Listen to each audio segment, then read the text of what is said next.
Paramahamsa Sri Nithyananda, or Swamiji, is a revolutionary spiritual master of our millennium. He walks on a mission to heal the world through the powers of meditation.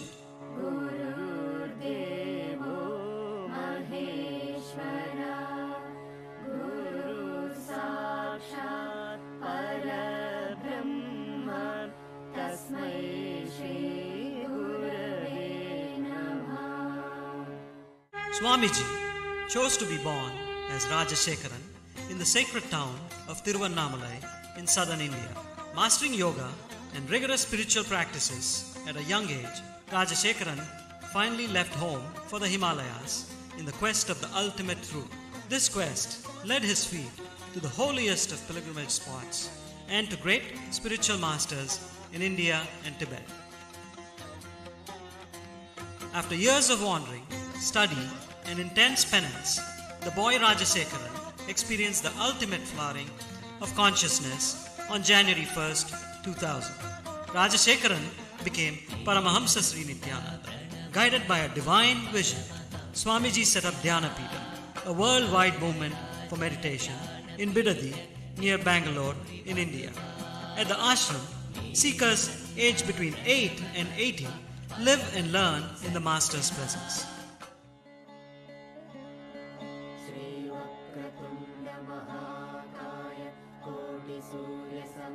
Ananda healing, a unique healing science formulated by Swamiji, has been baffling the medical world by curing diseases ranging from migraine to cancer. Qualified individuals are also initiated by Swamiji into Ananda healing. Today there are over 300 healing centers and over 700 healers worldwide. The Ananda Spurana program is an intensive workshop for chakra healing and meditation that brings together philosophies and techniques from the world's major spiritual streams. The Nithyananda Spurana program, or NSP, is an advanced level course where participants work on all their 7 energy bodies. Ananda Yoga is an introductory program to help integrate meditation into our normal lifestyle with practical and powerful techniques to cope with work stress, ill health, and failing relationships. Swamiji also reaches out to people with Dhyana Satsangs, or mass meditation camps that take meditation to the remotest towns and villages of India. Swamiji travels the world, committed to spreading awareness about the role of individual transformation in shaping global communities.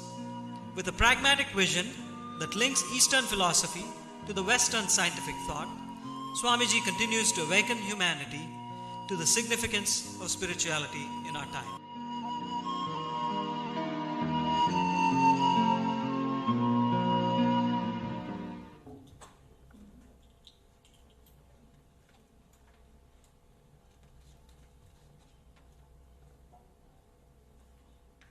Brahmanandam Paramashivam Kevalam Jnanamurtim Vandvaditam Gaganasatrisam Tattvamasyaadilakshyam Ekam Nityam Vimalamachalam Sarvadi Sakshibhutam Bhavaditam Trigunarahitam Sadgurum Tam Namami.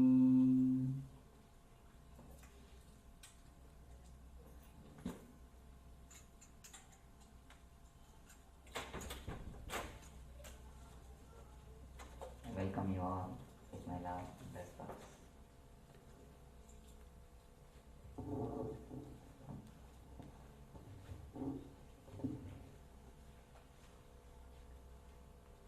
The discourse topic is, what more do you want?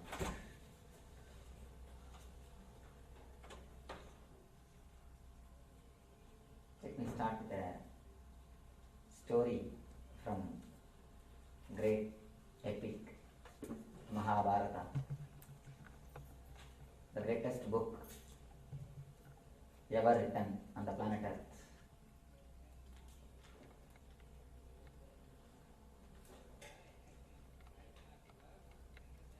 There was a king called Yayati in olden days living. After the full 100 years of enjoying the world, enjoying his kingdom, all the pleasures, all the comforts, all the joys of the world, physically, mentally, and in all the other forms. After the 100 years, Yamadharma, Lord of Death, came to take him. He invited him, please come, it is time that you leave the planet Earth. King said, no, what is this? Suddenly you have come. You did not even give a notice. You have come. Please give me some more, a small extension. Yama said, no, there can be no extension in the life. You have to come. Yayadi begged him, please allow me to live. I am the king. The country needs me. Finally, Yamadharma said, all right, if any of your sons are ready to give their time, their life for your sake, you are allowed to live on the planet Earth. Immediately he called on son. The son gave his whole life. So Yayadi's life was extended 100 years more and son died immediately. Yayadi enjoyed 100 more years, the same way of life, enjoying all the pleasures of kingdom, living. Again after 100 years, Yama appeared. Again Yayadi started pleading, please, it is too short, you have come very quickly, please give me little more time,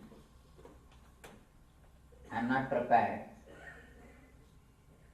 Yamadharma said, all right, one more chance. One more son came forward, gave his life. So 100 years Yayadi had an extension. And after the 100 years, second 100 years, after the second extension, again when Yamadharma came, again the king was in a dissatisfaction. Yayadi said, I am not yet satisfied. Please, can you come after 100 years? Yama said, no, this time we are not going to have the same game. This time I am going to do my job. Then Yamadharma gives a beautiful teaching to Yayadi. Few words. He just says few words. Can you quench fire by pouring ghee? Just few words, Yamadharma says.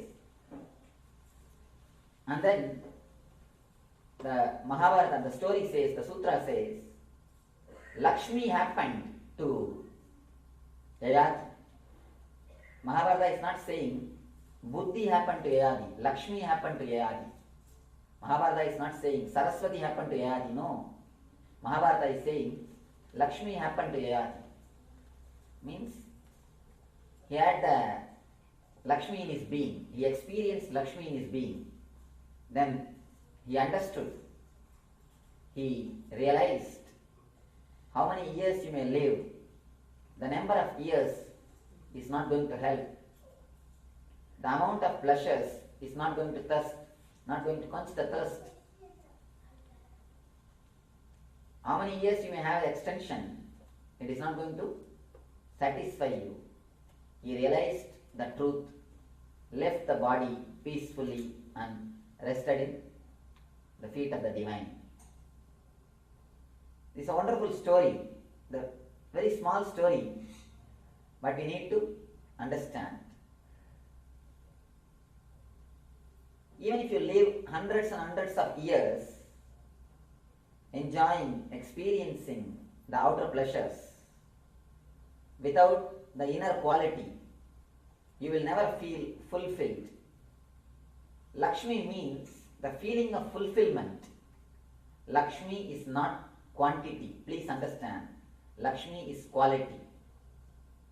Lakshmi is not the quantity of your life. You having Lakshmi in your life means, we always understand, having Lakshmi in the life means having so many things in your life. More car, more houses, more richness, more bank balance. That is what you think as Lakshmi. No. Our masters interpret the word Lakshmi in a totally different way. They say Lakshmi means the quality of your life. The quality of your life. Lakshmi is not the quantity of your life. Lakshmi is not the number of things which you have accumulated. Lakshmi is the quality of your life, quality of your mind. The very birth of the Lakshmi, if you analyze it, you can understand. When the milk ocean was churned by the Devas and Rakshasas, by the gods and the demons, from the deep inside, from the ocean, she came out. When your mind, the milk ocean means your mind. When your mind is churned with a clear logic, with a pure analysis, if you start analyzing your mind and its activities, your mind is the most illogical thing. We always think our mind is logical. No, never believe your mind is logical. If you just write down all your thoughts just for 5 minutes, 5 minutes, write whatever you think honestly, without editing. You are not going to show it to anybody. You are going to only read by yourself. Don't edit. Whatever thoughts come in your mind, just write for 5 minutes and read that paper. You will understand how illogical we are. You will be thinking about your workplace. Suddenly you will see, you will be thinking about your house. Next moment, for no reason, you will be thinking about India. Third moment, no reason you will be thinking about your kids. So, your mind never moves based on logic. It is totally illogical. When you start analyzing your mind, when you use the logic is the Meru hill. When you use the logic and churn your mind, there rises the quality of your life. When you analyze your mind, that is what Upanishad calls Nitya Anitya Vastu Viveka. Analyzing which is eternal and which is not eternal. Analyzing which is right and which is wrong. That is what I call by the word logic. If you start analyzing which is right and which is wrong, which is going to be permanent, which is going to be temporary in your life, from that analysis, a intelligence will raise, a new quality of life will raise. That quality of life is what called Lakshmi. Lakshmi is the quality of life, feeling fulfilled. Most of the time you can see your house is filled with everything, but your being is not fulfilled. Filling your house is very easy, but fulfilling your being is what is real Lakshmitva. Lakshmitva means fulfilling your being. But our mind always works only towards more. It works only in the logic of, only in the line of more. By very nature, by the innate nature, the more can never be fulfilled. More can never be fulfilled. Have you seen any single person who was fulfilled is more? Never. More can never be fulfilled, because it goes on in the horizontal line. There are two dimensions in our being. One is horizontal. What next? What next? What next? Shankara says beautifully, Tatakim, Tatakim, Tatakim. What next? What next? What next? As long as you are moving in the horizontal line of what next? What next? More, more, more. It will never end. You will run, run, run, run, run till you drop in your graveyard. The travel from more to more to more is traveling towards the graveyard. It can never be life. It is a slow death. It's almost a slow death. A small story. A guy was sitting in a bar drinking. There suddenly he saw an old lady from Christ's Salvation Army going from table to table and advising the people not to drink, to clear their life from the bad habits. He somehow tried his best to avoid eye contact with her, but unfortunately she landed upon his table. Started advising, "Oh son, don't you realize what you are taking is a slow poison?" This guy said, in a irritative mood, "I know I am not in urgent." This lady says, "Don't you understand what you are taking is a slow poison?" He says, "Yes, I know, because I am not in urgent." The idea of more and more and more is also a slow poison. It is just traveling towards death. The idea of more and more and more will never let you taste the life itself, will never let you enjoy the very life itself. You will never be allowed to relax as long as you have the idea of more and more and more. For example, if you are having a deep satisfaction, you will be enjoying the life. If you are living based on the idea of more and more and more, the greed will be enjoying you. To one level, up to one level, you will be drinking. Later on, drinks will be drinking you. To one level, you will be smoking. Then they will be smoking you. Up to a limit, you will be eating the food. Later on, food will be eating you. If your lifestyle is based on more, more, more, based on craving, you will be traveling in a horizontal line, which will never end. There is one more dimension to our life. There is one more dimension to our existence. There is one more dimension to our being. That is what I call vertical line. Vertical line means start living the reality what you have. Start enjoying intensely what you are having in your life. When you start enjoying, you will have such a deep satisfaction. The quality of life will improve so much. Naturally, you will find a different space, a different dimension in your being. When you start enjoying, you will stop craving. We always have an understanding. We crave because we enjoy more. No. If you deeply enjoy, if your awareness, if your sensitivity, if your consciousness starts expanding, starts growing, if you really enjoy this chair, you will never bother about big sofa. If you can't enjoy this chair, you think you can enjoy a big sofa? No. If you can't enjoy ordinary cot, even if you get queen size, you will be thinking of king size. Even if you get king size, you will be thinking of something else.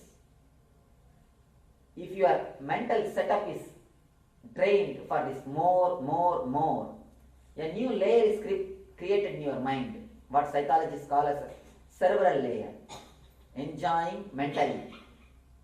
Not enjoying what you have, but enjoying what you are going to have. The moment you get Lexus, you start thinking about Benz. The moment you sit in the Benz, mentally you start holding the steering of Rolls Royce. Continuously jumping, continuously escaping from reality. People ask me, Swamiji, what is renunciation? What is vairagya? Should we renounce to become enlightened? I tell them there is no need to renounce anything. Just renounce what you don't have, that is enough. Just renounce what you don't have.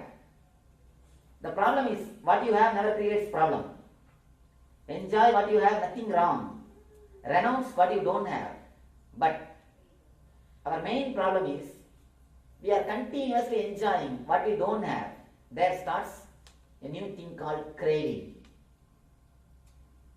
Enjoying the life, enjoying the reality never disturbs us. It is the ghost. Craving is what I call as ghost. It is the craving, the ghost actually. The word Maya is a wonderful word which can never be translated in English. The meaning of the word is Yama iti Maya. In Sanskrit, the wonderful meaning. Yama, which is not there, is Maya. The craving, you can see, the materials which is not there in your life is creating difficulties for you. The moment you fantasize about some supermodel or Miss Universe or Miss World, your wife looks very ugly. Your husband is looking very ugly. The things which is not there in your life is creating troubles in your life. You can see in the regular life, people come and ask me, Swamiji, should we renounce this? Should we renounce that? Should I become a Swami to realize the truth? There is no need.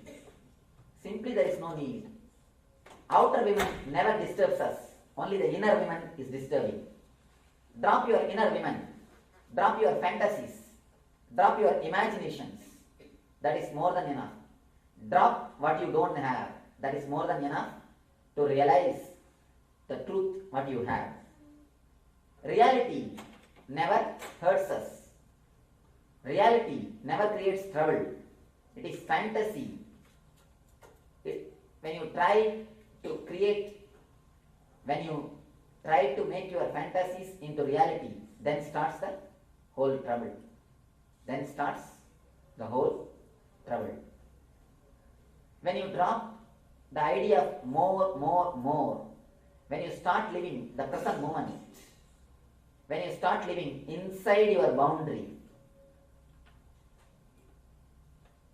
people ask me, Swamiji, what do you mean by the word start living inside the boundary? Then are we living outside our boundary?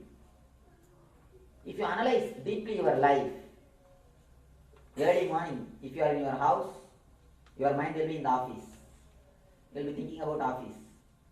If you are in the office, you will be thinking of evening, beach or restaurant. If you are in the restaurant, you will be thinking when I will go back to my house to rest. If you are in Wednesday, you will be thinking of weekend. If you are in weekend, you will be worrying about the Monday. The moment the Monday starts, you will again start thinking about the weekend. If you analyze, one thing is sure, if you are here, your mind is not here. If you deeply look, your mind never stays in a place where your body stays. That is what I call the lifestyle of more. You are just running without even knowing the goal. Rat race. The big problem in the rat race is even if you win, you are a rat. Nothing more than a rat. When you run with all your energy, with all your speed, you forget to enjoy. You forget to live. You forget to have the Lakshmi in your life. Again, you should understand, Lakshmi is the quality, not the quantity. The lifestyle of more leads to death. This lifestyle, another option, living inside your boundary, That is what I say, living in the present moment. Living in the present moment creates a new kind of mental setup, new kind of mental structure, what Vedantists call as a cognitive shift. A cognitive shift happens in your being.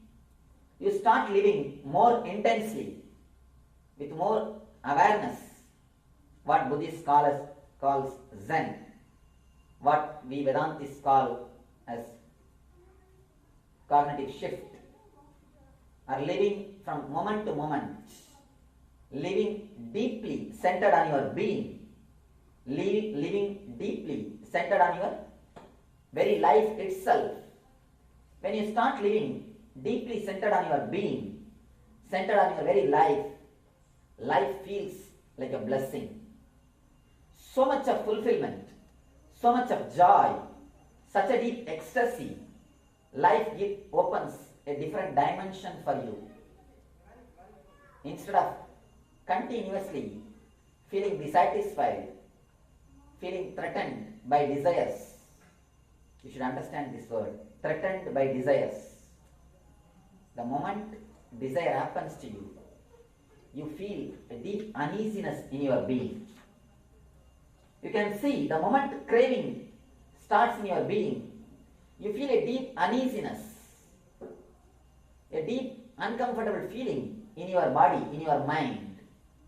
If you observe, you can very clearly feel the moment the craving starts, the moment a desire starts, you will have a deep uncomfortable feeling in your body and mind.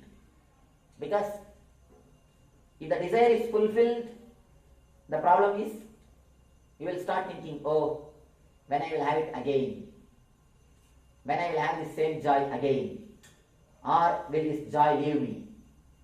If it is not fulfilled, a deep craving, hangover feeling. So if it is not fulfilled also, problem. If it is fulfilled, again, problem. So the moment desires enter into your being, the moment craving enters into your being, you become off. One side which starts craving, the other side which starts working for it. You become a schizophrenia.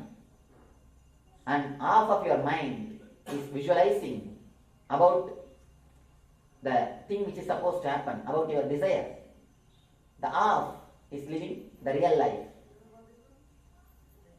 The gap between the reality and your imagination is what I call tension. Tension, immediately, the moment you become half is a reality, half is a imagination, immediately tension starts happening in your body, in your being. There are only two kinds of lifestyle. One is living with the word more. Another one is living with the joy, this.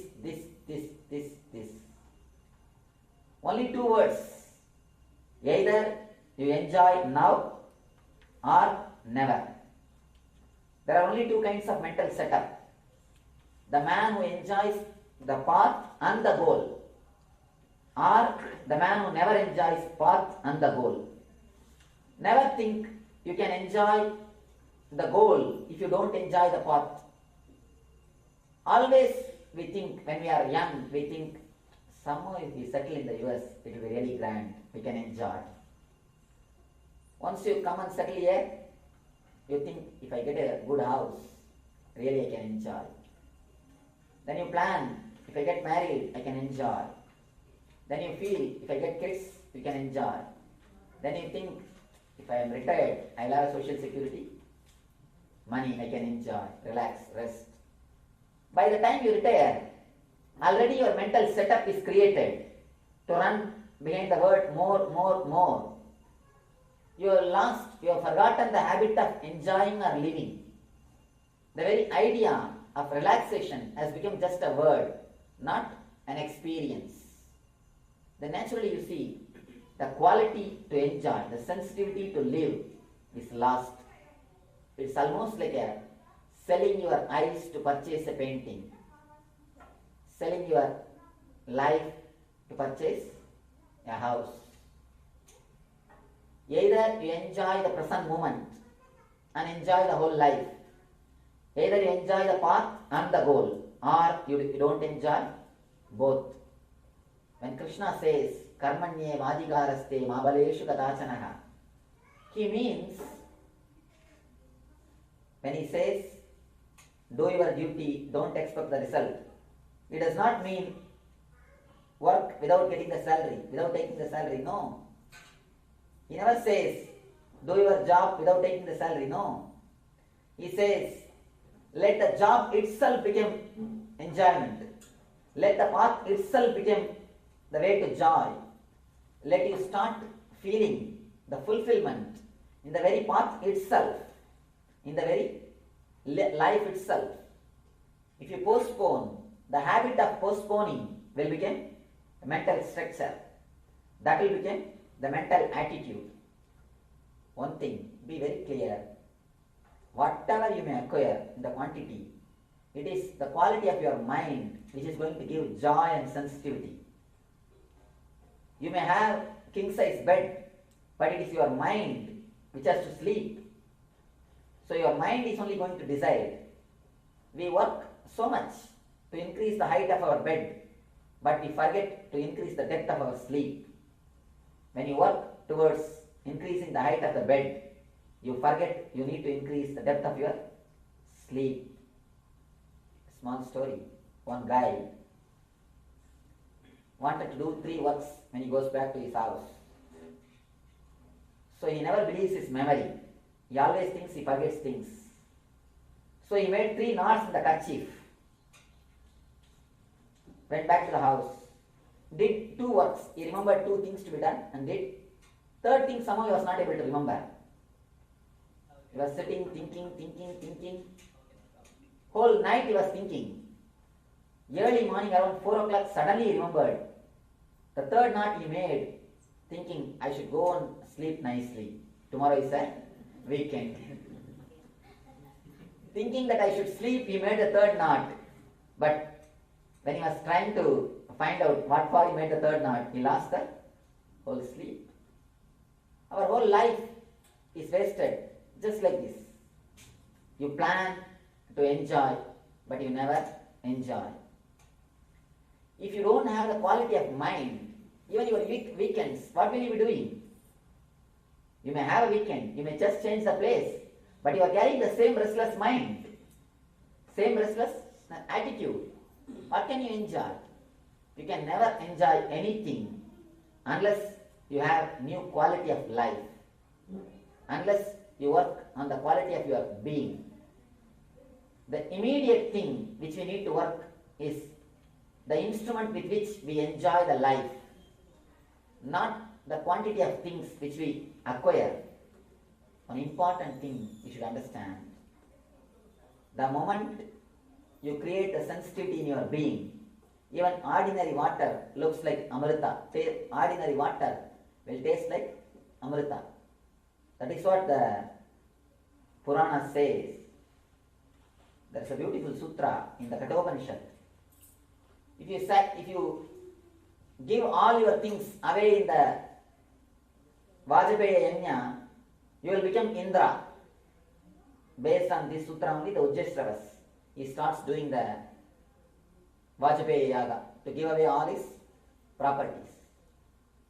Originally the Upanishad sloka means, if you sacrifice everything, you will become Indra means. If you sacrifice the idea of having more and more and more, your whole being will enter into a new sensitivity.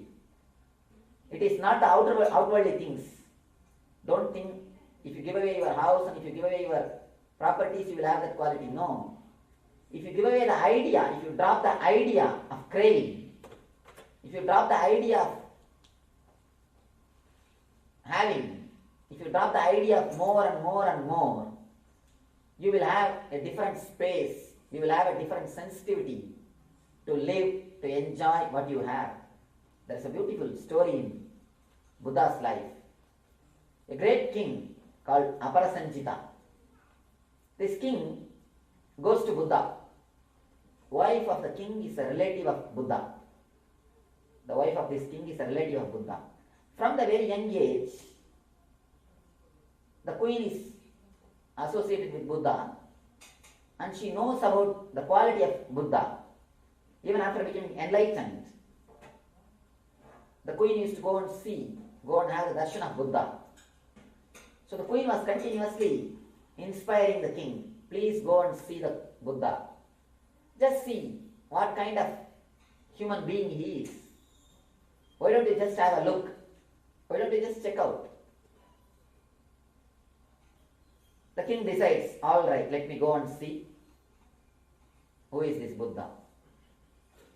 Of course, he doesn't want to go as an ordinary person. He wants to show he is a king.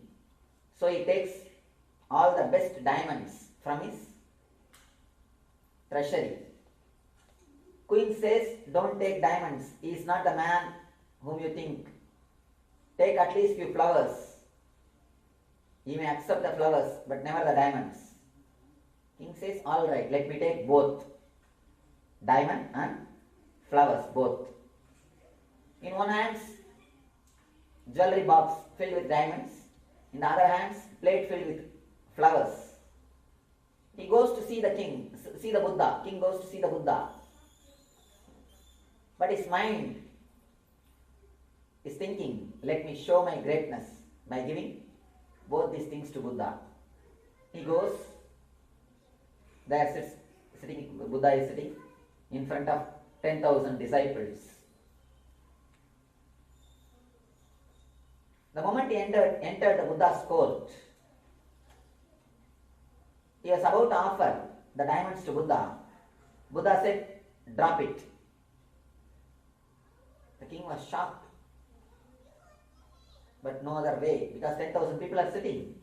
He dropped that diamond. And he was about to offer the flowers. Again Buddha said, drop it. He dropped the flower also. He felt like a stupid in front of a big crowd. Again Buddha says, drop it. Now it is too much. The king was not able to understand.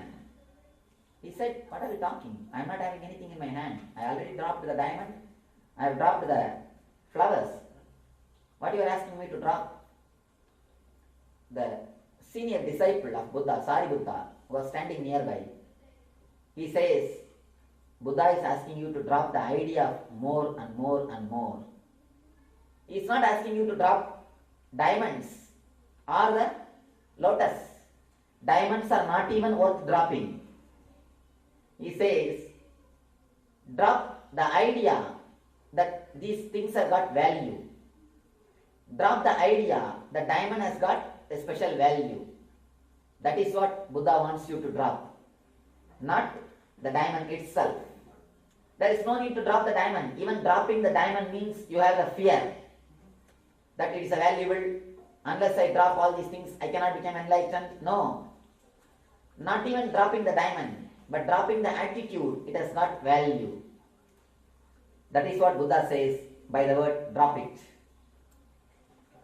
Sariputta says beautifully, Buddha is telling you to drop your ideas about what is valuable and what is not valuable, which is great, which is not great.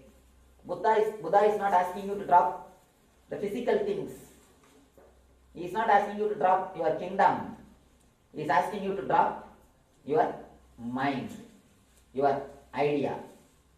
So understand, it is not the quantity of things, it is quality of things.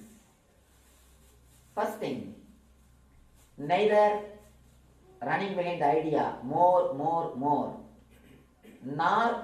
dropping your outwardly comforts is going to help you. It is dropping the idea of more and more only is going to help you. Bring your mind to present moment, to live the life in the moment to moment, to live the life with joy, with bliss, with ecstasy, more intensely, more consciously, with more awareness.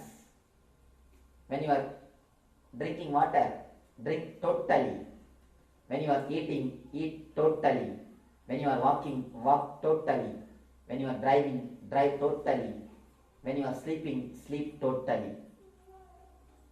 A great king goes to a Zen Buddhist master and asks him, Master, I heard that you always live with joy and bliss. What's the technique you practice? Please teach us. Master says, technique. I know only one thing. When I eat, I eat. When I sleep, that's all. King asks, then what do you mean? Are we not doing the same thing? Master says, yes, surely you are not. Look into your life. When you eat only, you will be planning about all your future, or worrying about all your past. When you eat, totally eat. When you sleep, totally sleep. You will see your whole life will become a worship. If you are living your life with the attitude of more, your whole life will be just work. If you are living your life this enjoying in the present moment, your whole life will be worship. Only two things. Either your whole life is work or your whole life is worship. Never think you can have part-time work and part-time worship. No. Work or worship depends on your attitude. With the right attitude, even your work can become worship. With the wrong attitude, even your worship will become work. With the right attitude, even your work can become worship. Joy, ecstasy, bliss, relating to the God, relating to the divine, relating to the whole existence. With the wrong attitude, even your worship will become a work, dry routine. Understand? With the right attitude, anything can be converted into meditation. With wrong attitude, even meditation can be converted into work. One disciple goes to a master, comes out after getting the beating. The other guy goes and comes out laughingly. The guy who was beaten asked the disciple who came out with joy and bliss, what did you do? What did master say? Why are you so happy? The guy who got beaten, he said, I asked, can I smoke when I meditate? The guy who came out with joy, he said, no, I asked, can I meditate when I smoke? The same thing, two different attitudes. One guy was beaten, the other guy was praised. So it is our attitude. With the right attitude, you can meditate when you smoke. With the wrong attitude, you will be smoking when you meditate. So, it is the attitude which decides your whole life. With the right attitude, you don't need anything more. But you will be showered with more and more things. There is a beautiful sloka in the Puranas which says, Ananda Kamranaha, means Ananda attracts the fortune. That's a beautiful one more saying. Where bliss is, there automatically Lakshmi walks in. If the bliss is there inside your house, automatically Lakshmi comes inside your being. And there is one more thing you need to understand. This is not a simple faith or belief. The modern day psychologists, they say, if your mind is blissful, happy, you attract the same type of blissful, happy incidences, blissful, happy persons, blissful, happy situations around you. If you are sad, if you are depressed, if you are dull, you attract the same type of persons and incidences around you. Your being acts like a dish antenna. If you tune yourself to joy and bliss, you naturally attract the adrishta, fortune, Lakshmi. If you tune yourself to the depression, dull mood, you naturally attract suffering and pain. It is your being which attracts the incidences of your life. Being in the present moment, being in the bliss, being with a joyful mood is one of the basic things to worship Mahalakshmi. The attitude of Lakshmi will happen to you when you start living in the present moment. Either you live this moment and enjoy, or you never. Because tomorrow is also going to come only as a today. Tomorrow is also going to come only as a today.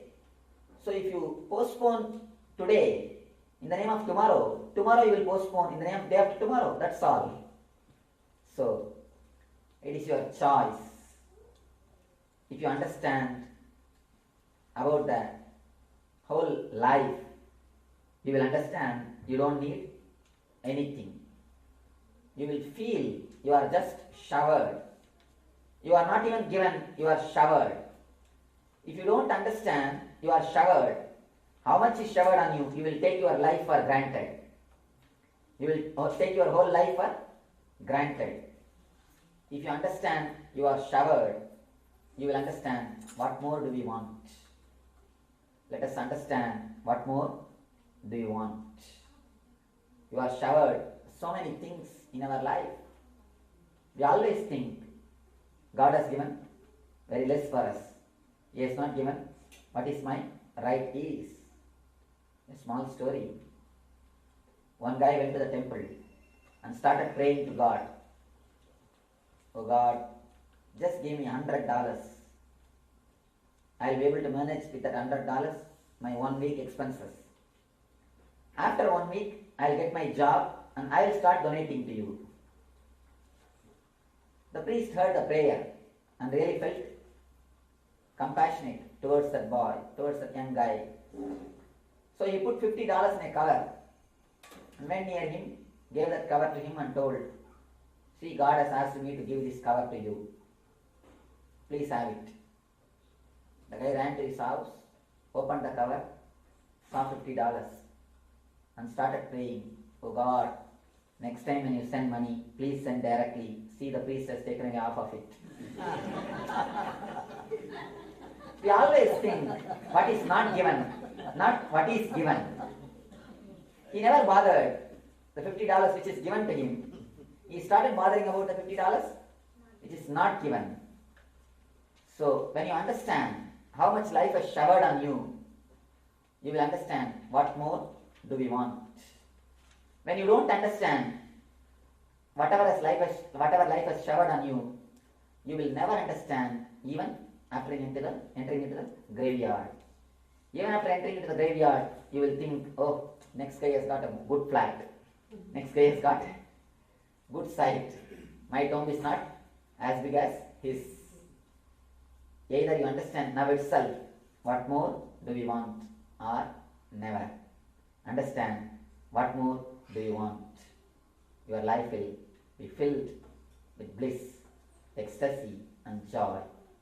Let you experience the bliss, eternal bliss. Thank you.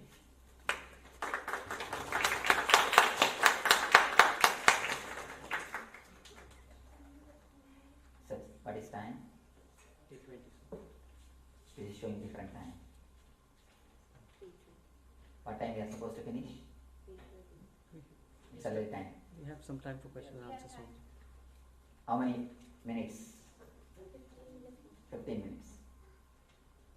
So you have 15 minutes to put any questions. Any question you want to ask, you are welcome. We'll try to see your questions. Please.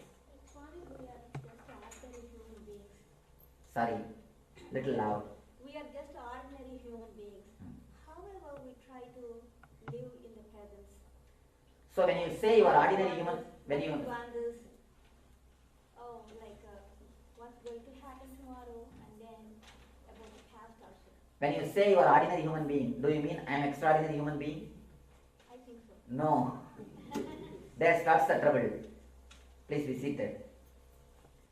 You see, did you see when I walked inside? I also walk with 2 legs, ma'am. I have only 2 hands. Please understand, your mind cheats you by telling you are ordinary. One more thing, very important thing to understand. To become a Tagore, to become a Picasso, to become a Ravi Verma, you need intelligence. It's a talent. To be enlightened, you don't need any talent or intelligence. Just your ordinariness is more than enough. Enlightenment is not intelligence. It is not talent. It is just understanding you are ordinary. Raman Maharshi says beautifully, the moment you say that I am Bhagavan, you are ordinary, you miss my whole teaching. The moment you say I am extraordinary and you are ordinary, you hide your ego in a beautiful way. If your mind accepts that what I am saying is an easy thing, you need to immediately practice it. But your mind does not want to practice.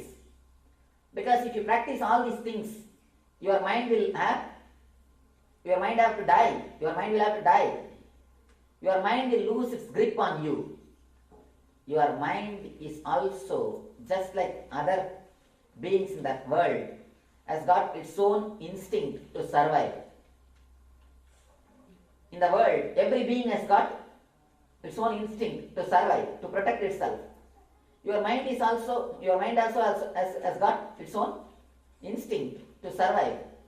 That is the reason it says, no, I can't be alive without worrying about the past, without bothering about the future. Understand, a small thing. By your worrying, have you solved a single problem? Only created a little more problem. If you are worrying about 10 problems, you only created the 11th problem, depression. Never the problems are solved. Why not be a little more intelligent? That's all. Just be a little more intelligent. We can't be so poor to say, Swamiji, I understand the fire will burn, but I am not able to resist my temptation to put my hands in the fire. Do you say that? No. It is just a little more intelligence. Never count the moments in which you have failed. Count the moments in which you have become successful. The problem is, if you think your mind as a chain, you always count the strength of the chain based on the weakest link. But never do that with your mind. Don't measure the strength of your mind based on the weakest link. Never continuously remember by your failures and never think you are weak, you can't achieve this because you have failed in the early times. One thing, people come and ask me, Swamiji, my mind is not silent, it is creating too much of noise, too much of sound. I tell them, you do not know the amount of work which is going on inside. Now the computer people, the artificial intelligence people, they say, if we have to do 1/100th of the work of the mind, the data collection and data processing and giving the solutions, 1/100th, we need 3-story building computer. And the noise will be one full industry noise. So much of work is going inside such a small place with so much of silence, practically no sound. So don't think your mind is too much of noisy. First start understanding. Some way you can also proceed. Some way you can also progress. Don't bother about 9 times which you failed. Bother about 1 time which you are successful. That's a beautiful saying. 9 times if you are failing and only one time if you are achieving the success. Then increase the trial. As 100 times, then 10 times you will have success. That's all. Now you are trying 10 times. 9 times you are failing. Once you are achieving. Then increase the number of struggle. Increase the number of trying or increase your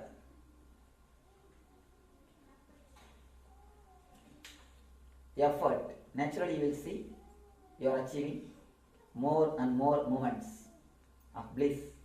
One more thing. You can very easily hide yourself in low self-esteem. If you are having high self-esteem, society will kick you. It will teach you. Wherever you go, your ego will be disturbed. But if you are having low self-esteem, no, I am not able to, I am not such a extraordinary person, I am ordinary, I am simple. When you hide yourself under a low self-esteem, society never teaches you, society never touches you. You are always praised, oh such a humble person, see how simple person. So you easily protect your ego in a very cunning way when you hide yourself under low self-esteem. So never keep yourself under low self-esteem. I always tell people, whatever esteem you have about yourself, except you being a God, you have low self-esteem. Because you are God. Whatever idea you have about you, except you are divine, you are having low self-esteem. Because you are divine. Understand, it is just low self-esteem. Don't take the stand that you are mind. Take the stand you are divine. You will be naturally helped. And not only that, don't associate yourself continuously with your failures. Associate yourself continuously with a few moments of success. Then you will see the number of success, the moments of success will increase. As long as you say, I am ordinary, I am ordinary, I am ordinary, you will be continue to suffer. When are you going to break and come out? People tell me, no, Swamiji, slowly, slowly I am changing. Change is never slowly, slowly. It is always quantum. It is always quantum. Either you transform or you don't. That's all. Either it's a quantum or you postpone. So, postponing is a beautiful but cunning method your mind chooses. It always says, I am an ordinary person, I am a grihastha, I am a householder, I have so many things. What is there? How can I change? People come and ask me, Swamiji, my mind is too restless, how can I meditate? It's like, I am too sick, how can I take medicine? If you are sick, only then you need medicine. If your mind is too restless, only then you need meditation. If you say I am an ordinary person, only then you need these teachings. These teachings of living in the present, the effort to live in the present is necessary if you think you are ordinary person. If you are extraordinary, you don't need these teachings. If you say you are ordinary, you need to practice with 120% effort. Try it. This time. You said that you should not always go beyond more and more and more. But if you are not going on doing that, then there will be no development or no improvement. One thing,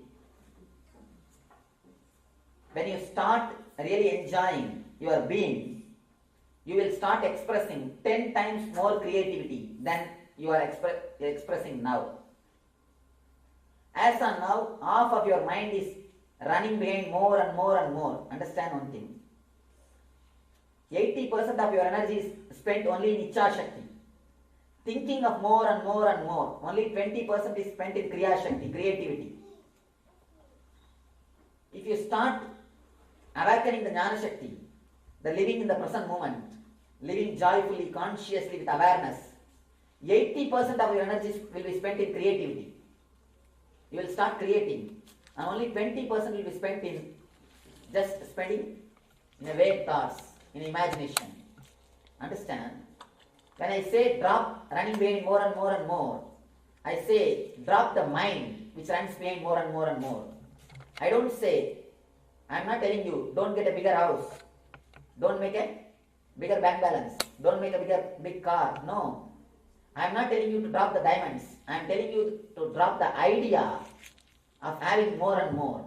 When you drop the idea, you will see, you will be more creative, you will be more productive, you will be more active than you are now. A small example, which is just empty race. I always tell people, bothering about this more and more and more is housekeeping in dreams. Do the housekeeping in reality.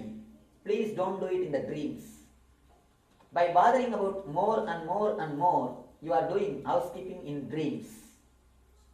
When you are doing the housekeeping in dreams, you forget the reality. You forget to clean your house. All our struggle, if you look little deep, you will understand. I am not telling you to become enlightened. I don't even say you become enlightened. Just look little deep, skin deep into your mind. Take 3 days as a small experiment.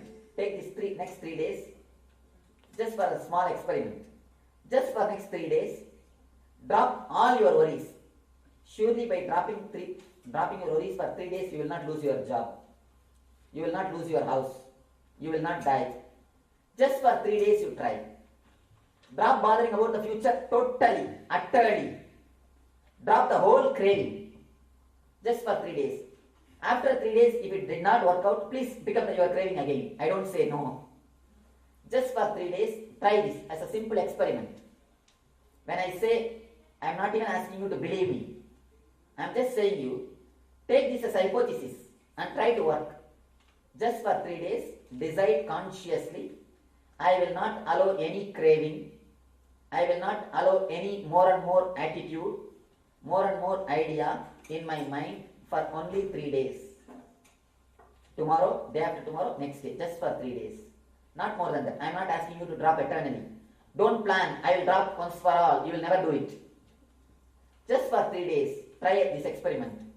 You will see how active, how fresh, how creative, how bright, how energetic, how blissful you are. The moment you drop the craving, your whole energy gets integrated. Your whole energy gets centered. Your whole being becomes one-pointed. Then you will see 80% of your energy is spent in creativity. As on now, 80% of your energy is spent only in Icha Shakti. Means desiring, desiring, desiring, desiring. Never working towards it. You are stressed out. Once you realize your energy getting wasted, once you drop the idea of craving, your whole energy will be integrated. You will start spending in creativity. The new dimension, that is what I am telling you. Horizontal is more and more and more, Icha Shakti. Vertical is achieving, that Kriya Shakti. Now, you travel only in the horizontal line. That's why you are tired. If you start traveling in the vertical line, you will understand you are in a different space. Your being is traveling in a different space. You are in a different level. Just take this as a small experiment for 3 days. Of course, in 3 days I am not leaving Dallas. After 3 days you can come and catch me. What did you teach? I am here to answer you. Just take for 3 days. Drop your cravings totally. Drop your more and more attitude totally. And 3 days surely you will not lose much. Even if you lose, you will not lose much. 3 days is worth trying. Try. You will see how fresh, how alive, how blissful you are. Then you will see how much of your energy is wasted, continuously getting wasted in Icha Shakti instead of Kriya Shakti. Awaken your Jnana Shakti. Drop the craving. Start living intensely with awareness in the present moment. You will see you are achieving 1,000 times more than what you are achieving now, what you are doing now. Because it is your mind which supplies energy to you. If you are stressed out, how will you create? The moment you remove the weight from your mind, the moment you remove the basic ingredient which creates stress in your mind, you will see you are just exploding into energy. You are just exploding into creativity, the Kriya Shakti. Thank you.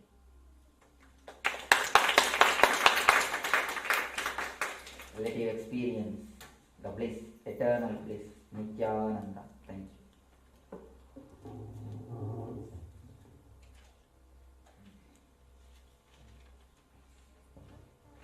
Just wanted to thank Swamiji for the wonderful discourse and for sharing his wisdom with all of us, and the temple administration for allowing this wonderful event to happen.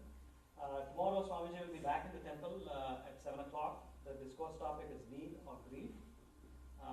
During Swamiji's week-long visit to Dallas area, he's also this Saturday and Sunday conducting a meditation workshop where Swamiji is going to spend time working on all the 7 major energy centers of chakras. Swamiji will be cleansing and energizing those energy centers that will help us in our physical, mental, psychological and spiritual growth. if you need more information, there are some flyers as far as details of the program. Now Swamiji will be, will be giving his blessings if you're interested, and those who require any healing. Swamiji is a healer who's healed thousands of people of a lot of their both physical and mental problems. Please, you can form a line and take his blessings if you like. And if you need any special healing, he'll be able to heal. Thank you.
behalf of all of you, and also on behalf of thousands of devotees of the temple, I very humbly welcome His Holiness Sadguru Paramashivam Sri Nithyananda Swamigal of Jnanapeetham amidst us for second day of visitors.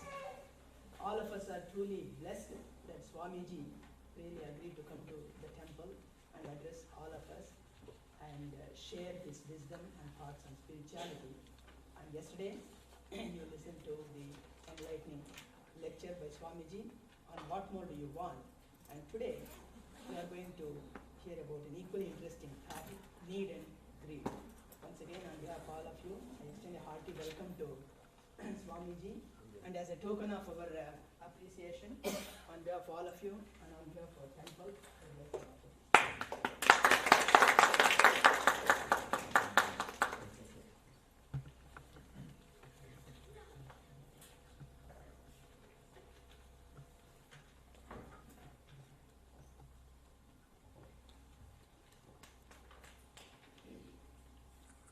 ब्रह्मानन्दं परमसुखदं केवलं ज्ञानमूर्तिं द्वन्द्वातीतं गगनसदृशं तत्त्वमस्यादिलक्ष्यम् एकं नित्यं विमलमचलं सर्वहि साक्षिभूतं भावातीतं त्रिगुणरहितं सद्गुरुं तं Namami.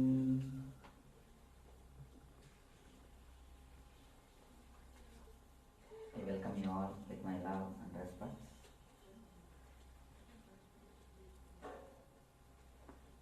I give my thanks and gratitude to the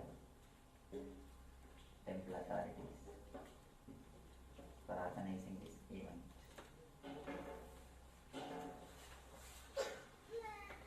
Today's subject is need or greed. There is a wonderful statement from Mahatma Gandhi ji. We have enough of things to fulfill the whole world's needs, but even the whole world cannot fill single man's greed.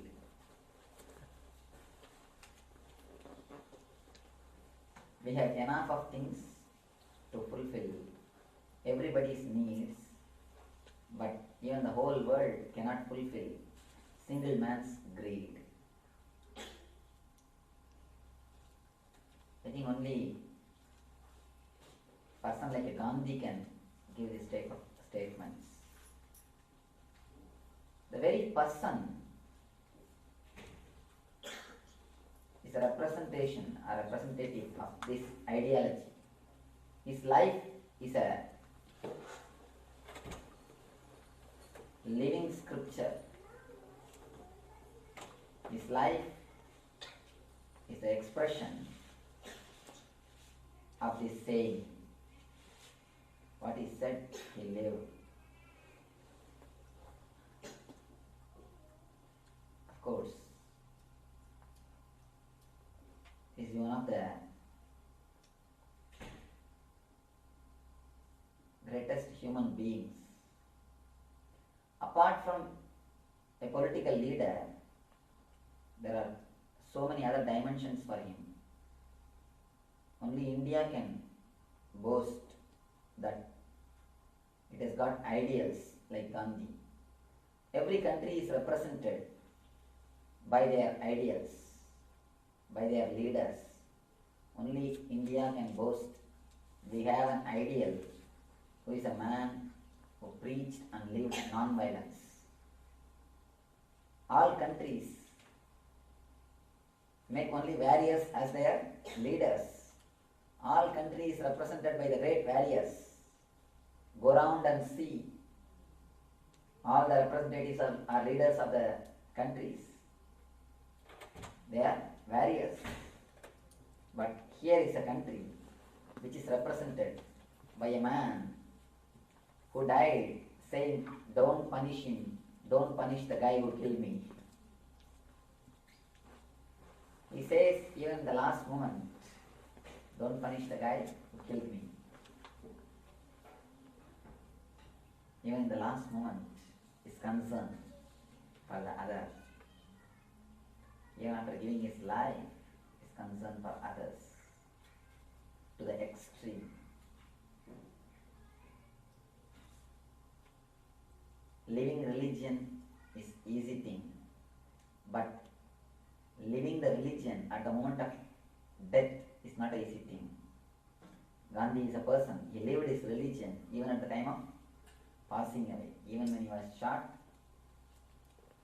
his lips uttered only Ram, Ram, nothing else. Only he can give this type of statements. Now let us analyze this statement. Need or greed? The whole world has got enough of stuff, enough of things to fulfill everyone, but it cannot fulfill single man's greed. In Jainism, there is a beautiful concept. According to me, whether it is fact or not, we don't know, but it is truth. You need to know the difference between fact and truth. There are so many things which is yet to become fact. If it is already analyzed, if it is given the form of facts and figures, you call it as fact. If it is already proved by some scientist, some theory, some analysis, we call that as a fact. There are so many truths which is yet to be discovered, which is yet to become fact.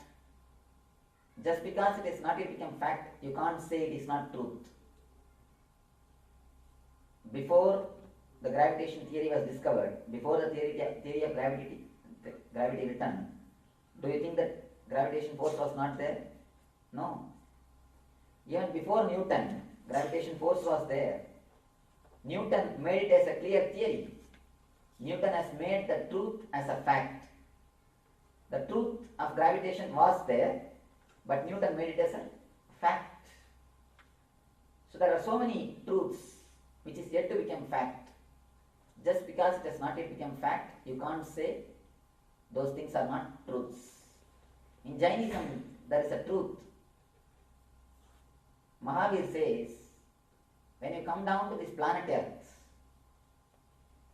the total amount of food which you will eat throughout your life is sent to this planet Earth.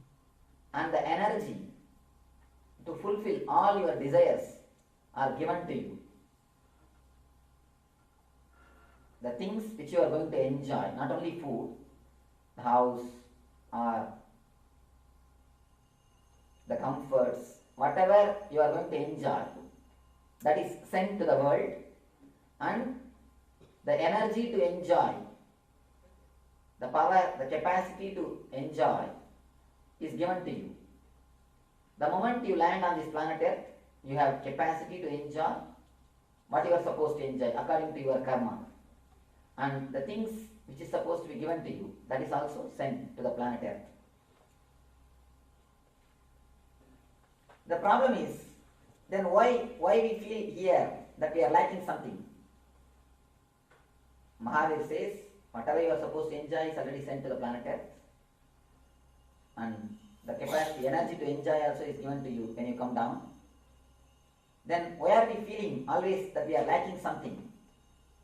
That we are missing something? If I ask any one of you, you will tell, no, Swamiji, I think for me God has done a little bit less. He has not given my share properly. I don't think I received my share properly. Somewhere it is stuck. Maybe the courier man did not deliver. Somewhere it is there.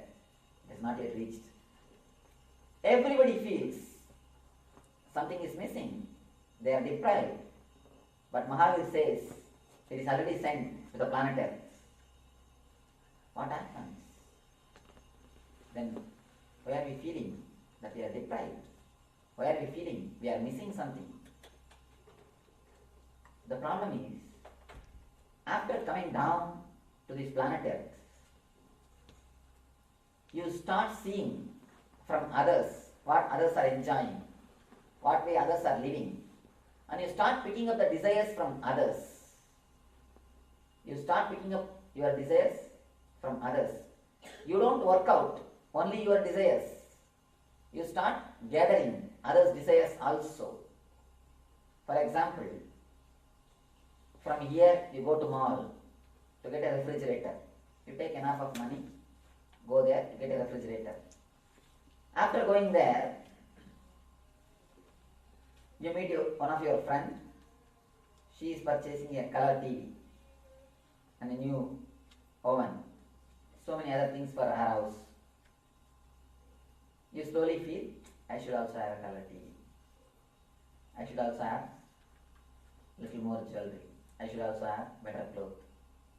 Instead of purchasing a refrigerator, you purchase so many other things, and finally you don't have enough money for a refrigerator.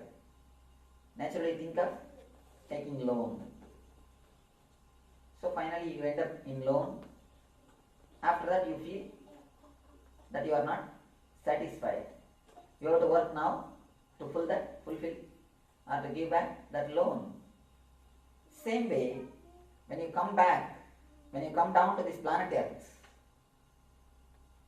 when you come back to this planet Earth, when you come, you bring only few desires and the power to fulfill those desires. After coming here, when you start seeing the people who live around you, from them you start picking up many more desires. If your colleague lives in a different way, you think, I should also have the same lifestyle. If your brother lives in a different way, you think, yes, I should also have more richness, more wealth. Seeing others, you start picking up the desires. You start changing your lifestyle. The main problem, you have enough of energy to work out your desires, your life, but you don't have enough of energy to work out somebody else's desires, somebody else's thoughts. In one life you can work out only one life's desires. If you try to work out others' desires also in your life, naturally you are creating more pressure, more stress, more greed for your being. That is why you feel continuously your time, your energy, your money is not sufficient for your life. That is the reason we feel something is missing, something is lacking. I am not having what I am supposed to get. The problem is you have increased your desires after coming down. The number of desires is increased. The energy which you brought is actually enough, sufficient to live your whole life. But when you start living, you start accumulating more and more and more desires. If your brother brings AC to his house, your house temperature increases. Unless you also get the AC, you feel something is missing. There is a continuous running, continuous comparison, continuous jealousy. From the very young age, you are taught to compare. From the very young age, you are taught to compare. According to me, somehow if we can avoid only one thing, that labeling the kids as a A, B, C grade, if we can avoid that one thing in our education system, we can eradicate more than 80% of violence and misery from the planet Earth. The moment you start branding, labeling the kids, you teach them how to compare, how to feel jealous. The seeds of living with comparison and jealousy is sown in them. We think if there is no comparison, how to grow, Swamiji? How to progress? According to me, nobody can progress by comparing.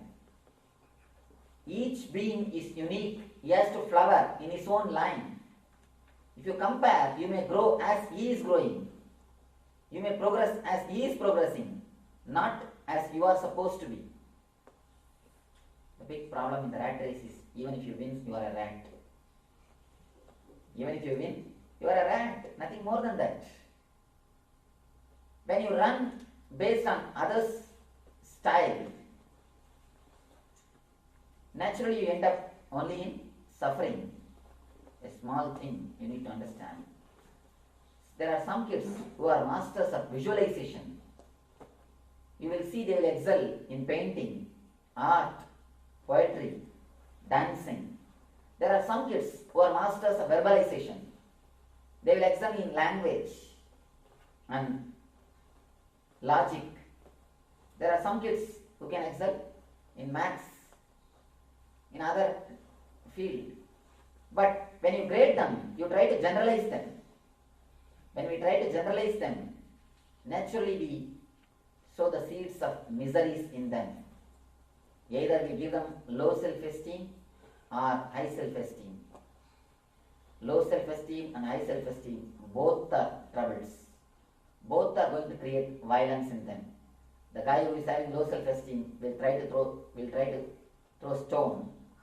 The guy who is having the high self-esteem will try to suppress.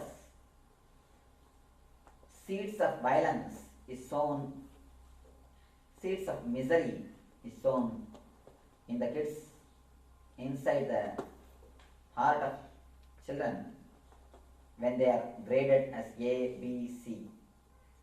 There starts first seed. From the very young age, you are taught to compare, to compare, to compare. You run based on comparison. When you run based on comparison, naturally you pick up the attitude of violence. You try to pull others' legs. You learn all the technical methods to stop others. The more you learn to compare, naturally more you become cunning, more you become crooked, more we become logical. We may hide with beautiful words. No, Swamiji, unless we compare how to grow. But all our idea, you may hide with different kinds of words, but the truth is truth. When you are taught to compare, naturally you start picking up your desires from so many other persons. Okay. You try to work out many more desires than what you can in your life. There is a beautiful sutra in the Upanishad which says, Ichha Shakti, the energy which creates desires in you, is potentially powerful to fulfill the desires in you. Ichha Shakti has got enough of energy to create Kriya Shakti in you. It's a very important thing to understand. It says, if you have the desire to possess a house, you can, the very desire can express enough of energy to create a house in your life. Very strange theory, but our rishis are declaring it. I think very courageous declaration. They say, because you are Purna, because you are God, your existence, if you have the sankalpa, if you have the desire, you have the power to fulfill it also. Then why are we feeling so many times in our life that we are not able to fulfill what we want in our life? Then why are we feeling we are missing something? The problem is you don't work only to fulfill your desires. You try to work to fulfill somebody else's desire also. If you want to have a house, and if you work out your desire, naturally you will see, you will be able to work it out. But by and by, you start picking up all others' desires, and you start working out their desires also. There starts the problem. Now next question arises, how to find out which is my desire and which is others' desire? Which is my desire and which is others' desire? The Upanishad answers beautifully. Your desire means, even when the desire is there, you will see only energy happening to you. You will not feel uncomfortable. You will not have uneasiness in your life. The very desire will give you the joy, will give you a juicy feeling. When you unfold, when you realize the desire, you will have a deep fulfillment. If it is somebody else's desire, the very desire will create uneasiness even before fulfilling. And after fulfilling, the very desire will leave a hangover, a samskar in you. You will not feel fulfilled. You may feel filled for that time. For time being, you will not feel fulfilled. The difference between junk food and the good food. With junk food, you will feel filled but never fulfilled. With the right food, you will feel fulfilled. A deep fulfillment. You will feel you are feeling enough. Not only you are feeling enough, you are energetic to take the next step, next moment, next work in your life. If you eat junk food, just after the food you will feel tired. You will feel like taking rest. See the strange thing. We eat for the sake of energy, but immediately after eating, you feel like resting. Means somewhere seriously something wrong. And if your desires are making you tired, if your desires are creating uneasy feeling in you, if your desires are creating disturbance in your mind, be very clear, there is something seriously wrong in your system. Because according to Upanishads, desires are energy. You can't move even an inch, a single step without having a desire. Just look into your life. Can you move even 1 inch without having desire? No. Desire is your basic energy. Desire is your basic life. Without desire, you can't even get up from the seat to go back to your house. Early morning, if you are coming out of your dream state and entering into your body, physical body, if you observe, you can see very clearly, you will have some deep desire. to enjoy something through this body. Only then you can enter into this body. If you are a little introvert, you can understand what I say. Either you will have a deep desire to enjoy something through this body, to see somebody, to experience something, or you will have the fear of losing something. If you don't get up, if you don't go to job, you will lose the job. So either you will have the desire to enjoy something, or fear that you may lose some enjoyment. But basically, the desire to enjoy. The desire to enjoy is the force which pushes you inside the body. Upanishads very clearly declare, you assume human body just to fulfill your desires. So when you assume the human body to fulfill your desires, you bring enough of energy also to fulfill your desires. To fulfill your desires. You have enough of energy to fulfill your desires, to unfold yourself, to unfold your desires. Understand one simple thing. Basically, your energy can never do anything off. Your inborn nature, inborn tendency is fulfillment. So naturally, any desire you have, the moment you create desire, the moment you get the thought, you create, you release energy also to work it out. If you feel you are not able to release the energy, you are not able to work it out, be very clear, it is not your desire. You have picked up that desire from somebody. You have borrowed that desire from somebody. Borrowing desires from others will only make you more and more dull, depressed and tired. There are 4 levels of desires. The first level is physical pleasures and physical comforts. Pleasure to see beautiful scenes. The pleasure of seeing beautiful scenes. The desire to see, desire to hear, desire to taste, desire to smell, desire for sex. The basic pleasures. This is the first layer of desires. The next, name and fame, the attention from others. Name and fame, the attention from others.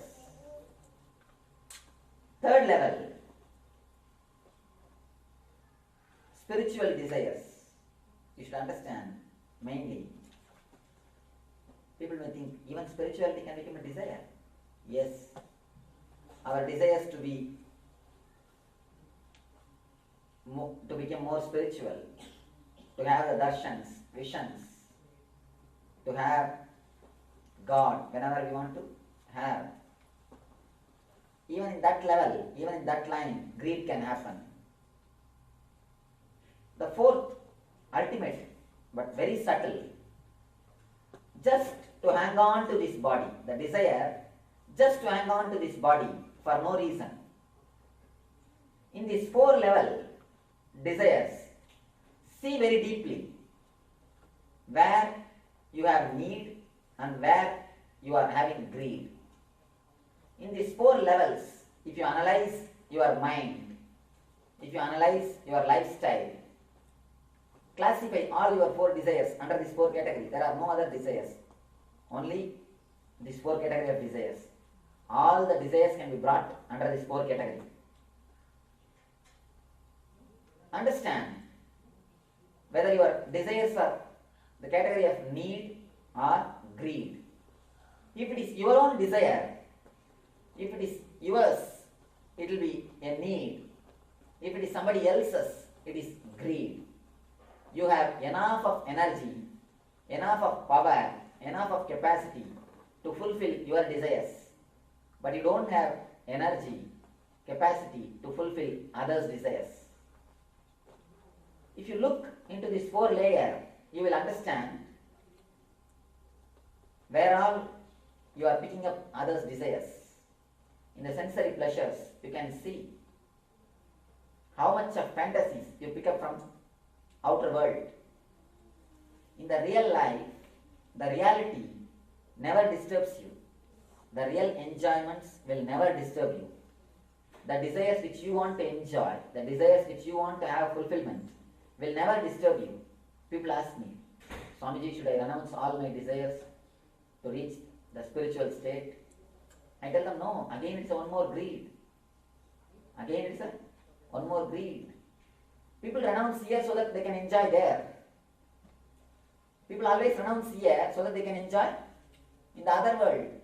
I asked a guy who gave up drinking suddenly, why did he give up? No, Swamiji, when I go to heaven, I will be given somarasa. That is the reason. I told him, never give up drinking, thinking of somarasa. Give up with understanding that I don't want to have. If you give up for the sake of somarasa, where is the guarantee? You may not have. You may not be given at all. Why are you bothering about somarasa?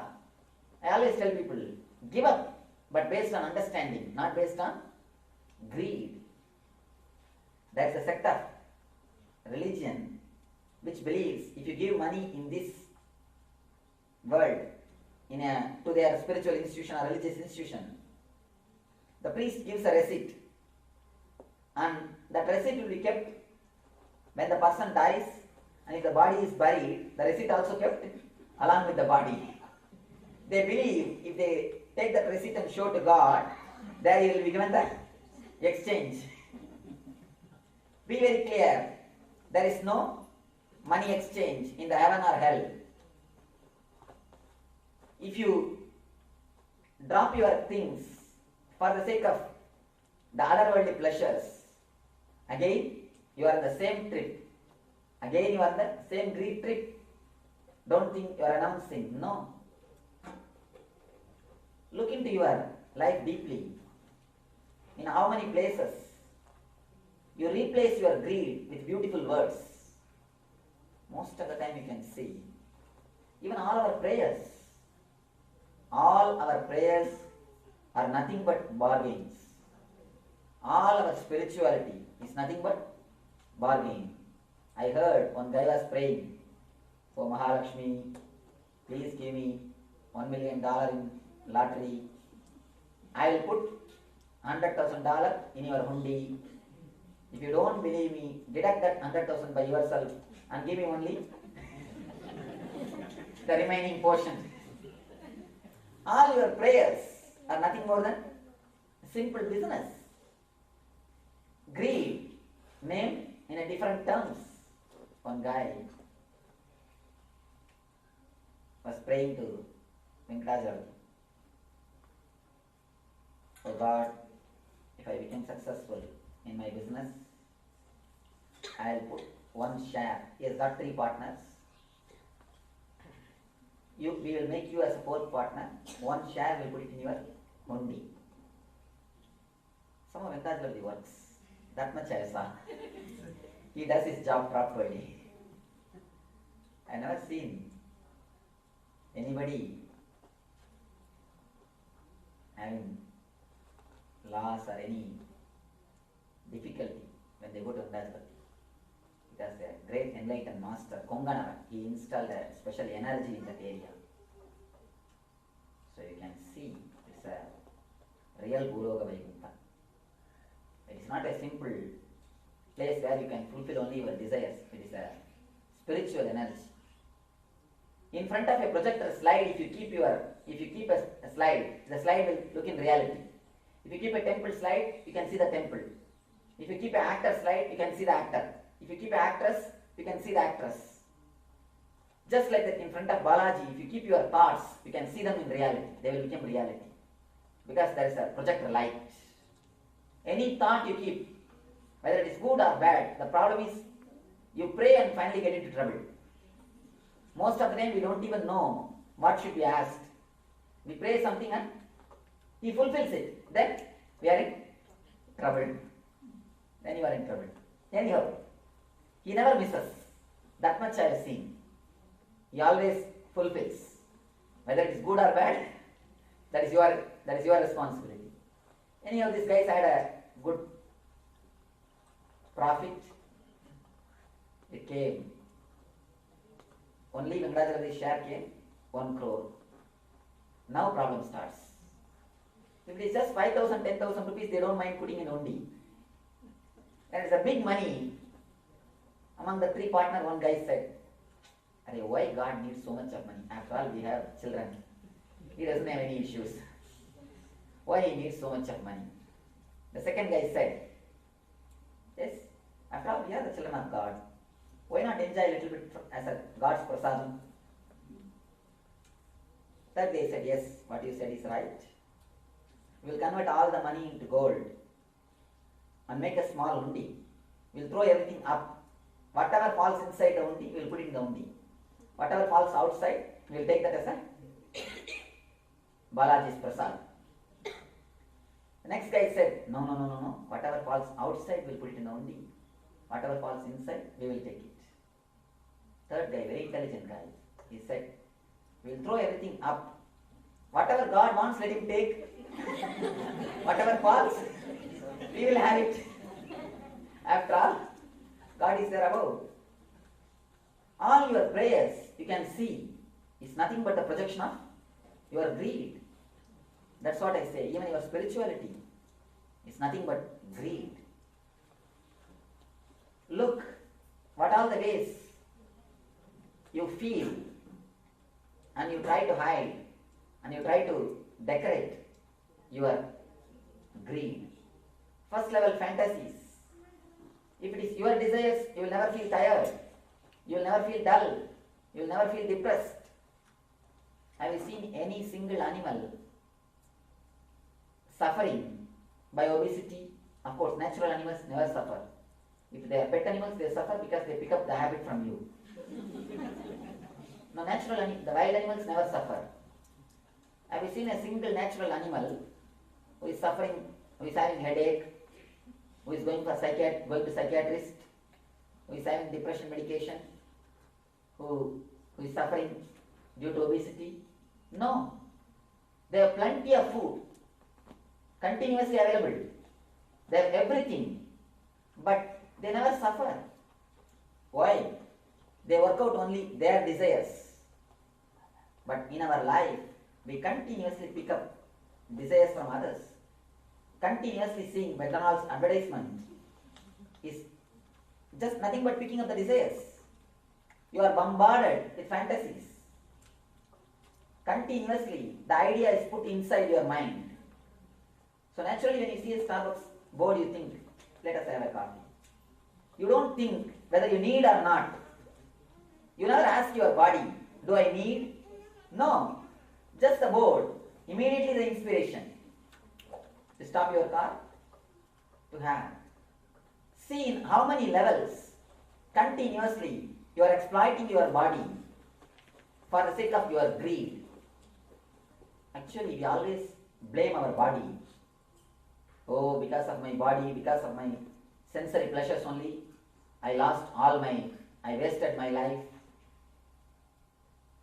Never blame your senses.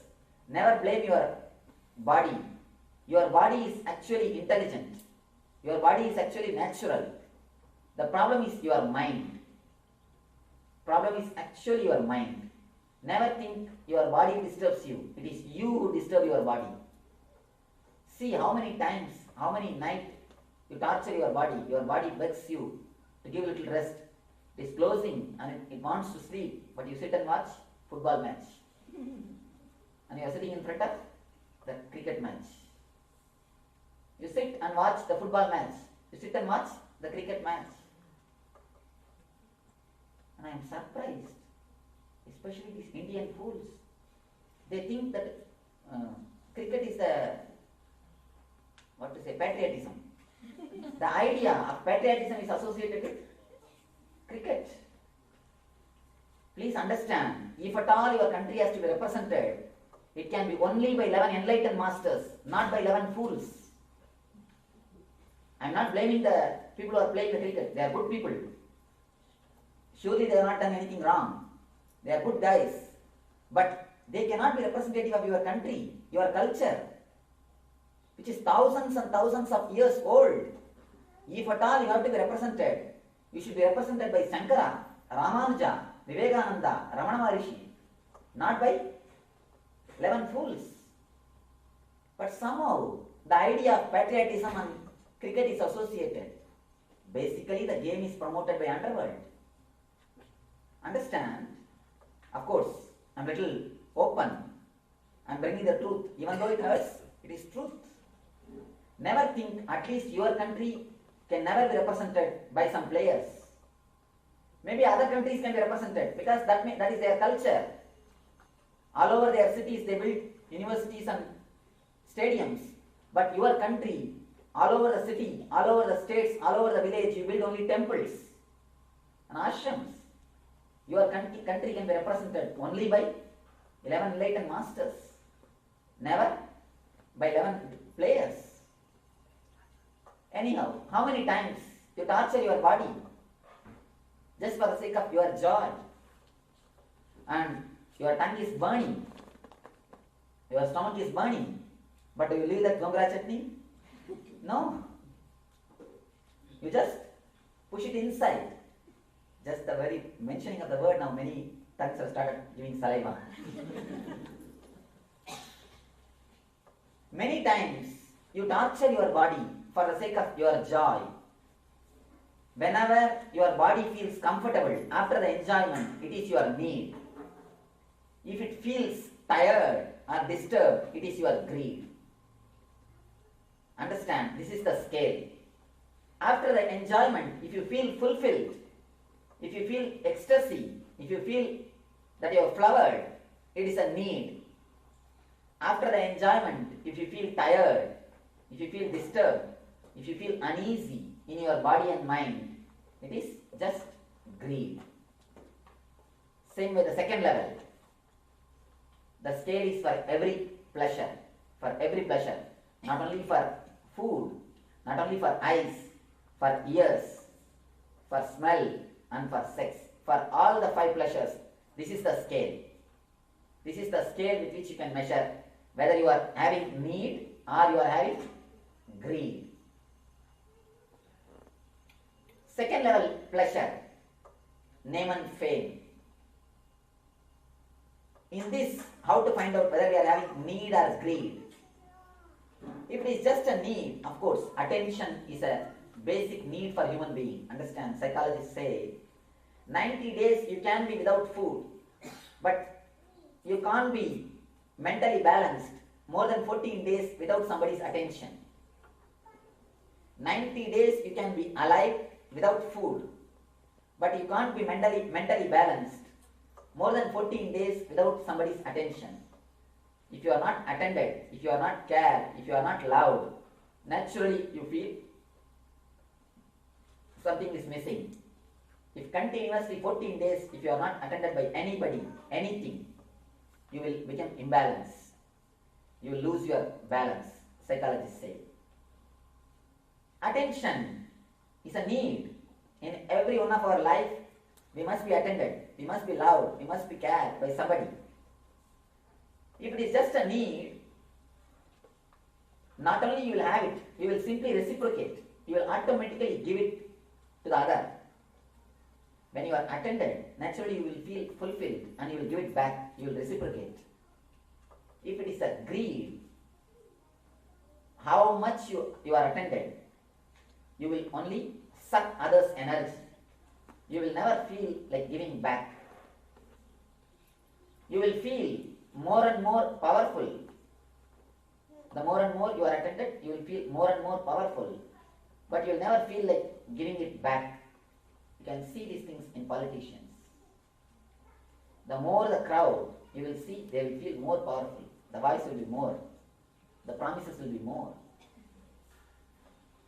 More they feel energetic, less they do service. More they feel energetic, again they work only to get more attention, more name, not to do something in reality. Attention need and attention greed. Attention need is usual, should be there in your life, will be there in your life. Attention need is the basic instinct which created the family system. You give attention to her and she gives her attention to you. Both of you help each other to live happily. That is the vow you take when you marry. When you marry, you take the Saptapadi. In that, there is a vow. Till the end of my life, I will support whenever you mentally feel depressed. And the other person says, I will support you whenever you feel depressed. The problem is nowadays none of us know the meaning of all these mantras. Only Purohits get married. Never we. There are beautiful vows which you take in the time of marriage. According to Hindu system, there is no divorce. Please understand. Hindu marriage system never accept the concept of divorce. You don't have divorce in our Hindu system. You take the oath in front of Agni on the food which you intake. Food, that's why you offer the rice. Annam, Agni, Akasha and Devatas. Finally the Jadaragni which digests the food inside your being. You say till this Agni becomes cold, means till you die. I promise that I will keep up these vows. So in Hindu system there is no divorce. Divorce is neither socially nor spiritually accepted in the Hindu system. When you marry, you take this oath. I will give all my attention, all my love, all my care to her. And she takes the oath in turn. Let me give my attention, my love and my care to the other person. If you are really in attention need, you will have and you will give. The problem is, again you become attention, you get the greed. You have attention greed. Attention greed can never be fulfilled. Even if you have the attention of the people, you will never feel fulfilled. You want only more and more and more. People, why do you think people die to become celebrities? They do all sorts of things to become celebrities. Why? Because the attention greed can take you to any extreme. For the sake of attention greed, you take anything. If you have the attention greed, before getting attention also you will have the deep fear. Oh, will I get or not? The moment you start getting the attention, name and fame, you will have a next fear. Will I lose it? Will I lose it? Will my name be spoiled in some way? Will I lose this attention? Will I lose this name and fame? You can see, before achieving and after achieving, both the time they will have continuous fear. I always tell the people, celebrities are the slave of slaves. Never think leaders are leading you. You are leading the leaders. Mass is always leading the leaders. Never the leaders the mass. It is you who lead them. If you go near and live around any celebrity, if you see them in their close vicinity, you will understand how much of fear they have about you, about the mass. I know intimately many politicians and many celebrities. I have seen their life. That is why I am telling you. If you live in their vicinity, close vicinity, if you know them very intimately, you will understand how much they are afraid of you, the mass. We always think leaders are leading the mass. No. Mass is only leading the leaders. Because without you, they can't be celebrities. Their whole energy, whole life is based on you. If you are not there, they can't be any more celebrities. See, a Paramahamsa is a Paramahamsa, whether you are there or not. He is in ecstasy. He is there. For somebody to become a Paramahamsa, he doesn't need citizens. He doesn't need fans. But for somebody to become a politician, he needs citizens. For somebody to become a celebrity, he needs fans. So it is totally dependent on you. It is not dependent on their individual energy. So it is you who guide them. If you have the attention greed, again you are the same rut of getting more and more people and maintaining more and more people. To get and to maintain.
Paramahamsa Sri Nithyananda, or Swamiji, is a revolutionary spiritual master of our millennium. He walks on a mission to heal the world through the powers of meditation.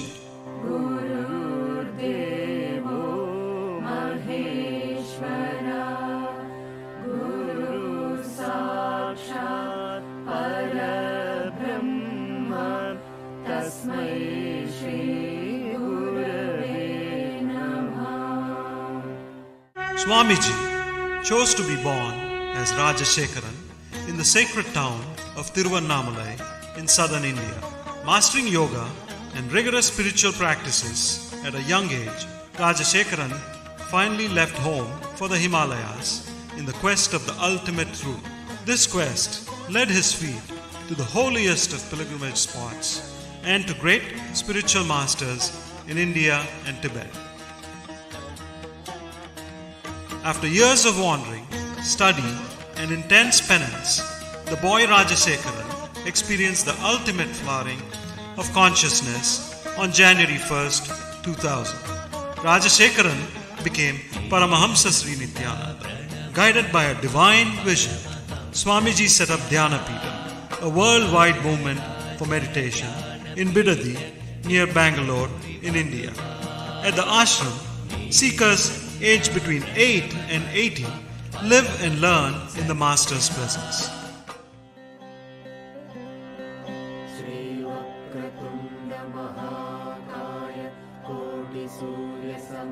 Ananda Healing, a unique healing science formulated by Swamiji, has been baffling the medical world by curing diseases ranging from migraine to cancer. Qualified individuals are also initiated by Swamiji into Ananda Healing. Today there are over 300 healing centers and over 700 healers worldwide. The Ananda Spurana program is an intensive workshop for chakra healing and meditation that brings together philosophies and techniques from the world's major spiritual streams. The Nithyananda Spurana program, or NSP, is an advanced level course where participants work on all their 7 energy bodies. Ananda Yoga is an introductory program to help integrate meditation into our normal lifestyle with practical and powerful techniques to cope with work stress, ill health, and failing relationships. Swamiji also reaches out to people with dhyana satsangs or mass meditation camps that take meditation to the remotest towns and villages of India. Swamiji travels the world, committed to spreading awareness about the role of individual transformation in shaping global communities. With a pragmatic vision that links Eastern philosophy to the Western scientific thought, Swamiji continues to awaken humanity to the significance of spirituality in our time.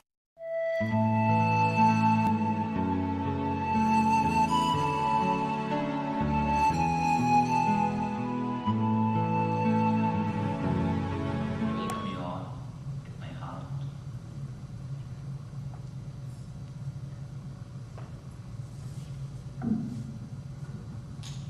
The eye problem is all today's topic.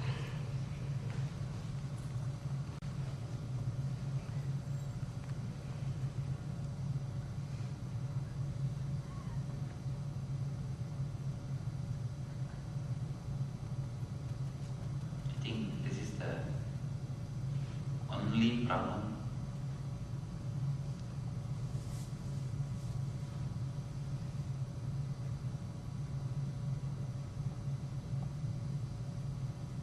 which has been faced by every human being There are thousands of problems in the world, but not all human beings face one problem. This one problem, almost all the human beings, every individual faces, every person undergoes it. Either in one way or the other, everybody faces the problem of I. What is actually the I problem?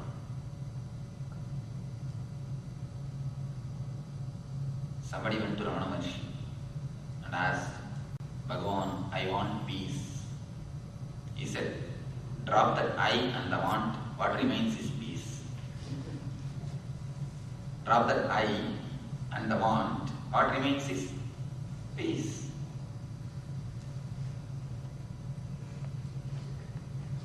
Throughout his life, he preached nothing but only one thing, one technique. Ask who am I for any problem. Standard solution. Who am I?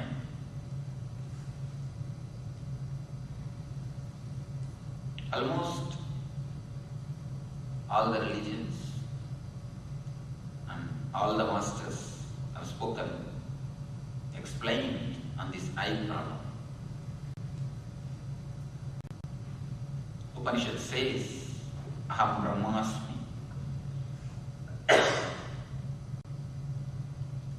Jesus says, be still and know that I am God. Islam says, Anal Haq, I am the truth. Buddha says, Appadibo Bhava. Atma is the light. I is the light. Jesus says, I am the path, I am the goal. Krishna says, I am everything.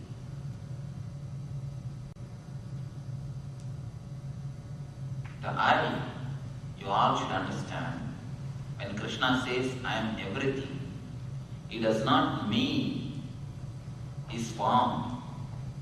He does not mean the Vasudeva Krishna. He means that universal Krishna, that God, the divine, or the energy who is called in the name of Krishna. When he says, I am everything, it does not mean that his form is everything, or the boy who is taken birth for Vasudeva and Devaki. Not that small boy. He is the enlightened Krishna, the master Krishna. Some fanatic devotees of Krishna, they invited me to attend one program. I went to attend that program. They asked me, do you believe in Gita? I said, Shruti, great. Like Gita, there is no other expression in spirituality. It is an unabridged dictionary of world philosophies.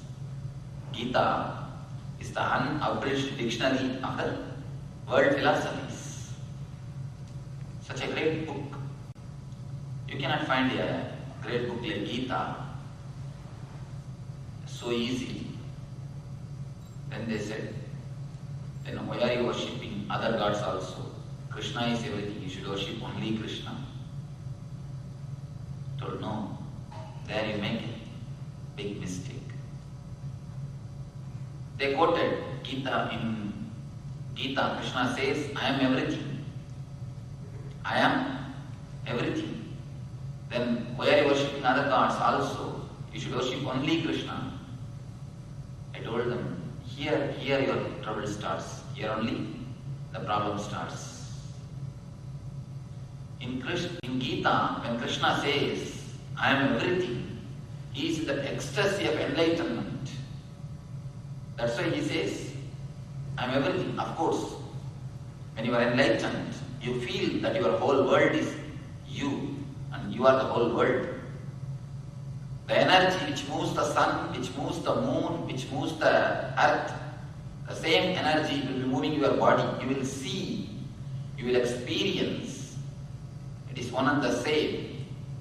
Then you will feel that you are everything and everything is you.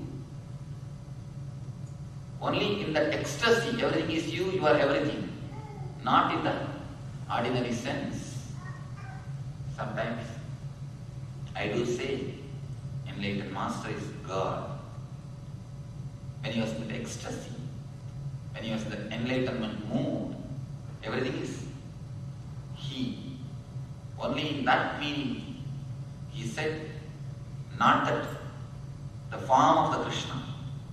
People come and always tell me, Swamiji, you are God, just by your word, such a big problem has disappeared. And such a good things have happened. I always tell them, no. Don't think this form is God. This form is not God. The energy which is beyond this form is God. If you catch this form, then again problem starts. I always tell them, don't catch this form.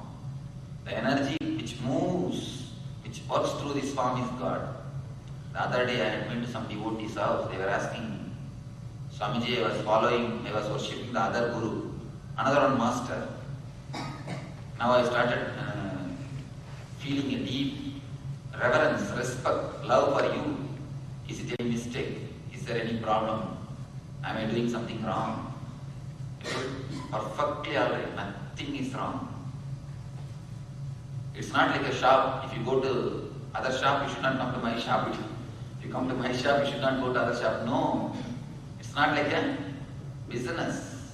I tell them, go wherever it is possible. Go to all the masters. Go to all the gurus. Go to all the religions. Go to all the good places. Pluck flower from all the gardens and make a beautiful garland for you. Pluck flowers from all the gardens and make a beautiful mala for you. You be very clear. Go everywhere. If somebody says, don't go to other person, don't go only to that place. When somebody says, don't go anywhere else, be very sure, be very clear, that man is fake. An enlightened man can never say, don't go to the other persons, don't go to the other gurus, or don't go to the other places. I always tell them, go wherever you can. Pluck flowers from all the gardens and make a garland for you, garland for your being. Pluck flowers from all the gardens and make a beautiful bouquet for your being. It is your ego which makes you catch the form. Never be caught by the form. Never be attracted to the form. Just beyond the form. The energy which works, that is what is God, not this form.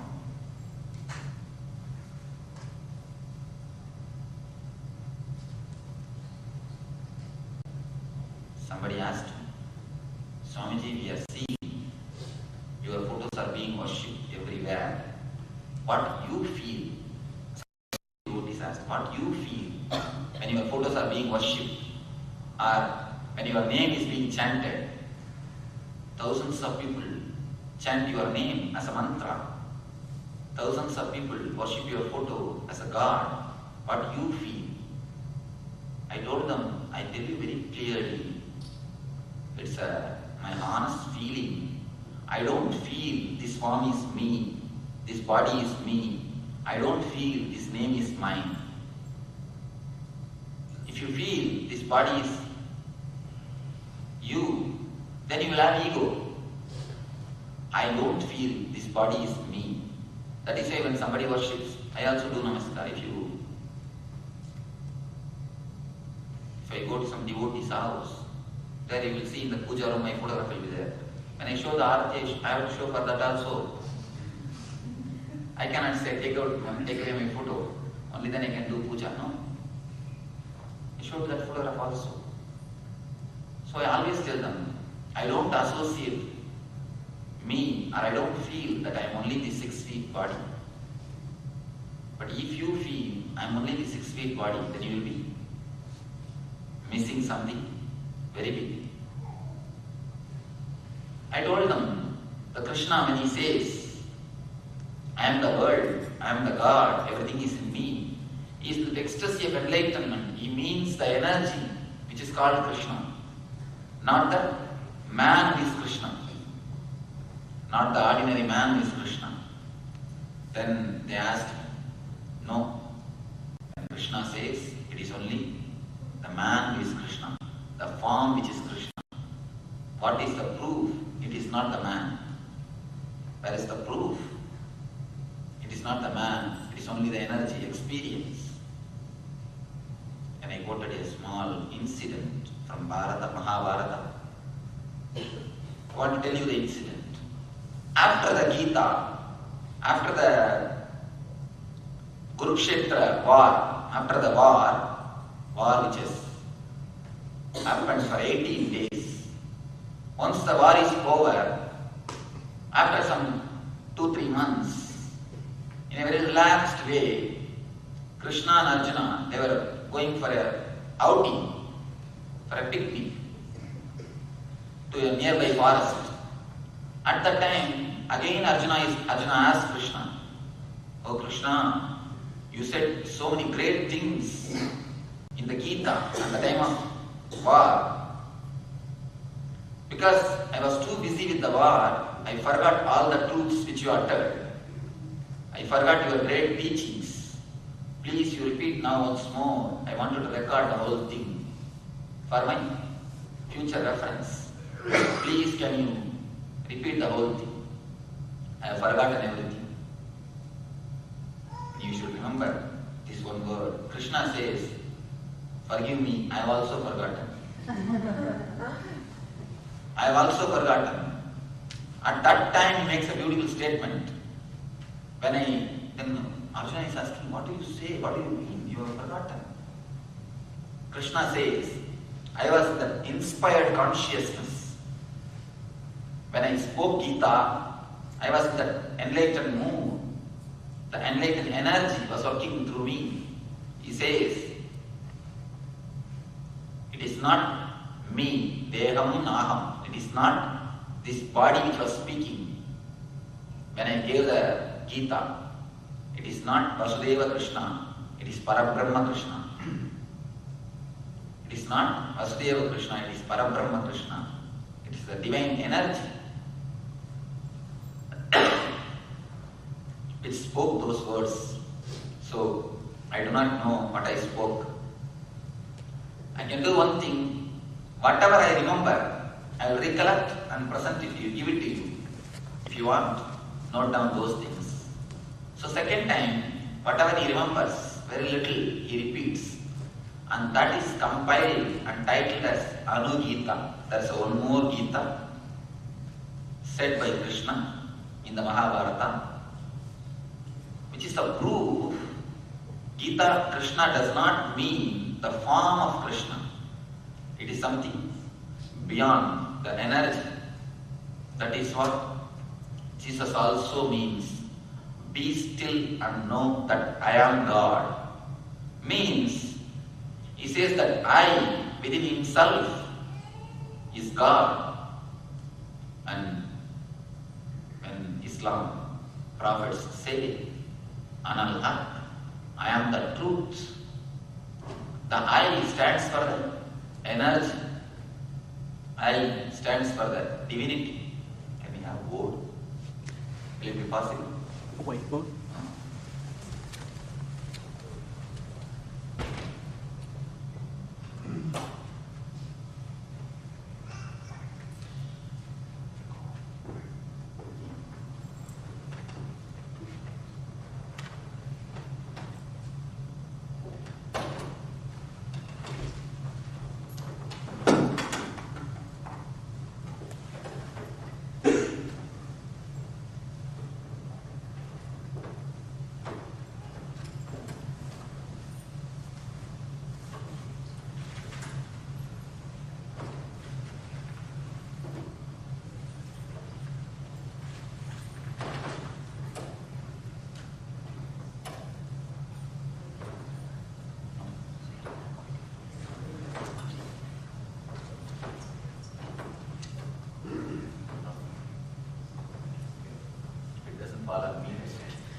I have to give this argument to support the Krishna fanatics.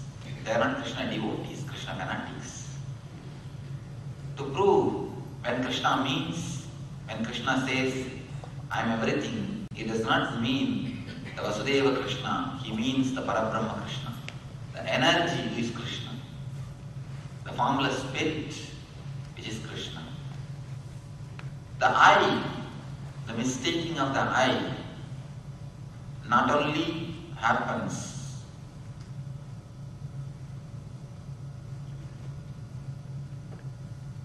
it also not only happens in the Puranic pages or between the master and disciple, it also happens in your system. The I, if it is understood, it becomes just the divine or the God. If it is not understood, it creates all sorts of trouble. All sorts of trouble.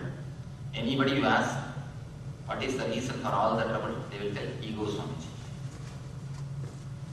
Everybody knows which creates trouble, which creates the troubles. Everybody knows it is just the ego. Everybody knows it is just the ego. But nobody could overcome. Nobody could crash it. In one side, people say ego is the trouble. The other side, the masters, they declare, I am the God, I am the truth, I am everything. There also it is I, here also it is I. What is the difference between these two I? How can they say, I am the truth? There are beautiful sayings, there are beautiful utterances. Vedagameham purusham mahantam amritasya putra srinvantu vishve amritasya putra. I have known the ultimate truth. You people are the embodiment of divine consciousness. There are verses in the Upanishads. You people are the expression of the ultimate intelligence. In so many places, so many masters, they declare, I is God, I is the truth. In the Vedas, there is a big Mahavakya called Aham Brahmasmi, means I am the God. There is one more Mahavakya called Sivoham, I am the Shiva. Soham, I am that. In all the religion, the ultimate statement is I am the truth, I am the God. What do they mean when they say I? With the ordinary sense, the I only creates all the troubles. In our life, the I only creates all the trouble, all the problems. In their life, I only is felt as a God. What is the difference between your I and their I? What is the difference between our I and their I? With our I, we continuously suffer. From morning till night, everything. What do you think? What is there for me? Any incident, any situation, you try to put your I in front. The I smells very badly in our life. It creates very bad smell.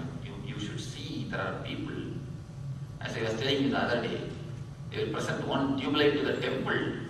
In the tube light, their whole family name will be there. If you switch on, only the black lines will be there on the wall. No light will come, will be out. Wherever we go, whatever situation comes, we are always present. We always project. We are always first to say what is there for me in our mind. Any situation you deal only, how can I be in front? How can I be in front? You try your best to push yourself. You try your best to be in the front, to show your I. But finally you get only the blues. Whenever we work hard to keep our I in front, we get only the blows, nothing else. Nothing else but the blows. With our life, I creates so much of problem. And not only that, the very I itself becomes a problem. With this great master's life, with these enlightened people's life, the very I is such a joy, ecstasy. What is the difference? For us, the same I is a hell. For them, the same I is heaven. For us, the same I is a problem. For them, the same I is bliss. There are verses you should read, that Sivoham Sivoham by Shankara. He says, I am the Shiva, I am the God. There is a beautiful Devi Suktam. Aham Rudrevi. I am the gods of all the universe. One side, the enlightened people worship the I. The other side, ordinary people are just crushed, disturbed, continuously facing problems after problems by this I. What is the difference between these two? Why they should suffer, they should have problems, and why masters should have bliss from the same I? Taittiriya Upanishad very beautifully says, there is a very big Upanishad which deals on this I subject. It says, ordinary person never uses his I totally. Enlightened persons uses his I totally. There is no difference between you and the enlightened. There is only one difference. If you know the methods and techniques to use your I totally, it expands. If you don't know to use your system, methods, your I totally, then you are in trouble. Whenever you don't use your being totally, don't think not only it's not used. The one more big trouble is that when it is not used, it becomes cancer in your being. Anything which is not used, which is not helping your system, which is not becoming your being, that will become a cancerous growth. Am I right? Anything which does not allow your body function, any new object, any new thing which is entered in your body, but which is not becoming your body, which is not becoming your being, which is not absorbed in your system, if it stands alone, if it stands separately, not only it is not useful, it will become cancer. It will become a seed for any cancerous growth. The same way, if you don't use your I totally, it's not only that you are not using it, that will become a cancer in your being.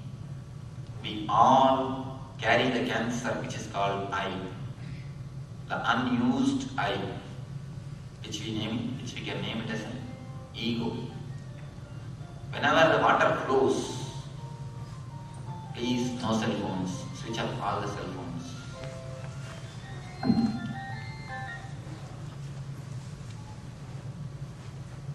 If you give me the undisturbed space, you will see the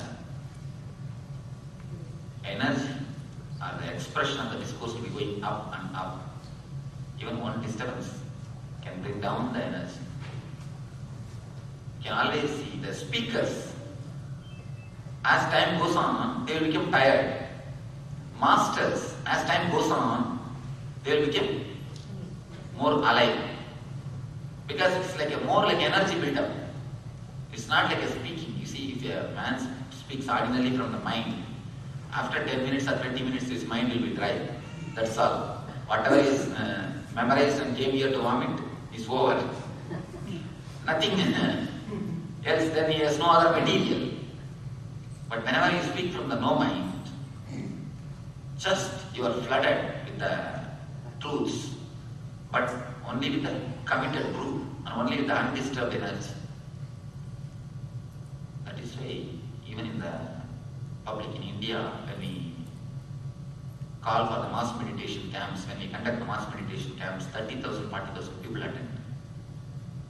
Even in that big gatherings, we close the entry before I enter. Before I enter the hall, I always come at least half an hour, 1 hour late to allow the crowd to settle. So when they settle, the entry will be closed, only then we start. What is the difference between your eye and their eye?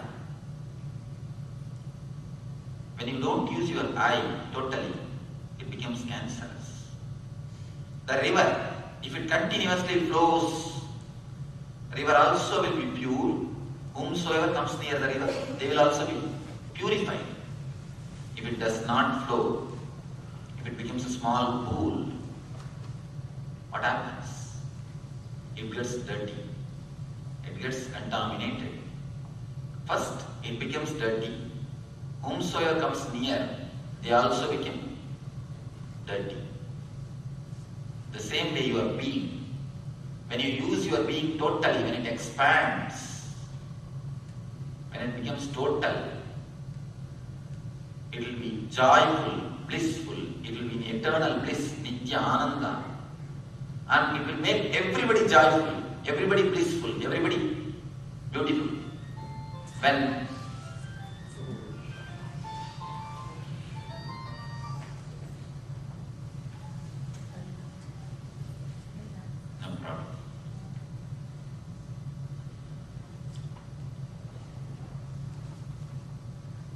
is a very big difficulty. Just like the mind. Mind also. To switch off it is very big difficult. To start is not so difficult. To charge is also not so difficult. To switch off is very difficult.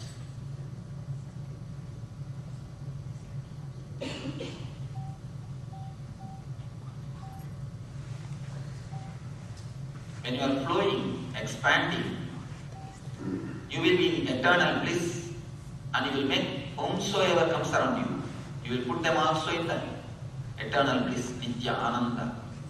But when you become a pool, you will also be in a very low mood, depressed, always dull, dead. You know, that's a beautiful thing. When you don't want, you will see that it happens continuously.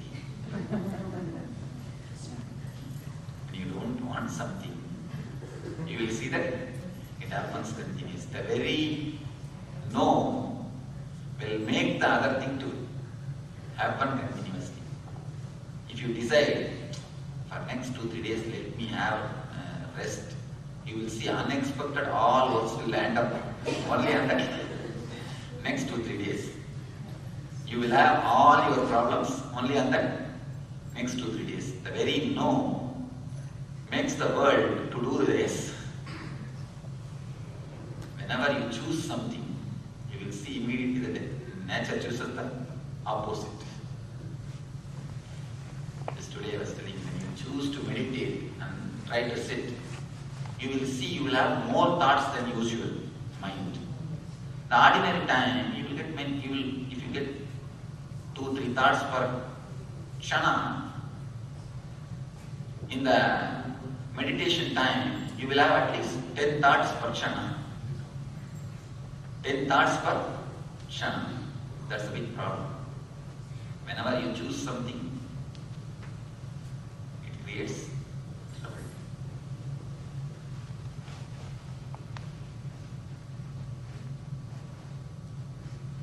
If you are a river, you make yourself joyful and others also. If you become a pool, not only you stink, you create smell, you disturb others also.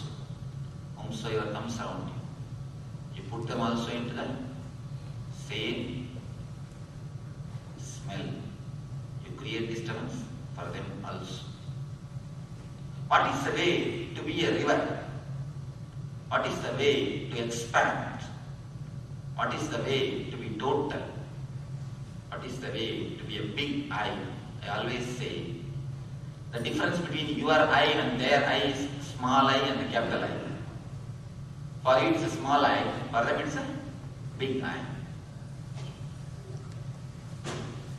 What's the difference between your I and their I?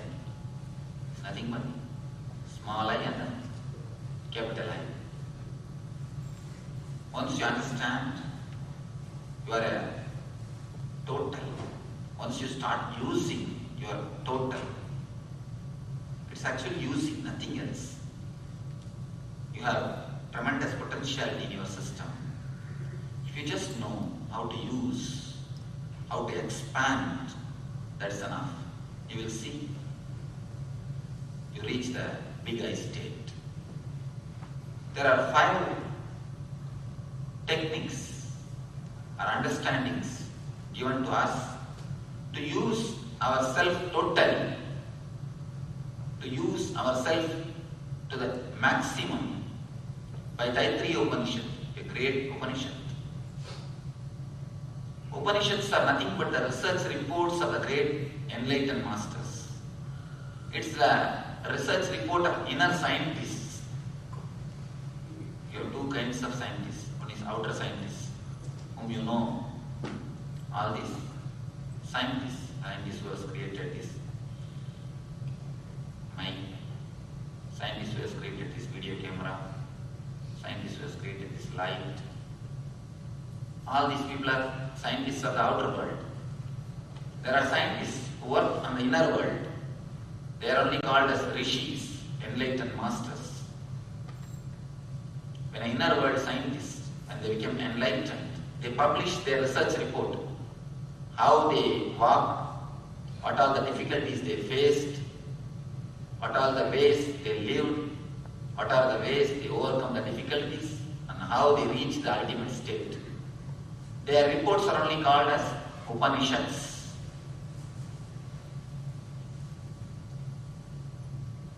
The Buddha's report to the world is what is Dhammapada.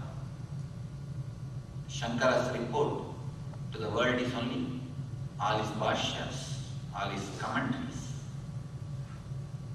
When masters publish their report, give their report to the world, it is called Upanishads. Here is a beautiful Upanishad, Taittiriya Upanishad.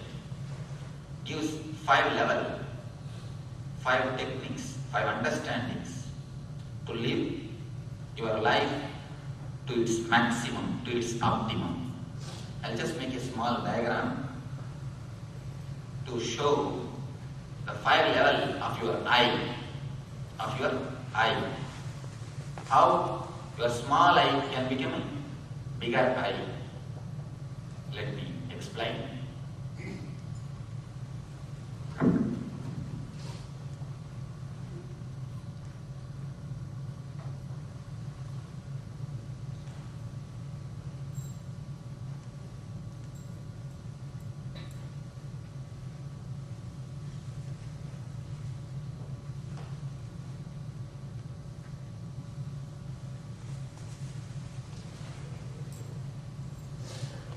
Of your eye is called Annamaya. Second layer is called Pranamaya. Third is called Manomaya. Fourth is called Vijnanamaya. Fifth is called Anandamaya. You can't, and there is no need to remember the Sanskrit names. Just if you understand, that's enough. Annamaya means the body which you use now, this body. This is the first layer. Pranamaya means the second layer. The air circulation which is happening in your system is second layer. Manomaya, the inner chattering which is continuously going in your system, is called third layer. The sleeping hours is called fourth layer. Your energy or your ananda, your excitement, your happiness, your bliss is called fifth layer. Then when you cross the fifth layer, you become the big eye, then the small eye. Here you are Buddha, here you are Buddha. When you don't use your being totally, you are simply Buddha. When you use all your five system, all your five layers, totally you are a Buddha. It is not that somebody can use and somebody can't use. Everybody can use. It is available for everybody. Only it is up to you whether to use it or not, whether to have it or not. It is your individual decision. Here, I am going to just give you few small explanation and understanding about these five layers. Then you can decide whether to use your systems and become joyful, whether to flow like a river or to be like a pool, small pond. But be very sure, whenever even one layer, if it is not used, not only you don't use 20% of your being, that 20% becomes cancer. It becomes a cancerous growth. Not only it's a less, it is something worse. Simply if it is only less, nothing much is lost. After all, little bit. But it is not only less, it becomes worse. Something cancerous in your system. First, Annamaya Kosha. The first layer. The Upanishad says beautifully, Annam Brahmedi Navyajanat. The food is God. Anna means the food. Food is God. Don't waste it. The original meaning is simply understood opposite way. People think don't waste it means, oh, Upanishad says eat it and everything. Whenever I go to the devotee's house, it is a prestige for them to feed me. For me, it's a life and death question. For them, it is only prestige. So what they do? They fill the whole table, not only the leaf, the whole table with all types of food. And then they put everything into my leaf. Then they tell me, no, Swamiji, you should not waste the food. Please eat it again. They try to guide me. No, you should not waste the food. Please eat it, Swamiji. See, if you waste the food outside, only the food will be wasted. If you waste the food inside, the system also will be wasted. Just because it will be wasted, if you put the food inside, what will happen? The system also will be wasted. There are few guidelines about your food to expand this body, to use this body at its maximum. At its maximum. If you follow these few basic guidelines on the food, you will see your body is alive, active throughout the day. From the moment you get up from your bed to the moment you go to bed. You know only one thing in your life, the no diseaseness, never the health. We forgot the very concept of health. There's a beautiful verse which says about health. Quotation which says about health. What is health means? It's from Tantra. When you get up from your bed, what will be your first activity? Go to the bathroom. Your steps from bed to the bathroom should never be as steps, it should be more like a dance.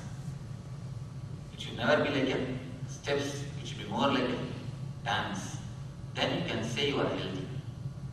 The first activity, as soon as you wake up, your mood and your body language, if it is just bubbling, overflowing, joyful, ecstatic, alive, then you can say you are healthy.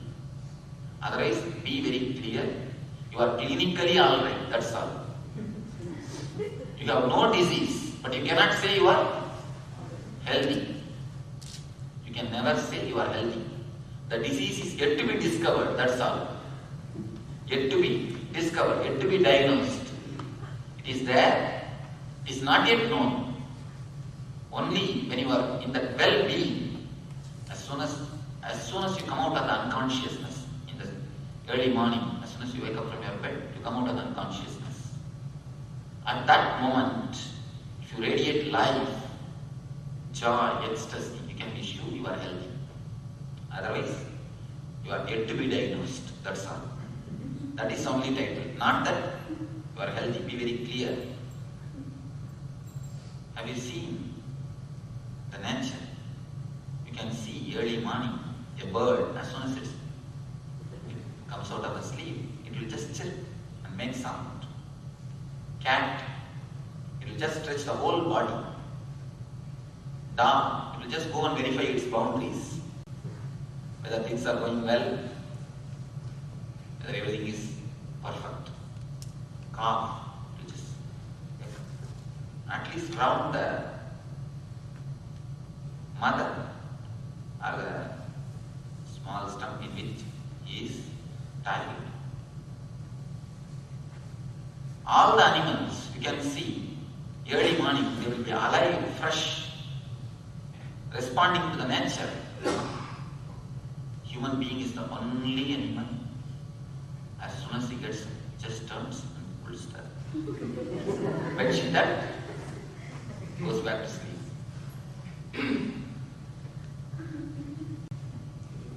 As soon as you get up, what you do? One turn, pull the bedsheet and go to sleep. Human being is the only animal who is not fresh after his sleep and after his food. Who is not fresh after his food.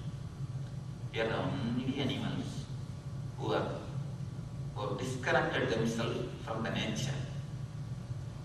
We are the only being who have disconnected ourselves from the nature. No other animal has missed the nature.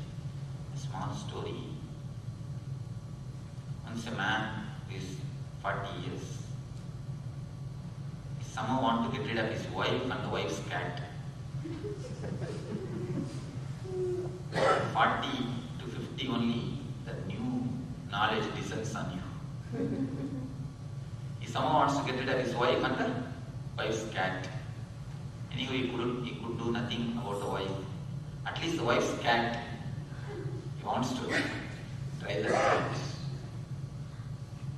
He took the cat in his car and some 10 miles away, he left the cat, came back to the house.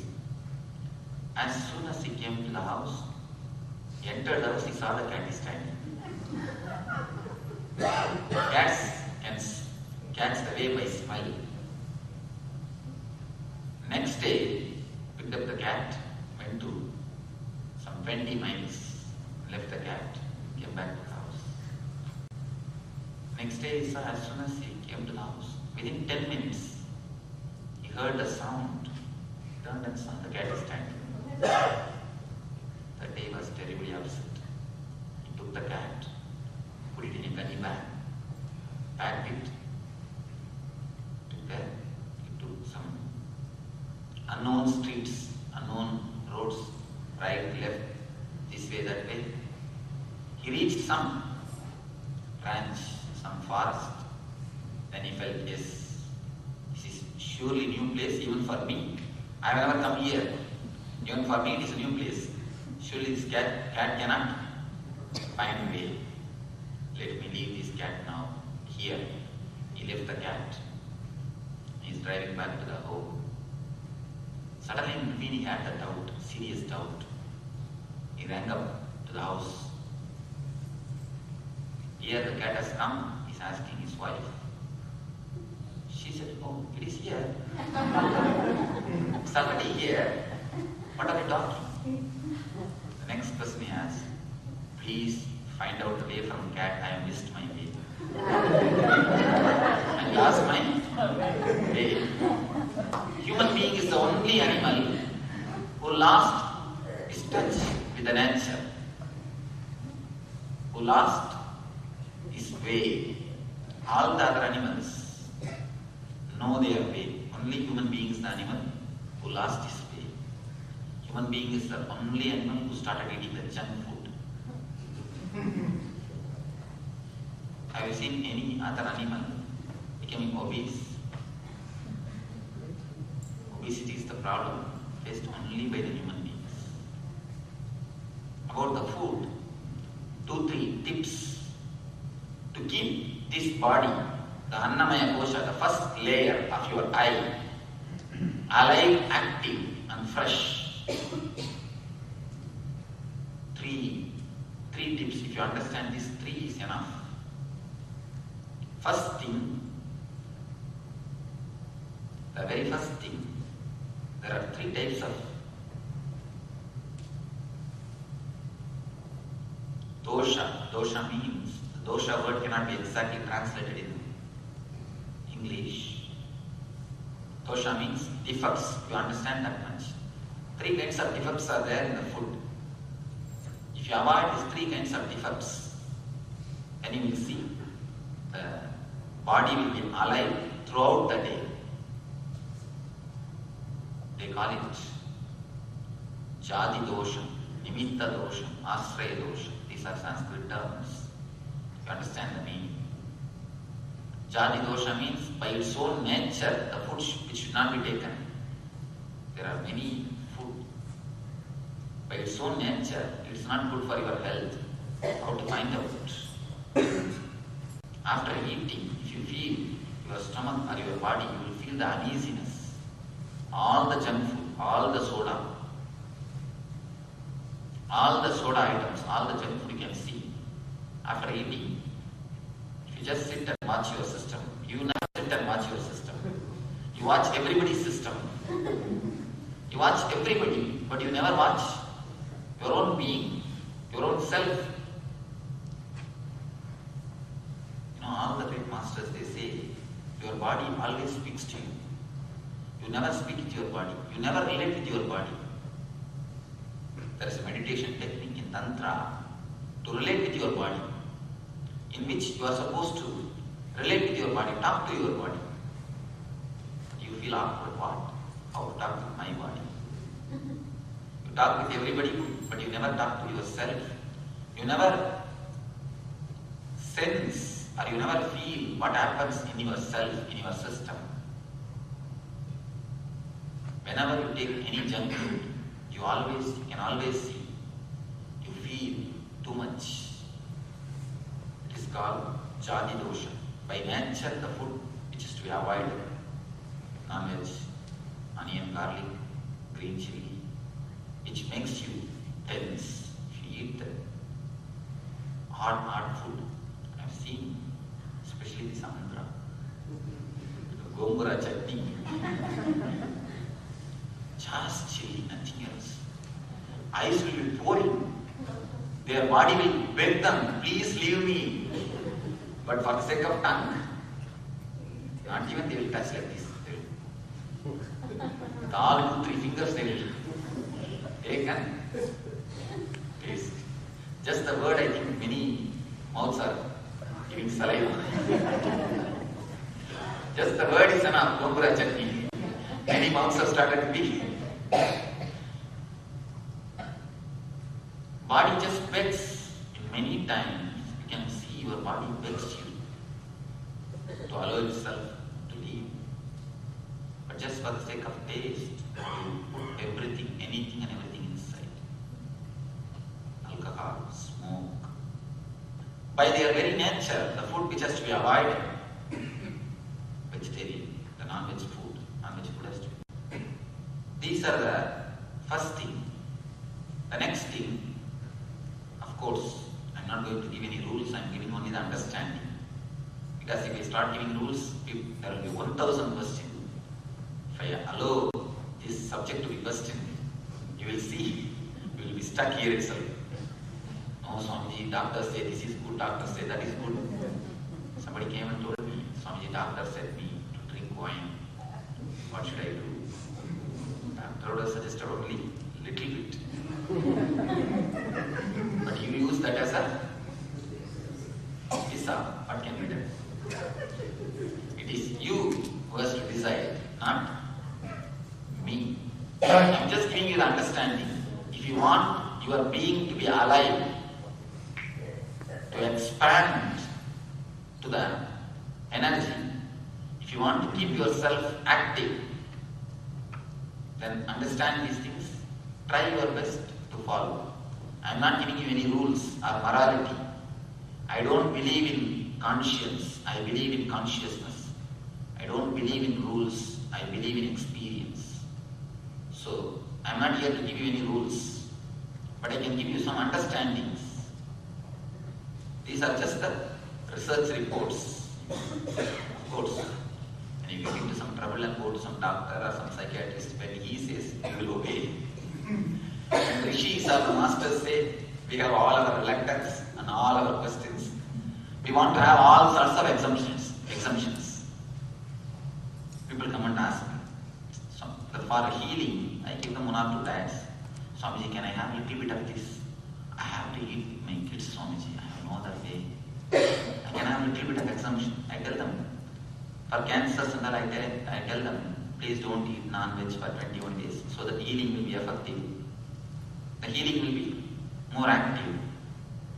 Please don't drink at least for 21 days till you get healed. They say, no, Swamiji, I have put this party, that party.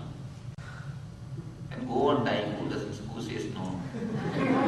It's you to decide whether to go and die by cancer or should I get healed. It is your choice. It is their choice. They want the healing also and they want all exemptions also. Whenever we want me to go for exemption, we ask for exemption. What will I tell? If they come and ask me, what can I tell? I cannot say anything strict. I say, all right, carry on. It is only they should decide. Whenever the doctors say, they obey totally. When the masters say it's a little difficult, then they think no, he is giving it as a morality. He is giving it as a regulations. I am not giving these things as a regulations. I am not giving these things as a morality. I am giving these things as an understanding. The big difference is there. If you think you should not jump the red signal, if you think this is a rule, you always try to jump. If you think this as a rule, what will you do? You will just see if there is no calm. If you take things as a rule, you always try to go beyond because your nature is searching for freedom. Your instinct is asking for freedom. If you take anything as a rule, you will always try to go beyond it. You will try to break it. Don't take these things as a rule. You should not jump the red signal. It's an understanding. If you take that as an understanding, if I jump, if everybody starts jumping, the whole road will be mess. It will be an accident. It is a contract between me and my next person, the other person who drives the car. It is a contract, mutual contract between all of us. It is a contract between you and your next man, you and your other colleague. It is just an understanding. It is not the rule. When you look at the whole thing as this way, You will never feel like jumping the signal. You will never feel like crossing the signal. Because when it becomes understanding, it becomes your blood and bone. If it's a rule, it's only the skin deep. You try to go beyond. So take all these things as understanding, not as a rule. If you take all these things as a rule, as soon as you go out, what will you tell? Swami spoke nicely. He can do, he says, Swami, what we can do? We cannot practice all these things. These are impractical for us, you see. And especially even if we are in India, we could have done something. We are in America, it's a different culture, different society. Nothing. Simply our laziness, our misunderstanding. We put it on the society, we put it on the culture, we put on everybody's head except our head. Except our head, we put everything on everybody's head. Only never it reaches our head. Take all these things as understanding, not as a rule. Jati dosha is the thing. Food by its own nature to be avoided. Next thing, nimitta dosha. If there is a dirt, if it is some way became dirty, you shouldn't take. Of course, the hygienic standard of America is really good, so there is no need to bother about the nimitta dosha here. Third is asraya dosha. This is the great thing. This is the thing which you need to understand. Never ill-treat or misbehave with your cook. Don't think it's a rule. Now, I read the report. There's a book called Mind Matters. In that they say, if you eat the food which is cooked by your enemy or a person who is not happy with you, who is continuously having negative thoughts about you, within 21 days you get ulcer. Within 21 days, your stomach gets disturbed. Please be very clear. They say it is not that when you cook, you put only ingredients, you put your thoughts also. You put your thoughts also. Your thoughts play a major role in all your deed. And one more thing they say, the same the physics experiment in the physics, the same experiment done with the same instrument, in the same temperature, with the same things, by two persons, shows two different results. By this they come to the conclusion, the person, the thoughts, the being also plays a role in the outer activities.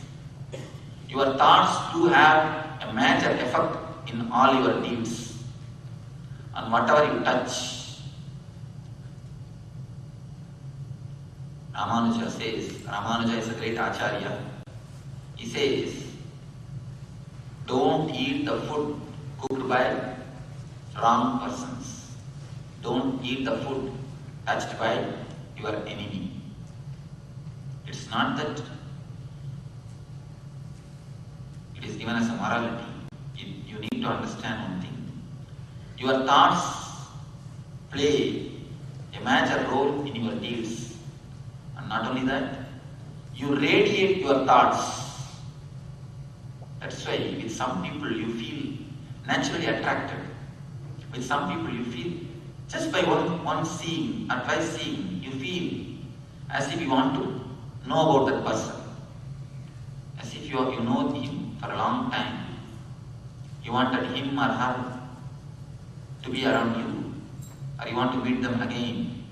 For some persons, as soon as you see, you feel like an escapee. You somehow wants to run away. Even if they come, you say thank you. You just move, walk off. Why? With somebody you fall in tune. With somebody, you just run away. Thoughts radiate a special mind. Thoughts radiate a special light. It is called aura body. Just around your body, your thoughts just emit energy. So don't think thoughts are dead things. They are alive energy. Whenever somebody touches some food, their thoughts also enter into that food. So, if you eat the food cooked by a person who is not happy with you, what he will be thinking when he cooks? He will be only cursing you. I always tell them, never disturb your cook and the driver. Of course, here the problem, no driver, so no problem. Never disturb your cooks. Never misbehave with them. Give them all your respect and keep them always in a good mood. Keep them always in a good way. Because when they cook, don't think they put only the ingredients, they put also their thoughts.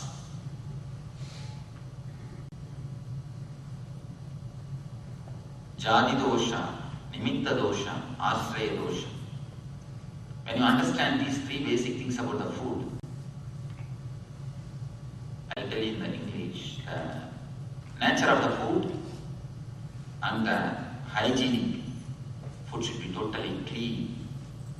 Third thing, main, the food should be handled only by the person who has got good thoughts. In the same way, if you cook always with the divine name in your heart and the good thoughts in your being, then you will see the whole house will have a beautiful, happy stomach. They will have nothing, no problem with the stomach. And even if you have to go and eat in the restaurants outside, before taking the food, any food, just meditate for a few minutes. Send the positive energy to the food. Then you take that food. You will see your body feels light. Your body feels very light. When you take the food which is cooked by the person who has got negative emotions, you will always see you are affected by it. One more thing. This is the main thing to be understood. Whenever you eat, how to eat, the attitude of eating. That's a small story. Once a king went to a Zen master and asked, Master, I heard that you are a great enlightened man. You are always happy. You are so joyful, radiant, alive. You just emit energy just by your presence. We feel so happy. What you do, what is the practice you do to reach this state, to be in this state? Tell me, what kind of meditations you do? What are the spiritual practices you are observing? He said, what practice? I eat when I eat, I sleep when I sleep, that's all. The king could not understand. He asked, please give me a little more explanation. Master says, no. When I eat, I eat. When I sleep, that's all. This much only is my practice. I am quite happy. Actually, when you eat, you don't eat. When you eat, at the time only you bring all your worries, all your troubles, all your planning. Just imagine, remember the scene of your eating. Quickly grab it, that's one thing. Next thing, you will be having all sorts of planning mentally. What to do next, where to go, how about this, how about that, everything. If you don't think anything, she will be there to tell. I have to go to grocery store, I have to do this, I have to do that. Of course, here the lifestyle is different. Most of the time you eat in the outside restaurants. When you eat, except eating, your mind does everything. Your mind does everything. Your mind never enjoys, or your mind never feels the food. Your mind never feels the food. Your being never feels the food. You just grab the whole thing, you just put it inside and fill your body over. When the Upanishad says, Annam Brahme Navyajana, food is God, don't waste it. If you eat without paying the attention to the food, you are disrespecting the food. It is just like throwing into the dustbin. When you throw it into the dustbin, you don't bother what is there in the plate. The same way, when you throw into your body, into your mouth, if you don't bother what you are eating, what is the food, if you are not sensitive to the food, what is happening? Again you are just misbehaving with the food. That is what is the right word. If you eat without enjoying it, without tasting it, if you eat thinking of something else, you are disrespecting the food. You are misbehaving with the food. You are just wasting the food. Nothing else. You are just wasting the food. When Upanishad says don't waste, they say eat with respect. You never do it. Understand this one thing. Whenever you eat, that 10 minutes, 20 minutes, give it for eating. Give it for eating and give it for drinking. You will see, first thing, the food becomes tasty. Next thing, your body becomes alive. You will not feel the heaviness. If you eat with awareness, you will never overeat. Because your body has got its own intelligence to control. If you eat with awareness, you will never overeat. And you can very clearly find out which food suits you, which food does not. If you just eat with awareness, that itself is a great meditation, nothing else. You don't need any other technique. Eating with awareness itself is enough. Itself is enough unto itself. Eating itself can become a meditation. Next thing, you will never overeat. Third thing, your body itself will understand what is good for you and what is not good for you.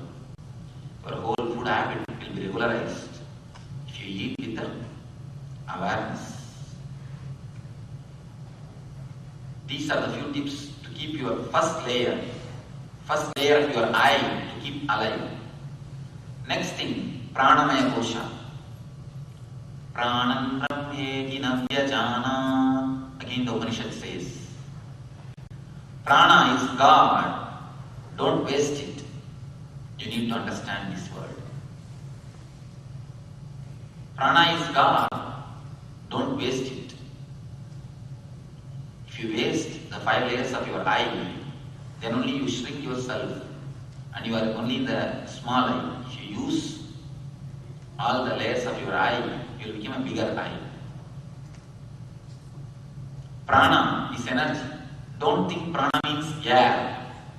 It is a subtle energy which is carried by air. It is called prana. Whenever the air circulation happens in your system, a subtle energy which goes in and comes out is the thing which is called prana.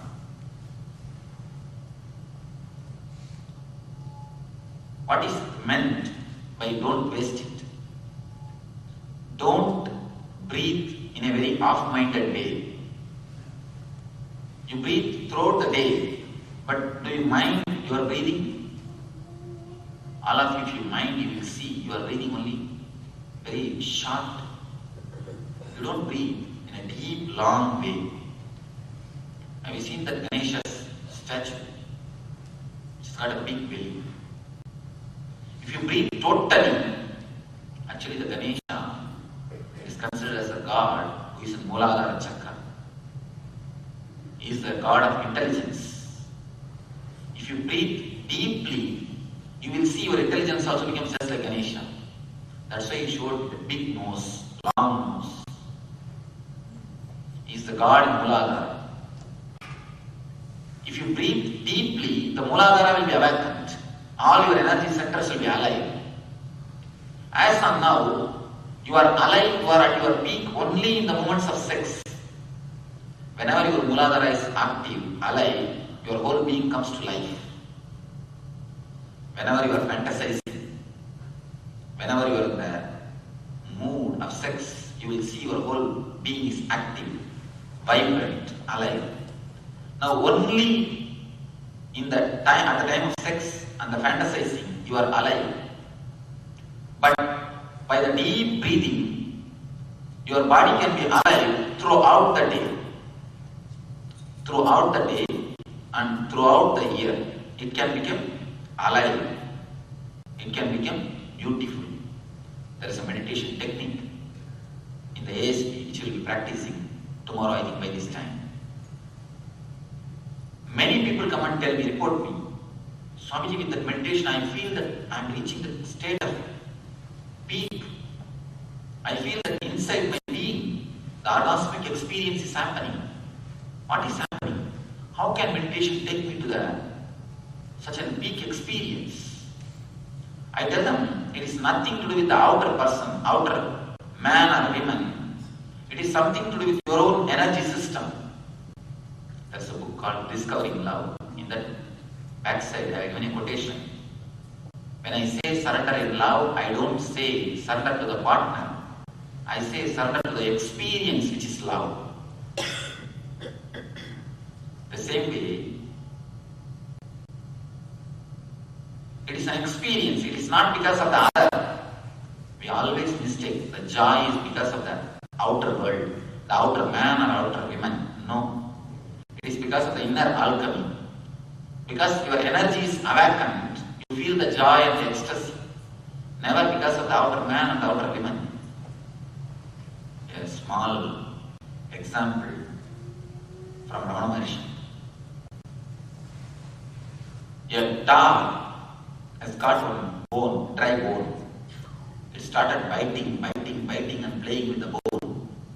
And finally the bone has scratched his own mouth and blood started coming out, oozing from his mouth. Then the dog was just enjoying the blood, thinking that blood is from the bone. Just like that dog, the dog which enjoys the dry bone and sucks his own blood, thinking that blood is coming from the bone. Blood is coming from the outside. Just like the dog, we also use the dry bones of the outer world and we get the joy from our own system, from our own being. But we think the joy is from the bone. It is just your alchemy. If you change your alchemy, if you can change your system, if you can change your breathing, you will see continuously 24 hours you are the orgasmic joy, you are the ecstasy. People ask, how can a man go beyond the worldly pleasures? I have seen many people, especially the intellectuals, people who have read too much. Actually, one person, one elderly Pandit, he was asking me, according to the Shastras, the Shastra says 25 years of Brahmacharya, 25 years Grihastha, 25 years Vanaprastha, 25 years Sannyasa.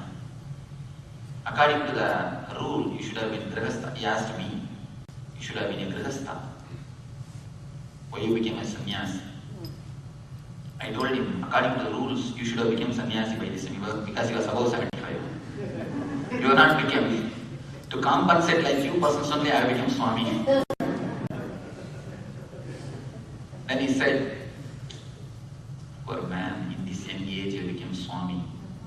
I said, you poor, I feel only sorry for you. You You don't know the state in the ecstasy or joy in which I am. Don't feel sorry for me. I only feel sorry for you, poor man, still now suffering in the world. He said, looking at me, oh, in this young age you have become Swami, very. I told him, I only feel sorry. I only feel poor. Even after this age, you are still suffering, caught up in the world and bondages. That is a beautiful Upanishad says. And a man becomes enlightened, every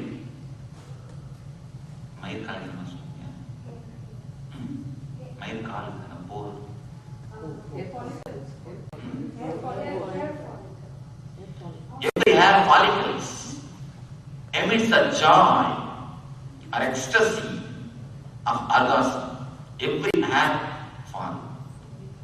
Just it emits the ecstasy. Every inch of your being emits the ecstasy of the joy continuously, 24 hours. I tell you from my experience, it is truth. It just continuously feels joyful, ecstatic. I tell them, because continuously inside the joy is flowing. It is just bubbling. I don't need the outer joys. This is the way the renunciation happens. When you are so ecstatic, bubbling inside your being, you don't need anything from the outer world, from the outside. Neither pleasure nor comforts. You are totally ease with your being, with your system. When you breathe with awareness, you will see your Mooladhara awakens. Vinayaka, Ganesh is the Mooladhara, representative of Mooladhara. Whenever you chant the Ganapati mantra, you will see that Mooladhara awakens. Gum is the Ganapati's bija. If you say the gum, you will see exactly a Mooladhara, it resonates. The Mooladhara, it will resonate. Mooladhara means where your spinal cord ends. The sex center. If you utter that word gum, you will see there like a hammer, it will be vibrating. The Ganapati mantra awakens the Mooladhara. Anyhow, if you just breathe deeply, that's enough. You will see the Pranamaya Kosha. The second layer of your body expands as deeply as possible. Whenever you find time, if you are driving, if you are just sitting, if you are relaxing in your house, if you are taking bath, whenever you remember, just start breathing as deeply as possible. You will see whole body gets awakened, alive. Whenever you are alive, you will see that the breathing will become fast. At the time of anger, at the time of sex, at the time of violence, whenever you remember somebody whom you hate, you can see always the breathing will become fast. Whenever you make the breath fast, you will become alive. Your being is flooded with life. You reach the beautiful, ecstatic layer. So whenever you remember, immediately start breathing as deeply as possible. Throughout the day, you will see you will be more alive and more active. There is a third layer, Manomaya Kosha. The inner chattering is what is third layer of your eye, Manomaya Kosha. How to keep the third layer alive, active. How to use the third layer alive and active. The Manomaya Kosha. Whenever you remember, there's a beautiful sutra. Manam brahmedi navyajanat. The layer of the mind is God. Don't waste it. You waste, how you know? Throughout the day you can see you will be continuously thinking for no use at all. Throughout the day you will be continuously thinking, but there will be no use. If you just sit for 5 minutes, today all of you practice this one thing. When you go back to your house, sit just for 5 minutes and write down all your thoughts. Write down all your thoughts. You will see more than 80% is only junk thoughts, like a junk mails. When you see your mails, whatever is not useful for you, you say that as a junk mail.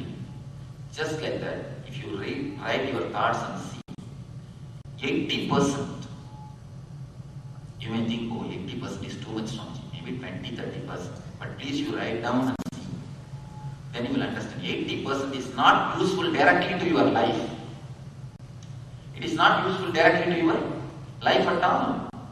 Either for your growth, I am not telling only for a spiritual life, even for your ordinary life, it will not be useful for your money making, or for your business, or for your health, or for your being. You may say, no, 80% is too much. But I have experimented with hundreds of people.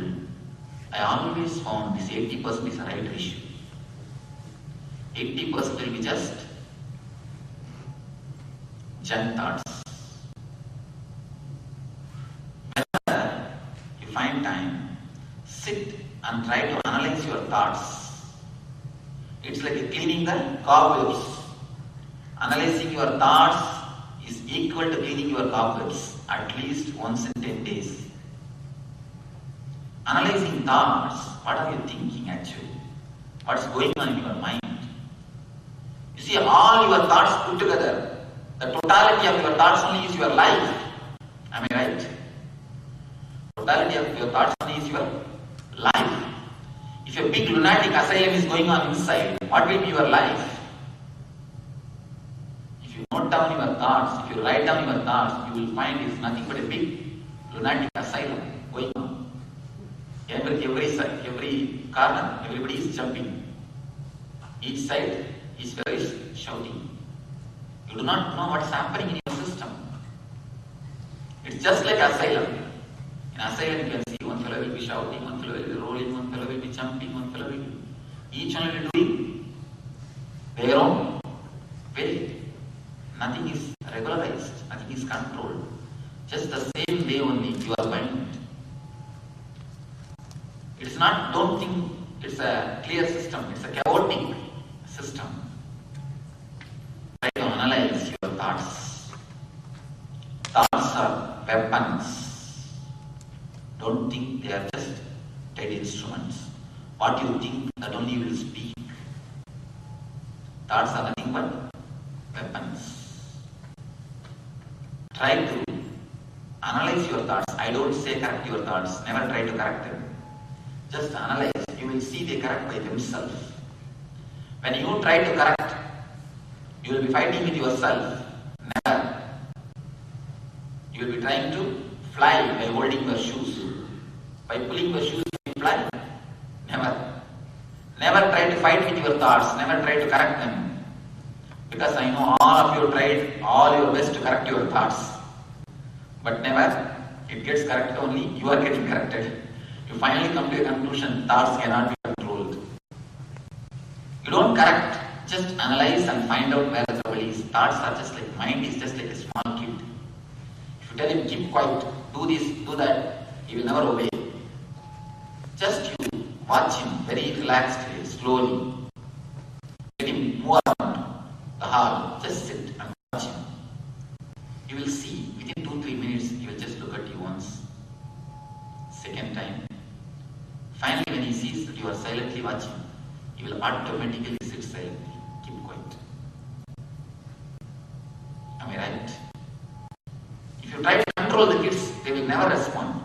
You just try to witness him, watch him. He will silently come and sit next to you. Mind is just like a child.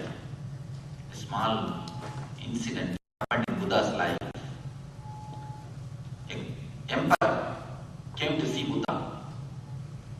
He was sitting and just shaking like this, legs, shaking the legs. I have seen many people doing this. Have you seen? Like this, just shaking.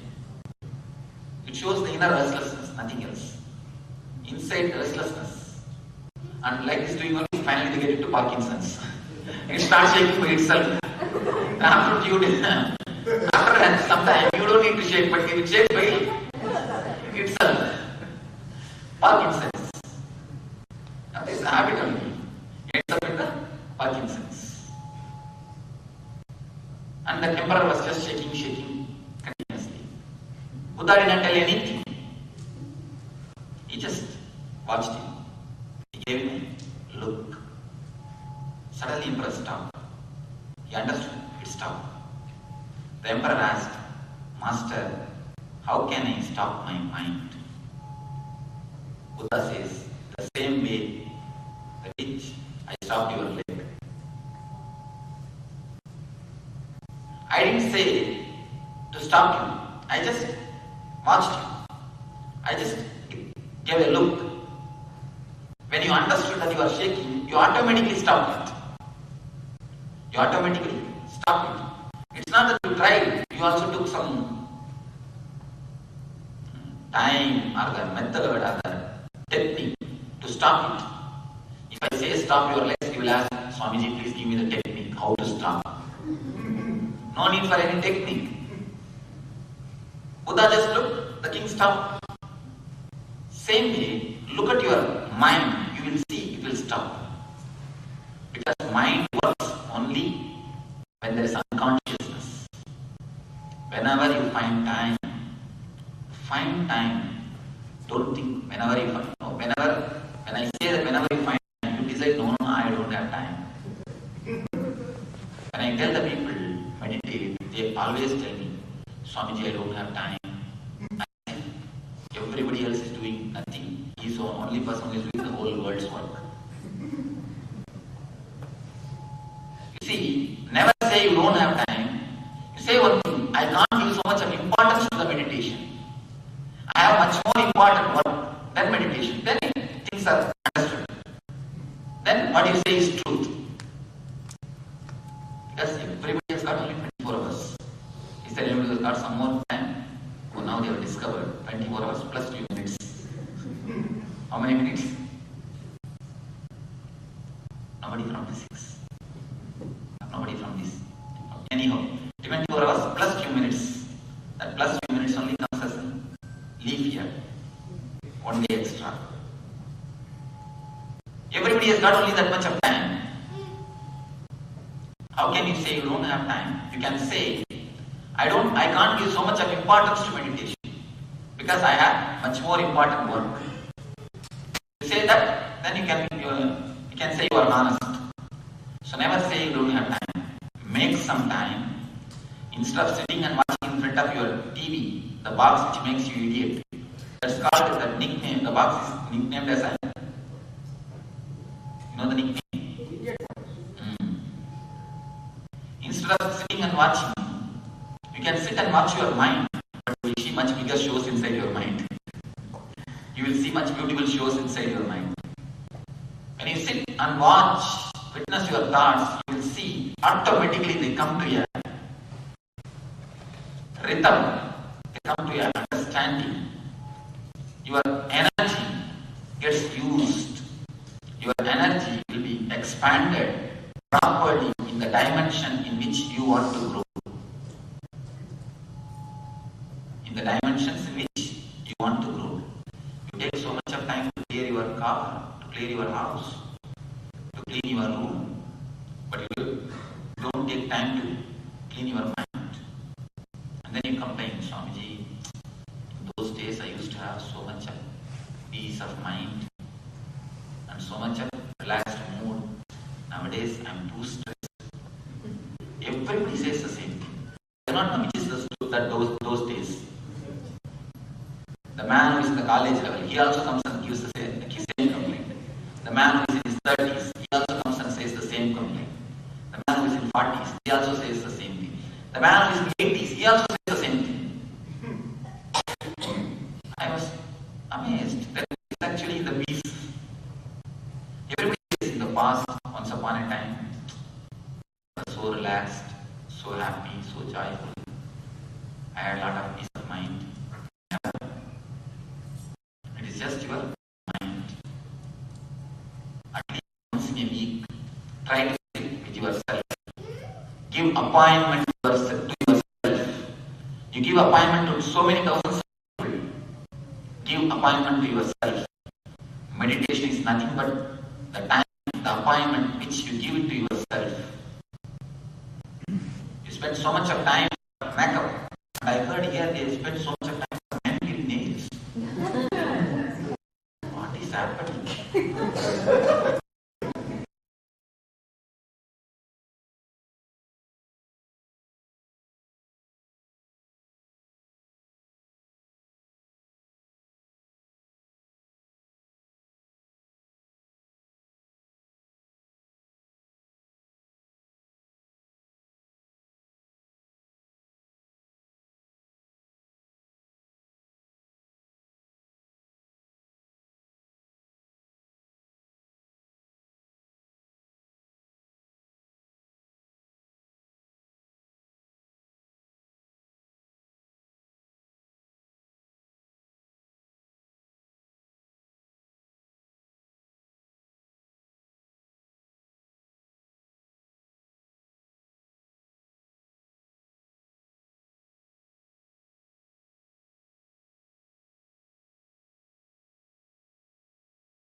Paramahamsa Sri Nithyananda or Swamiji is a revolutionary spiritual master of our millennium. He walks on a mission to heal the world through the powers of meditation.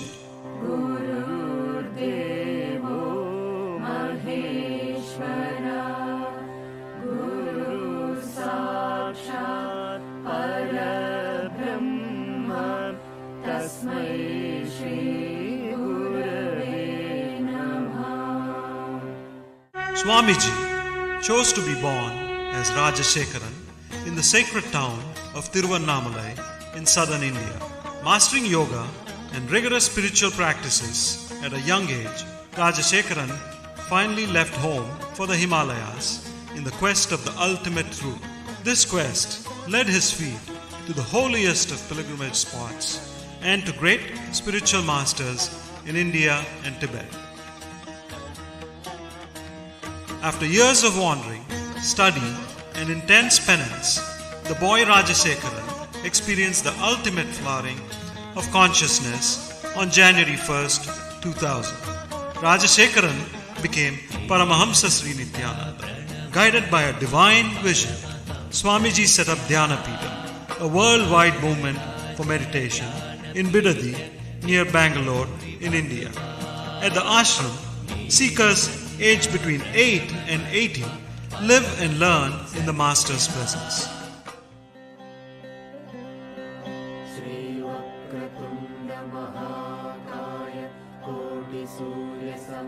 Ananda Healing, a unique healing science formulated by Swamiji, has been baffling the medical world by curing diseases ranging from migraine to cancer. Qualified individuals are also initiated by Swamiji into Ananda Healing.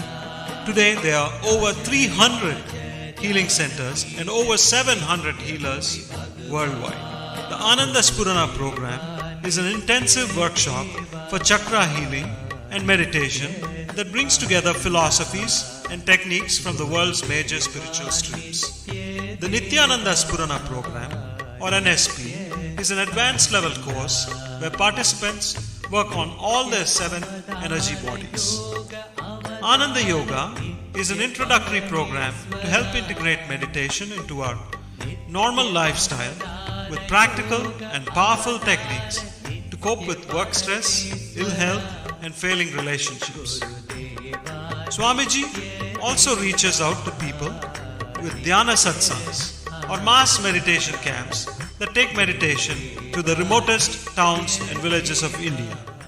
Swamiji travels the world committed to spreading awareness about the role of individual transformation in shaping global communities. With a pragmatic vision that links Eastern philosophy to the Western scientific thought, Swamiji continues to awaken humanity to the significance of spirituality in our time.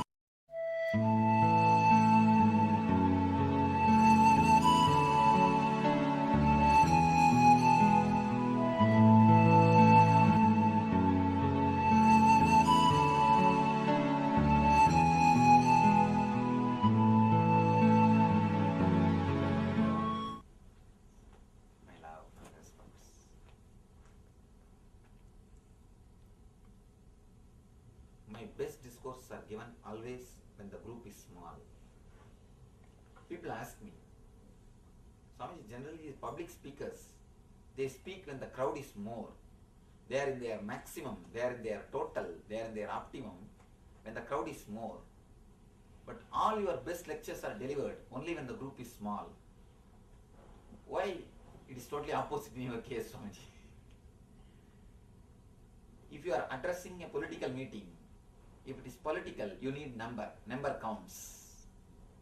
Quantity counts. If it is spiritual, the quality counts. It's not the quantity, it is the quality. How many are willing?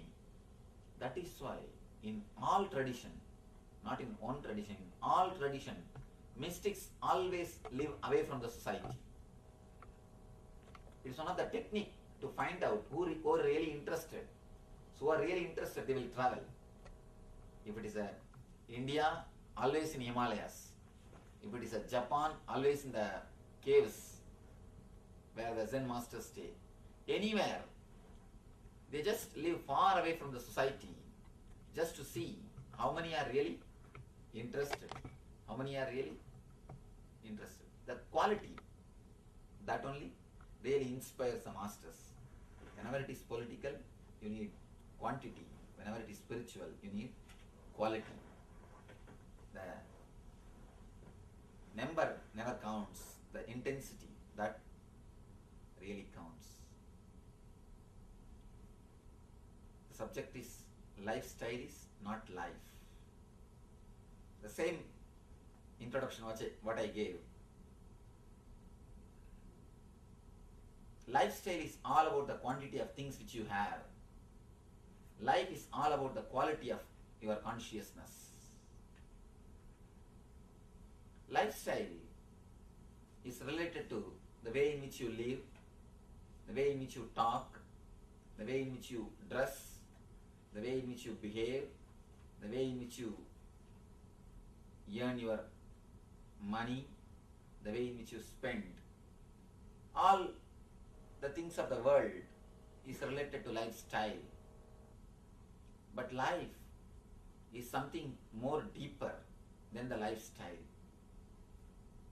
We are so much engrossed, or we are so much into our lifestyle, working just for our outwardly needs, we forget we have life.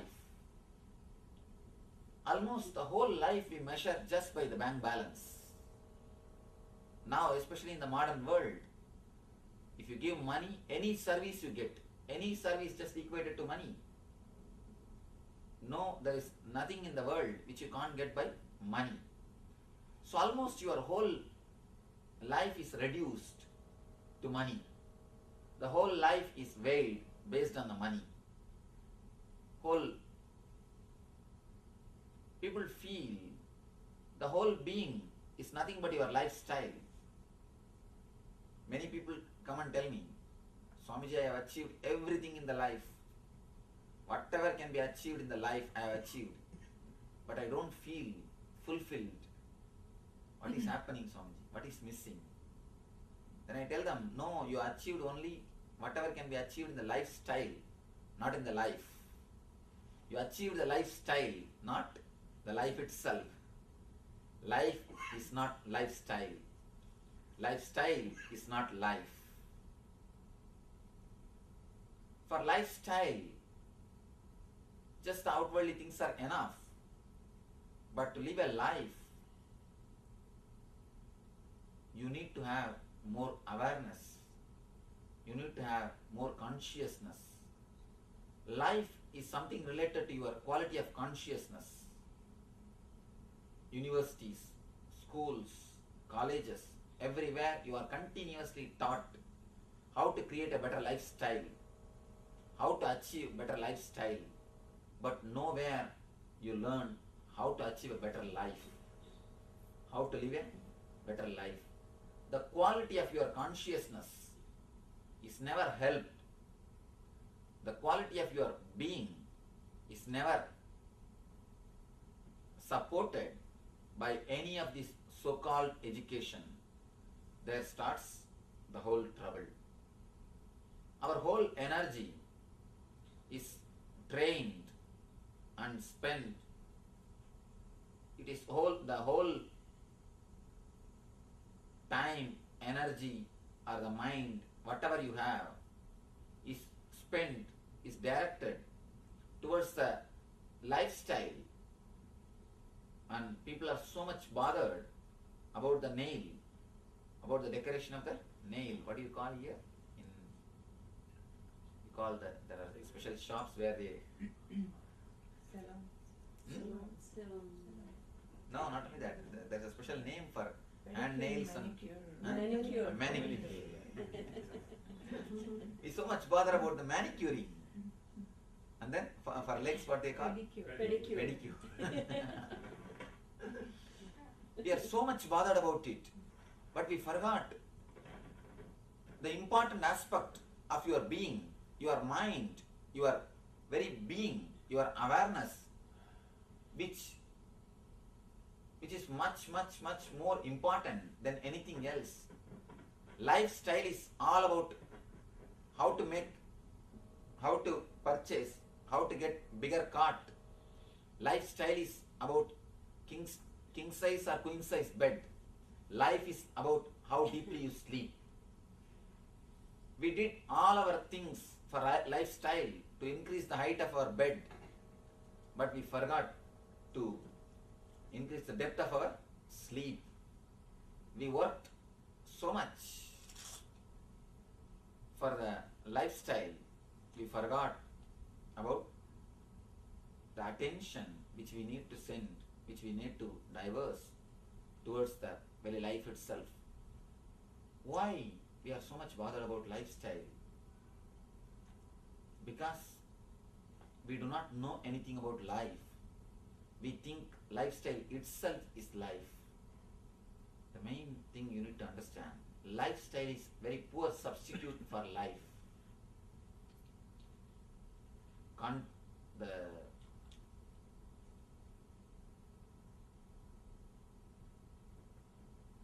Life, when I say the word lifestyle, not only I mean the worldly life or so-called ordinary life, even in the spiritual life, there are many kinds of lifestyle. The worldly life, or the spiritual life, or the yogic life, there are many kinds of lifestyle. Whenever you divert your energy so much for lifestyle, you forget the core of life. Not only the people who live in the regular society, civilians, even the so-called spiritual people, many people I have seen who concentrate so much for the lifestyle. When I say lifestyle in the spiritual field, I mean rituals. When they are caught in the rituals, from morning till evening they spend their time in the rituals. Rituals is a lifestyle of spiritual guys. So again, they miss the whole life. Whenever you are engrossed in creating the bed, you forget you are supposed to sleep. Small story. Nasruddin is very famous for his memory. He forgets anything within few minutes. One day, he wanted to go and do 3 things in the house. So he made 3 knots in the kerchief. Went back to the house, did 2 things. The 3rd thing he is not able to remember. He is sitting, trying. Whole night he is trying to recollect that. What is the 3rd thing which I am supposed to do? I am not able to remember. Early morning around 4 o'clock, suddenly he remembered.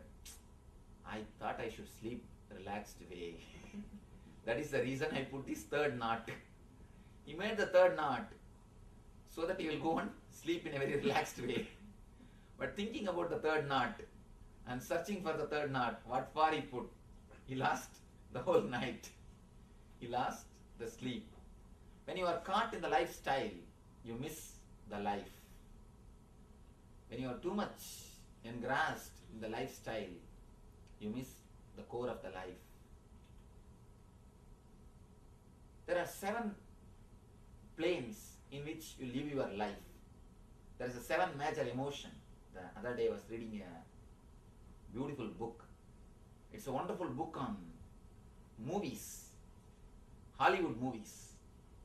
A big research work. The guy who is the author of that book, he says, still now, thousands of movies have come.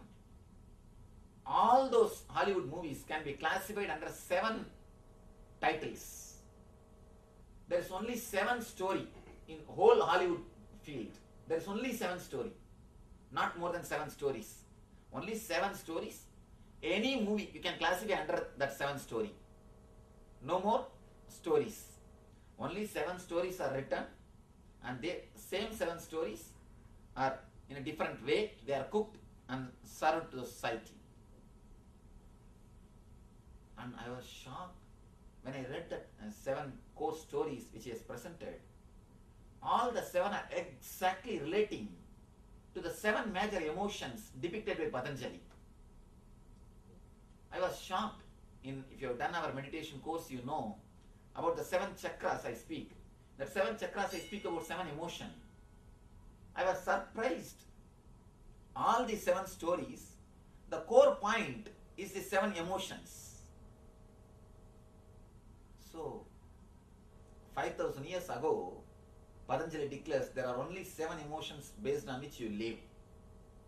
That 7 only we call it as 7 planes or 7 different space in which you relate with the world. The mythology says 7 lokas. It is not 7 lokas. It's not 7 worlds. 7 loka means 7 world. It's not 7 world. 7 different way of looking at the same world. When you have a green glass, you look at the whole world as a green thing. When you have a black glass, the whole world looks very black. So 7 different ways of looking into the world. When you are centered in 7 different emotions, you look at the world in a 7 different way. You enjoy the world in a 7 different way. The first plane, the first is sex, because from that plane only you are taking birth. Sex is the space from which you are born. Sex is the space from which you are coming out. The sex, the lifestyle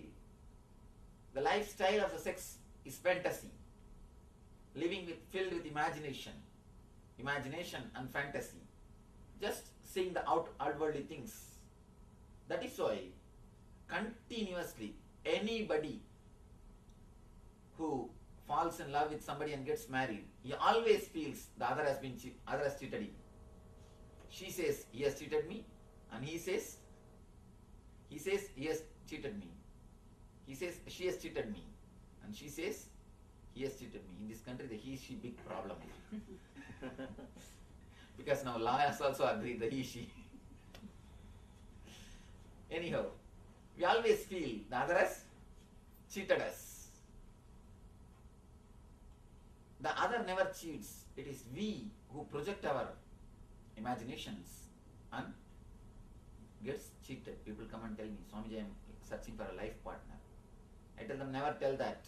You are searching for a dream partner. You always search for a person on whom you can project your dreams and feel fulfilled. You are searching for lifestyle partner, not for life partner. How do you search? When you search, you think, when I go to a party, she will be next to me. And naturally, she should express my glory. She should be beautiful, or the way in which I wanted I should be presented, or how I want to present myself. She should be coping with that dreams. And not only that, even in the life, on whom I can project my dreams and feel fulfilled, who can fulfill my lifestyle. So you continuously search only the lifestyle partner. You do not know the life partner. Life means the being, your consciousness, your very center. I can say life means the way in which you feel totally satisfied. I can say life is an energy, life is an expression, life is a solid experience of your inner consciousness, and on which not only the activity, living in which way you feel totally satisfied. That is what I call it life, which gives you a deep satisfaction. I think I'll be able to explain what is life by this small story which happened in Einstein's life. The deathbed, Einstein was questioned by the junior scientists. Sir, if you get one more birth, because in the last phase of his life he started believing there is many births. Even though he's a Jew, he started believing. Not only he started believing, he started declaring in a public way, I know there are many births. And in the last phase of his life, he became more like a mystic than a scientist. All his words, he started speaking in the language of mystics. One of these junior scientists is asking, if you will get one more birth, if God gives you one more birth, what way you want to live? He says, better I will become a plumber than a scientist. Juniors were shocked. Yeah. Then they asked him, what happened? Why you didn't enjoy the life of being a scientist? He says, I have achieved the lifestyle. I have got whatever I wanted to have. Technically, I have achieved everything. The money, name and fame, status, the respect, everything. But I feel I missed my life. The young age, I always wanted to be a plumber. And somehow, I was not able to adjust with my boss. So I escaped from his place and started my education, and I came in the scientist community, and by running, I have come to the top. Now standing in the top, I feel like a fool. What have I done? What has happened? What has been achieved? He says a beautiful statement in a beautiful way. The greatest truth of this century is discovered by me, but my life has become a lie. My life has become a lie. If he has lived as a plumber, nobody might have noticed him. He might not have achieved the lifestyle. But I tell you, you would have achieved the deep core of life itself. The life gives you such a deep satisfaction, such a deep fulfillment, you never bother about the lifestyle. Lifestyle is something related to your conditionings. If you are taught by your models, the actors or the ideals, wearing jeans is a lifestyle, you go for jeans.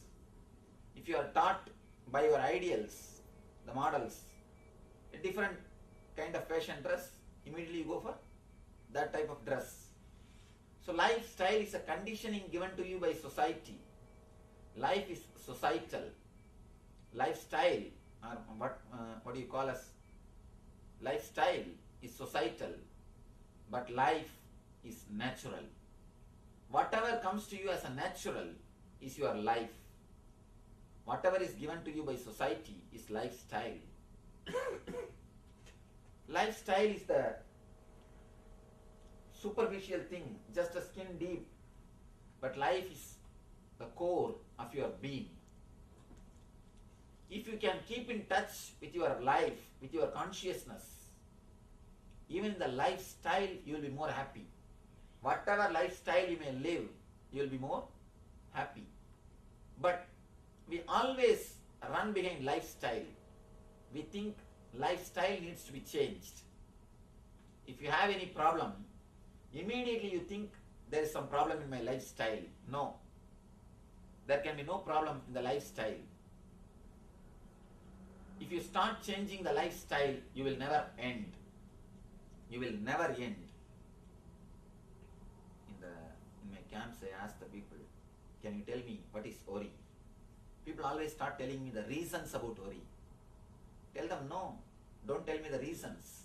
Because if you start working on the reasons, you will never end. It's unending. Start working on the subjective experience of worry. So when you start working on the lifestyle, it will never end. Start working on the life itself. Create more awareness. Create more consciousness.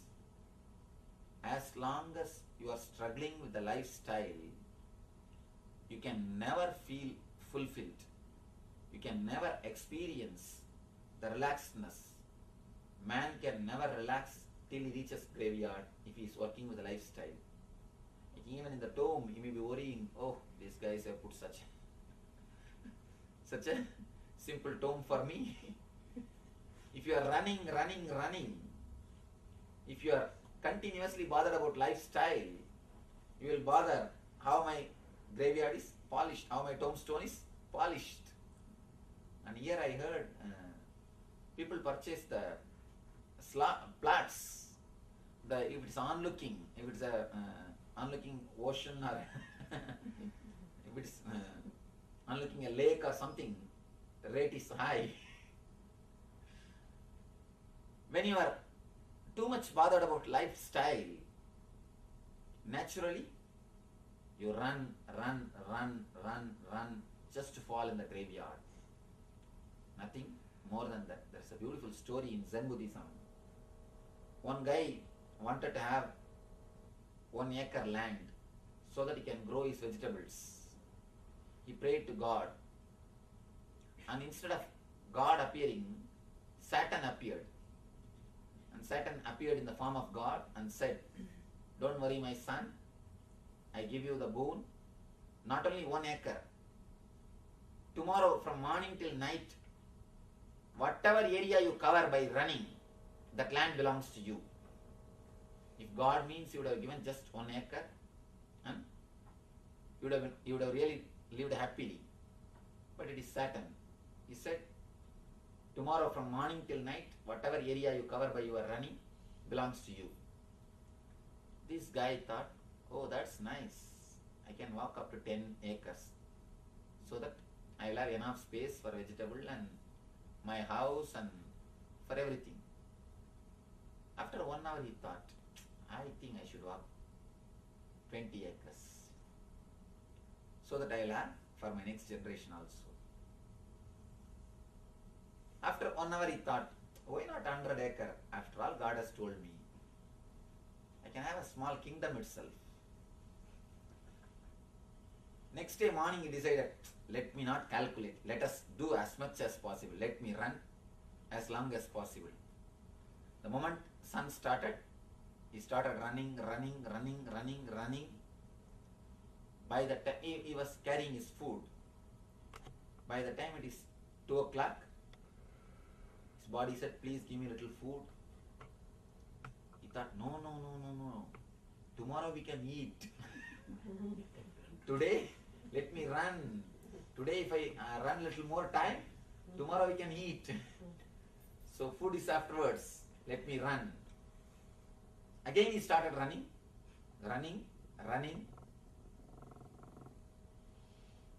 Around 6 o'clock, almost, his body is begging, please give me at least little water.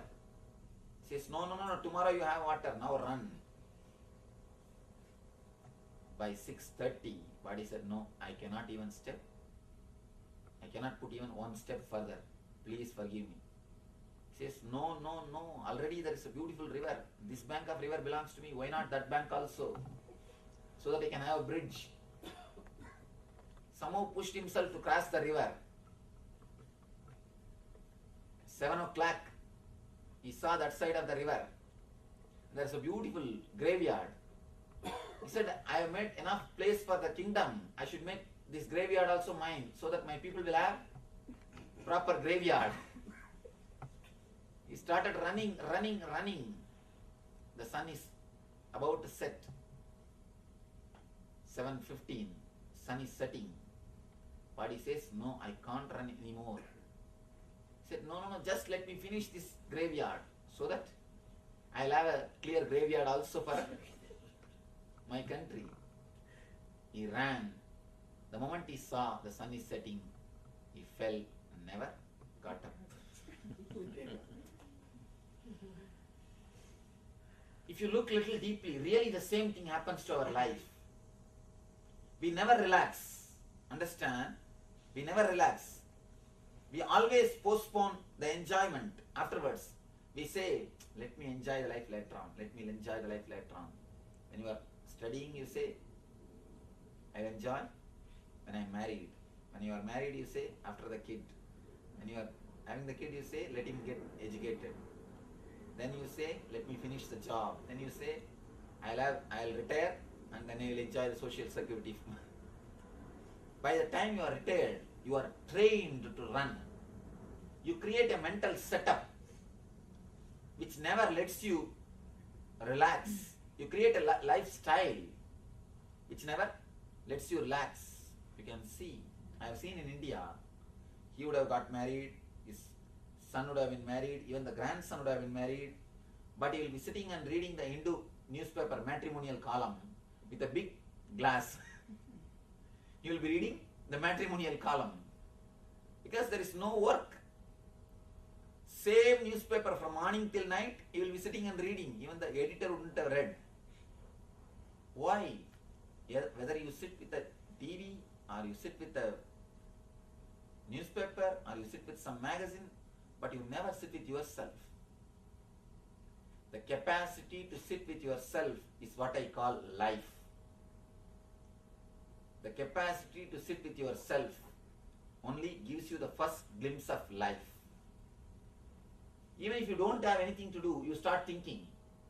You start planning or worrying. Continuous planning or worrying also. You are continuously bothered about lifestyle. You are bothered about what you heard or what you have seen or what you have read. These three, whatever inputs are put on you is all related to the lifestyle. Either you collect the data or process the data or work it out. You are continuously engaged in these three activities: collecting the data, processing it, or expressing it. In the level of greed, sex, you run, and just to drop dead. You never experience the life. If you really experience the life, you will never have the fear of death.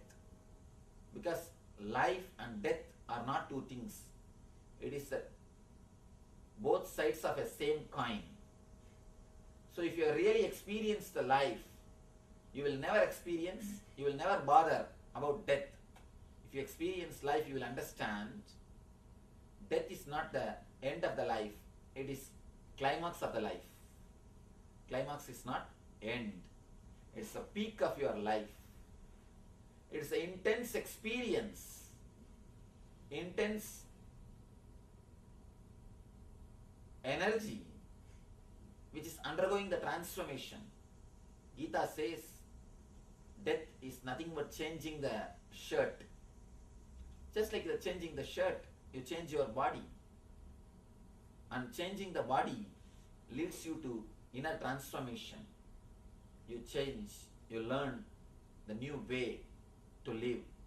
You learn new expression to live. The second level, you are caught in the fear. Again, in the fear. The whole lifestyle is based on fear. Our whole lifestyle, you can see, based on fear. Continuously, you are afraid of something or other. Even when you are enjoying something, you are afraid that you may lose that enjoyment. If you are not enjoying, please welcome.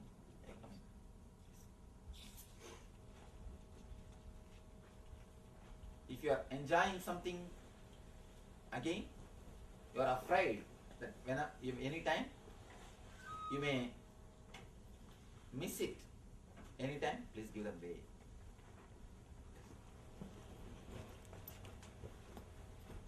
Anytime you may lose it.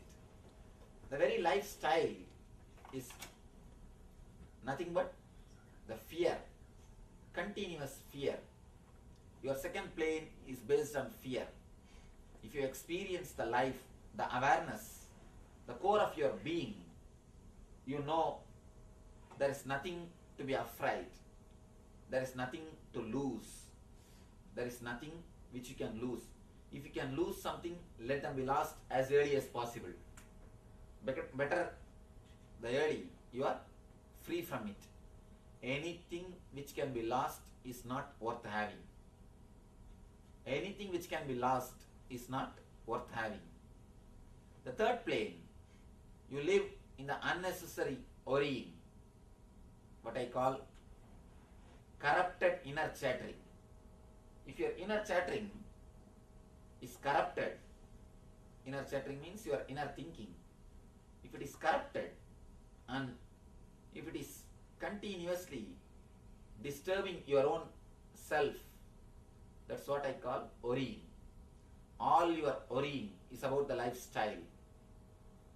About your lifestyle. When you are centered on the lifestyle, you continuously worry about something or other. Either about car. If you have car, you worry about the spare parts. If you don't have, you worry about having car. If you have car and the spare parts, you bother about something else. Something or other comes up. If you don't get anything also, you try to get something. As long as you are centered on the lifestyle, you continue to corrupt your inner chattering. Your inner chattering is continuously disturbed. Next, attention from others. Attention need. That's the next plane. Now your problems become little more subtle. They become more emotional. Once the basic things are fulfilled, the basic thing is sex, death and worry. Sex, fear and worry. Then you come to the attention need. Others' attention. As long as you are a lifestyle based person, you continuously ask for others' attention. You feel you are happy or you are expanded if so many people give attention to yourself. That is why do people die to become celebrities. To become a celebrity, people do all sorts of things. All sorts of things. Why? Because being a celebrity gives you a boost. You feel you are somebody much bigger. You feel you are more than life size. You feel you are more important. Otherwise, you do not know the problems of being a celebrity.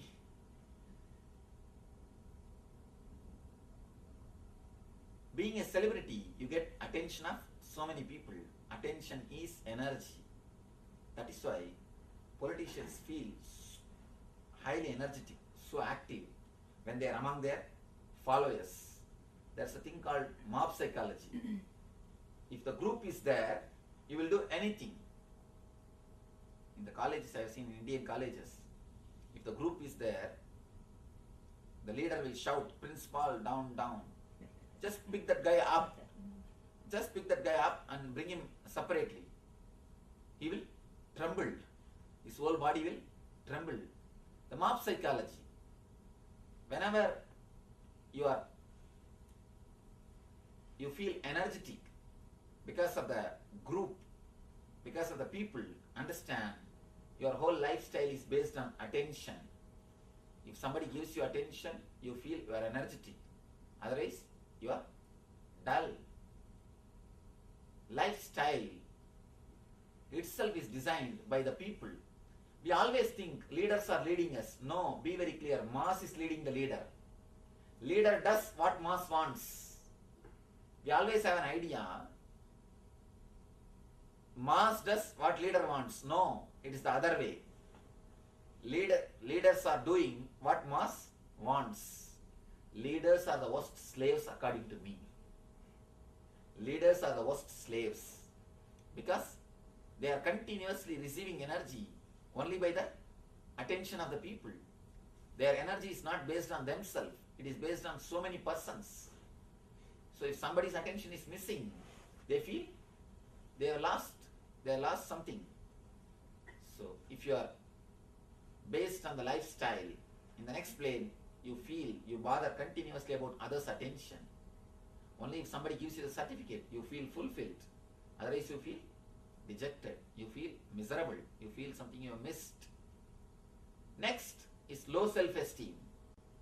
Again, in this plane, why you feel low self-esteem at all? It is just based on others' opinions, because of others' attention. If many people say, you are nobody, you are nobody, you are nobody, you really feel you are nobody. You really start experiencing you are nobody. The opinion from others, based on that only you create opinion about yourself. According to me, you know about yourself from others' opinion. Why? because you do not know anything about yourself. You create a personality just based on others' opinion, and you start believing you are that. Opinions are poor substitute for experience. If you experience about yourself, you will have solid knowledge. But if you are based on your lifestyle, if you are just based in the outwardly way, you can see very clearly your life just wants continuously other certificate. The more certificates you get, you feel you are more bigger. If you are based on life, you will have a tremendous deep satisfaction by what you do, not by what others say. By what you do, not by what others say. If the next ego, the next space is, one is low self-esteem, the sixth plane is high self-esteem. Low self-esteem means showing yourself or imagining yourself much less than what you are. High self-esteem is imagining yourself much more than what you are. Again, this is also based on others' opinion. If your lifestyle is too big, you think your life is also too big. You weigh yourself by the cars and bungalows which you have achieved, not by the quality of consciousness which you have achieved. Yesterday, the news reporter was asking me, how can you have so much of wisdom in such a young age? How is this possible? I told him, wisdom does not mean the experience. Wisdom does not mean the incidents which happened in your life. Wisdom means the intelligence or the right thing which you have learned from the experiences of your life. It is not just the number of incidents. It is the number of things which you have learned from the incidents. So if you are aware, if your eyes are open, even you don't have to undergo all the experiences. Life is too short to commit all the mistakes and learn. Life is too short to commit every mistake once and learn from the mistakes. No. Learn from others' mistakes. Learn from experiences. I was giving him a simple example. Experience means first touching the cigar fire and feeling, oh, cigar fire burns. Then touching the furnace fire and, oh, furnace fire also burns. Then touching charcoal fire, oh, charcoal fire also burns. Then touching the matchstick fire, oh, matchstick fire also burns. By the time you touch every type of fire and understand all fire will burn, your body will be ready to be burnt. Your life is over. By the time you touch all the fires and experience and find out all the fires will burn, you will become old. Your body will be ready to be burnt. This is what I call experience. That's another kind of thing. By touching one fire and experiencing it, immediately you understand all fire will burn. That is what I say wisdom. Experience is totally different from wisdom. Experience is based on lifestyle. Wisdom is based on life. When you have the sharp awareness, when you have a total intelligence, when you have the consciousness of being, every incident reveals its truth in front of you. You are more aware of what is happening inside your being and outside your being. You are more aware what do you want to fulfill your life and fulfill your lifestyle. There are many people who run to fulfill their ego. Run. The moment they achieve, suddenly they feel they are looking like fools. Because when they started, just the other day one lady was telling me, Swamiji, 8 years ago I came to the States. When I came, I was having an agenda, a plan, what all I want to achieve. I thought I will take 20 years to achieve. But by God's grace, fortunately or unfortunately, I have achieved the whole thing. Technically, I have ticked everything. I have achieved in 8 years itself. But suddenly now I feel a deep void in me.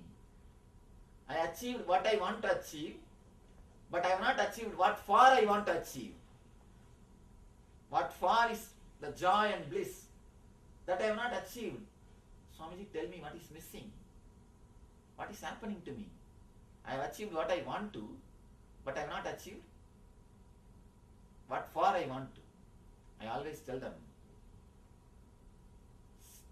the depression of failure is much better than depression of success. In depression of failure, at least you have hope that I may achieve tomorrow. I may achieve tomorrow. You can postpone your hope, and you can have hope, and you can live with that hope. But depression of success proves and makes you utterly understand the truth, which leads you to the straight truth. As long as you have a hope, it acts like a buffer for you. You don't feel the truth directly. But the hope, when the moment the hope is removed, the moment you start facing the reality, the moment you start experiencing the truth without the buffer, truth hurts. It is too much. You are left you are left in a deep depression. You have nothing else to achieve. You have nowhere to go. A deep hopelessness descends on you. The deep hopelessness. And from this point, 3 roads are available to you. This is the point from where you can take in this some one of these 3 roads. One is drugs, which majority of the people decide. When you achieve the success of, when you reach the step, the success of depression or depression of success, you are successful, but you have not achieved what you really wanted to feel. You achieved what you want to achieve, but you have not achieved what far you want to achieve. Then the depression leads you in a place from where 3 roads are taking. One is drugs. Not only drugs means, not only I mean only alcohol or marijuana, all these things. Even food addiction is an addiction. Any addiction is addiction. At least with drugs you know that you are doing something wrong. With food addiction, obesity, you do not even know you are doing something wrong. Even the obesity is because of the success of it is because of the depression of success. The countries who have achieved the depression of success, all the countries are obese. Because they have achieved what they want to achieve in the lifestyle, but they have not achieved the life itself. The life is sold for the sake of purchasing the lifestyle. You sell your eyes to purchase paintings. You sell your tongue to purchase the food. You sell your legs to pay for dance class. Lifestyle is achieved, but not the root core of the life itself. In the rat race, there's a beautiful saying. The biggest problem in the rat race is, even if you win, you are a rat, that's all. Even if you win, you are a rat. So, continuously, to prove your ego, you run. And finally, you feel like a fool. I have seen the people who continuously run. See, when you start to achieve something, you run.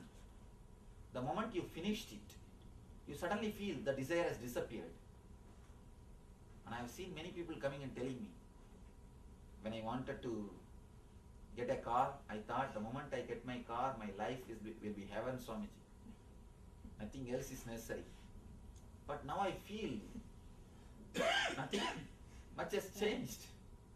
Nothing is happening. The moment you achieve you understand the whole thing is just your own imagination, your own feeling, your own thing. And the moment you achieve the one more thing, you realize you have paid too much for your desire. There was no such a deep desire, but you wasted so much of your time and energy in fulfilling that one desire. So the moment you run behind the lifestyle, one more thing, as long as you are running behind the lifestyle, you are continuously, you will be under the pressure, under the stress, under the torture. You will be jumping from here to there or there to here, continuously this way, that way, this way, that way, this way, that way. No time to rest and enjoy, rest and live. Ultimately, a deep discontentment. That's the ultimate result of life. A deep discontentment. That is the seventh plane, the seventh emotion. If you are based on the lifestyle, you know, deep discontentment is the result which will come to you in the end. There's a beautiful story of a king called Yayadi in Mahabharata. This guy said to be a man of greed, had all sorts of pleasure and enjoyed it for 100 years. When the death came, he is not ready to die. He says, no, please give me just only 100 more years. Death said, no, you already lived 100 years. He said, please do something. Death said, all right, if any of your sons are ready to give their life, then I will extend your time. One son said, all right, I will give my life. He gave and he was extended 100 years more.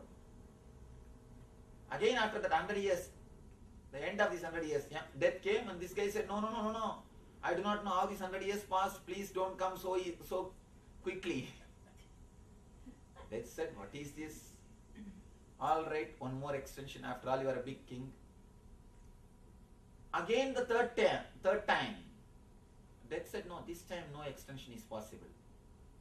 But somehow he went and got the recommendation of some god, and the recommendation worked out. That Death allowed, all right. So the same way it continued for 10 times. 10 times, 100 years. And after the 10th time, Yama says a beautiful word to the Adi, that king. You are pouring ghee to put the fire off. You are pouring ghee to put the fire off. Can you ever achieve that? Can you ever quench your discontentment by putting more sensory pleasures, increasing your lifestyle?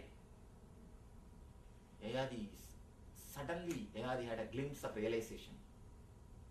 Satori, the first glimpse of realization, Yayadi gets, and he realizes, yes, why I forgot to look back. Now I understand.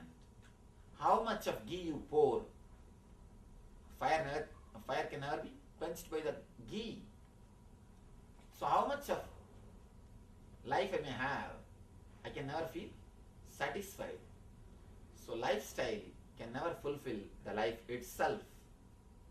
And the quantity, number of years can never make you feel fulfilled. Only the quality of life can make you fulfilled. Don't add years to your life, add life to your years. If you are in the mission of adding years to your life, you will never end. You will end only in discontentment. If you are in the mission of adding life to your years, be more aware. When I say add life to your years, I say 3 things. Live in the present moment. Have more awareness. And be totally conscious. When I say awareness, I am speaking about the outer world.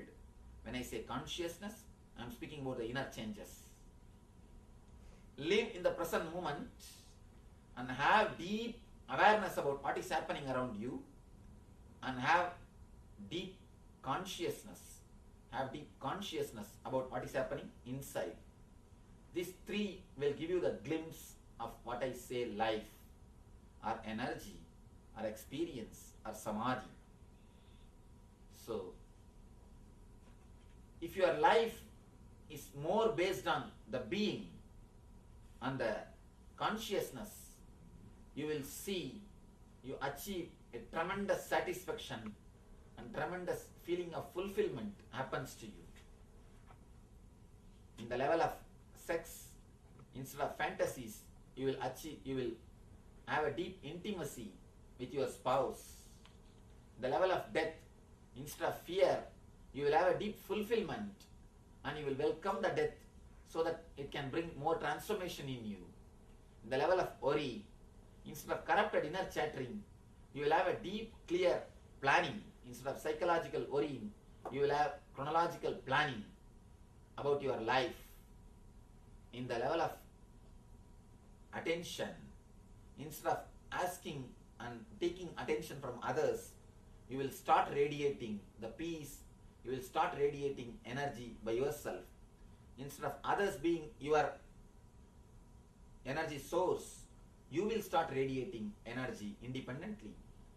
In the level of low self-esteem, instead of having low self-esteem or high self-esteem, you will know who you are, you will know where you are, and you will start flourishing, expanding in your own way.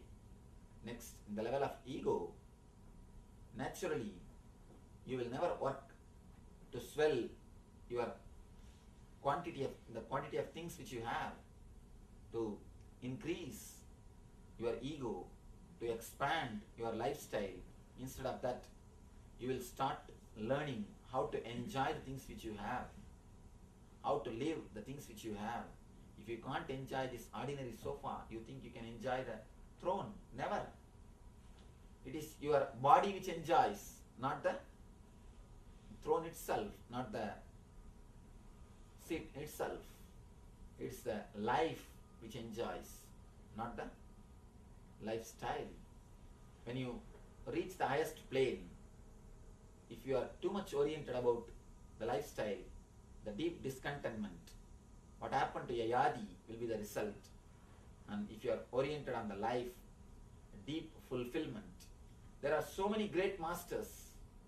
Shankara left the body when he was 32, Vivekananda 39, Paramashivam very young, Ramakrishna 50. There are so many people who left their life, who left their body when they were young, and they had such a deep satisfaction because they have experienced the life. If you are oriented on lifestyle, you will continuously try add more things, more years, more time in your life. If you are oriented on your life itself, naturally you will see you are totally expressing the energy and bliss. You are radiating the new consciousness. Of course, unless you experience it, it's very difficult to convince. Unless you have the glimpse of consciousness, it's very difficult to understand. For outer things, you have a solid proof, logic, facts and figures. For the science, you have a clear facts and figures. But for the inner world, the problem is the experience is the only proof. It is something beyond logic. But all great things start beyond logic. Somebody asked me, Swamiji, why don't you give some solid proof for God, the existence of God? I told him, the moment God is proved, the logic will become more bigger, the logic will become greater than God himself. God is great because he is never proved by logic. If he is proved by logic, then logic will become great. God will become only secondary. So, the very existence of the God is great because he can never be proved by the logic. He is something beyond, far, far, far away from the logic. The same way, life is never logical, it is paradoxical. It is something beyond logic. When you try to work based on the logic, you miss the very life itself. Let you go through these great ideas. Let these great ideas sink in your being.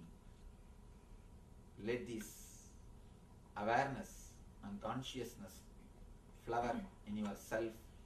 Let you experience the life, eternal bliss, Nithyananda. Thank you.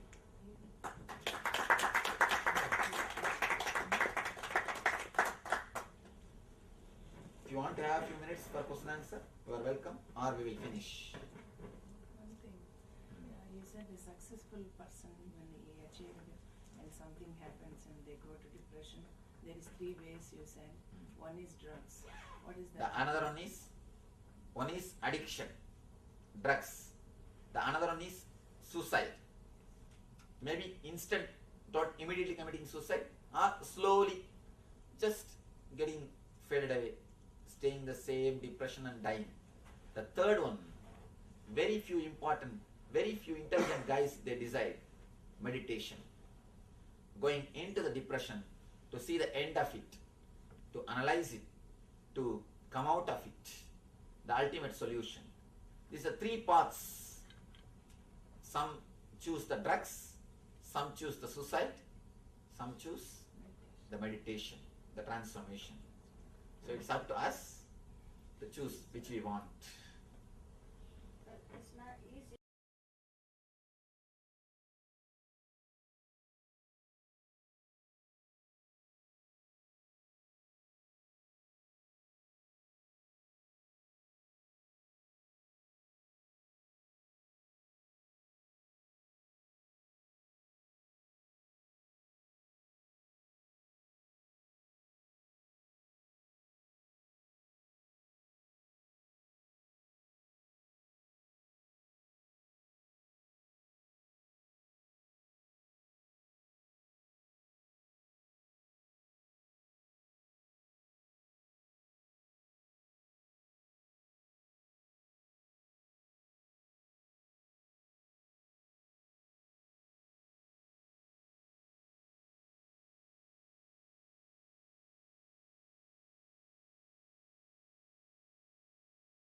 स्वभावचिन्मयानन्दं कृपापूर्णं जगत्पतिं हरिषड्वर्गजेतारं नित्यानन्दगुरुं भजे स्वभावचिन्मयानन्दम् is answered. Now, I'll try to say a few words about these FAQs, frequently asked questions.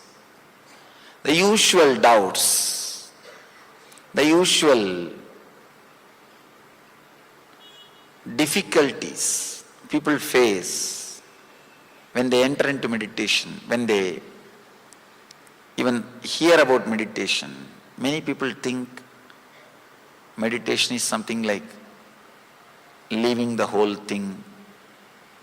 People are afraid. They come and tell me, I am afraid that I may get too much attached into meditation. The meditation itself is nothing but removing your attachment. You can't get too much attached to meditation. They are afraid that their desires, their fears, their whatever they think as life will be taken away from them. I can say that is true. Whatever you think as your life will not be anymore part of your life. Many times you are trying to protect yourself from the unnecessary fears. The basic truth is you don't need to protect yourself from your fears because they do not have a base. The concept or the idea, you are a solid being and you have so many fears, will be shaken by meditation. What you think as your desires will be shaken. So naturally, what you think as your fears will also be shaken. The fear and desire and worry, whatever you think as your own, everything will start going through a big change. There will be a big psychological revolution. There will be practically a new birth. Your software will have new quality. I can say it's like a changing the software, changing the inner software. Your hardware may be the same, but your inner software will go through a big change. It will be completely changed. Meditation is all about changing the inner software. Your body may be same, your hardware may be same, the things with which you are living may be same, the persons with which you are living may be same, but the being with which you are living will be totally different. The being will have a different quality. The inner software will be new. This simple understanding, you can say, this simple understanding of these 4 states of consciousness can initiate the psychological revolution in you. This is like a master key. If you apply every moment in your life, if you are aware of these 4 states constantly, you will see before every decision, the mechanism or the way in which your thought process goes towards the decision will be changed. This is what I call cognitive shift. Receiving information, processing and deciding. That will become totally different. If you understand this 4 state, when you come out of deep sleep state to the dreaming, you understand deep sleep was lower than dreaming. When you come out of dreaming to waking, you understand the dream state was illusory. It was not real. Same way, when you move from waking state to the fourth state, Turiya, you will realize this state is not the reality. This is not as you think. Every time when you face the depression or low mood, this understanding starts rising from you within. But we manage such a way that psychological revolution does not happen inside us because too much is at stake. Too much is at stake. If that psychological revolution starts happening, you are afraid, you don't know what will happen, you don't know what you will decide about. Your cherished desires, cherished goals, cherished ideals, cherished ideas, you are afraid you may have to let go. When I started the session, I used the word atato brahmajinnyasat. In that commentary, one great Acharya says, let us inquire into the reality means the guru and disciple, both of them are deciding, let's have courage to follow where the reality leads us. Not just inquiring, let's have courage to go where this research leads us, where this understanding leads us, where we are moving. Just this simple understanding of these four states can transform the way in which we make decisions. The cognitive shift can happen. The psychological revolution can happen. Whether we directly want to understand or not, the truth is there is no scale. The state in which you are living is reality or authentic reality. Because when you come out of dream, you say that is illusory. When you go into the dream, this seems like illusion. When you reach the fourth state, only then you will realize this. Not only the dream state, even the waking state, so-called waking state is also an illusion. Again, the moment we hear the word illusion, we are afraid, we get frightened, we feel. If that idea illusion gets into our system, we may renounce, we may leave everything.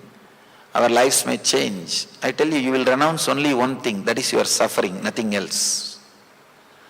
Person who understands what is in front of him is not complete reality, he will renounce only one thing, is suffering.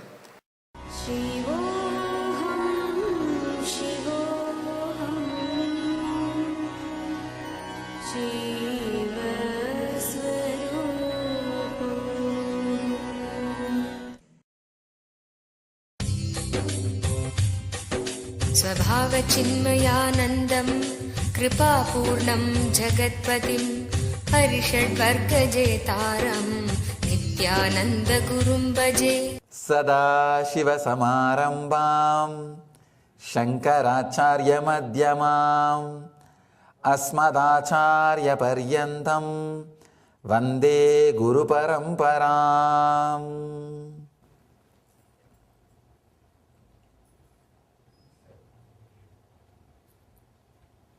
I welcome you all with my love and respects.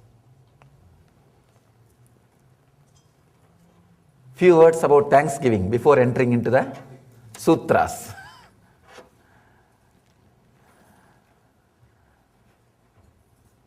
This Thanksgiving is one of the wonderful thing I learned from the West. Understand? I am very open and honest. Whatever is said and done, somehow The Thanksgiving idea was not there. The very idea did not get engraved so much in India. Only in the West, especially this function, this Thanksgiving function, I saw so much of importance and respect is given to it. And I understood, yes, there are some wonderful things we need to learn. In India, maybe there during Deepavali or something, but not keeping this as a main base or backbone structure. So this was one of the great thing, at least I learned from this country, from this tradition.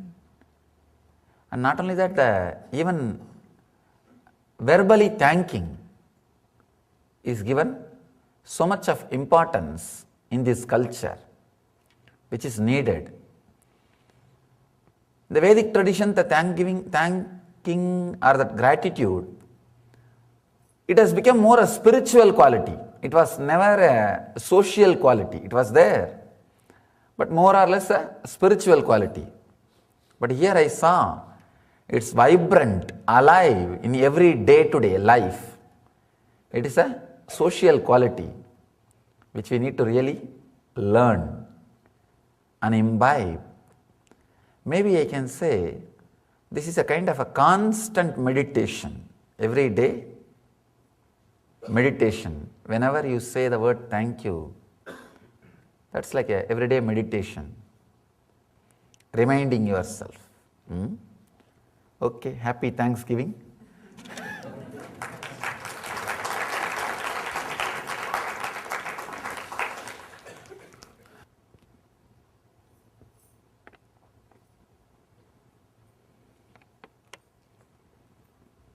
How the gratitude becomes a spiritual practice today. Very funny, but a very mystical incident. Today, Pradosha Puja was there. Means before the discourse, around 5:30, the puja for Nandi. Today is the day Mahadeva gave Shivasutras to Devi. Pradosham is the day Mahadeva spoke these teachings, these sutras to Devi. Today we have one of the wonderful, very powerful technique, sutra. So we had the puja, Pradosha Puja. During that time, when Shiva gave the sutras to Devi, we usually do puja to Nandi. The story is that Shiva told Nandi to be in the entrance and take care of all the devotees and visitors who are coming, because he is giving the sutras to Devi. So that 1.5 hours, Nandi was in charge. Usually it is very easy to get things done by secretary. Then going to the top. So all boons and whatever people ask, Nandi just disperses it. No problem at all. Because 1.5 hours he is the authority. And it's like for a few hours, if you are given power, what will you do? You will just disperse everything to whoever wants. So anything you want which can't be done according to the dharma, some extra favors, that is the right time to approach. Nandi is the in charge. We always do the puja to Nandi. Today I went and sat there, and after the puja, the archana started. I was in such a deep silence and samadhi. The archana was going on.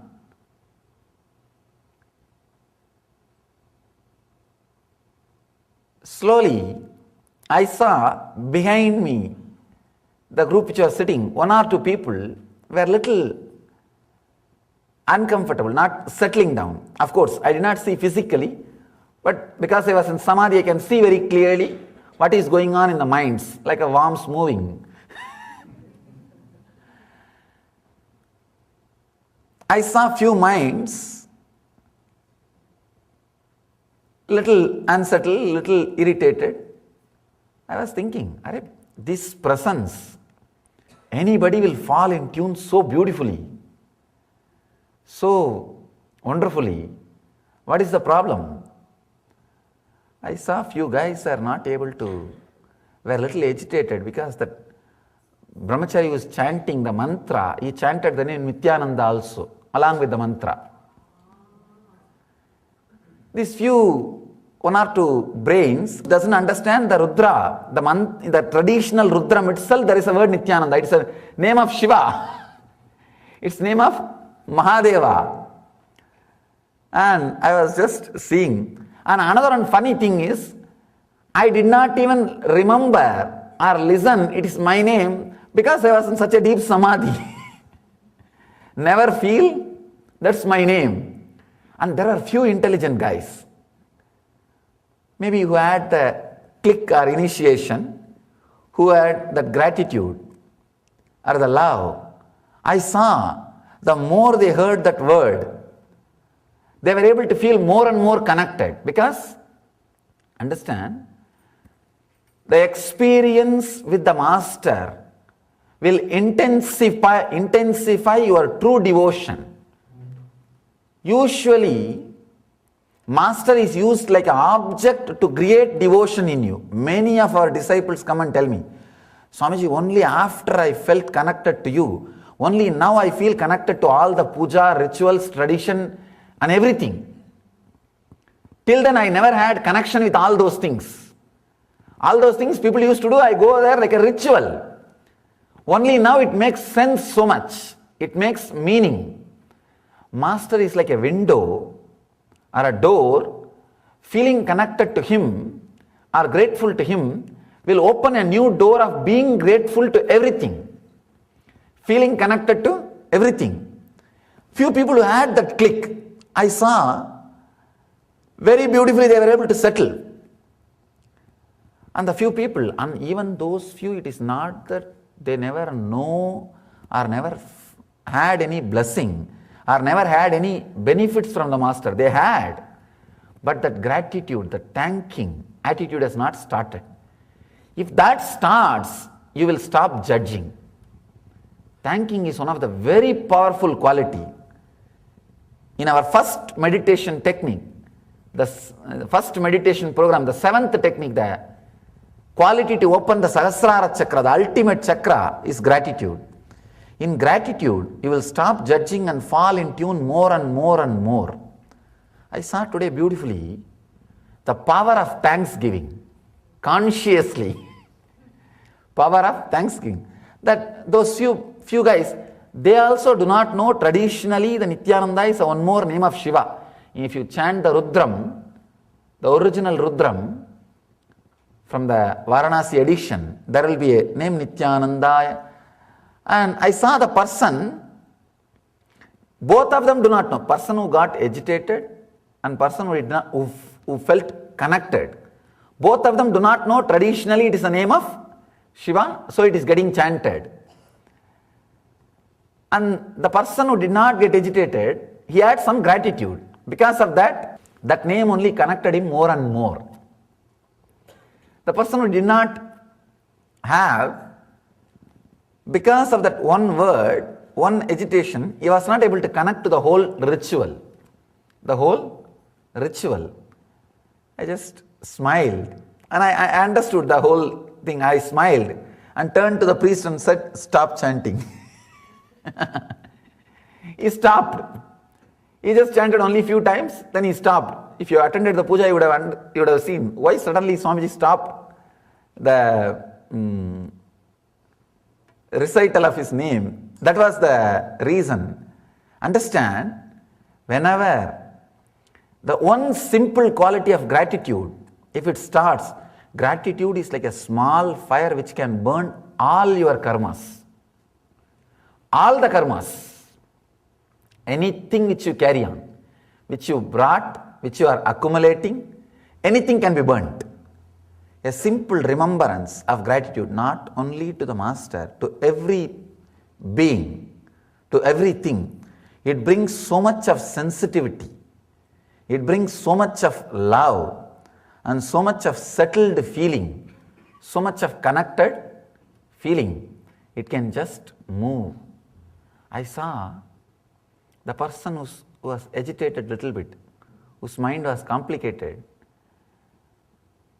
His mental thought, the structure was, why should his name being chanted? And he doesn't understand. The person whose name is chanted, he doesn't even remember it is his name. It is his name. Somebody asked me in the discourse, why should you be there and we should be here? I told him very beautifully, actually understanding these few ideas will really give you the deep insights about Thanksgiving, where we miss and what we miss. I told him, because I am nobody, I am here. Because you are somebody, you are there. Understand that if you are somebody, even if you are made to sit here, you will think, I think for my qualification, it should be little better. Wherever you go, whatever way you are respected, you will feel that something more has to be done, should have been done. If you are nobody, whether you are respected or not, you will never bother. You will be in such easiness, comfort. There will never be a disturbance. Person who has become nobody, wherever he is, he will be comfortable. Person who has become somebody, wherever he is, he will have some complications, some misunderstanding. The gratitude will make you as nobody. You will be a flowing energy. You will be just flowing energy. I have seen that flowing energy in the poems of Sufi mystics. Sufism is completely the tradition based on the gratitude.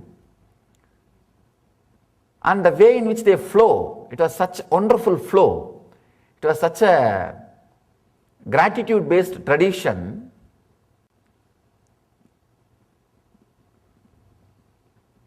It does not take any training at all to have the divine experience through Sufism. With all other tradition, to have divine experience, the experience beyond mind, it takes quite a lot of time. First understanding, then sadhana, austerity and all those things. With Sufism, it doesn't take time.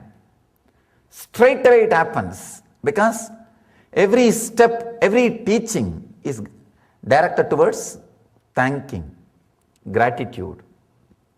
So, understand this one great quality. It can really transport you to different plane.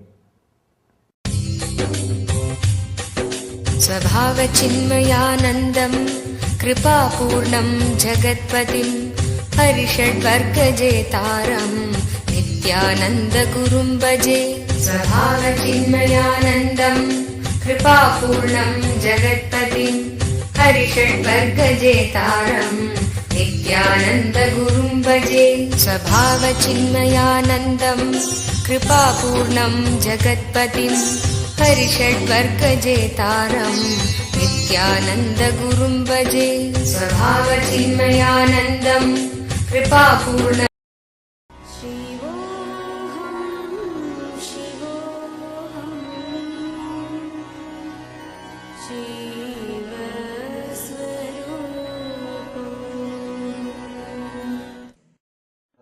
शिवसमारम्भां शङ्कराचार्यमध्यमाम् अस्मदाचार्यपर्यन्तं वन्दे गुरुपरम्पराम्.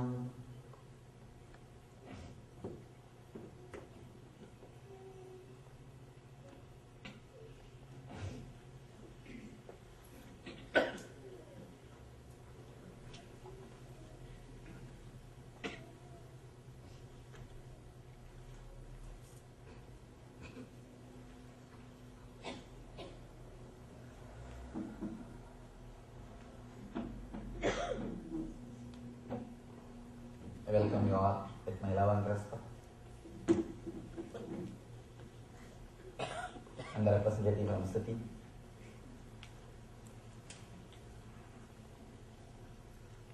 Today's subject is Vedic Renaissance.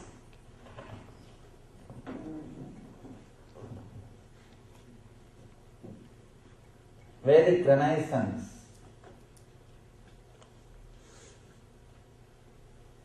First, let us understand why the Vedic Renaissance should happen. Because this tradition, the Vedic tradition, again and again reminds you to achieve something in the inner world. It's like a constant reminder, constant inspiration to work on the inner world, to transform yourself, to experience the different space, different world.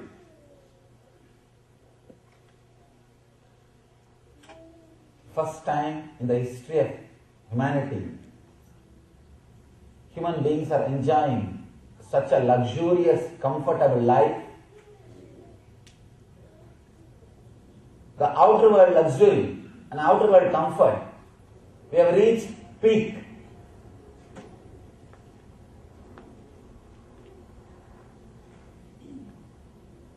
The medical care or the outer world comforts or the communication or luxury, you just can't imagine what we have achieved. Same way, just like how we are in the peak of luxury and comforts, we are in the peak of suffering and misery in the inner world. Humanity has never suffered so much in the inner world. The spiritual poverty, we call that as a spiritual poverty. We are living in a world which is experiencing spiritual poverty. Only Vedic Renaissance can fill the gap, can help the people to achieve peace and bliss. Only with the Vedic Renaissance, people will be able to experience even the comforts and luxuries we have created. Understand? Through the outer world, through the outer science, you may create a beautiful bed, but only with the Vedic system you will have deep sleep.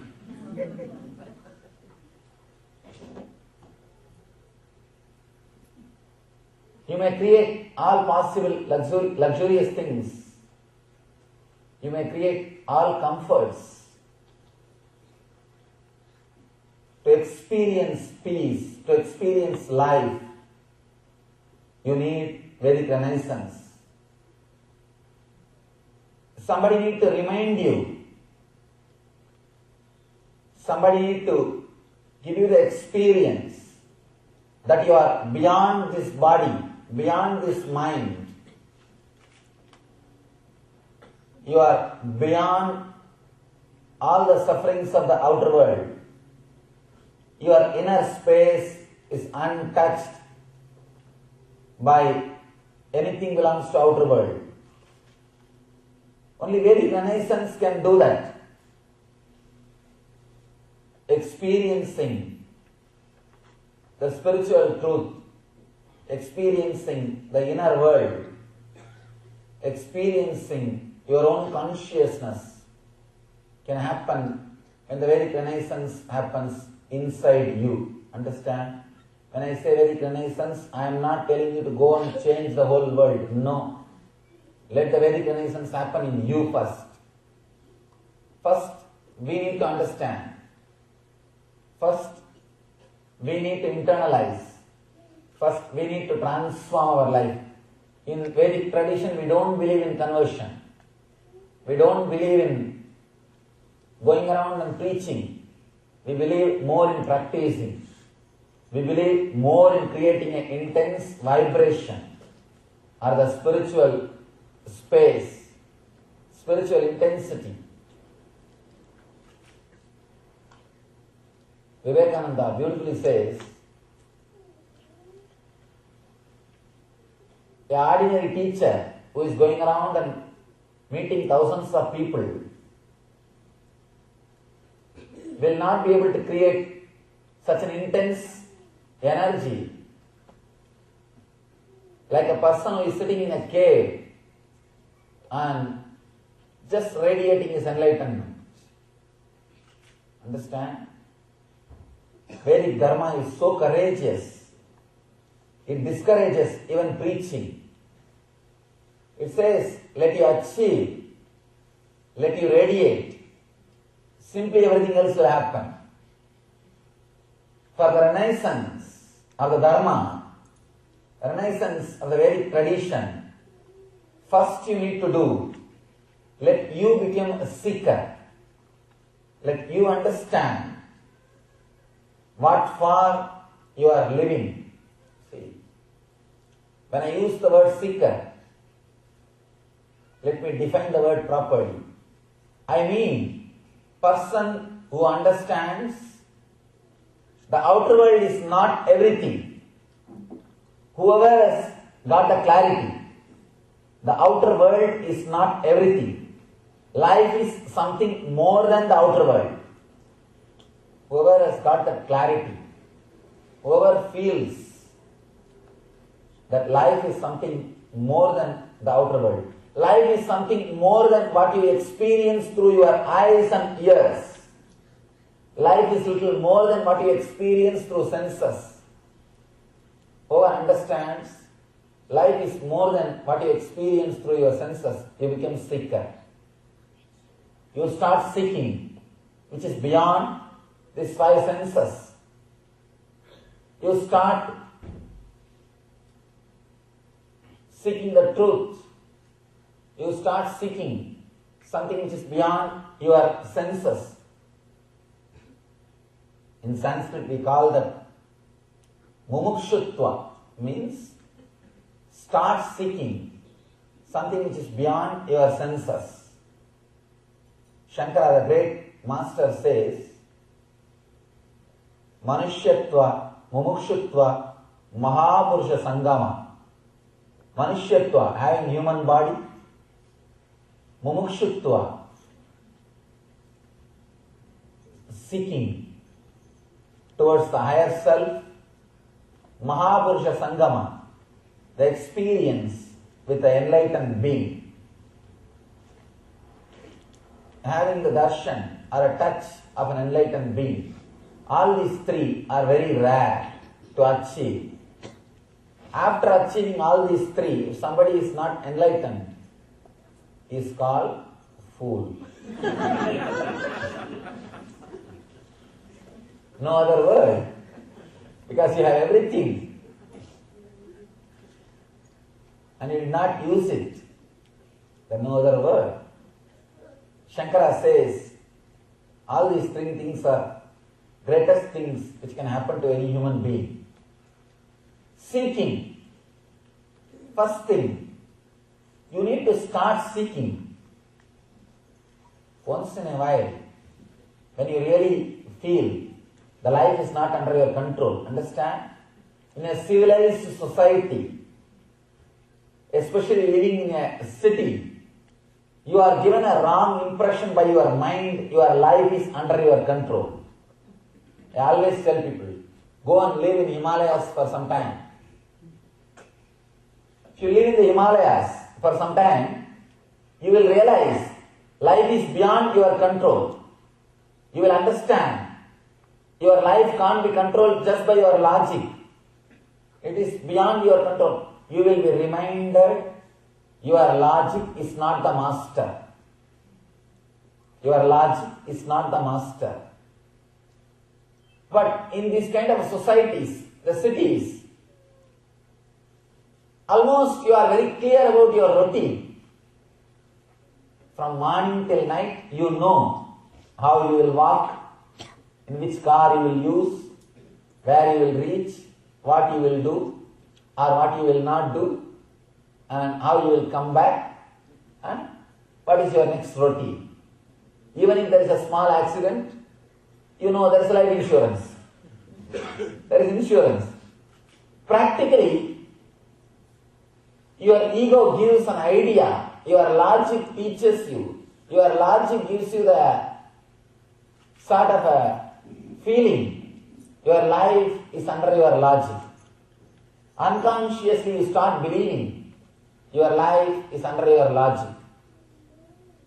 That is why whenever some incident happens which is beyond your logic, which is not under your control, you are totally shaken. You are completely shaken. You are not able to handle. You don't know what to do.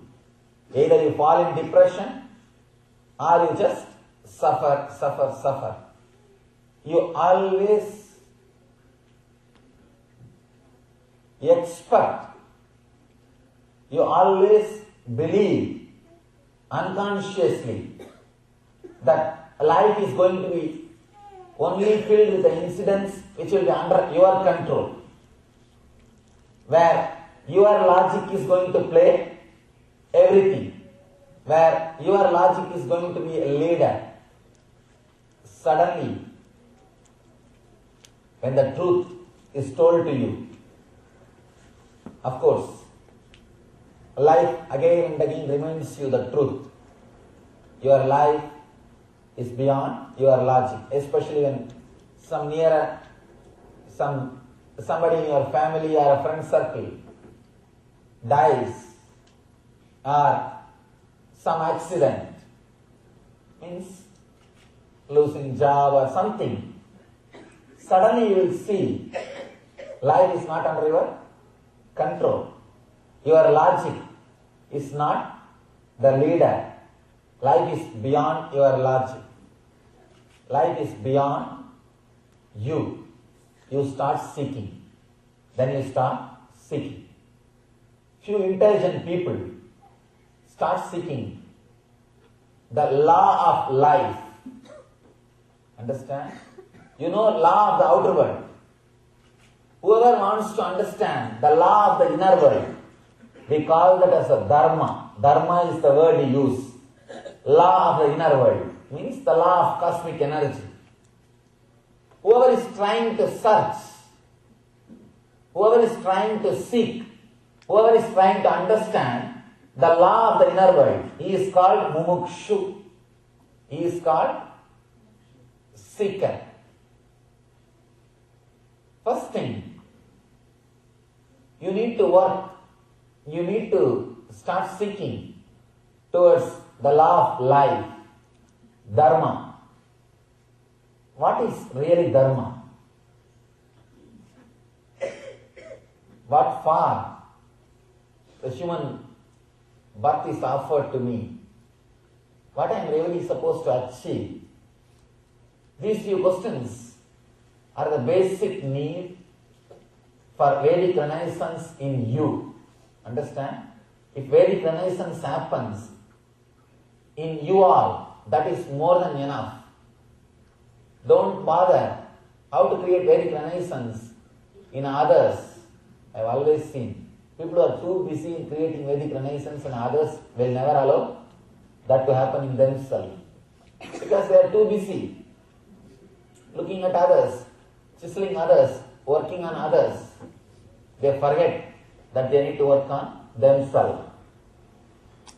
They forget they need to work on their own being. Many people come and ask me, Swamiji, how should I express my gratitude to you? I feel I received so much. How can I help? I always tell people, just meditate. That's the best thing you will do for me. That's the greatest service you will do for me. People ask me, no. Should I do something for your mission? I tell them, first work towards enlightenment. That's the best thing you will do for my mission. People who try just to work for mission without working towards enlightenment, they will be the biggest problem creators. They will create only politics. They will create only politics. See, people who are not working towards their own enlightenment, who are just working for the mission or the public, they create all politics. They create all difficulties. they create all problems. If you start doing service without having enough of inner maturity, you will only create more problem for people. You will create trouble so that you can start serving. I have seen people first to create trouble, then start serving. See, unless you create trouble in the world, how will you serve? You will be jobless. So people who want to serve will create first problem. And same way I have seen the so-called teachers, just because they should start teaching, they will create the problems which does not exist. Which does not exist. I have seen the so-called teachers who themselves have not become enlightened, who start teaching. If a person is not enlightened and if he starts teaching, he will create more problem to society than what they have already. See, an enlightened person will live in a totally different way. Your logic or your mind will never be able to put that person in a frame. You can't put him in one frame. But with the teachers, you can always expect how they will behave, how they will be. And you can always expect, you can put them in one frame. So it is easy for your mind to believe teachers. It is difficult to trust masters, because masters' first work will be shaking you. I always tell people, if you feel that you are totally shaken, whatever you believe, whatever your ideas you carry is shaken, be very clear that master has started showering his compassion on you, his grace on you. Only when he showers his grace, only when he showers his compassion, your whole being will be shaken. Your whole being will be transformed. First thing you need to understand for Vedic Renaissance is seeking. Let the seeking start happening inside you. The big problem with our mind, whenever you listen these great words, for a few days you will really cherish them. But again, slowly your old inner chattering will come back. Your old mental setup will come back. When your old mental setup comes back, over. You are again running. The peer pressure or the society just makes you run. You are running towards the goal which is not going to give you fulfillment and which never makes you feel alive.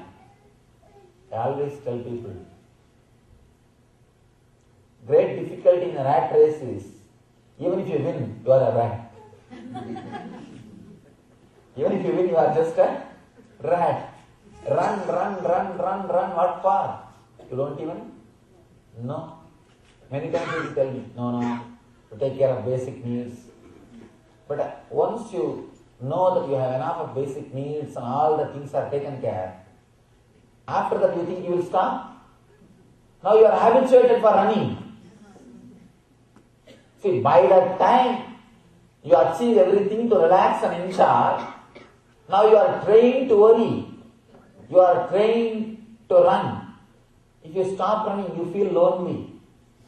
You feel something is missing. You feel something is seriously absent in your being. You feel something more needs to be added. Something needs to be achieved. The seeking is the basic quality. First thing for Vedic Renaissance. The next thing. Very important truths.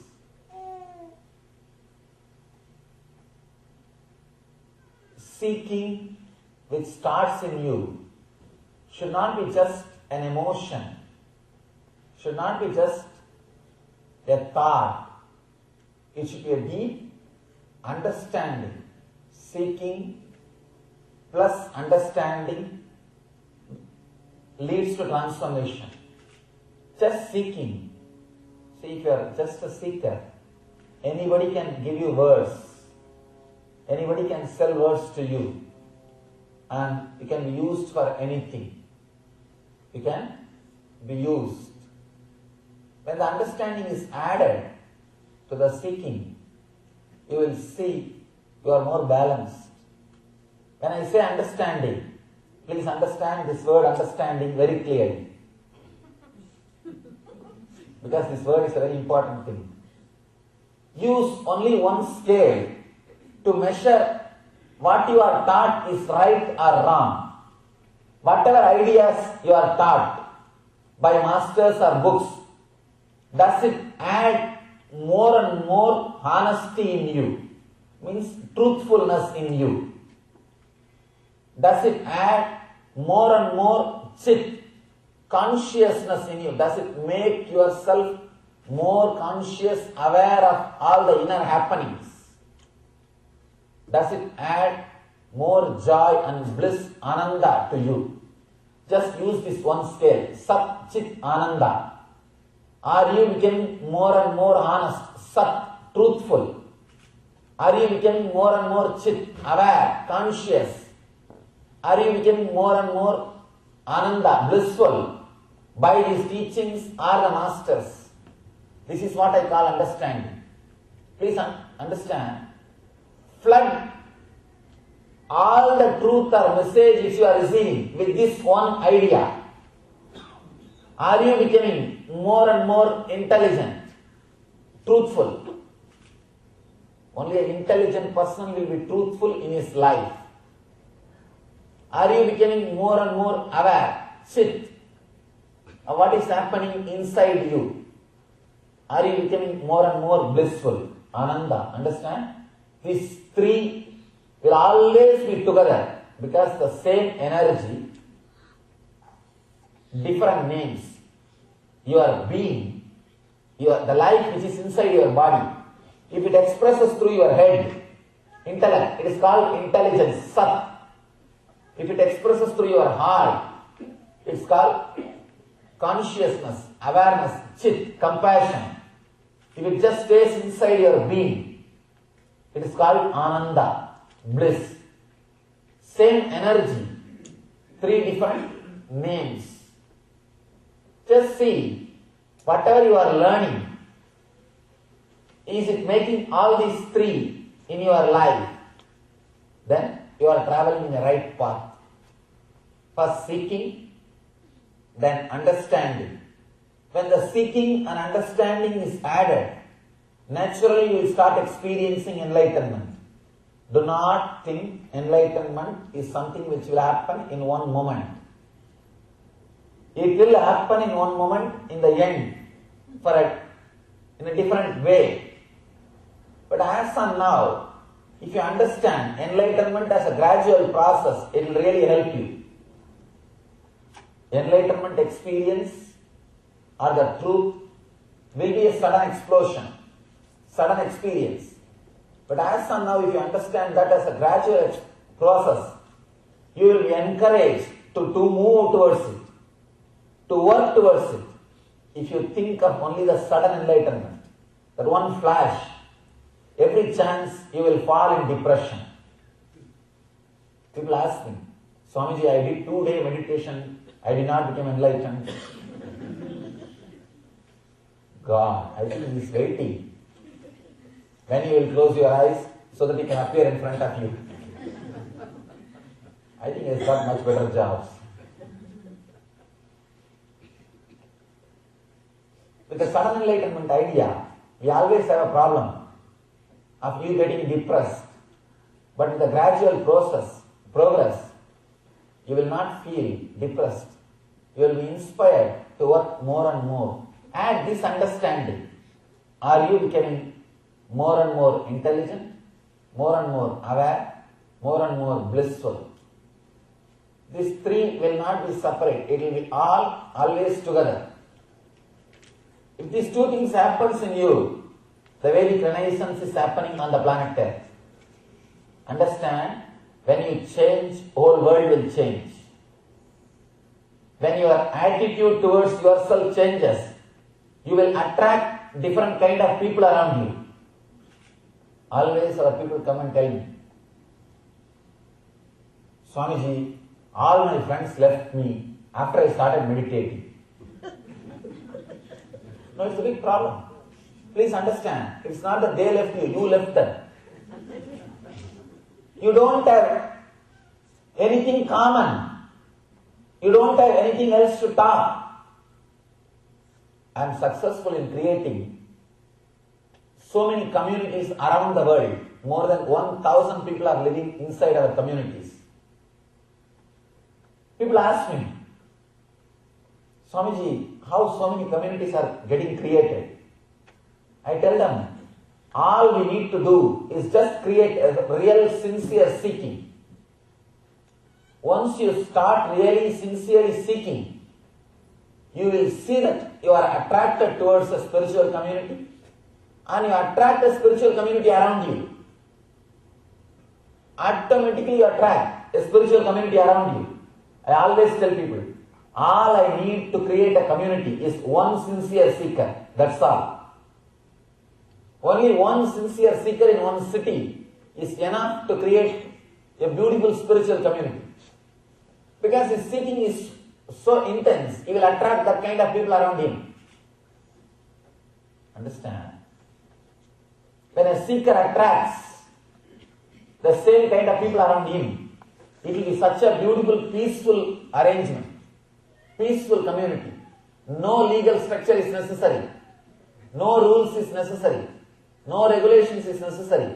The whole thing will be so beautiful. The whole thing will be so clear.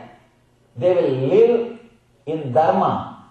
They will live in the natural law of life. Understand? The natural law is what we call Dharma. When you all gather, you all just know. Simply you all feel, I think he will do that. He will do this. I will do that. Each one will stand and take charge of something. I call this as a dharmic administration. Administration through Dharma. Administration through the natural law of life. Administration through the truth. Understand? The ancient Vedic tradition, in the ancient Gurukulam system, there was no community based on birth. It was purely based on the activity. A person who doesn't have anything else except his time, who shares his time, is called worker. A person who shares little products, he can create little products through his time. He creates some products, some jewelry or clothes, something, and sells. He shares the products. He is called Vaishya, seller, merchant, business community. A person who shares confidence on an ideology, who inspires people to stay together, who keeps the whole thing alive, who is father of the community, he is called Kshatriya, the warrior community, or the inspirers. Person who shares enlightenment, knowledge, leads the whole group towards the higher truth, he is called Brahmana, the saint. Understand? We did not create communities based on birth. The tradition created communities based on the activity.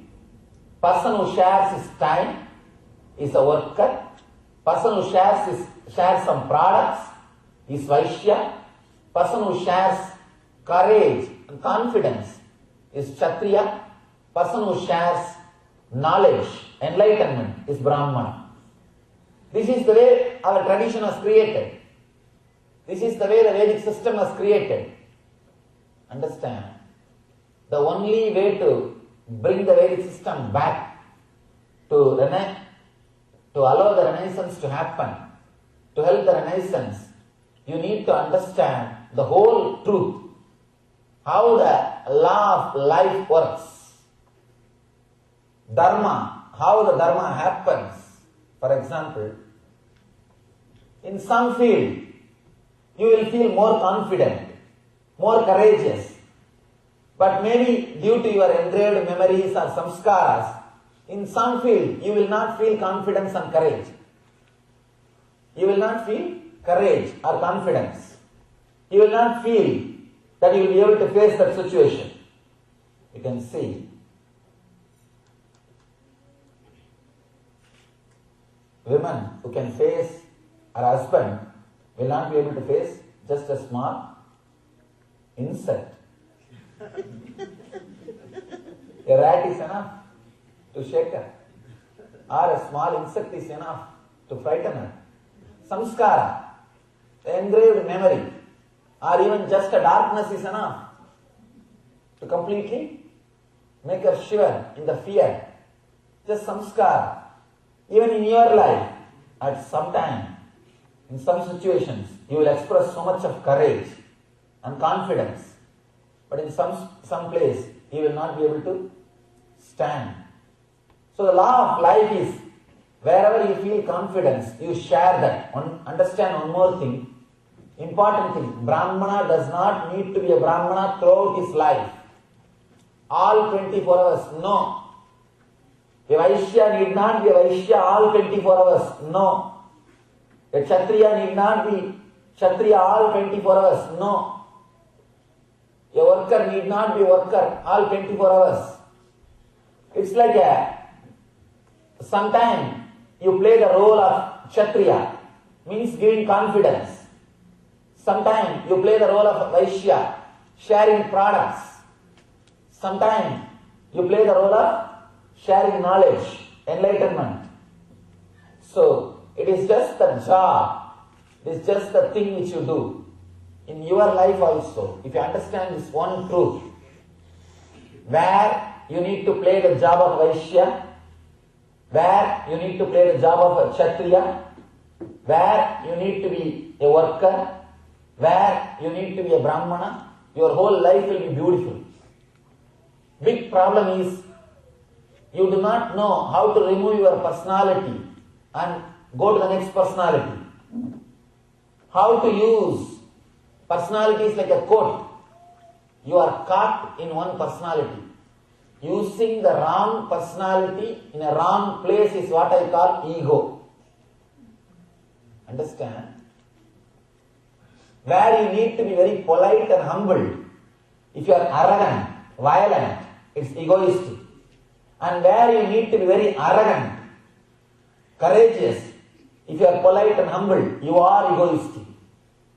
Understand? Always we think, no, if I am humble, how can I be egoistic? No. Ego standing topsy-turvy is also ego. Inferior ego. One small incident. Once, the incident happened in a great masters like Ramana Maharshi. One of his disciples, translated one of his book into different language. In the translation, the front side of the book, his name is also published, translated by that person's name. When that disciple saw that book, he went and told Bhagavan, they shouldn't have put my name.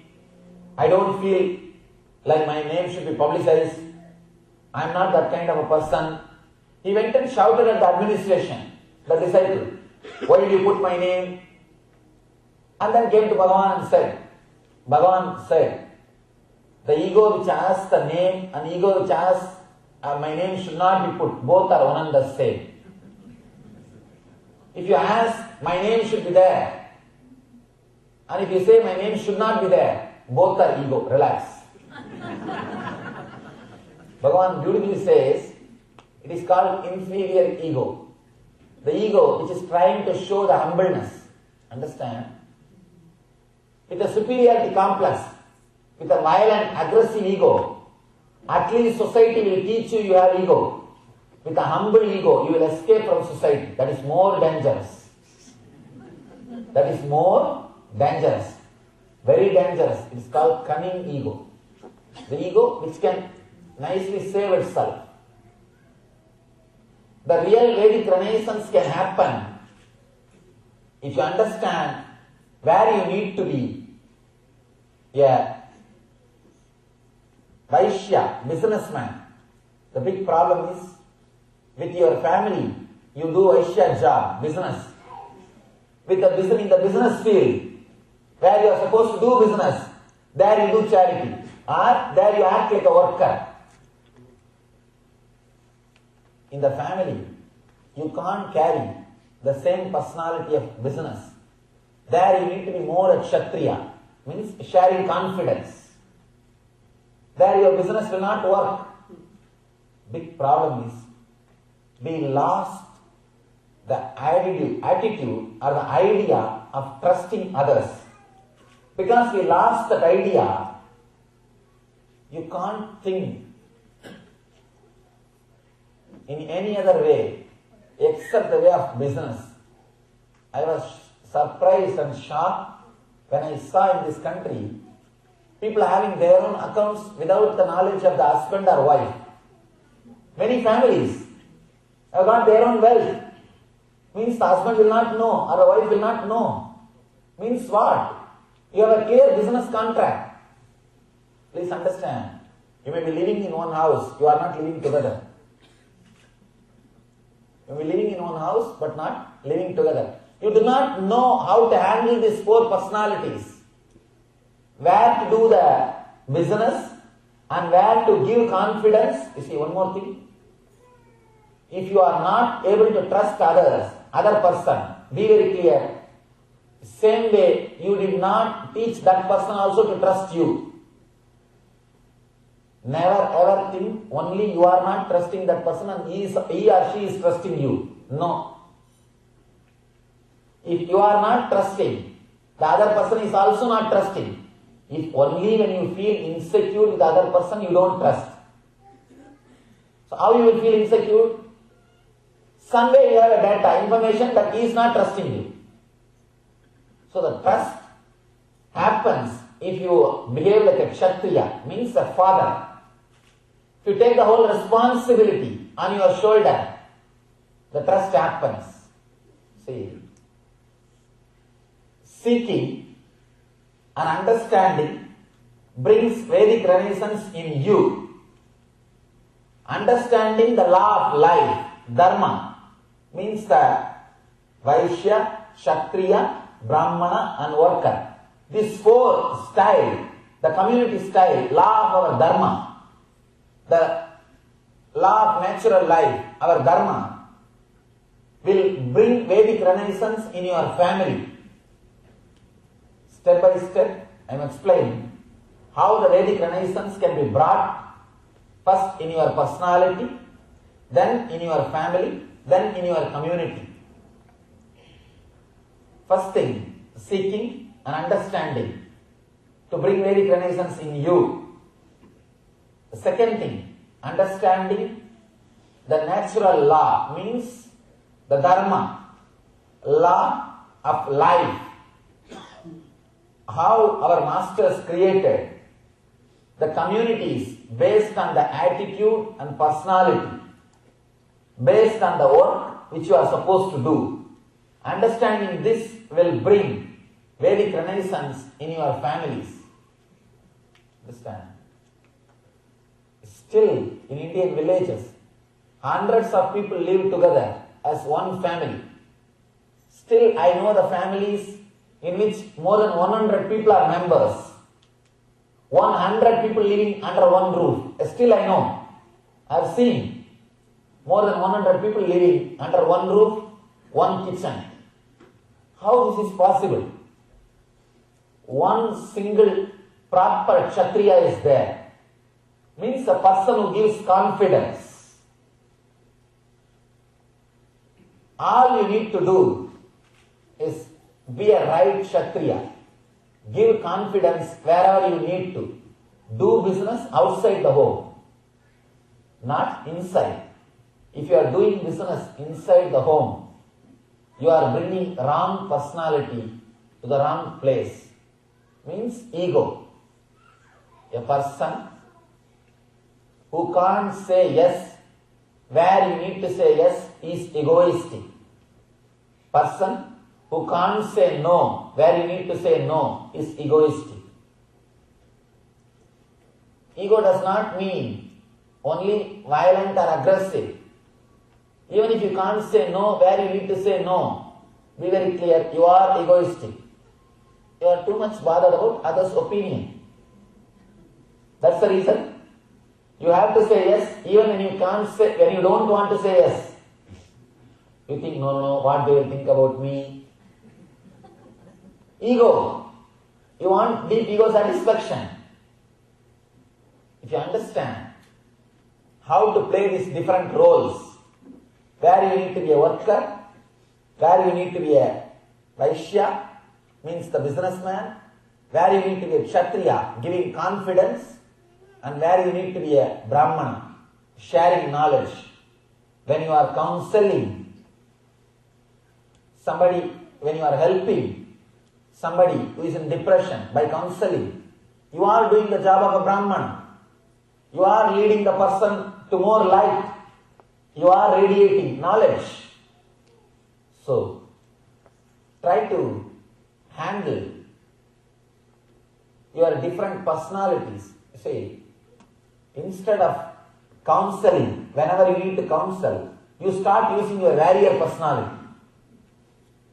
You start using your Kshatriya mold when you need to use the Brahmana mold. You start using your Vaishya mold when you need to use Kshatriya mold. That is where the problem starts. That is why the joint family system, living as a community, has disappeared.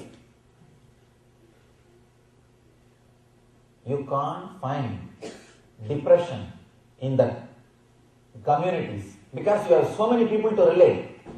If you have to talk to the same person from morning till evening, if you have to see the same person in the house, naturally you will feel bored.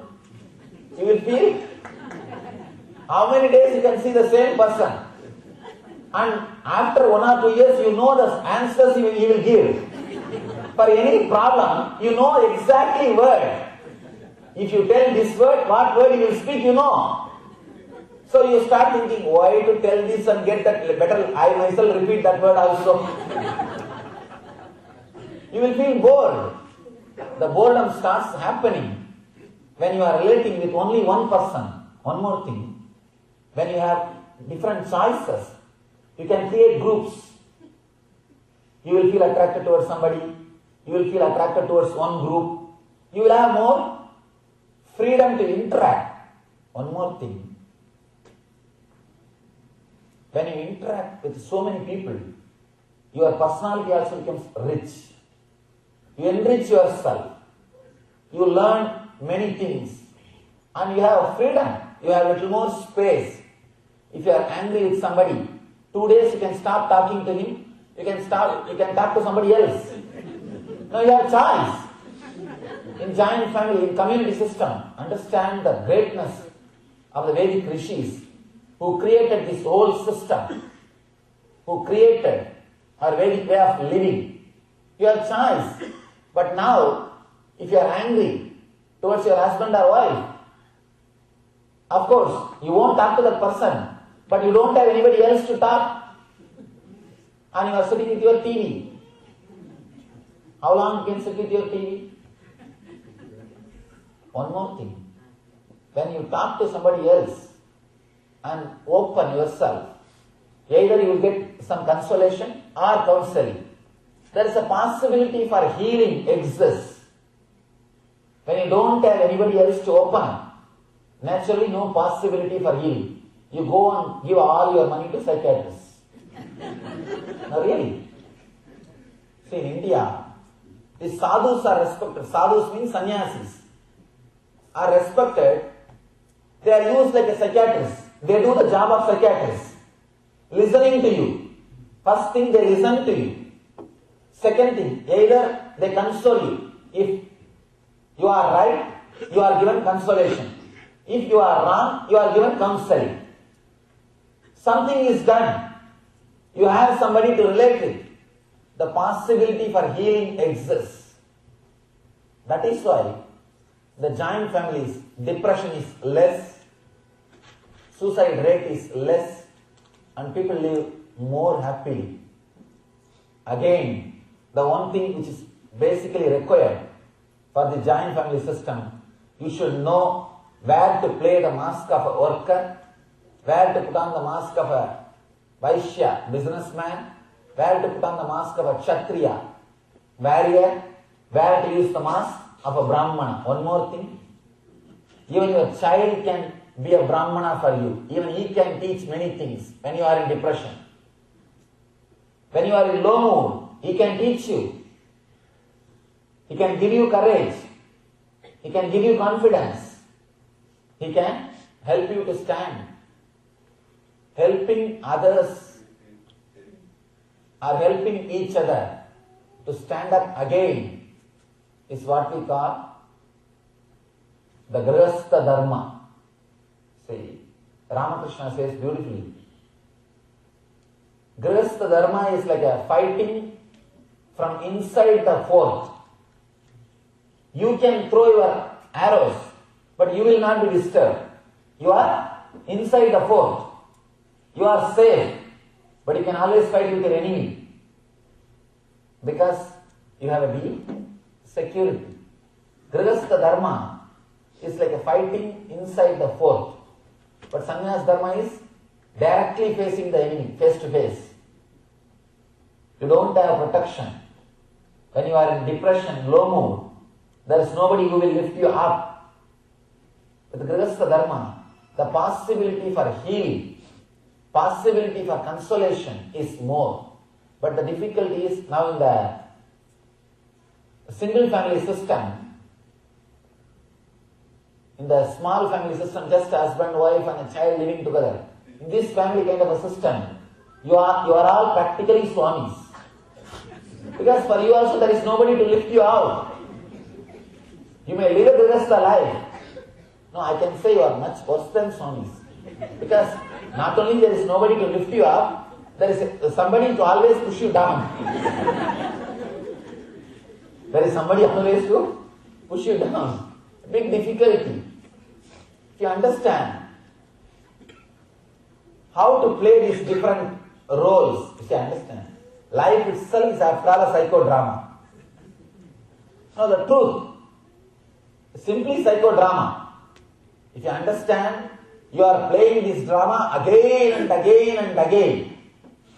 You will realize just being a Brahmana is not something great. Just being Kshatriya is not something great. It's a one more role, that's all. People who never played the role of Brahmana is only so much greedy about that role. If you try to play for a few days, then you will understand. That's also one more work, that's all. That's also one more work, nothing else. I always tell people. People ask me, Swamiji, what is there for you? Wherever you go, people respect you, receive you. You just speak and come away. It's not a big job. I tell them, please come and sit in the throne for 2 days. Just sit here for 2 days and listen to all the worries and complaints people are giving. If you can listen all the worries and complaints and everything people tell you and go back and sleep in a relaxed way, you are enlightened. Really. Just sit. You don't have to give them energy darshan. You don't have to give them some support. You don't have to give them consoling or counseling. Nothing. You tell them, no, I am in Mauna. You just tell, I will listen. Now, whenever I send these new brahmacharis for training, I tell them, brahmacharis in Mauna, you just talk, you will listen, that's all. Because if he opens the mouth, he will prove that he doesn't know anything. It's better let him be in Mauna. So that people will not understand. People will not think he doesn't know anything. All you need to do, just sit and listen to people. Try to go back and sleep. You won't be able to. If you do the job of the Brahmana, you will understand. This is also one job, that's all. This is also one work, that's all. Nothing else. The whole life is just psychodrama. See, because you are there, I am here. Nothing else. Because disciples are there, Guru is there. Because somebody is a Brahmana, somebody is a Kshatriya. Because somebody is a Kshatriya, somebody is a Vaishya. That's all. See, it is just a psychodrama. Who chooses to play which role? That's all. It's purely your choice. If you are attracted too much towards one choice, go on, try to play that game. In 1 month, everything will become alright. One person went to Arunachala, the place of Ramana Maharshi, and he said, Master, it is such a high energy place, so beautiful, so amazing. I know why you feel so blissful and peaceful here. Because of this place. Ramana Maharshi says, just stay here for 1 month, everything will become alright. See, I am not saying that Arunachala is not the energy center or a peaceful place, but your mind will take it for granted. In 1 month, your mind will say, I know all these things. I know these things. You will take people for granted. You will take place for granted. You will take things for granted. Understand? When you take things for granted, naturally, life will be boring. Life will be boring. Whenever you are trying to be jealous or greedy of the other roles, try to play that. You will understand, whole thing is just psychodrama. Only if you live that life, you will understand it is nothing. I am not joyful because I am playing the role of the Guru. I am joyful because I understood all the roles are foolishness. No role is going to give joy.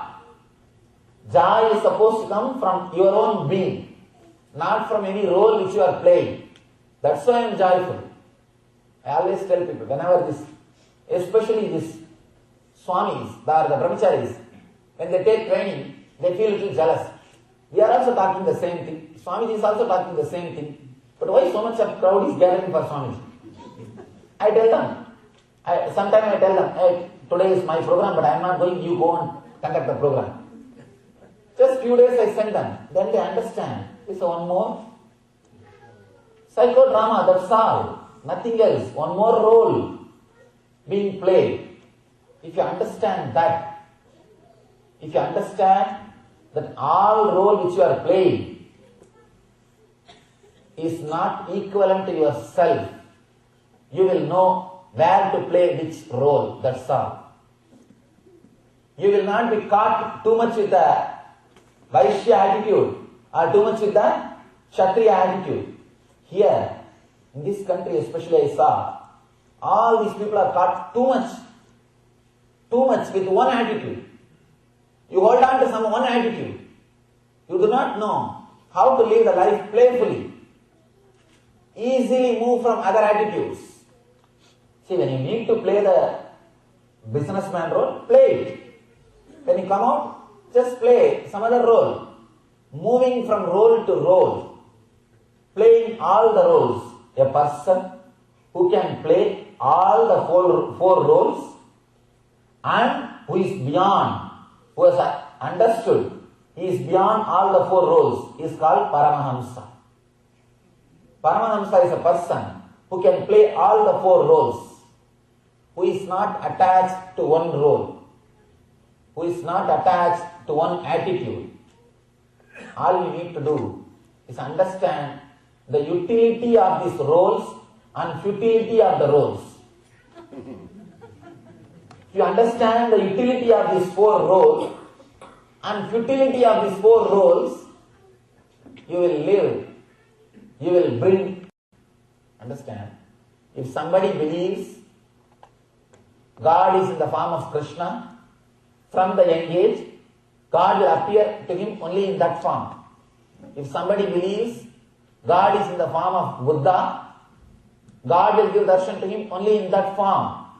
Understanding the uniqueness of samskaras, engrams, and respecting all the engrams, all the unique engram structures, will bring Vedic renaissance in the whole community. See, when you understand the uniqueness of every faith, you will never try to convert. You will never try to convert. You will only help them to go beyond. See, helping a person to become enlightened is not conversion. Helping somebody for transformation is not conversion.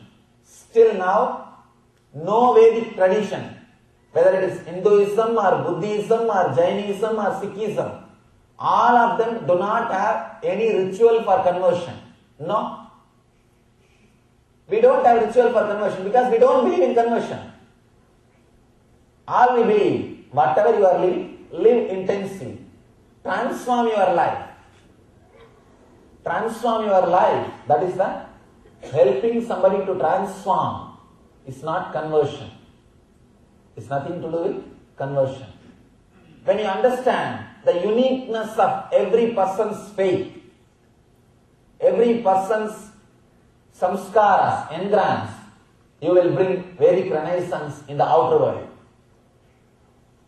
If you try to convert somebody by greed or fear, you are not respecting the uniqueness of his samskaras, engrams.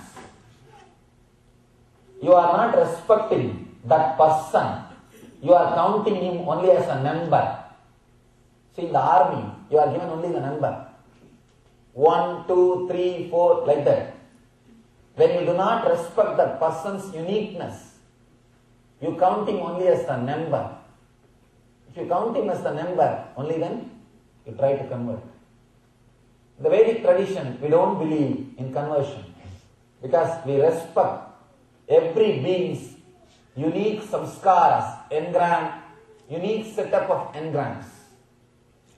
First, try to bring seeking and understanding inside you so that Vedic renaissance will happen in you.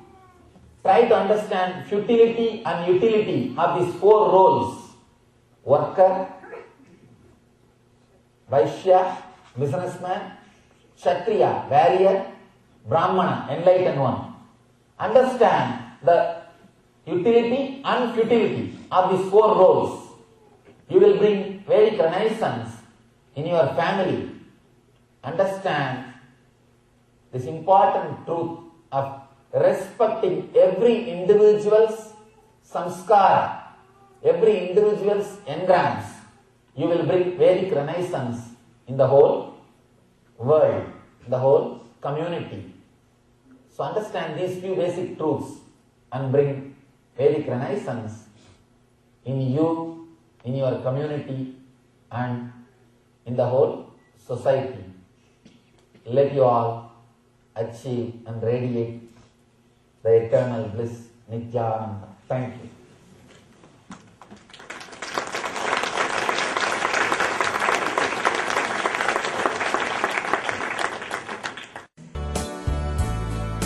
नित्यं शरणं गच्छामि ध्यानं शरणं गच्छामि आनन्दं शरणं गच्छामि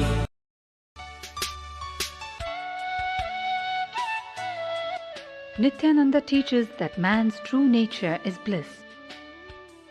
His real innocence which he enjoyed as a child and all forms of happiness we experience is from our inner space. Anandamaya, which you experience very rarely when your mind is totally in peace, when your mind is totally in silence.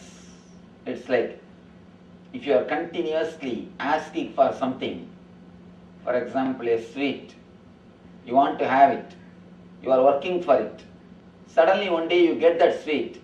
When you put that in your mouth, the restlessness which you had for that sweet, or continuous thinking which you had for that sweet, it disappears, it comes down. Your mind becomes a little calm for a few moments. That few moments you experience Anandamaya Kosha. You experience the joy which is from your being. But unfortunately, your mind starts thinking that joy is from the sweet, then you start running behind it. You think if you create a same situation, you will be able to experience the same joy. If that is the case, continuously the sweet must give you the same joy. But it's not giving. 4 sweets, okay. 5th, it's all right. 6th, you say, I think no, too much. 7th, you try to escape from it. If it is from the sweet, it must only continue or grow. If it is from particular space or particular situation, it must continue or grow, but it is not our experience. Nithyananda encourages us to tune into our inner space through meditation and experience the bliss within us. One of the most common questions asked to Nithyananda is, can everyone learn meditation? Nithyananda says, you don't have to learn meditation. You are already a meditator. Remember any moment of extreme beauty, the golden sun rising from behind the majestic mountain, or the first time you hear a fantastic piece of music, or a beautiful scenery which you saw for the first time. Suddenly you become still, wordless, totally aware. That moment is meditation. Thus, meditation is nothing but recapturing and remaining in that tranquil and blissful state. Sometimes you go to the beach, you feel sudden peace, calmness in your mind. If you think, oh, the beach is associated with peace and calmness, try to go every day. What you start experiencing? You will sit there and start your regular worries. That's what I always tell people. It is not the outer space which decides. It is the inner space which decides. When you try to associate peace or bliss with the outer space or the outer situation, outer things, you try to repeat the same thing. But you will not have the same calmness, same joy, same peace, same ananda from that space, from that thing again and again. With nature or music, one experiences such a blissful state due to an external reason. In meditation, one can experience the causeless happiness, the bliss which is happening within us forever, the ananda. If you are radiating happiness only based on emotion, please be very clear, it is only skin deep. Only when your joy or happiness is based on silence, it is bliss and it will radiate forever. It will radiate forever. Anything based on some reason cannot radiate forever. In Sanskrit we have beautiful 2 words, santosha. Santosha means happening because of something touching you. Ananda means happening here forever, which will never be reduced, which will never come down. So Ananda is different, Santosha is different. Thus we see that meditation is not religion or any ritual. It is neither chanting of any mantra nor concentration. Meditation is simply the awareness of the present. It is active and fun. It leads to bliss and is also scientific.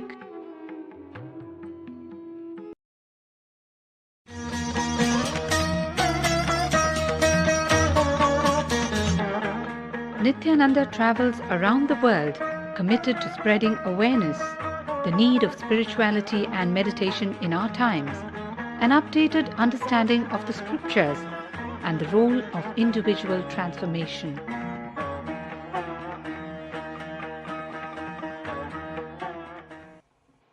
Depression of success.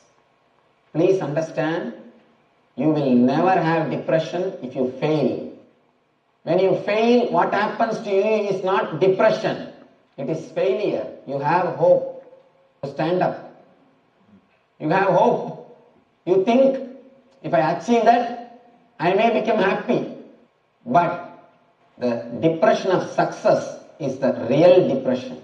One person came to me, on NRI. He came and told me, Swamiji, I came to this country with a big list.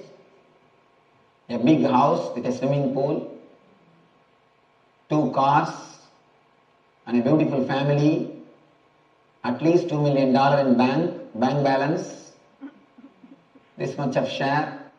All these things I made as a list before coming here. I thought I will take 10 years to achieve all these things.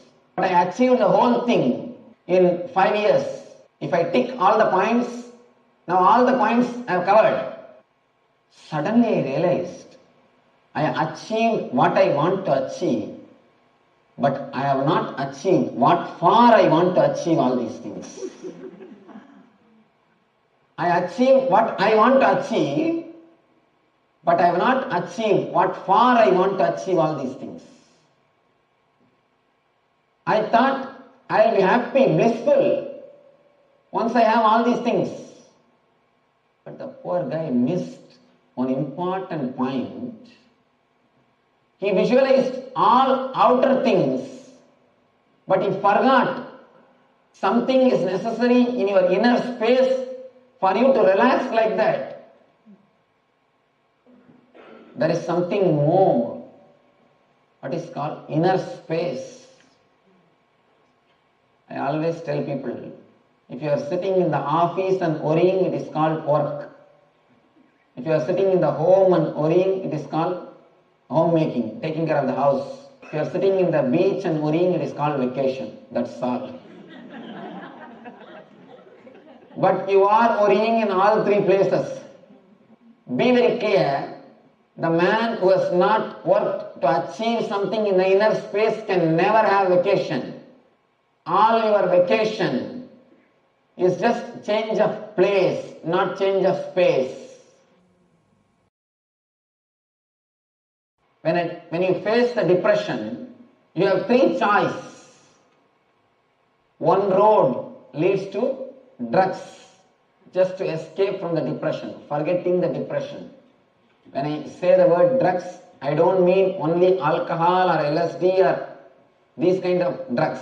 I mean TV also. Sitting in front of TV and trying to forget you also is an addiction. Be very clear. At least with the drugs and alcohol, you know you have some addiction. With the TV, you don't even know you are addicted. One addiction, drugs, forgetting yourself, drowning yourself in something and forgetting. The word workaholic is really beautiful and meaningful. People try to forget themselves by putting them into the work. Even work can become an addiction. Workaholic or alcoholic, one and the same. Please be very clear. Of course, when you are workaholic, society pays you. So you always choose that. When you are alcoholic, society doesn't pay you. But whether you become workaholic or alcoholic, it is addiction. Next path, suicide. When I say suicide, I don't mean just killing yourself instantly. Dying slowly also is suicide. Means living like a live dead. Dull, dead, dragging life. That is also suicide. The third group, very small number, but very intelligent people, decide, choose the path of spirituality, meditation. There are few who choose spirituality. When you choose spirituality, depression is divine sent, divine ambassador. And the beautiful word he asked, how can I renounce? Somebody asked me, Swamiji, should I renounce to become a full-time spiritual person? I told him, please renounce what you don't have, that is enough. Please renounce what you don't have. I am not asking you to renounce what you have. We never suffer with the things which we have. We suffer because of our fantasies and dreams, not because of the reality. If you renounce just what you don't have, that is more than enough. I don't ask you to renounce what you have. Please live with whatever you have. Don't allow what you don't have to interfere in your real life. When you live with your real wife, don't allow your fantasy to come in between you and your wife. When you live with your real car, don't allow your fantasy car to come in between you and your real car. When you live in your real house, don't allow your fantasy home, your dream home, to come in between you and your real home. That is what is my request. The whole spirituality is not about renouncing what you have, it's about renouncing what you don't have. So please renounce what you don't have, that is more than enough. Naturally, your whole life will be different. Can you talk to us about that? We help people to heal themselves by giving them a simple meditation techniques and the conscious decision. See, by your nature, very nature, body constantly heals itself, rejuvenates itself and replaces itself. Even medical science agrees, body heals itself constantly. It rejuvenates itself constantly. Now you heal yourself without consciously.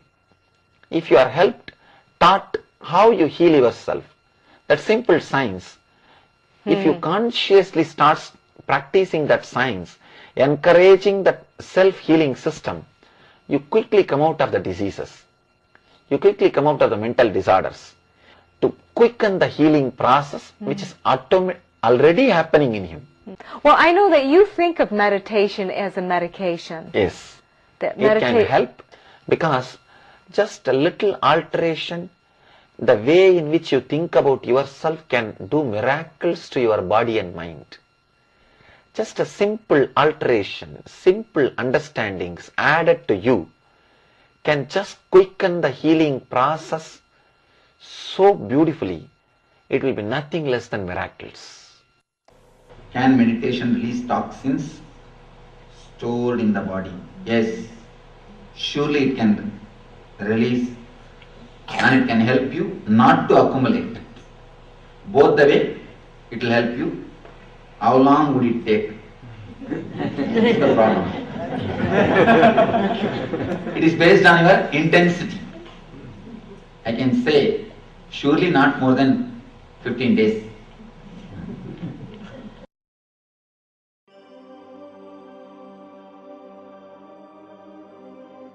Nithyananda participates and encourages scientific researchers to derive evidences for meditation and healing through meditation. Dr. R. Murli Krishna, President, COO, Integris Mental Health and James L. Hall Jr., Center for Mind, Body and Spirit, Oklahoma in US, and his team invited Nithyananda to derive scientific evidences for meditation and the state of his enlightenment.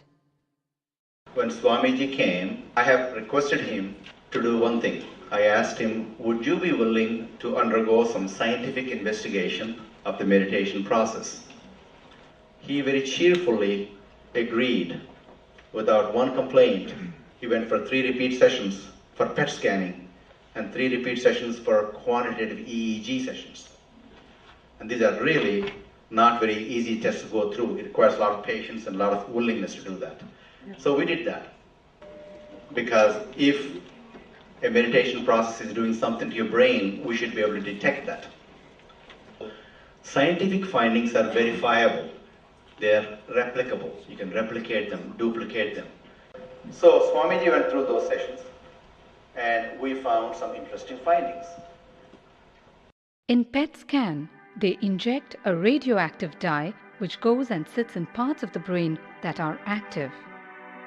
In the normal, non-meditative state, the brain is very active. And when we are seeing someone, the rear end of the brain, the visual cortex, is very active, as shown in the diagram. Usually the brain is so active, there are 100 billion brain cells there. But what meditation does is something very interesting.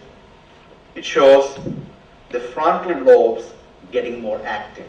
The frontal lobe is where you have judgment, wisdom, reasoning. Here are some of the brain scans I'm going to share with you. This is alert, non-meditative state.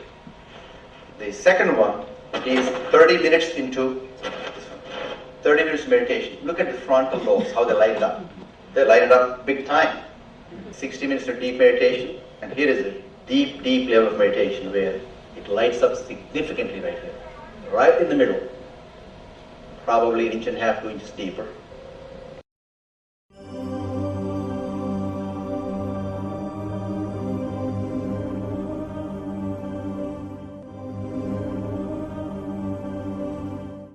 What's interesting was, Swami was inside, and that's the last part of that one. See that light right here? So what's interesting was, I've never seen that before in my life, so the other parts I've seen may not be to the extent that Swamiji showed, but this is something interesting. There is something called dopamine, which is a chemical our brain is involved in. Dopamine is produced mostly in this area, and when you have any pleasurable feeling in your body, it is mediated through dopamine. It's a nerve receptor. It's a chemical that transmits messages of pleasure. It basically evokes pleasure chemical. You eat the same thing is with visual pleasures you have. Beautiful people, beautiful sceneries, nature, whatever gives you pleasure. It's mediated through dopamine. Everything that human being experiences involves dopamine. But what's interesting is that you and I have the potential to create our own dopamine in a big way. So I named it, for lack of a word in the past, the D spot, which is the dopamine spot. If you can discover your D spot, you got it made in life. The D really stands for divine spot. The D also stands for delight, and the dopamine spot. What's also interesting is that he could, at will, go in and out of those states. Those are some of the findings I want to share with you. There's so much more talk about physiology of mind and brain and the body. It's a fascinating field that this is something that all human beings can relate to, can apply in our own lives. Not only a sophisticated knowledge, but these things have application in daily life for all of us.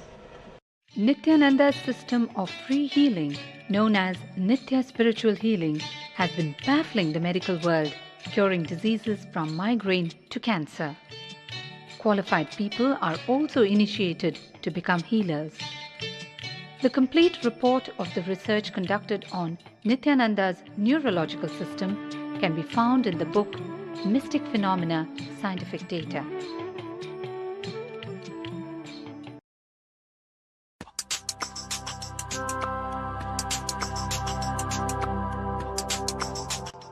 Nithyananda's message has a multi-dimensional appeal.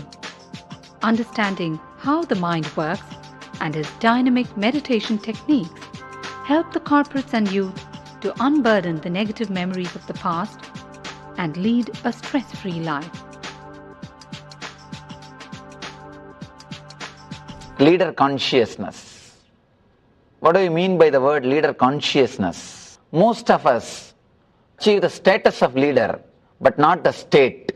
State is totally different from status. Status comes from society, but the state is totally different. When I say the word state, I mean your inner space or your being should be matured enough to handle what you are entering in, or the responsibility which you are assuming. When we just get the status without achieving the state, all the problems, whatever exists in the corporate world, in the personal level, stress, tension, and in the level of the team, backfighting, politics, the whole thing starts happening when we don't achieve the state, just achieve the status. Here, I'm trying to express few truths, how to achieve the leader consciousness, how to achieve the state of leader, not just the status. Status is very easy.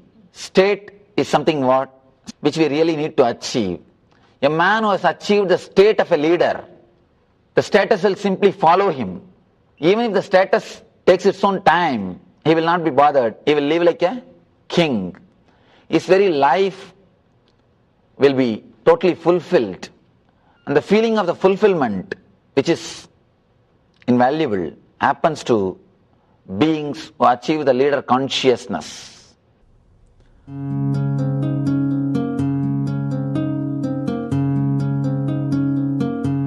Most of us behave either instinct or intellect level. Another one is intellect. Okay, with conscious, but you don't have enough of enthusiasm. If we are standing only in the intellect level, we are not using our potential maximum. The next is intuition. Intuition is something which happens to you beyond your intellect. Suddenly you know for sure that this is the right thing, and you have enough energy also to do it, but you don't know the step. This energy is needed whenever you have a lot of choices. You are not able to decide what you are supposed to do. In these type of situations, the intuition energy can help you. The intuition power can give you the courage or give you the right choice. When you experience intuition, not only you get the intellectual clarity, not only you get the answer, you get enough of power to execute it. Now, the next question, how to awaken the intuition? We can prepare ourselves, we can tune ourselves to this intuition energy through techniques, through methods which we call meditation. Yes, habit is also from engraved memories only. We all know about the physical habits like drinking or smoking or coffee. We know all these habits. But we should know one more important thing about this habit. You have something called mental habits also. Morning 9:30, if you are habituated to fall into the low mood, the tension, stress of the office, even in the weekends, when you don't have to go to the office, exactly 9:30, you will have that same stress. You will have that same low mood. You will have that same feeling. You may remember again and again, tell your mind, no, today is a Saturday, I don't have to go to the office, relax. Even if you remember, even if you tell your mind again and again, the mood will be same low mood. You have not only physical habits, mental habits also. Same way, if you are habituated to fall into the depression in the evenings, exactly when the time comes, whatever you do, you will have that same low mood. You will have that low mood. So it is good to work on your mind little bit to remove these engraved memories so that your decision making will be more clear.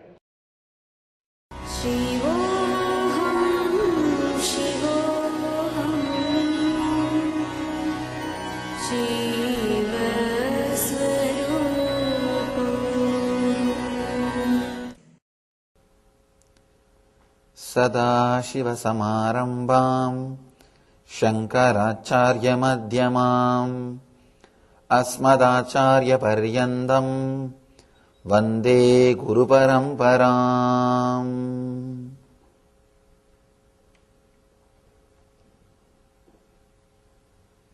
I welcome you all with my love and respects.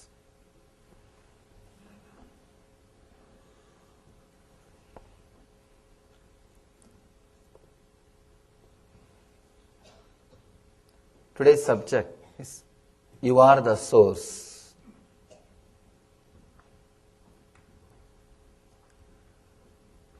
Again and again, masters may use different words, but again and again they are pointing towards the same idea, same truth. Buddha was asked by a disciple, Bhagavan, you are speaking same thing for last 40 years. Why? Buddha said, because you never heard. I have to speak the same thing for 40 years because you never heard. 112 meditation techniques, one truth, only one truth. But in 112 ways Shiva is expressing, because he is giving techniques and methods for all kinds of human beings and all possible situations in their life. I can't imagine our civilization, the Vedic civilization, has reached that peak, that high intelligence 10,000 years ago. See, only when you become affluent, sophisticated, you will have psychological problems. No, really. No, till you become affluent, luxurious, you won't have psychological problems because you don't have energy for all those things. You are not able to fulfill your basic survival problems like a physical need and food and shelter and all those things. You will have psychological problems only when you are really sophisticated. When all your other things are attended, you have too much of energy, too much of time, and nothing much to do, then you create psychological problems and start finding solutions. This is the truth.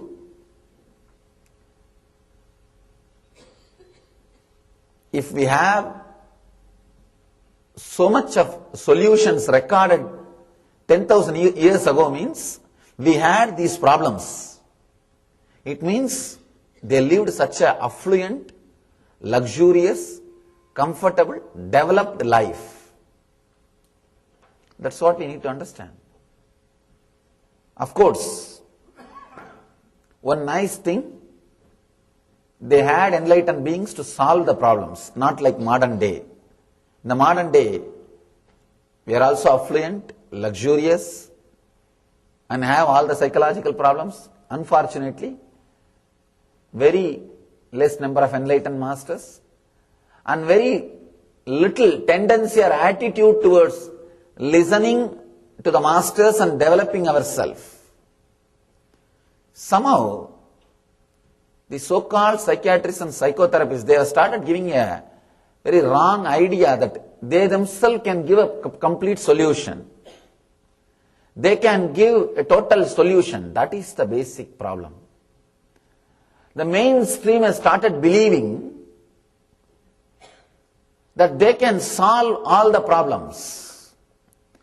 If they can't solve, then there is no method to solve.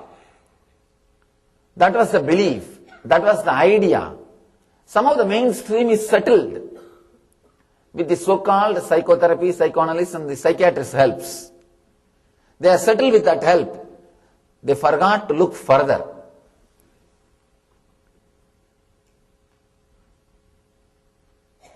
I always tell people, taking birth in India is such a big blessing because if you fall in depression or if you face some problems, you will go only to some guru or a teacher or master.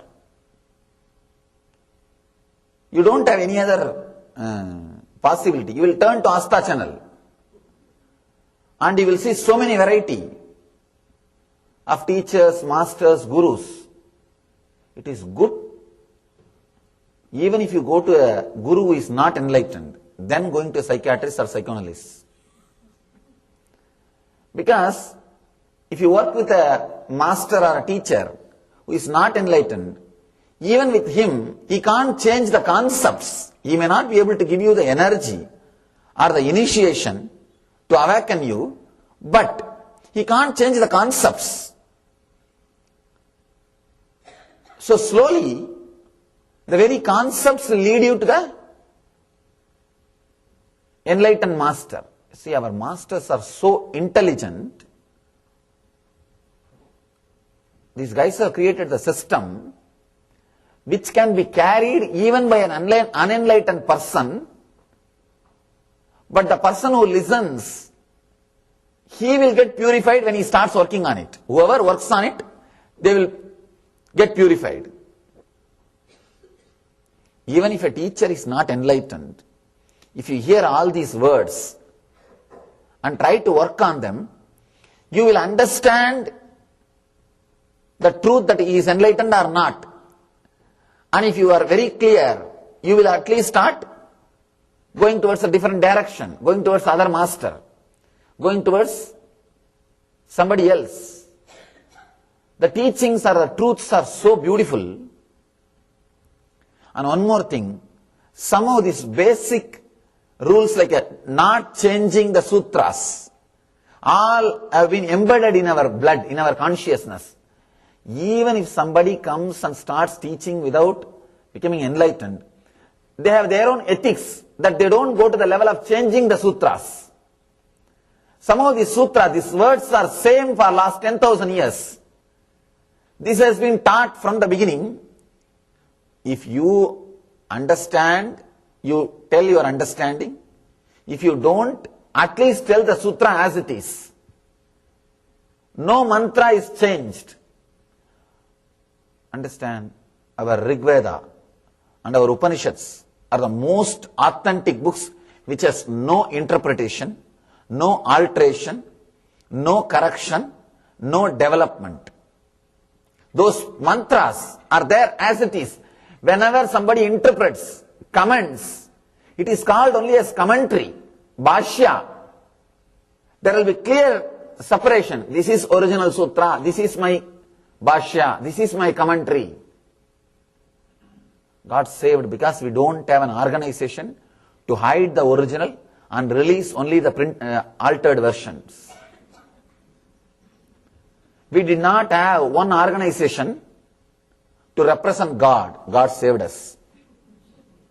Now that is the ultimate good thing happened to the planet Earth. At least one living stream was left without one single organization to represent it.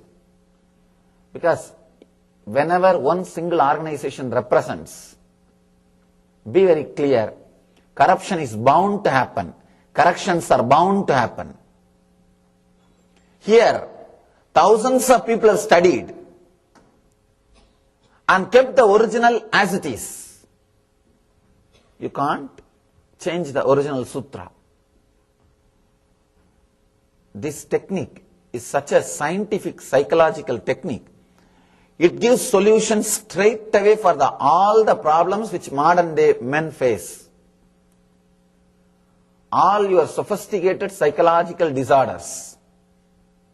In Indian villages, I don't see so many psychological disorders. All kinds of, I'm studying, getting new words, border personality. All these words I never heard. Let me be very honest. I promise that it's the truth. First time I heard the word depression only after coming to this country. No, really. I have not heard that word. Maybe because I don't know English, I didn't study English. But that word I heard only after coming to this country. Never heard of that word. I used to think, what is depression? What is there to get depressed? But when the society becomes sophisticated, affluent, depression is a luxury. You can have only when you have all other things. You can't have it when you don't have basic needs. You should have all basic needs. Only then you can have depression. Only then you will have enough time to create some worry, to think about it, to get depressed. There's a beautiful sutra in a Tamil literature. The book is called Tirumantram, means the sacred words, sacred mantras. In that he says, when you put your energy towards something which you think you can never achieve, you will not have the problems which is created by the stagnant energies. See, whenever you believe that this is your limit and all these other things you can't achieve, and you stop with that, be very clear, you will create all problems which will come by stagnation. constantly working towards asadhya sadhaka, trying to work which you think you can never do it. Understand? Trying to work towards something which your mind can't believe you will be able to achieve is the way to awaken all your energies, all your possibilities.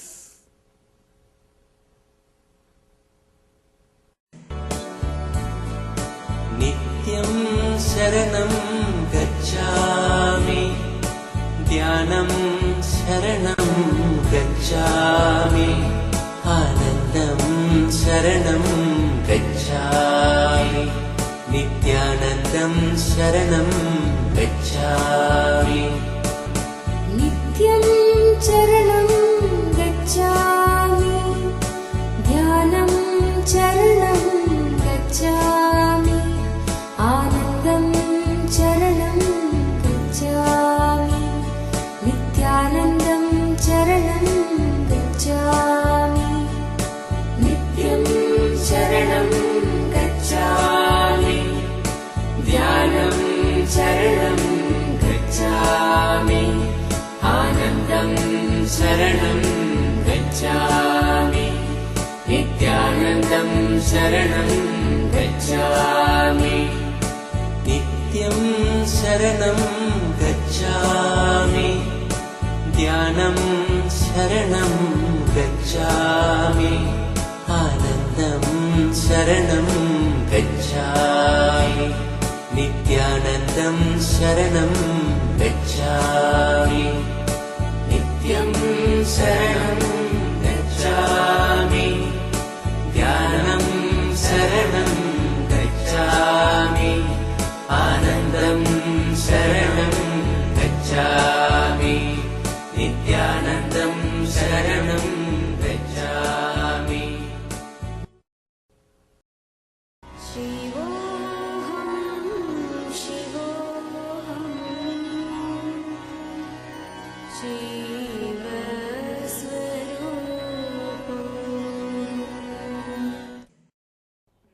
There is a beautiful story which happened in a life of a great master, Ramanuja. Ramanuja was a great enlightened master. See, there were three great acharyas who changed the destiny of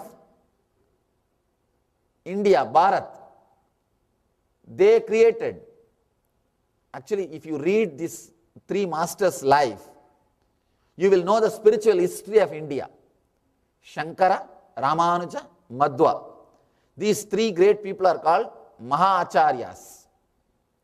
These three only created the three major philosophies which are alive in India.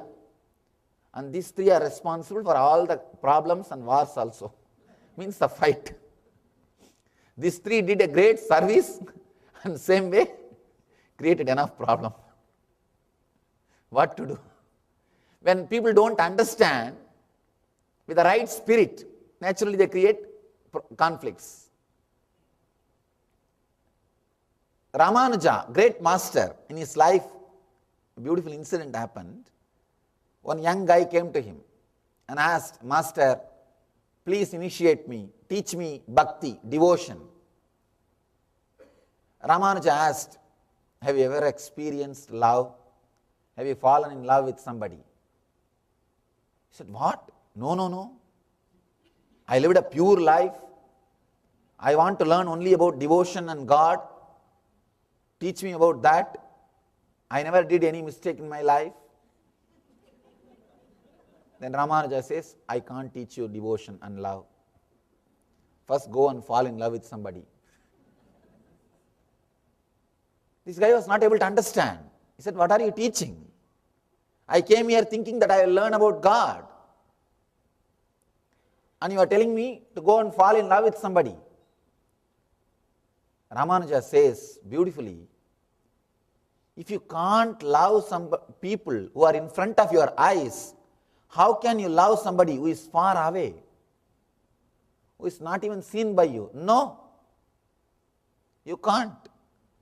You can't experience that feeling connected unless you experience it first with some object or a person who is in front of you. If you have experienced or experiencing that deep feeling connection, sometimes you may not have that with some person, you may have it with your pet. No, really, if you can't love the human beings, you start loving pet animals, you start loving animals. It's a substitute. No, really, you can't possess a human being, but you can possess your pet. You can see that nobody enjoys him or enjoys that pet. The attention of the pet is not shared by anybody else. See, I am not against taking care of animals. I am all for it. But I am against possessing them, tying a rope or the chain in their neck. Just imagine if some other beings, maybe some beings from other planets, they come and take you and keep you as a pet and do all you do for your pets. They give you food, they give you all the basic needs, but they put a chain in your neck and they do everything you do for your pets. Will you be happy? Just imagine. And they will take you for everyday morning walk. They will get you a cushion. They will get you a place for drinking water. And the big difficulty, they will take you to the doctor.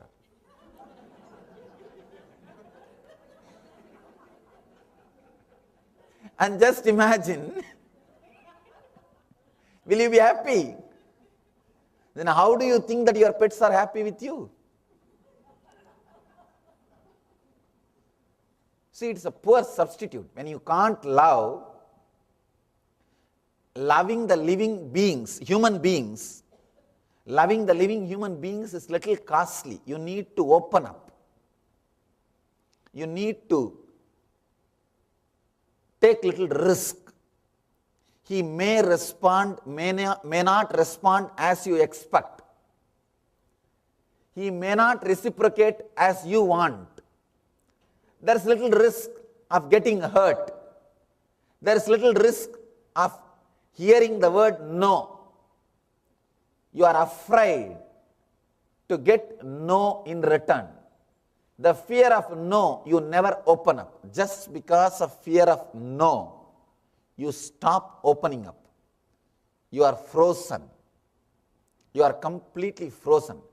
The fear of no stopped the growth in your being, the emotional level. You are dead. You are frozen. That is why now you want pets. Pets can't say no because you are giving food, all their basic needs, and they don't know also how to say no. And you have your own interpretation. I heard that there is a separate yoga, even counseling for pets. God. They would have lived such a natural, wonderful life. And I was shocked here, these pets are taken for yoga, some counseling, although I can't understand anyhow. Huh? Psychiatrist also. God. Poor psychiatrist.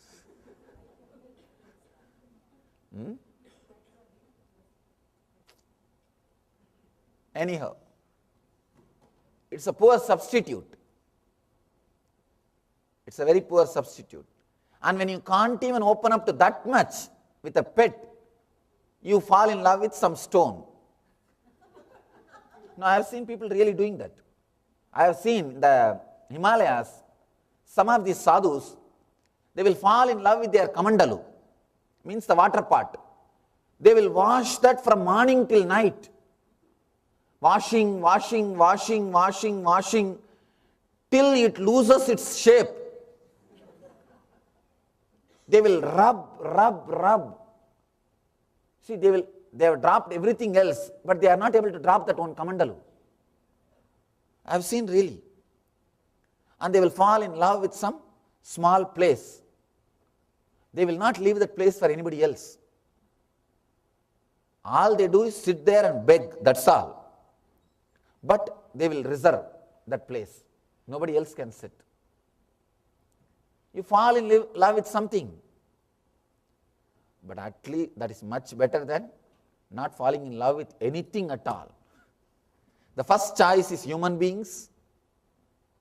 And the second choice is pet. Third choice, at least some stone or something. Okay. Learn to open up. Learn to relax. When you are in love with something, you stop thinking about you. You start thinking about that person or object. The attention is shifted. The energy is shifted. Constantly thinking about you creates so much of suffering in you. Just see. You suffer, you feel loneliness, depression, when you are constantly thinking about you. Just reduce a little bit. Stop the energy, flow towards that direction of constantly thinking about you. Find out something which will make you forget yourself. No drugs. I am not telling you drugs will make you forget yourself. No, but that is not going to help. That is not going to give you the eternal solution. No. That is not going to give you the solution. No. You will become more and more dull. When you are in love with some person or object, you may use this technique to achieve enlightenment. Let me repeat the sloka sutra, then we will enter into the translation. Understand the technique more clearly. The beauty is, Shiva is the only master who supports, who gives you the technique without judging you. If you go to Buddha and say that I am in love with somebody, please teach me how to become enlightened, he can't say anything. If you go to Mahavira, he will say, no, stop. Stop all this nonsense, renounce and come here. But Shiva is acceptance. He doesn't judge. He only gives techniques. Throughout this book, there is no single teaching. No teaching, no morality, no words, only techniques. Only techniques. He is not saying falling in love is right or wrong. He is just saying that is reality. Now I am here to help you to achieve enlightenment if you are in that reality. That's all. He is not judging you. Only with a master like Shiva, you can open up. See, if you know this guy is going to judge you, you will be able to open up. No, never. If you are clear, this guy only will give you solution, you will be able to open up. Here Shiva opens himself. He is not going to judge you. He is not judging you. All these 112 sutras, not a single sutra speaks about yama or niyama. No. That is why this book has never become popular like Patanjali Yoga Sutras or Gita. Because it is not talking about what you are supposed to do. This is not talking about vidhi nisheda, do's and don'ts. Human beings are so immature. They can't think anything other than vidhi nisheda, do's and don'ts. They want everything clear cut. Swamiji, you tell me what I should do and what I should not do. Don't tell me to decide on my own and all. When people come to me For problems, I tell them, please do this meditation. That will give you clarity and you can take your own decision. No. You just tell me what I am supposed to do. They want straightforward, clear-cut do's and don'ts. See, do's and don'ts are beautiful. When you have the nearness of living master, when you have the presence of a master, but when you don't have the master's presence, what will you do? If you are brought up only with the attitude of do's and don'ts, you will be paralyzed. You will experience conscious paralytic attack. Consciously, you will be paralyzed. You will not be able to move on your own when you don't have the master's presence. Shiva is the one and only great master who can liberate disciples, who says, have the torch, move on your own, who gives the truth, who gives enlightenment without judging, who directly gives techniques. He is not judging, no.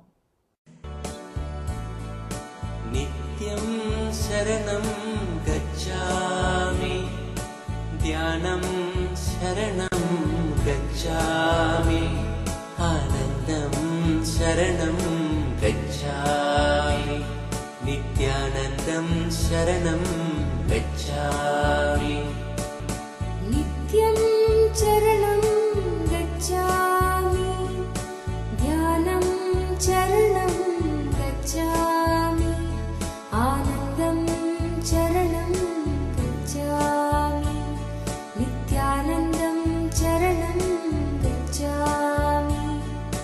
Nityam Charanam Gacchami, Dhyanam Charanam Gacchami, Anandam Sharanam Gacchami, Nithyanandam Sharanam Gacchami. Nityam Sharanam Gacchami, Dhyanam Sharanam Gacchami, Anandam Sharanam Gacchami, Nithyanandam Sharanam Gacchami.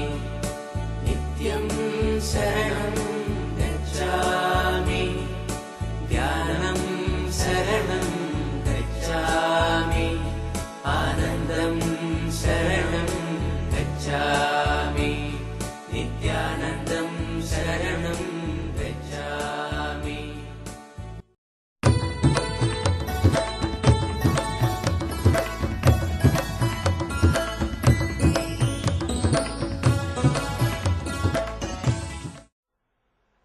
It is because of that concentrated energy in Garva Mandir, your prayers become reality. You should understand one thing, how our prayers become reality. How our prayers comes to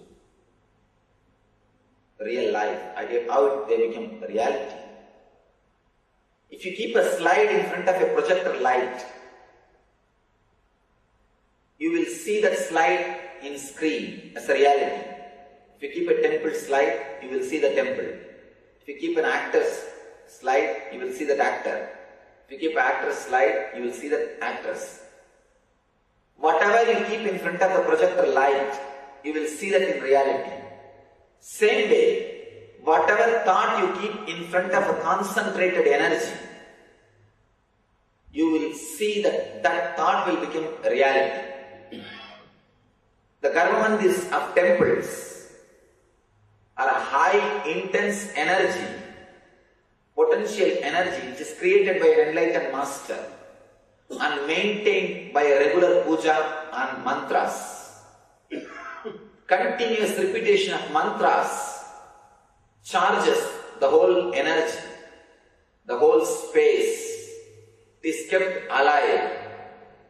When you go and stand in front of that energy field, when you offer your thoughts, simply the whole thing becomes a reality. example, if you are continuously repeating a particular thought strongly again and again, you will see your body and mind, everything will be directed towards that thought. Same way, when you go and stand in front of a energized murti, in front of energy space in the temple, and create a thought, create a wish, your whole body and mind will be tuned to that thought. Naturally, it will become reality in your life. In the temples, two things will happen. First thing, you will have the Shakti to make your dreams into reality. Next thing, you will have the Buddhi to realize what you think as reality itself is a dream. Shakti to make your dreams into reality, Buddhi to realize the reality itself is a dream. Both happens when you are in energy space. Temples are created to replace an enlightened master's presence. Enlightened masters, when they leave the planet Earth, when they leave their body, they wanted there should be some space which can continuously inspire the people, which can continuously heal, inspire, which can give them the experience of spirituality and the sacred feeling. That is the reason they have created these structures. And you should understand the energizing process. It's a beautiful sloka in Taittiriya Upanishad. They say, from Akasha came the Vayu, from Vayu came the Agni, Agneir Apa Pratibhyor Annam, from Agni came the water, from water came the earth, from earth the other things continued. Same way, the energy is also brought. First thing, the energy exists beyond the ether, beyond the space as Atman, Atma Shakti. Through the visualization or through meditation, the energy is brought to the Akash Shakti, the space. From there, through verbalization, through mantras, it is brought to the air. Through the chanting of mantras, it is brought to the air. From there, through the fire rituals, through homas, it is brought to the fire. From there, it is brought to the kumbha, the water. From there, it is brought and installed in bimba, the idol. That is the way the energy is brought and installed inside the statue or the idol, inside the murti, inside the vigraha. When the energy is installed inside the vigraha, you can't call that as a statue, it becomes a deity. There's a big difference between idol and deity. In Vaishnavism, we call it Archavatara. Different incarnations of God. God has taken a different incarnations. He took the incarnation of Rama, Krishna, Buddha, Parashurama, Kalki, so many incarnations. Same way, he takes the incarnation of Vigraha, Archavatara, to receive the worship and prayers of devotees. Once the energy is installed, once the prana pratishtha is done, once the energizing is done, it cannot be called anymore as idol. It is Archavatara. We call it as incarnation of God. The divine descended in the form of idol, Vigraha. They say in a beautiful way, the Brahmanda expresses itself in Pindanda through the idols. The cosmic energy radiates itself, makes itself available to us through these idols, through these vigrahas, through these statues. We need to understand how it is possible and how we can derive benefit from it. Even Einstein says there is no such thing as a matter and energy separately exists. We don't have a clear-cut boundary between matter and energy. After Einstein, the very idea matter and energy has disappeared, because he says whatever is energy. When he says E equal to mc square, whatever exists is energy. That is what the Upanishad says there. Last statement of science is E equal to mc square. Whatever is energy. The first statement of Upanishad is Ishavasyam idam sarvam. Whatever exists is energy. So the last statement of the science is the first statement of Upanishads. Whatever exists is energy. And whatever exists is energy, why not? We will be able to relate to that energy through these idols. Idols are the windows through which you can see the vast empty sky,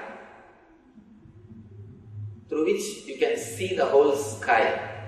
Sky is the Brahmanda. Idols are the windows through which you can see the Brahmanda. You can relate with the Brahmanda. For example, if suddenly some tsunami or some natural calamity happens, all of us have lost our cell phones except one person. Only one person has got one cell phone.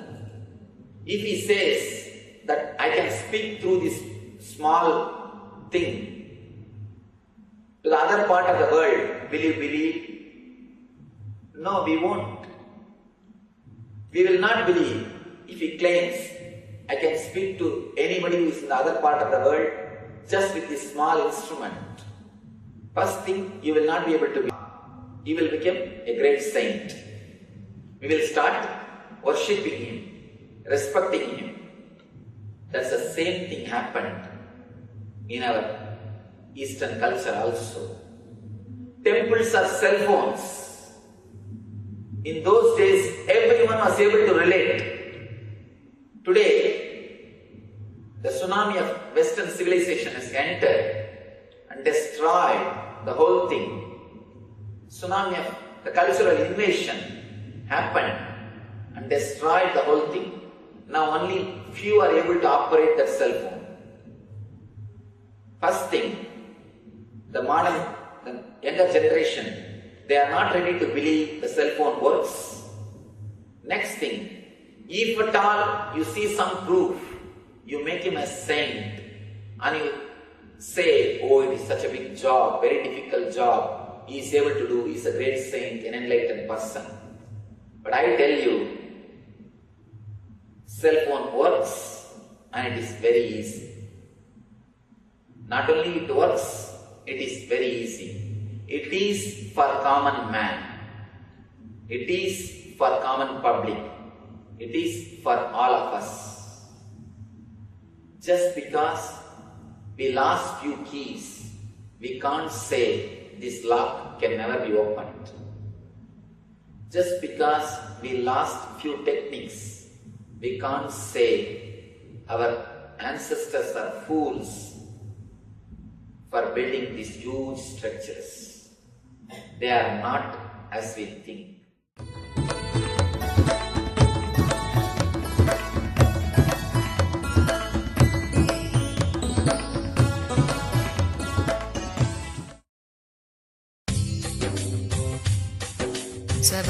स्वभावचिन्मयानन्दं कृपापूर्णं जगत्पतिं हरिषड्वर्गजेतारं नित्यानन्दगुरुं भजे। सदाशिवसमारम्भां शङ्कराचार्यमध्यमाम् अस्मदाचार्यपर्यन्तं वन्दे गुरुपरम्पराम्. For thousands of years, monks and nuns have dedicated their entire lives for the goal of enlightenment. So few seem to attain the goal. What is the chance for an ordinary seeker? One thing, monks and nuns' goal of enlightenment, only in the initial level, when they broke the social bondage or family and entered into the monk life or nun life, only that time the spirit or the inspiration is alive in their system. Once they enter into monastery or nunnery, cool down, settle down, cool off, and they become much worse than normal so-called householders. At least a normal householder is constantly reminded he is not enlightened by the spouse. But in the monastery or nunnery, there is nobody to remind. Understand, monastery is the worst place to live. Our ashram is not monastery. Ashram. Ashram will become monastery when master is dead. Monastery plus master is ashram. Our ashram is a living ashram. I will be constantly reminding them that they are not enlightened. They have to work. I will be constantly giving them the opportunity to take jumps. I will not be letting them relax. But the monastery or nunnery is run based on dead rules. One more important thing, at least in Vedic tradition, the chance for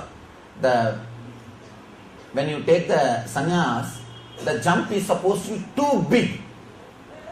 But in the monasteries or nunneries, Christian monasteries or nunneries, not too big, because the same comfortable the atmosphere which you had in the house, secure, safe, morning to evening routine, everything is there. The monastery also, sometimes little more comfortable than the ordinary home, the monasteries and nunneries. But in the Hindu tradition, you don't have any monastery or nunnery. If you want to become Swami, leave the house and start wandering, street to street, house to house, beg and eat.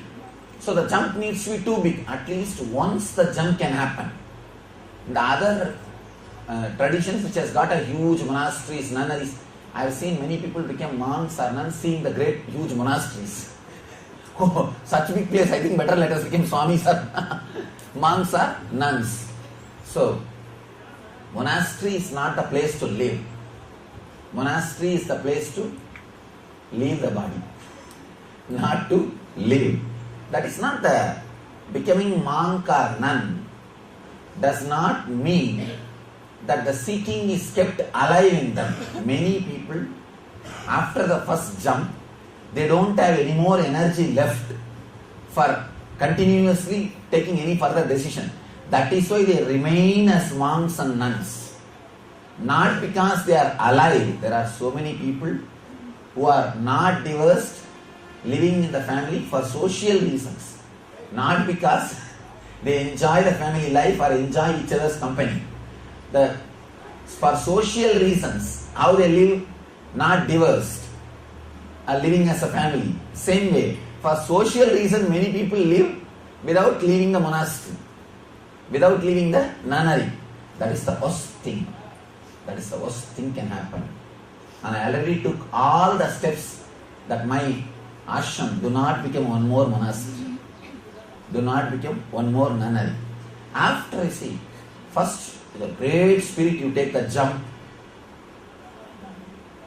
Immediately, this is the biggest danger in the becoming monks or nuns. I always remind my swamis and my brahmacharis this danger only. When you take first the jump, after the jump, naturally after a big curve, there will be low curve. When your energy is settling or relaxed, you pick up wrong friends who are completely cool and you think, oh, they are also like this, why can't I be like that? You pick up wrong examples, people who don't have inspiration. You feel connected to them and start living like them in the depression. I always tell people, in monastic life or life of a nun, the friends you pick up are going to play the major role. They are going to play the major role. They are going to play the role of your family. How your family was molding you, guiding you, unconsciously taking you. Same way, the friends you pick up in monastery or nunnery are going to be the people who, whether only they are going to decide whether you are going to be an inspired, enlightened being or a dull, dead monk or dull, dead nun. Friends you pick up, whether you pick up a highly energetic, inspiring, whenever you come down, they will give their hand and they will remind you. They will remind you all the initiations you had from the master and just put you up. Or when you are in the high spirit and doing something great, this fellow spirit, you see, in 2 days he will cool off, relax, don't bother. When you are in high spirit and doing some intense meditation or doing some intense sadhana or some work, behind 4 fellows are standing and laughing. Let us see by tomorrow morning what this fellow spirit is. As if we don't know the spirit, as if we didn't have, it will all cool off that like that only. These idiots, whenever I see these idiots only, I finish them off in the ashram. Means I simply kick them out. These idiots are the corruption. They are the worst fellows. They are the worst fellows. And if you pick up this kind of friends, you are gone. Unfortunately, all monasteries and nunneries are filled with the second group and there is no master to kick them out. The second group becomes the rulers. Because second group, they became like a more or less an ideal. A balanced life.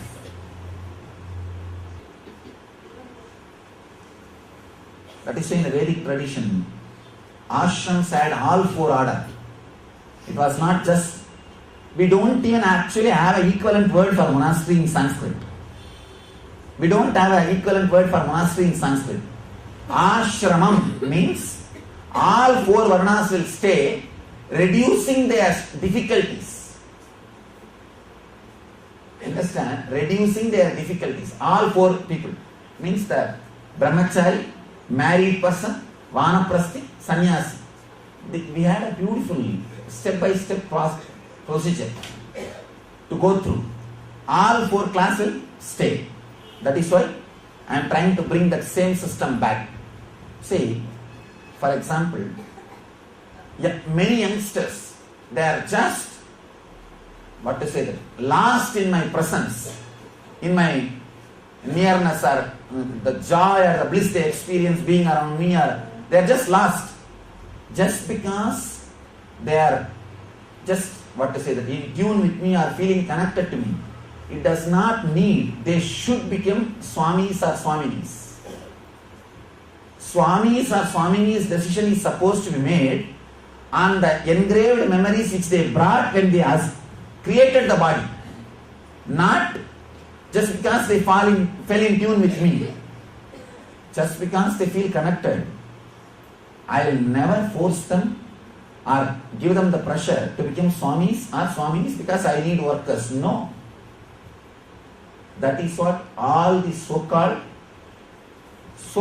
gurus are doing. Moment somebody is inspired, blast them with inspiration and brainwash them, shave the head, over. And then that poor fellow is caught. Poor fellow is caught. Not having sensitivity to the prarabdha, not having sensitivity to the birth of their samsara chakra, not having sensitivity to fulfill them. That's why I always tell people, you don't have to be Swami just to stay around me. You can be Grihastha and stay around me, nothing wrong. See, what do you want staying around me? Because you feel that's a great thing you need.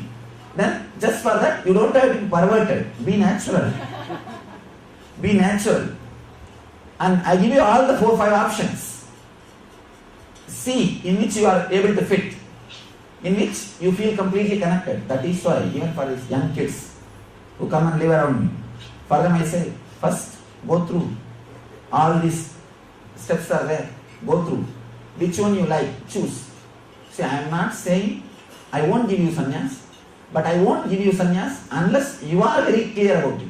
Sannyas is a spiritual decision. Celibacy is a spiritual decision. Not for any social reason it should be made. It should not be made for any social reason, including staying around the master. No social reason should be directly or indirectly inspiring a person to take celibacy. It should be pure flowering. Then you are safe. Then it will be a byproduct of enlightenment. Only then the enlightenment will start happening. Enlightenment process will be happening. It is not otherwise. It's a perversion. It's a very subtle subject. Almost all the fellows miss. I know one fellow is initiating all youngsters into brahmacharya, shaving the head. He himself is married and had a child. And this fellow has no right to initiate people into brahmacharya because he doesn't know the path. He doesn't know. Even if he has become enlightened as he claims, he has not become enlightened through this path. He doesn't know. He has no right. Just because he has got some power to mesmerize or hypnotize people, and people want to live around him, abusing lives left and right, initiating them into brahmacharya and shaving the head and not giving any proper technique or method or anything, just straight away left and right. And these guys are suffering in deep depression. I have seen those brahmacharis, you see, they don't even breathe deeply, because if you breathe deeply, your Muladhara will be awakened. Afraid even to breathe. Cut. What to do?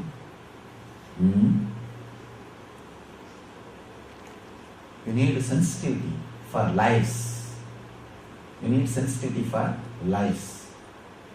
I always tell people, only a person who has gone through the path clearly, in all dimensions, in all angles, will have the sensitivity to every individual and the life source of individual.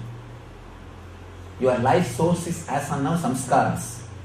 See, only when you become enlightened, your life source will become causeless energy or the sourceless light, tejas. Till then, your life source is only samskaras. Early morning you can get out of the bed only if you remember somebody whom you want to meet or whom you want to see, or some work which you want to do. So as of now, your life source is nothing but samskaras. So we should be sensitive to the samskaras. We should be cooperating to the samskara force. That blessed are the people who are caught by enlightened masters.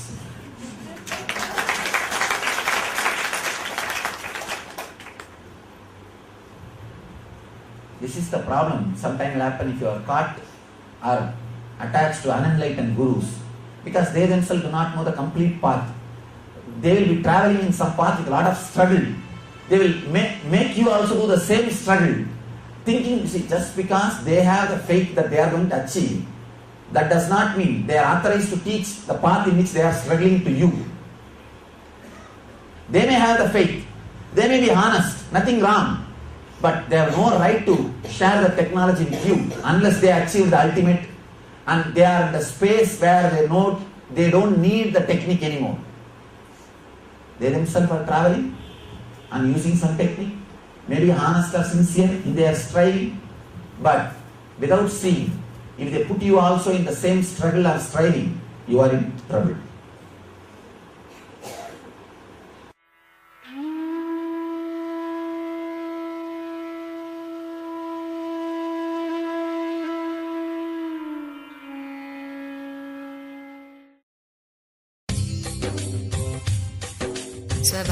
स्वभावचिन्मयानन्दं कृपापूर्णं जगत्पतिं हरिषड्वर्गजेतारं नित्यानन्दगुरुं भजे.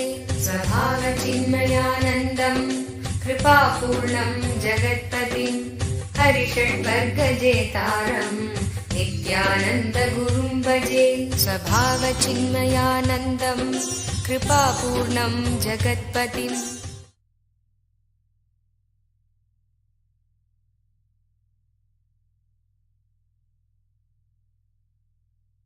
Namah Shivaya.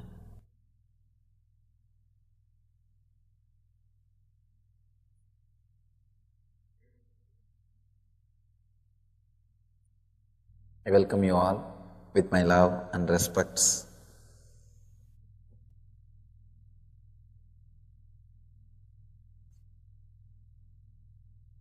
Today's subject is actualize your potential. Beautiful subject.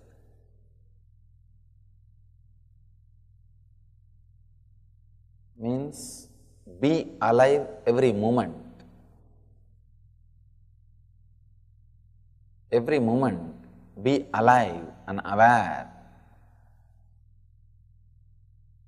There are so many things possible inside your being every moment. If you can be alive and available,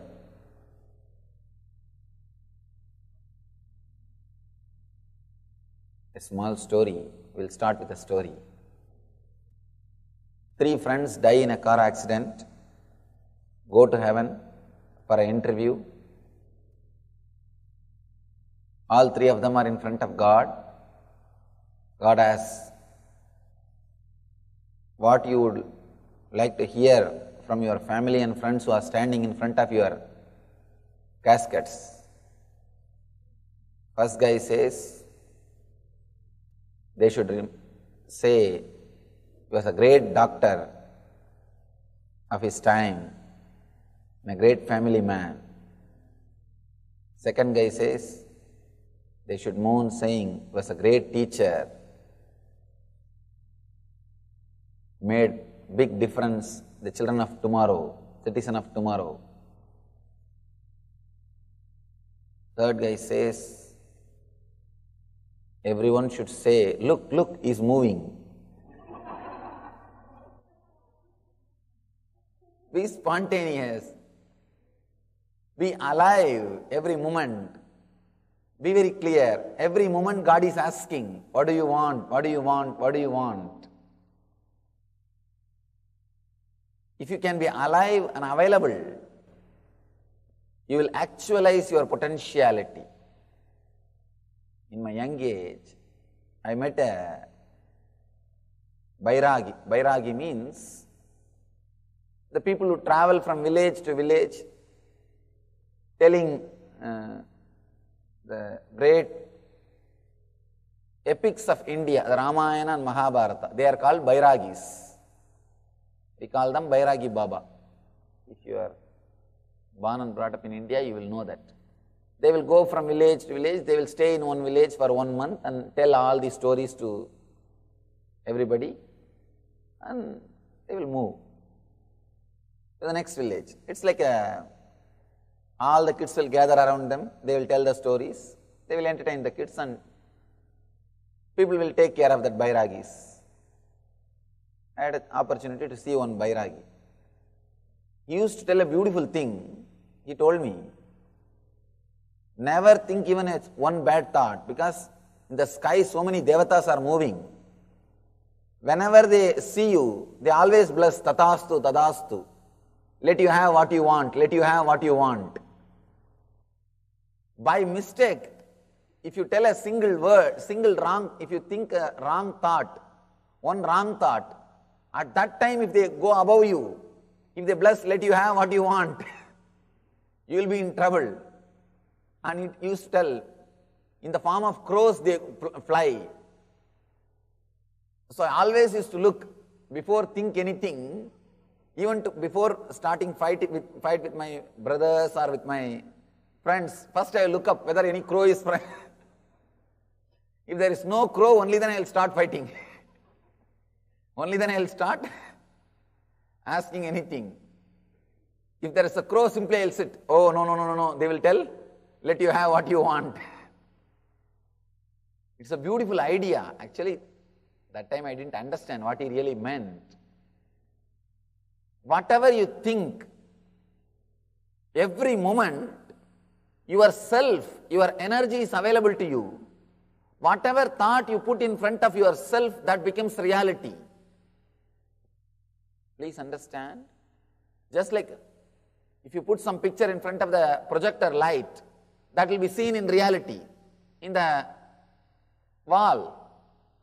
Same way, whatever thought you put in front of your consciousness, inner space, you will see that in the outer world as a reality. The more number of time you put some thought, you will see it in the outer world. So when he says, do not think any wrong thought, because some gods will bless, let it happen. He is true, because we don't have to expect some God coming from somewhere. In you, the same God energy is there. That consciousness is constantly blessing. Let it happen, let it happen, let it happen. Be very clear. Whatever you are having, you pray towards yourself. There is a beautiful truth in Tantra. They call it Ichcha Shakti, Kriya Shakti.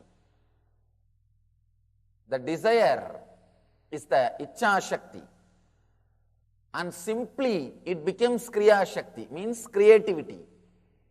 It becomes reality because you are Jnana Shakti. All your Ichcha Shakti, whatever you desire, becomes creativity, reality, Kriya Shakti, because you are Jnana Shakti. Then you may ask, I desire so many things, why they are not becoming reality, Swamiji? You must be having a lot of self-contradicting desires. One side, you may want to have a lot of money and all comforts. The other side, you may constantly want to swing in the hammock in the beach. One side you have the desire to have a lot of money, comfort, luxury. The other side, if you want to have money, luxury, comfort, you need to take the responsibility. The other side, you will have the self-contradicting desire, just swinging in the hammock in the beach side. You can't have self-contradicting desire. The self-contradicting desire will naturally have problem. A small story. Lady comes back to the home, a lady, and shouts, honey, I won the lottery, pack your bags. Yes. Should I pack for ocean or mountain? Where? That I don't care, just get out.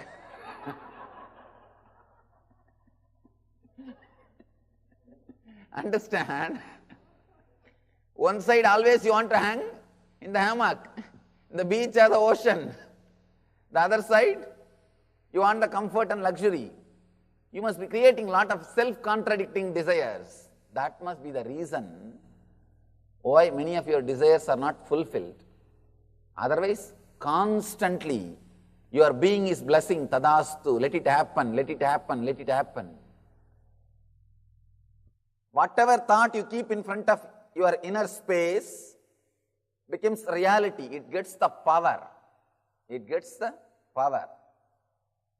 That is why Tantra says, all your Ichcha Shakti becomes Kriya Shakti because you are Jnana Shakti. All your Ichcha Shakti, all your desires become reality because you have tremendous wisdom and energy. People come to me and ask, Swamiji, how to be successful? I tell them, allow the thought of what you want to sink in your being, that's enough. Nothing else is necessary. Let it boil your blood.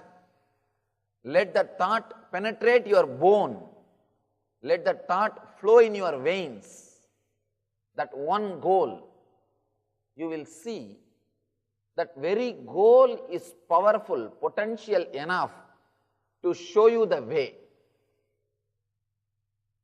Any desire, once you contemplate upon it, once it penetrates your inner space, that will express power, not only giving you the intelligence, it will give you the way also to achieve it.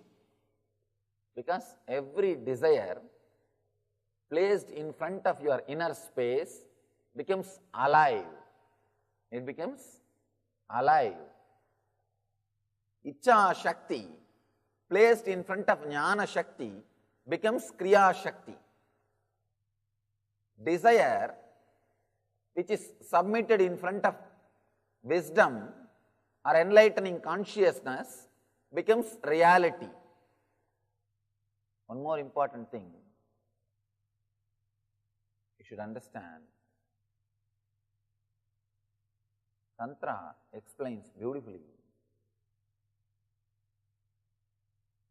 Whenever your dreams become reality, suddenly the realization comes, what you think as reality is nothing but your dream. Whenever your dreams become reality, what you think as reality is nothing but your dream. Dream becoming reality and reality becoming dream. Dream becoming reality is power, Shakti. Reality becoming dream is intelligence, Buddhi. These two are available in your being.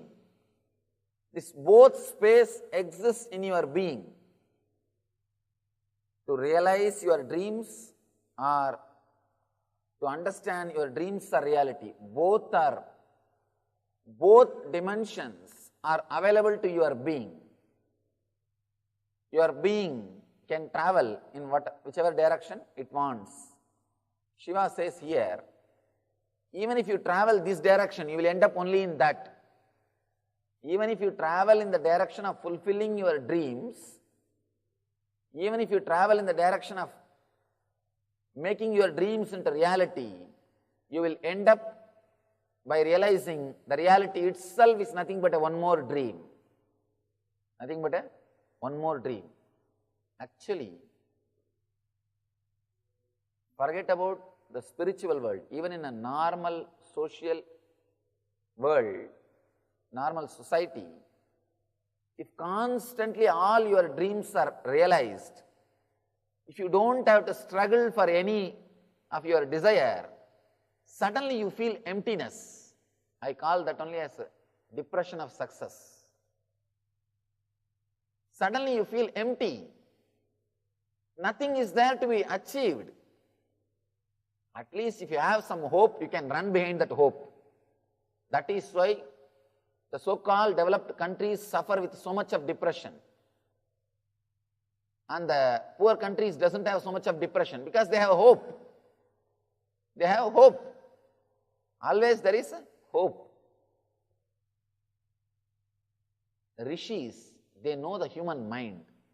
That is why they created ultimate hope, heaven. Even if you achieve everything in this planet, you will have an idea constantly hanging in your mind, hope of heaven. Let me tell you a small story. How, when the hopes become reality, when the dreams become reality immediately, how you feel. 3 men die again in the car accident and reach the court of God. They were immediately sent to different places. One guy goes to a place and sits where he sees so many angels. They are all standing around him, asking what he want, what he want, what he want. The guy orders for this, that. Immediately they are delivered, all the products. And he enjoys. Next day he says, I want a palace. It is given. Third day he says, I want this. Given. Whatever he asked, everything is given. How many days you can live like this? You will just die out of boredom. Just sheer boredom, because you think it is there.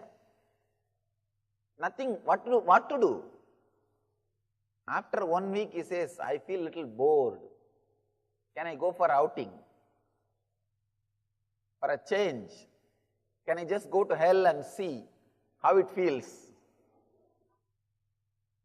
The angels are asking, where do you think you are? Be very clear, only in hell all your desires are fulfilled. If all your desires are fulfilled, you would have created a hell for you. If all your desires are getting fulfilled, be very clear, you are in hell. Because there is nowhere to go, no way to proceed. When Shiva says actualize your potential, he doesn't mean fulfill all your desires. He means fulfill all the possibilities of your being. All the possibility means not only fulfilling your desires, not only realizing your dreams into reality, realizing the reality itself is a dream. Only then you achieve your complete potential energy. If you are just stopped with making your dreams into reality, you will fall only in depression, hell. Only when you understand the reality, all reality itself is nothing but a dream, you are in heaven, liberated. As long as you run, you work only to make your dreams into reality, be very clear, you are running fast towards hell. You can run as fast as possible. But of course in Houston you can't do anything because traffic jam. Too much of traffic. Anyhow, if you are running towards only realizing your dreams into reality, you are running towards hell. If you are working in other direction also, realizing the reality itself is a one more dream, be very clear, you are really entering into the realizing your potentiality, actualizing your potentiality. That is what I call self-actualization, self-realization. Here when Shiva says, actualize your potential, he means make all your dreams into reality and realize your reality is nothing but your dream.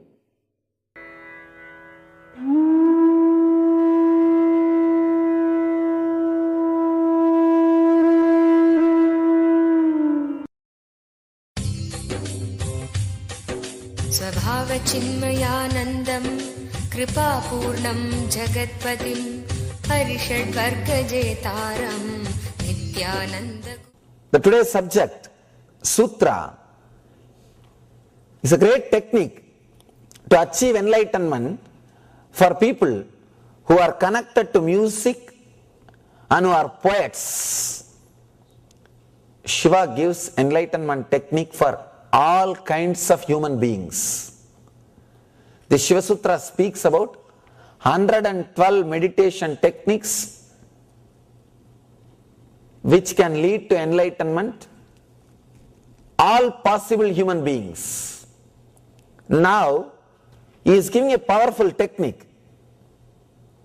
Let me read the sutra, then enter into the technique itself. Let you be centered on the sound of the Om, without akara, without makara, just on ukara. And very experience of being centered on the center of the mantra, let you be liberated into the cosmic consciousness. Pinda mantrasya sarvasya stula varna kramena tu ardendu bindunadanta sunyoscharat bhaves shivaha.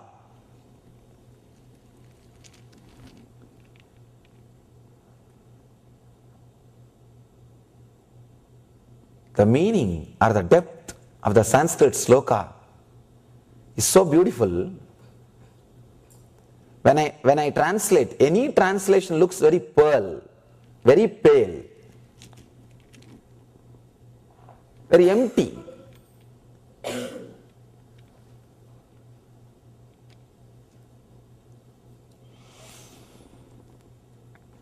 the truth which Shiva wants to express through this sutra can't be expressed by translation.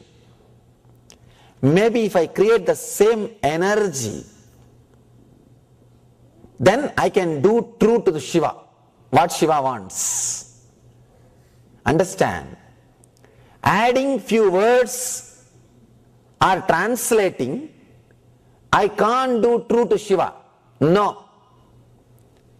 If I create the same ambience, same energy field, reproducing the same technique, same meditation, and help you all to enter into that same space, then I can be happy that I am doing something true to Shiva.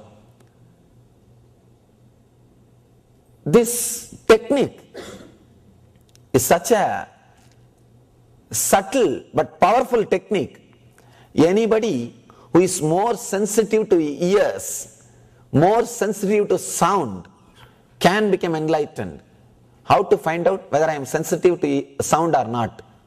If you are constantly irritated by any small sound, be very clear, this is for you.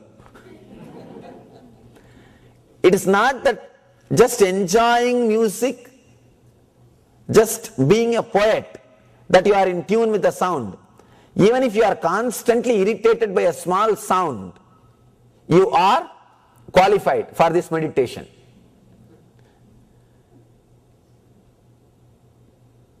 Many times I have seen these people who want to meditate,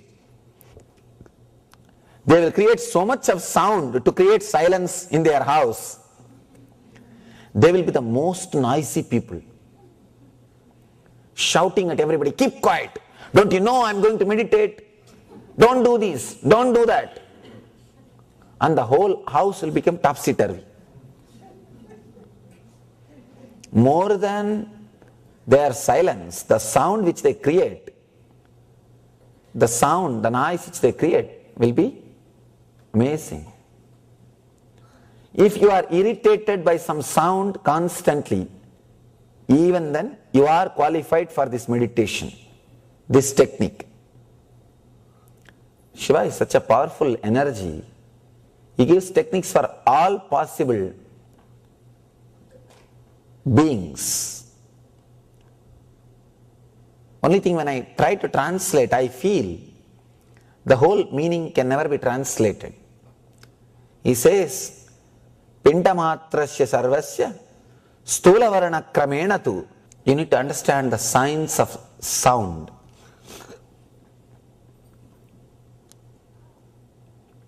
All our sounds can be reduced to the 52 syllables of Sanskrit, and the whole Sanskrit can be reduced to Omkara. The whole Omkara can be reduced to the center sound of Omkara. Has got three sounds, A, U, Ma. It can be reduced to the central sound of O or U, the center vibration. You centering yourself in that center vibration, you can just go beyond the language, verbalization. Understand this logic? Your verbalization, your mind is nothing but the 52 sounds of that Sanskrit syllables. You can even say English language, whatever language you know. All the sounds, the beauty of Sanskrit language is, all possible sounds are described in those 52 syllables. Sanskrit language is not just linguistic, created to convey, to transmit some ideas, prose or logic. Sanskrit is created to transmit a kind of a vibration also. It has got phonetic importance also. That is why our mantras are chanted even if you don't understand the meaning. If you understand, okay, you can feel connected. Even if you don't understand, those vibrations will work on you. They have phonetic importance. They are not just linguistic. In the East, language is used to transmit vibrations. That is why when an enlightened master utters the mantra, it is called initiation, diksha. Those vibrations straight away penetrates your being and starts working on you. Even if you don't understand the meaning, it may be surprising, because in the West, from the beginning you are taught, don't do anything which you don't understand. But in the East, the language was created, the technique was designed with a far more deeper, profound understanding. Do something even if you don't understand, is the Eastern masters. Don't do anything if you don't understand the Western logic. That is why the ABCD, American born confused desis, kids who are born here are suffering. Understand? I am not saying don't try to understand. Try to understand, but even if you don't understand, Sanskrit will have its own effect over you. Will create its own effect on your being, because that language is not just linguistic, it is phonetic also. World's most preserved, true to its form, scripture is Vedic literatures. After 10,000 years, the chanting method, not only the word or letter, even the way in which it is chanted, Udata, Swarita or elongation, even the way in which it is chanted, going up and down, is preserved same. That will be the real thing, all you need to understand. In India, we had enough of enlightened masters who commented on each Upanishad and each scripture as they want. Sometime you will be shocked if you see two enlightened masters commentary, two acharyas commentary on same Upanishad. You will just run away. No, really. If you see the commentary of Shankara and Ramanuja and Madhva on same scriptures, you will be shocked. What is going on? They are ready to go to any extreme to present their understanding, their theory, but never changed the sutra itself. If they want, they could have done it. They had enough power. They never did it. They always fight in their commentary, but the original sutra is preserved just because of phonetic importance. One more thing, in the Vedic tradition, when an enlightened master utters some words in Sanskrit, even if there is a grammatical mistake, grammatical error, grammar error, it is not corrected. It is taken as it is. It's called Arsha Prayoga.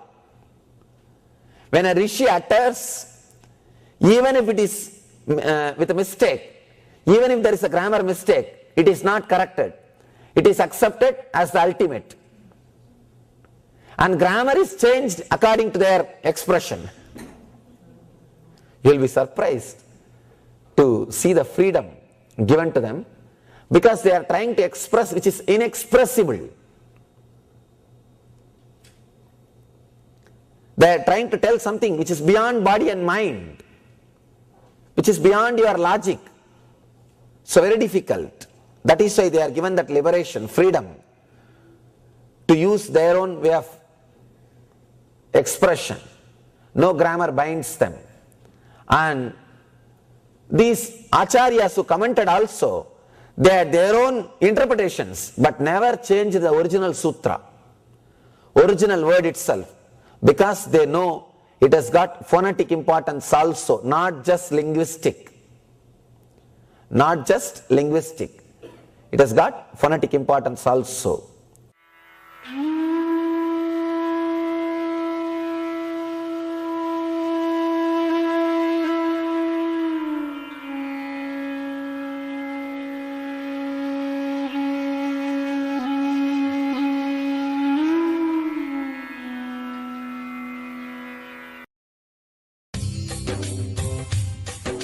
स्वभावचिन्मयानन्दं कृपापूर्णं जगत्पतिं हरिषड्वर्गजेतारं नित्यानन्दगुरुं भजे स्वभावचिन्मयानन्दं कृपापूर्णं जगत्पतिम्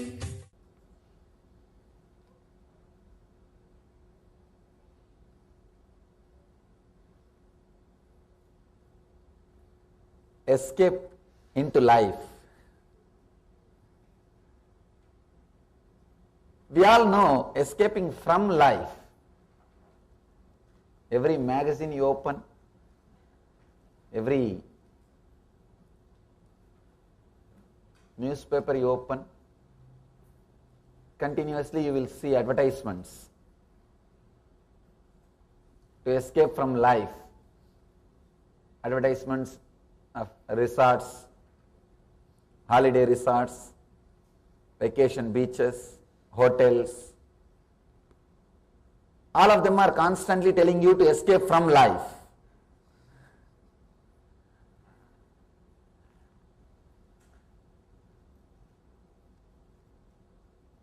But I am saying escape into life.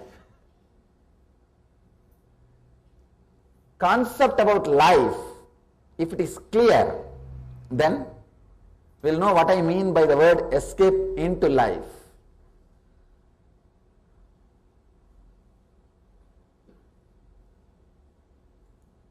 Life is not the fight between your two identities. You carry two identities. Identity which you show to the outer world, which you want the world to believe as you, and the identity which you carry in the inner world as you. See, the identity which you show to the outer world will always be much more than what you are, because you are constantly taught how to sell yourself. It will be little more than what you are. It will always be more than what you are. And the identity which you carry in the inner world and you believe it as you will be always less than what you are. That is why you are constantly fighting with you. Identity which you show to the outer world and the identity which you believe as you in the inner world. Our life is nothing but struggle between these two. The fight between these two. Struggle between these two is what I call tension or stress. If you think this is life, then you have to escape from life. But this is not life.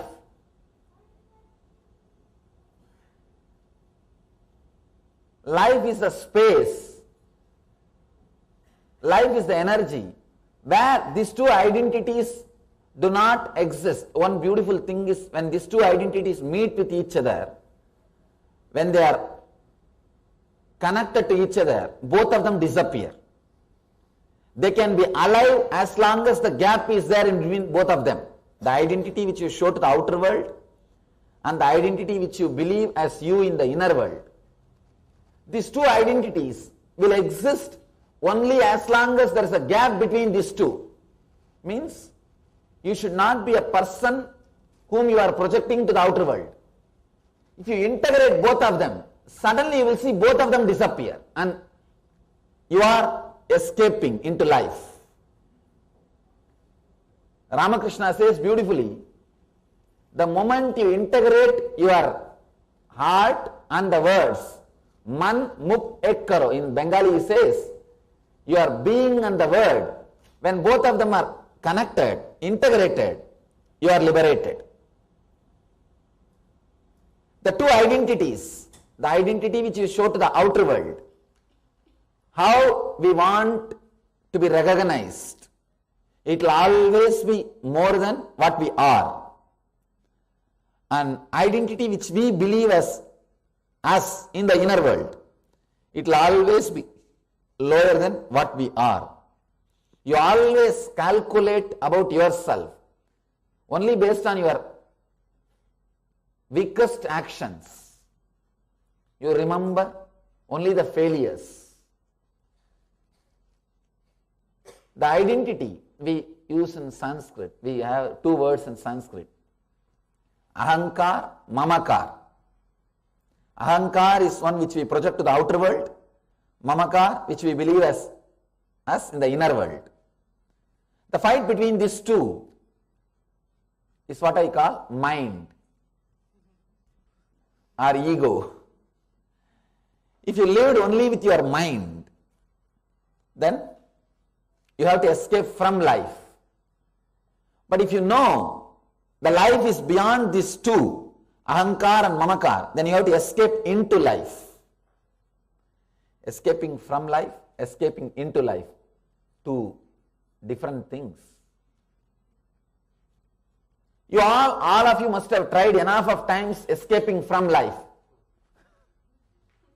All of you must have tried enough because constantly you are bombarded with the advertisements. The moment you switch on the TV, you see photographs, ads.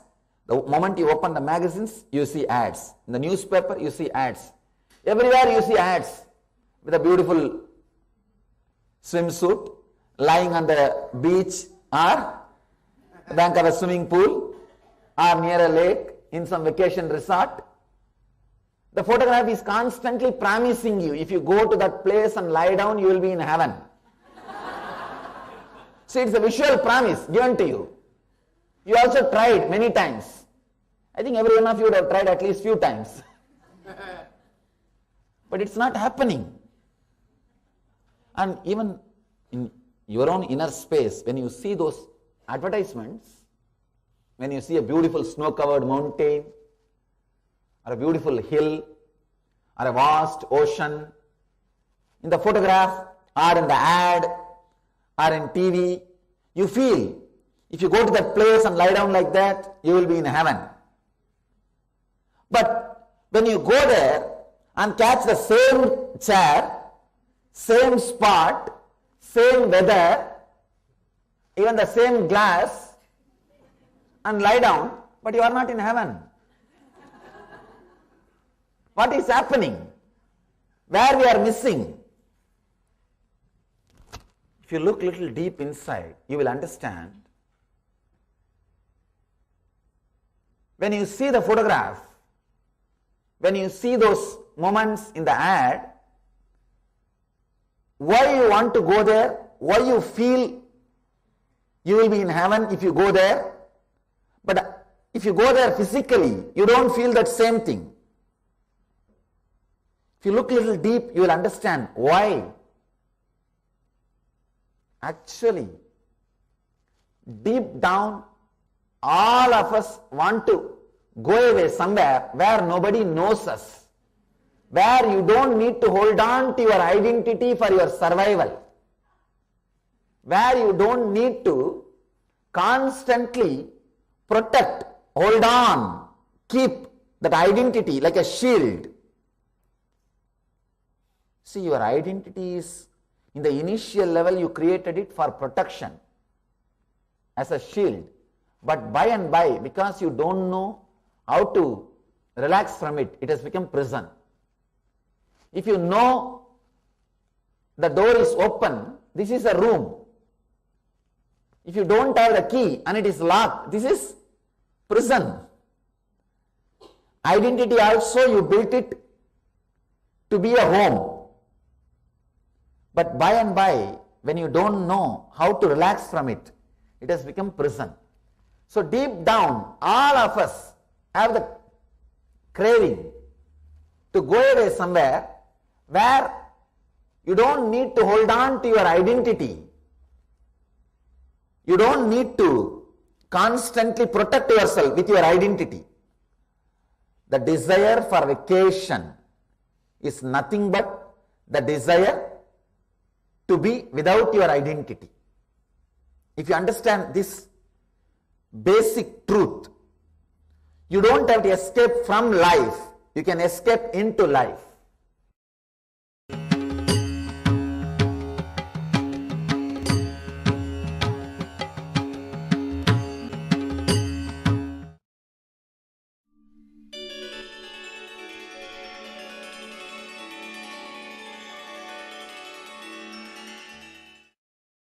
If you are sitting with a rational mind. What next?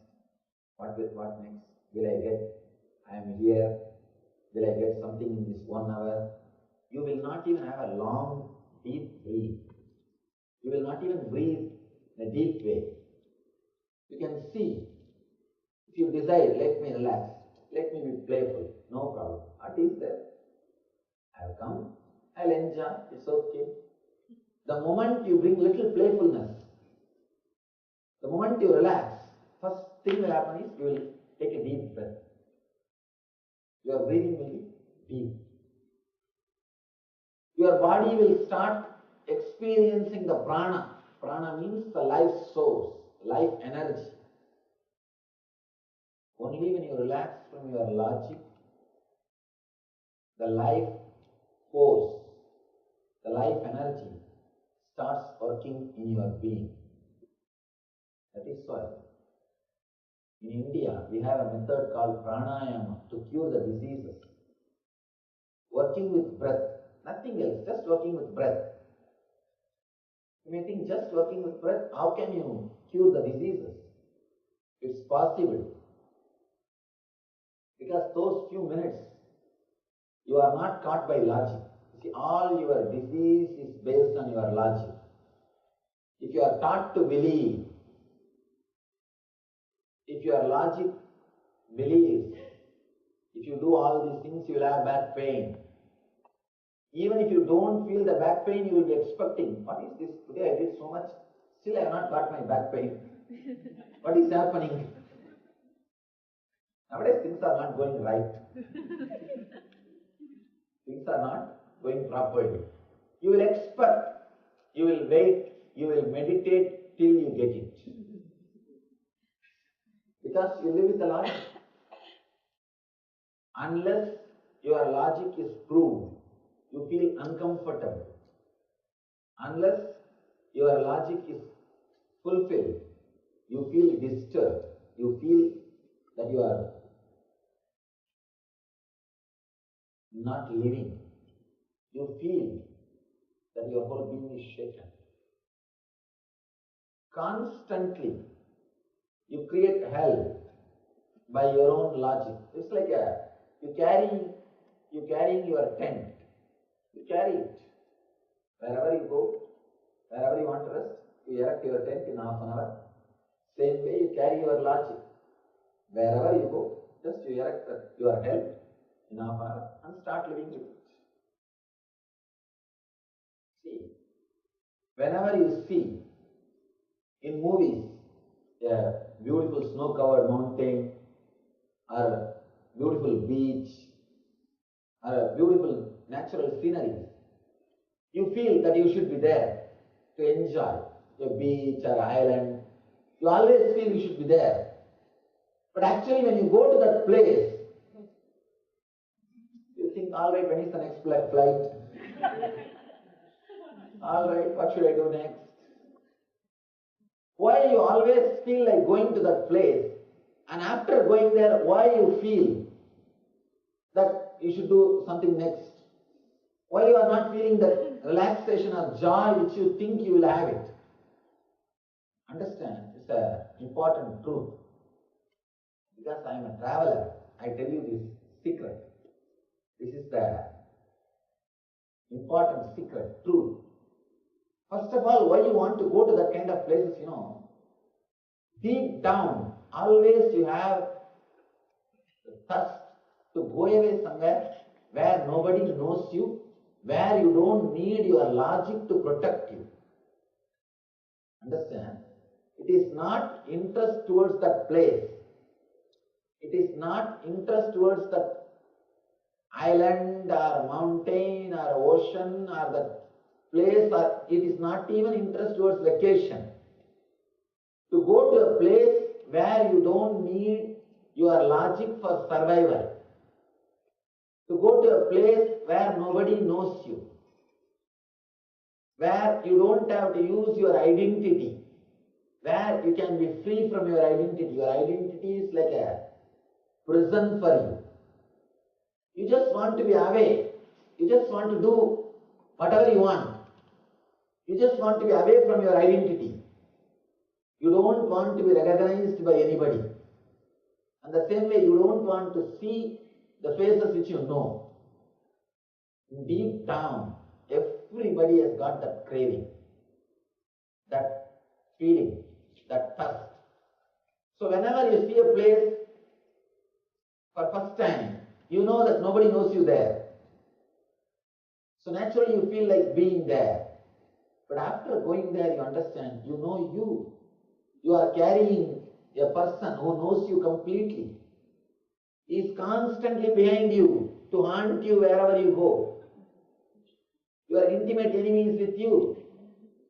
So you are not experiencing the joy or the feeling which you thought you will experience by being there. Even after going there, you will try to introduce yourself with your visiting card to people. You are there just to get rid of your identity, but even after going there, you will tell, hey, do you know who am I? Do you know what I am doing? How dare you sit next to me? You will try. You will try to introduce and create new people, new friends, and within 1 or 2 days, you are ready with your help. And now you know many people, and they know you. Again, the charm of that new place is lost. Now you are back in the same rut. And again, now you see something else in the TV. Now you are planning to go to that place. Because I am a traveler, I tell you, it's an important experience. It is not the interest on the place, not for vacation. It's the interest to be somewhere where you don't need your logic to protect you, where you don't need your logic to live your life, where you don't need to constantly protect you with your identity, where you can survive without your identity. Try a simple experiment, very simple experiment. It's a beautiful meditation to visualize and change your identity and live for a week. If you are a doctor, start thinking strongly you are an engineer.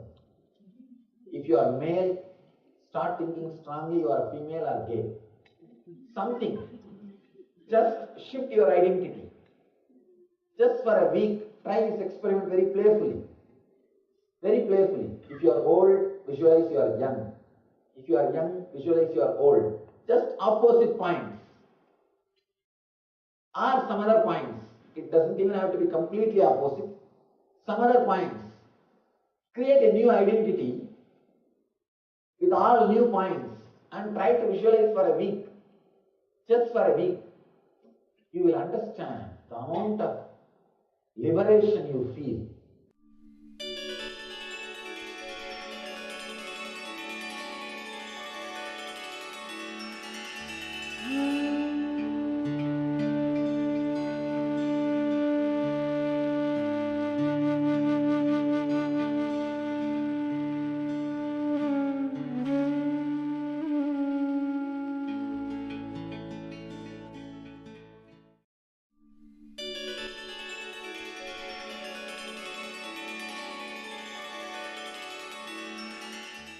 In your being also you should have few tunes.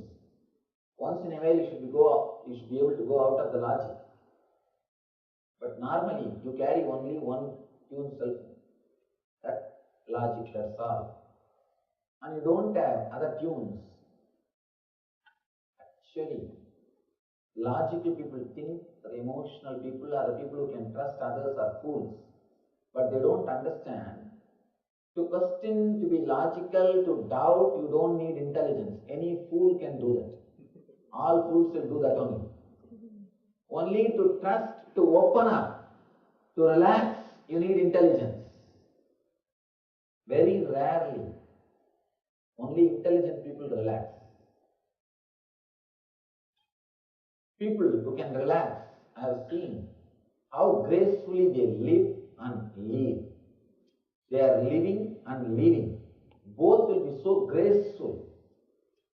People who are caught just with the logic, who can't relax, during living and leaving. Both will be hell for them. Both will be hell, worst hell. Small story. In a monastery, all the brothers were getting a training by the chief priest how to talk, how to give a sermon. Chief is telling, when you talk about heaven, you should just express it in your body language. Your face should shine, your eyes should exhibit the joy, and your whole body should show that you are in heaven. It should just be told in your body language to inspire people. When you talk about hell, don't do anything, just be as you are. Nothing much needs to be done. If you are living with logic, you don't need to visualize hell because you are already in. You don't need to imagine hell because you are already in. It's very rare. Few genius individuals. Genius is a person who escapes from the social training of creating a strong logic. Understand? Genius is a person who escapes from the social conditioning or social training of creating a strong logic. Actually, if you somehow find a method or technique to escape from the strong logic, your logic will be able to penetrate the zones, penetrate the spaces which normal person's logic can't penetrate. You will have different flavor, you will have different quality, you will have different kind of inner space. Again, it is very difficult to express logically how you can go beyond logic, because words are logical. But now I am sitting and talking against the logic. There's a beautiful simile in Nyaya Sutra. It's a great book on logic in Vedic tradition. Maybe this example will give you an idea how we misuse the logic and how we misunderstand, how we miss the whole thing. There are two different kinds of logic. One logic is by listening to two statements, you can come to the conclusion of third statement. For example, all men have got one head. Socrates is a man.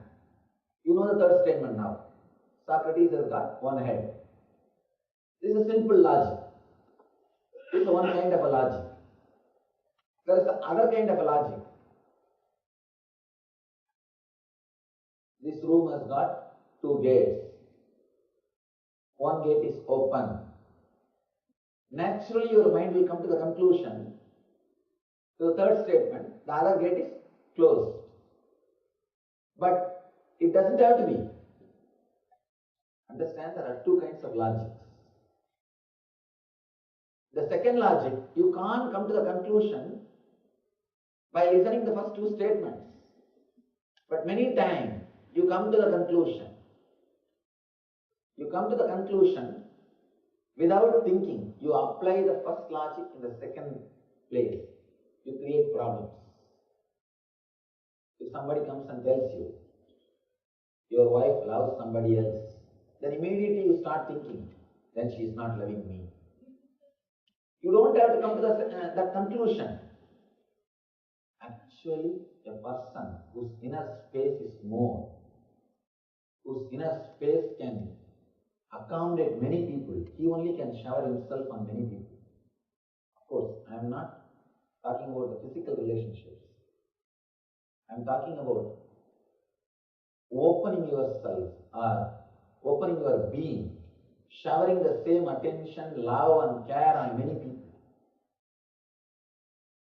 If your inner space is vast enough, If your inner space is pure enough, you will be able to shower the same love, same attention, same care to every being. Naturally, the person who feels that only he should get all your attention feels insecure. He thinks if you shower your love on somebody else, he may not get it. He may think that my share will reduce. I will not get the whole 100%. In the inner space, there is no such thing as 100%. It is just infinity. It is infinity. Only in the outer space, your logic, your percentage, your calculation, all these things will work. In the inner space, you can't have all this idea of logic, average, percentage. Sometimes I am surprised when I see these statistics and surveys done about human beings' minds. Here I read a lot of surveys, statistics. 66% are depressed. I am surprised, you can't. And that also they put percentage, 40% depression, 30% depression. You can't.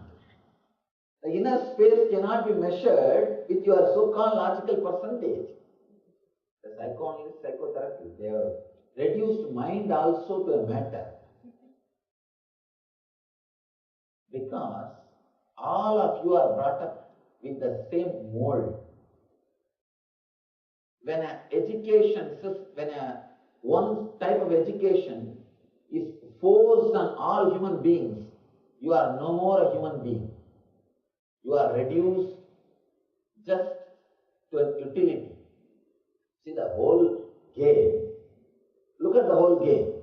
You are educated, trained for some purpose to be an utility. And you are used and dispersed. That's all. When all of you are put in that one mold, over, you are no more human beings. You can, even your inner space can be calculated. You are predictable. Even in your unpredictable moments. Even the so-called unpredictable moments, what you will do, you are predictable. You are very clearly taught, if you become angry, you should become like that. If you are depressed, you should do that. Very clearly, all the ideas are inserted into you. Even in the unpredictable moment, what you are supposed to do. Already you have a manual. Be very clear. You are living only with the manual which is given to you by the society. As long as you are living with your so-called logic, you are not living with your logic, you are living with the society, the logic given to you by society. That is why I am saying, the logic, rational mind is your intimate enemy.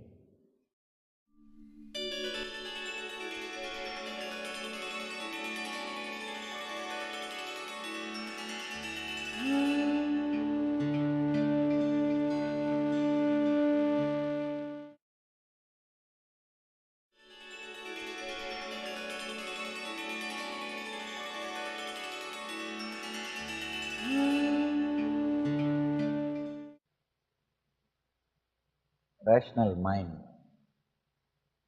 your intimate enemy. That's today's subject. When you grow, your family, parents, university, society, everything teaches you to be rational, to be logical, to analyze, to question, to do everything after enquiring. It is good for your outer world businesses. If you are going to buy something, you need to question, you need to enquire, you need to decide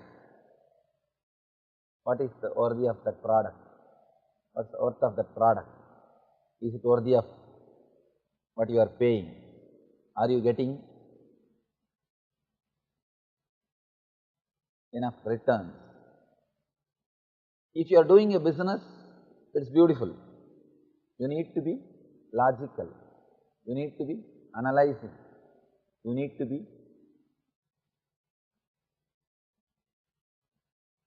calculating.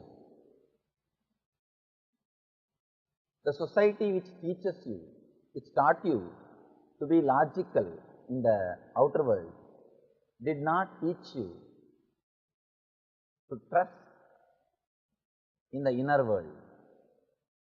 See, your life is not completely outer world. There are many things in your life which you need to approach with a different approach. They taught you all the ideas. They gave you all the instructions. They helped you to sharpen your logic. But they never helped you to sharpen your other dimension, to deepen the dimension of love, trust, existence, overflowing, just accepting, relaxing. These dimensions are never taught. They never neither understood nor experienced the other dimensions. Many ways the mind cheats you. From the young age, you are taught schools, society, university, colleges, everything teaches to analyze. Everything teaches you to use your logic to its best and all possible ways. But one important thing, you are never taught there is some space in your life where logic is not going to help. There is a space in your life you will achieve more if you relax from your logic. There is a space in your life you will achieve more by relaxing from your logic. The logic will be a good weapon if you know how to keep it away from you. If you know how to use it and how to keep it away from you, it will become a beautiful weapon. You can use it. But after some time you are caught by your own logic. Not only you will not be able to get out of it, slowly you will start hurting yourself with that same logic. Understand, the logic which you use to judge others, with that same logic only you will start judging yourself. You may think, no, I am very intelligent. To measure others, to judge others, I use this logic. For me, I will have a different logic. No, you are not that intelligent. Understand? Consciously, sometime, you may use two logics in your life. For to measure others, to judge others, you will use a different logic. When it comes to you, you will use a different logic. Consciously, maybe few times you may do like that. But unconsciously, constantly, you will use the same words, same attitude towards you also. Because you are not that intelligent to be intelligent, constantly to be aware of two different logics. When he does a mistake, I will judge him in a different way. When I do that, I won't bother. It's okay. It's only for them. It's not for me. These all ideas you will have only when you are aware. But in the inner consciousness, in the unconscious way, you will use the same logic towards you also. That is why all studies will be masochists. All the people who torture others will be torturing themselves, no other way. You don't have two logic.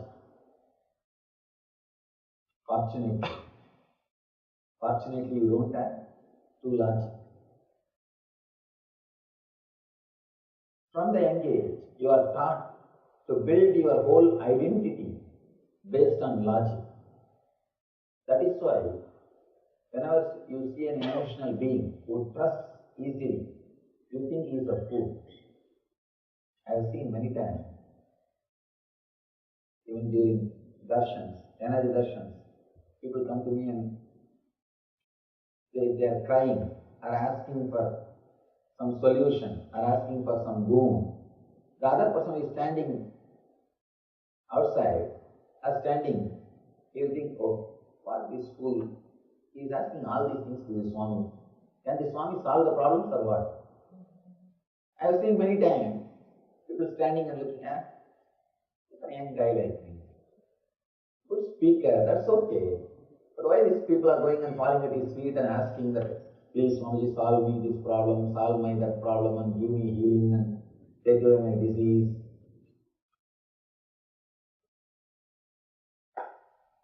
So-called educated person can't relate. He can't feel connected. He can feel connected to teddy bears, not deities. See, these guys will carry the teddy bear from morning till night. But they can't feel connected to the deity. Because they are logic. Their rational mind. Many times I have seen. Few days ago one incident happened. One lady came to me first day and she asked for a healing, for a pain. I said, all right, it will become all right. Next day she came and she told me, Swamiji, pain disappeared. I'm really feeling so relieved. One guy was standing next to me, he saw both the day what happened. First day he saw she coming and asking for healing. And second day he saw she coming and telling me that she is healed. And he came to me and asked in an inquiring way, can you heal my knee pain also? Like how you healed her pain? I said, I can't heal. Because for any miracle to happen, you need to create a different inner space. People ask me constantly, are you God? Because my wife is telling she attended your program. She is constantly telling me I am God. Or my brother is telling me he attended your program. Are you God? I tell them, I am God only for the person who has experienced it, not for all. If you have experienced the godliness through me, or if you have experienced divinity in my presence, then you can have that faith or you can have that belief. But it is not common for all. It depends on you. When people come and ask me, are you God? I tell them, it depends on you, not on me. I am same for all. It depends on you. If your inner space is pure, if your inner space is matured enough to go beyond logic, beyond rational mind, you can experience God this moment. This moment you can experience.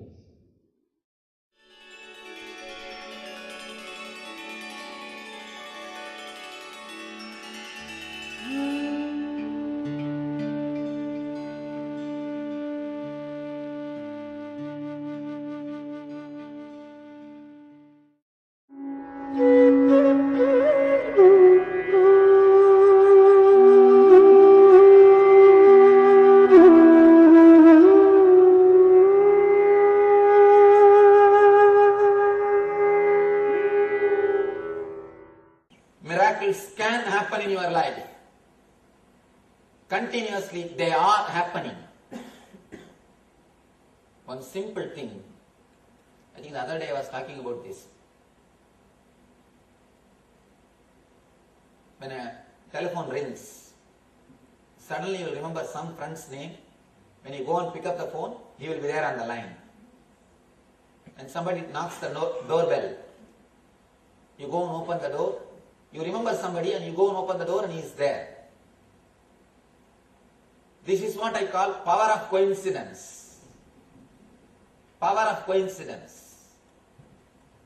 In each one of us, the power of coincidence, the power to create, the power of coincidence exists.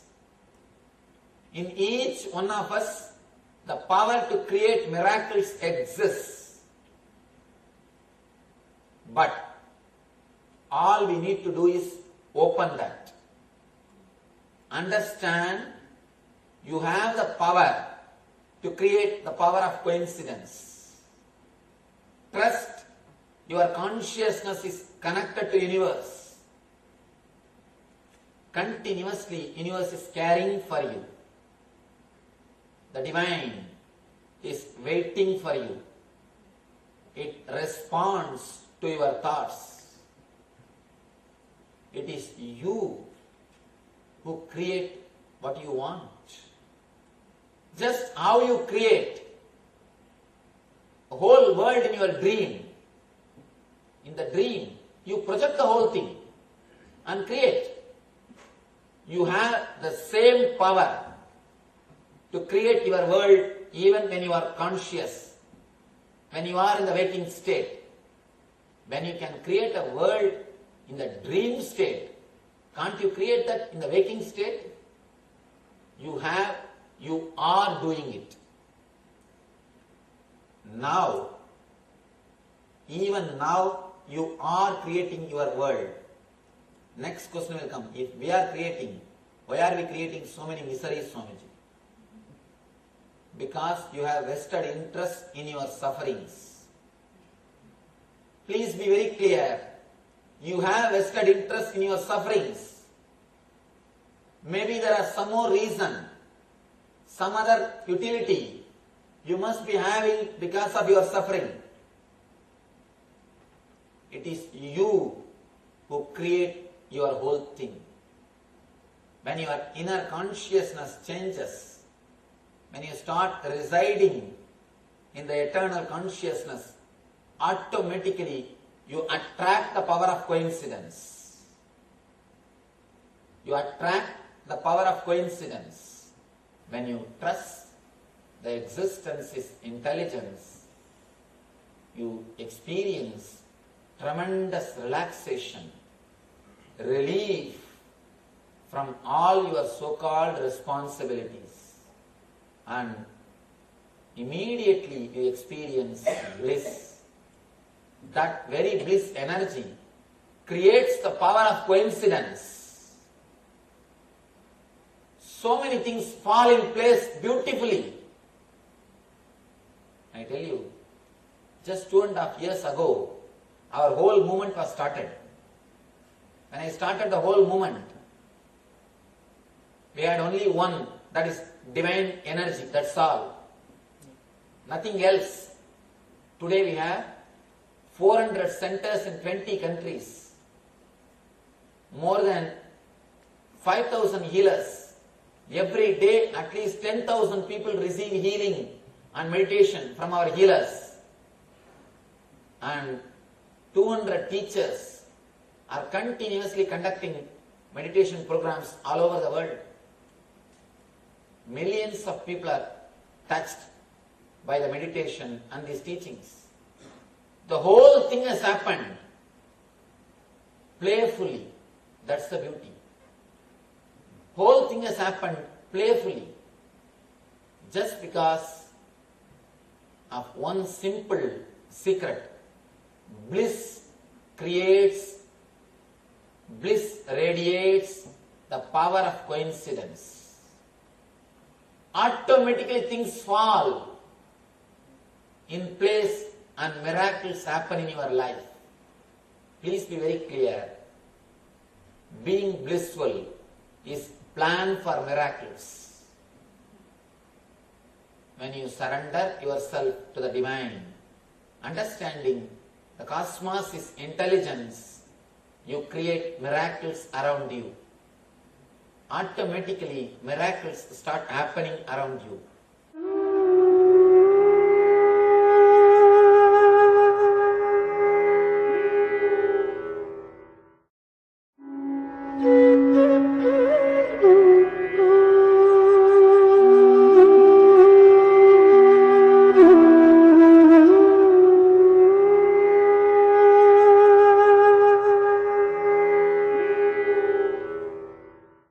In your house, you keep everything prepared for your life, outwardly life. Whatever you need, a bed for sleeping, kitchen for cooking, dining table for sitting and eating. You collect all the material one by one. And then luxurious things, jewelries. One day, one jewelry. According to your saree color, your jewelry also changes. Sometimes the shoe also they change. You have everything to match.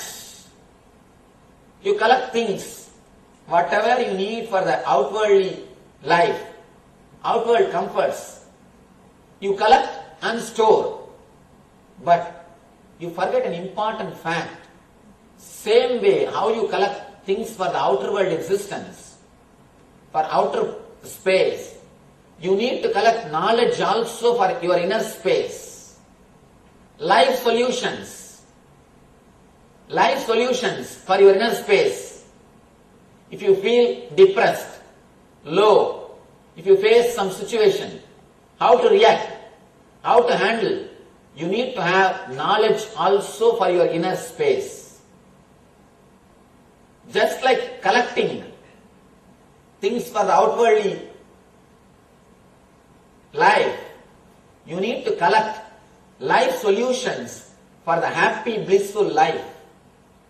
Collecting life solutions is what he calls jnana yajna. Collecting life solutions. I tell you one thing. If you have life solutions in your mind, I always request people, at least half an hour every day, read some book which gives you life solutions. Some books of Ramakrishna, Vivekananda. There are so many books. I have explained, I have given some books like 6 Days to Total Transformation. There are so many books. Some book, spiritual book, which gives you life solution. At least half an hour spend. If you can't spend half an hour for reading, have some audio CDs and listen in the car. In this country, at least 1 hour every day, average you all spend in driving. Average 1 hour. Whatever profession you are, or even if you don't have any other profession, just for joy, some reason, at least even if you want to go for basic things like grocery and all those things, at least 1 hour you have to drive. Average, at least 1 hour you drive. You spend in driving in this country. That 1 hour don't waste. Always have some audio CDs which will give you life solutions. It is not that it should be only my lectures or anything. Anything. Something which you like, which gives you life solution. That 1 hour, let it become jnana yajna. Add more and more life solutions into your inner space. I tell you one thing. Suddenly, at the time of need, that life solution may come up. And the depth of the depression will be reduced. The moment some life solutions erupts from your inner consciousness, from your inner space, immediately the depth of the depression will be reduced. The low curve will be straightened. That's the reason. Make your driving into jnana yajna. Let the time be used for collecting life solutions. Whether you understand or not, start listening. Let that become habit. Automatically, those life solutions, those words will start staying in your inner space. If you don't do that, you will be driving and thinking of some of your worries. If you don't spend your time in finding life solutions, you will spend your time in finding problems. You will be creating problems. Be very clear. That same time, you will be thinking of something else. You will be bothering about something else. Even if you don't have any problem, you will create some problem. If you have some problem, you will bother about it. If you don't have any problem, if everything goes smooth, usually if everything goes smooth, what do you think? The first thought is, today everything is going well, I don't know what will happen. Tomorrow, Swamiji, always, when things go well for one day, next day, always I face some problem. You strongly believe if things go well today, tomorrow you are going to have problems. It becomes a strong faith in you. Whether you have problem or not, you are going to worry. Better not to allow your mind worrying. Start listening.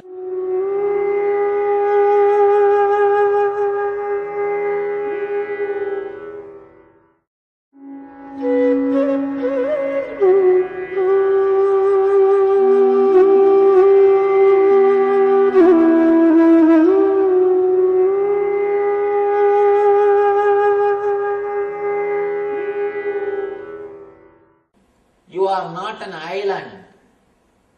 You are not an island. Don't think, you can think whatever you want in your inner space and your outer life will be different. Your outer life and the inner life is very deeply connected. If you live the spiritual life, automatically you will attract only spiritual friends around you. Your world also will become spiritual. All other relationships will drop by itself. You will not even feel like relating. Many of our devotees come and tell me, Swamiji, nowadays I am not able to go to parties. Even if I go, I have nothing else to talk. I am not able to talk anything. What usually these fellows will talk in parties? Same that stock market. Or who ran away with whom? Who is going with whom? And who is staying with whom? Same thing. Nothing useful. The same information. And everybody feels that they know some 4-5 secrets. They'll call somebody separately. Don't tell anybody. It's only for you. Do you know? Just 3 days ago, this is what happened. Understand, the existence responds to your thoughts. People who enter into the spiritual life, they can't go to the normal parties. They can't have the same old usual talks about your stock or who is with whom, what happened, where things happened, who ran away, all those things. You will not have time. You will not have energy. You will not have mood. Only based on your thought, you create relationships, friends, society, your circle, and naturally your whole world.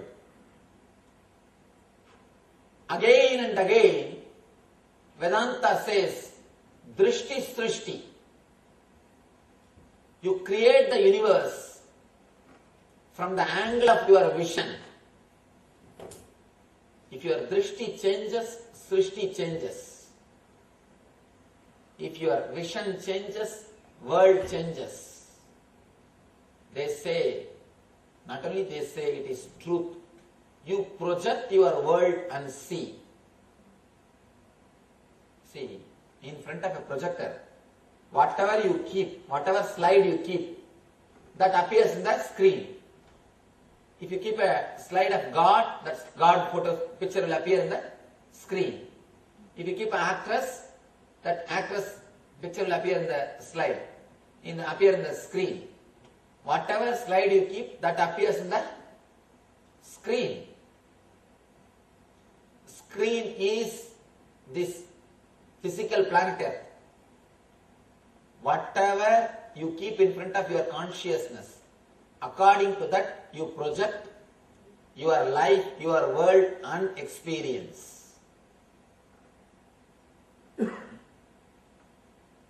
The slide decides the scene on the screen. Your mentality decides the way in which you perceive the world, the way in which you experience the world. A small change in the slide will change the scene. Small change in your mind will change your whole world.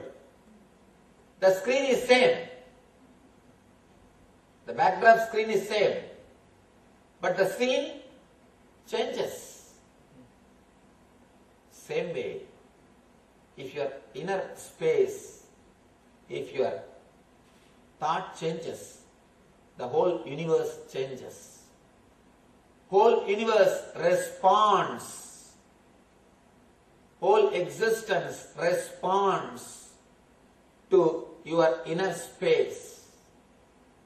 Don't think you are an island. You are part of this whole existence. You are not alone here. If you think you are alone, you will continuously fight with existence, fight with the whole universe. You will see the rest of the universe as an enemy. Part can never see the whole as enemy. You are part. This is whole. If you see this as an enemy, you can never rest. Only a person who understands the whole is his own being. He is part of the whole. He can realize tremendous relaxation and bliss. He says, when you reside in my consciousness, whatever you lack, I get. And whatever you have, I preserve. We may think, yes, Swamiji, we know, we understand, universe responds to our thoughts, but how can I get what I want? Please understand, the moment you change your thoughts, the moment your inner space changes, automatically you start attracting things towards yourself. Please be very clear. If you tune your TV to BBC, you will see the BBC channel. You will tune your TV to ABC, you will see the ABC channel. If you tune to CNN, you will see CNN. Same way, if you tune your consciousness to bliss, continuously even material wealth will shower on you. We may think, how can it be possible? How can this happen? What kind of words Swamiji is giving? But I tell you, now it will look very difficult. You may feel very difficult to understand. But start experimenting. I courageously tell you, I declare from my own authority, this sloka is a solid truth. Because 9 years I lived. I tell you, this is a promise by the divine. 9 years I lived in utter insecurity. I know Krishna still proves his words. Still he proves his words. Yoga kshemam mahamyaham, he does. I can quote thousands of incidents from devotees' lives. Thousands of incidents. In so many devotees' lives, Tukaram, Tulsidas, so many masters' lives, I can quote. I can quote so many incidences from my own life, from my life. But I tell you, your very consciousness, inner space has got the quality to create miracles in your life.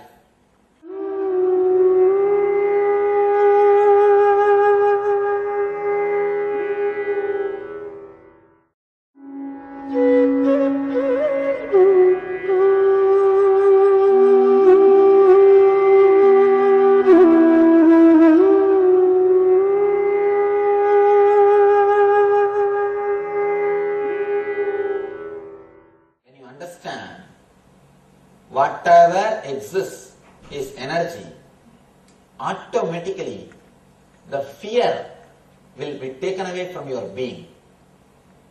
The fear will be taken away from the being. The next question, how can we say whatever exists is energy, Swamiji? How can we say whatever exists is God? That is all impossible. These all things good to listen but not to practice. Our mind will never accept. This all can be experienced, practiced. So Krishna continues. He goes on. He comes out with the basic secrets to understand this concept. Like the mighty wind moving everywhere, rests always in the sky. Similarly, you know this, that all beings rest in me. Just how the wind rests in the sky energy. Please understand how a earth is an energy. You know earth is an energy. Stone. If a stone is thrown at you, you know. Or if you throw a stone, you know the energy of the earth. Earth. Next, water. You know the energy of water. Whomsoever knows about New Orleans, they know the energy of the water. Next, Agni, fire. California people know the power of the fire. Next, air, storm, hurricanes, tornadoes. You know the power of air.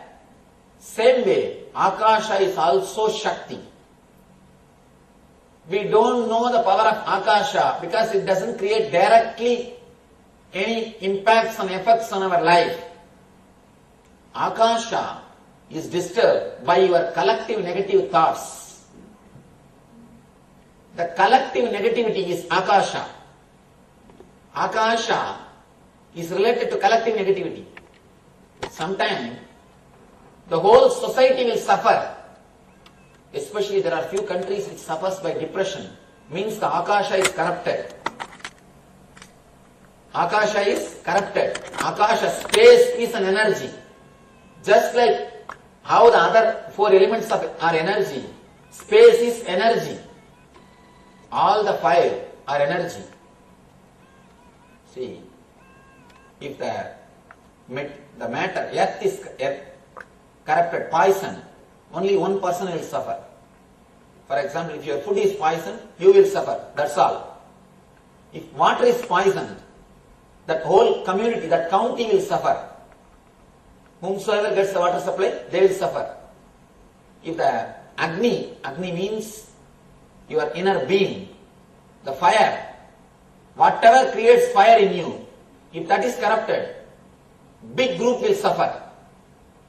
And air, if the air is polluted by chemicals, the whole country will suffer. Agni, we can say example for Agni is medicines. Because medicines are the things which keeps the Agni alive. You yourself, you healthy, physically fit. If the medicines are corrupted, the whole society will suffer. And if the air is corrupted, if medicines are corrupted, only the people who take medicine will suffer. The air is polluted, whole group will suffer. And if the space, Akasha is polluted, whole world will suffer. Each level, corruption will make the suffering for more and more people. More and more people will start suffering with the higher levels. The higher the corruption, number of people, the suffering will be more. Our thoughts corrupt space. Space is an energy. How the wind rests in the space, same way the whole universe rests in me. Don't think just the space is emptiness. Space is not just emptiness, it is energy. Because we are not able to see, we can't say it is an emptiness, it is energy. How the air rests in the space, our being, the whole universe, including our beings, we all rest in divine. Krishna says, all beings rest in me.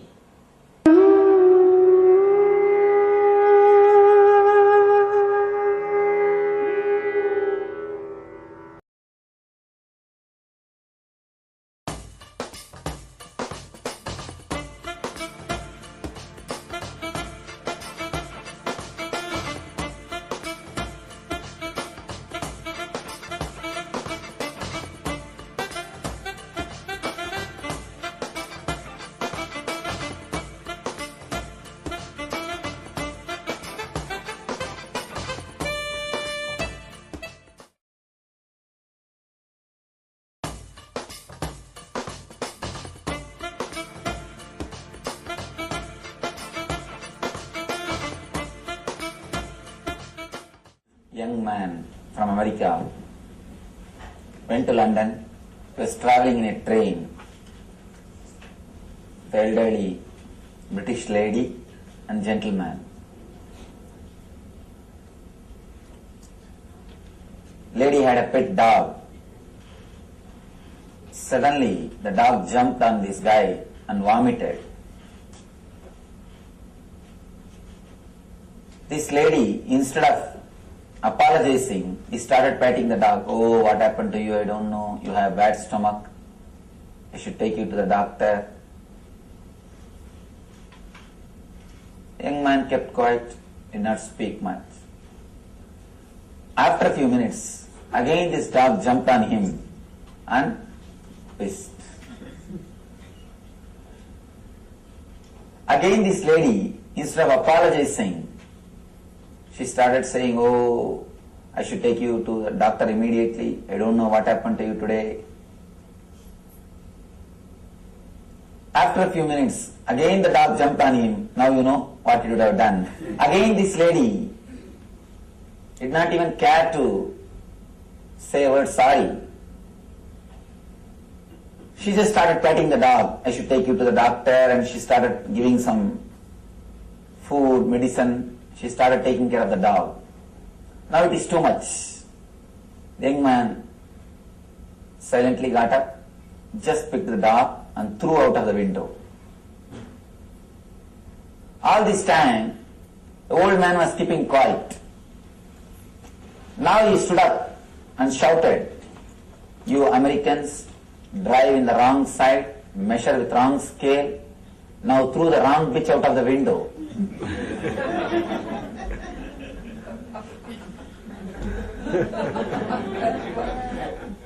Whenever you throw, you always throw only wrong bitch out of the window. All our choice, all our decisions always end in dilemma. This dilemma is what I call mind. Dilemma is the straight, direct explanation or a definition for mind. There are so many definitions for mind, but from my experience I can say this is the right word, dilemma. Continuously moving from this extreme to that extreme. Continuously seeing the other side. Continuously thinking, I should have done that, I should have done this, I should have taken that type of decision, I should have taken this type of decision. Continuously not accepting the present moment is what is the root of the mind. When you close your eyes, whatever happens in your space, whatever you think and whatever you can think, whatever you visualize, whatever you can visualize, whatever you experience, whatever you can experience, everything, the whole is what I call mind. The root of the mind is dilemma. If you can just accept this moment, the whole reality, the existence as it is, simply you will go beyond mind. You will go beyond mind, you will reach, experience the state which we call enlightenment or superconsciousness. Mind, the root of the mind is dilemma. Because you are continuously in dilemma, all your choices, I tell you, when I say all, I mean all, capital letter A-L-L. All our choices end in suffering. Bliss is choicelessness. When you are choiceless, when you are just accepting the flow, when you just accept the nature, you are in bliss. Actually, bliss is nothing but accepting the reality as it is. But we always say, I accept everything, Swamiji. Everything is beautiful. Just this one thing, it is around the corner. Let me correct this one thing. Tomorrow I will be happy. When we are in India, we think if we just get visa, it will be really great. Once we get the visa, if we can have a house in the States, it will be really great. Then green card, then citizenship, then car. One by one, by the time you have a family, already you have mortgaged your life. Already the life is mortgaged. We just postpone. Just after this, I will be happy. Postponing the bliss, postponing the ecstasy, postponing the joy, which is continuously happening in you, which is your nature, is the root of the mind. Understand? In bliss you can't have mind. Because bliss happens to you when you are choiceless. In the choicelessness, bliss starts happening. Whenever you choose, you always choose misery.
Anything, naturally you will fall again and again. Suddenly you will forget. Oh, I started working out of fear. I started working out of greed. You will come back. Again and again you will come back.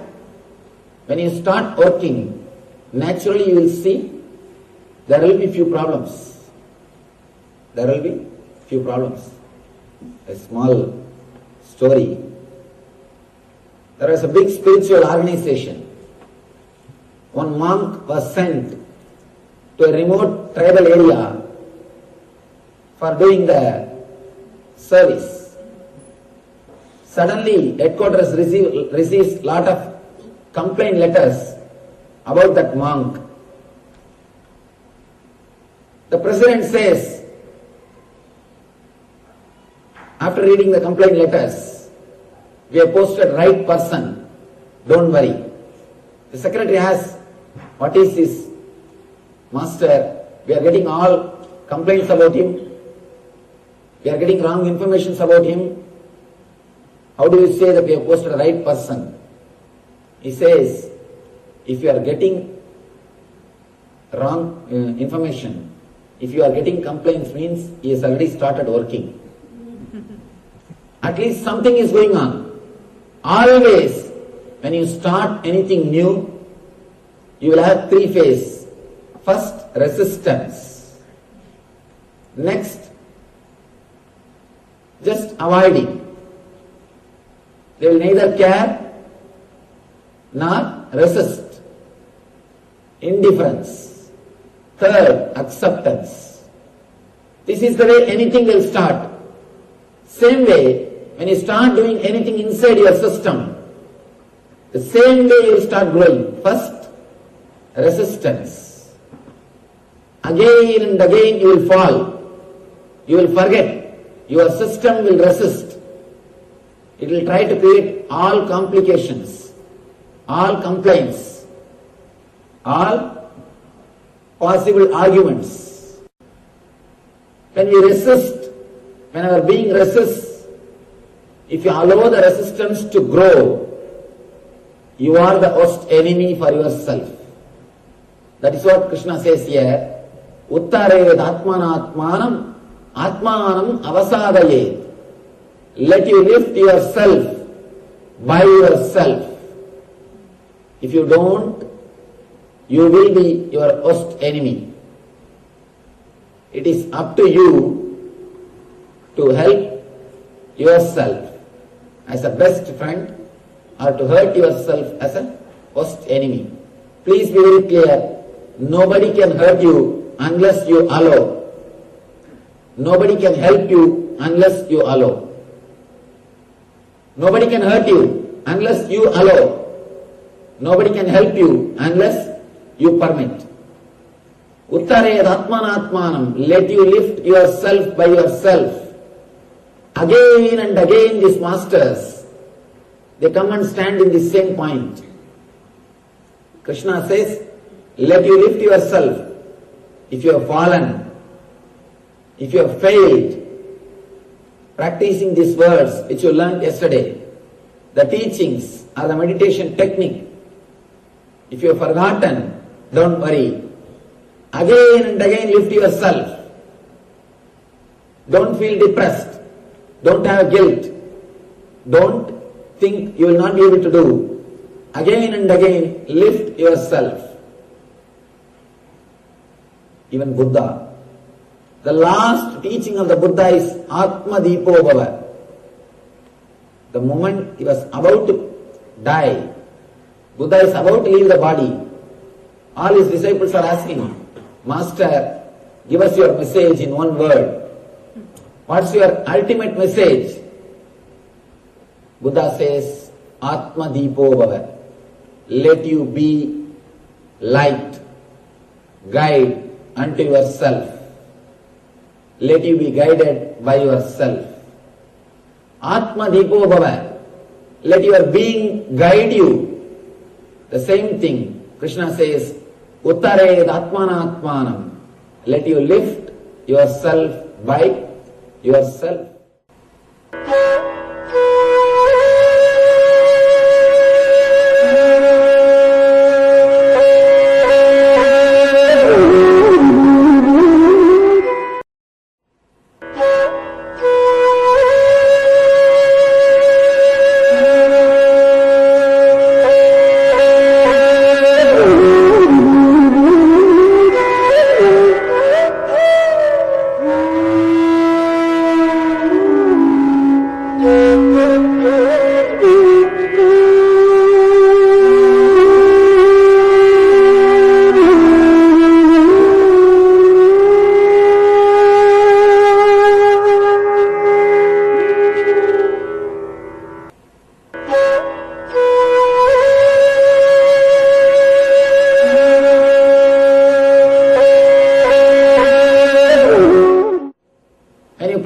Anything, naturally you will fall again and again. Suddenly you will forget.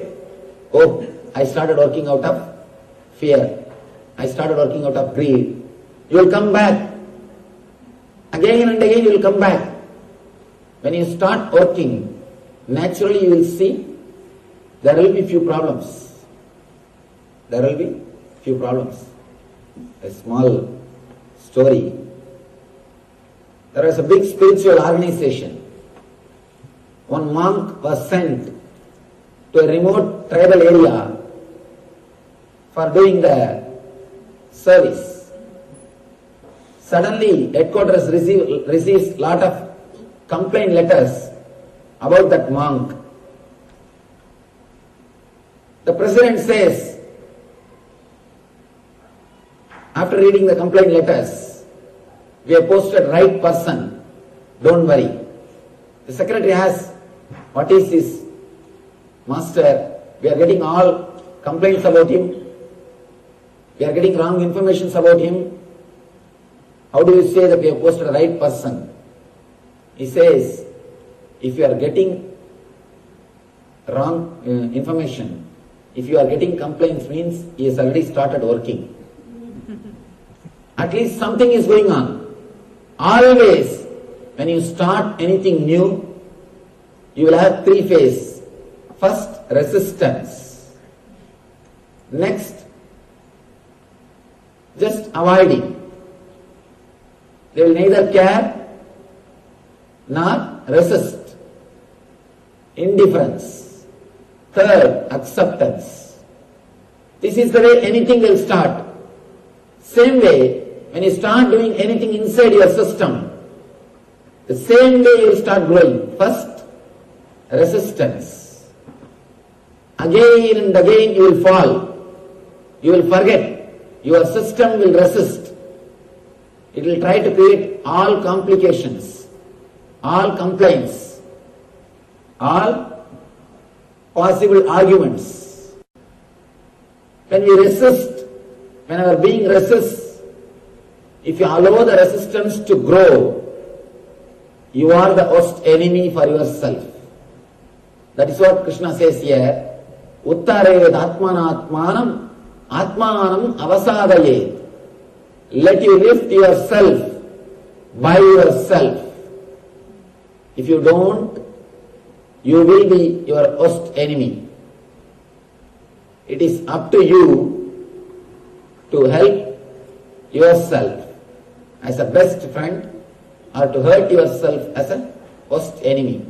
Please be very clear. Nobody can hurt you unless you allow. Nobody can help you unless you allow. Nobody can hurt you unless you allow. Nobody can help you unless you permit. Uttared atmanatmanam. Let you lift yourself by yourself. Again and again these masters, they come and stand in the same point. Krishna says, let you lift yourself. If you have fallen, if you have failed, practicing these words which you learned yesterday, the teachings or the meditation technique, if you have forgotten, don't worry. Again and again lift yourself. Don't feel depressed. Don't have guilt. Don't think you will not be able to do. Again and again lift yourself. Even Buddha, the last teaching of the Buddha is Atma Deepo Bhava. The moment he was about to die, Buddha is about to leave the body. All his disciples are asking, Master, give us your message in one word. What's your ultimate message? Buddha says, Atma Deepo Bhava. Let you be light, guide unto yourself. Let you be guided by yourself. Atma Deepo Bhava. Let your being guide you. The same thing, Krishna says, Uttared atmanatmanam. Let you lift yourself by yourself.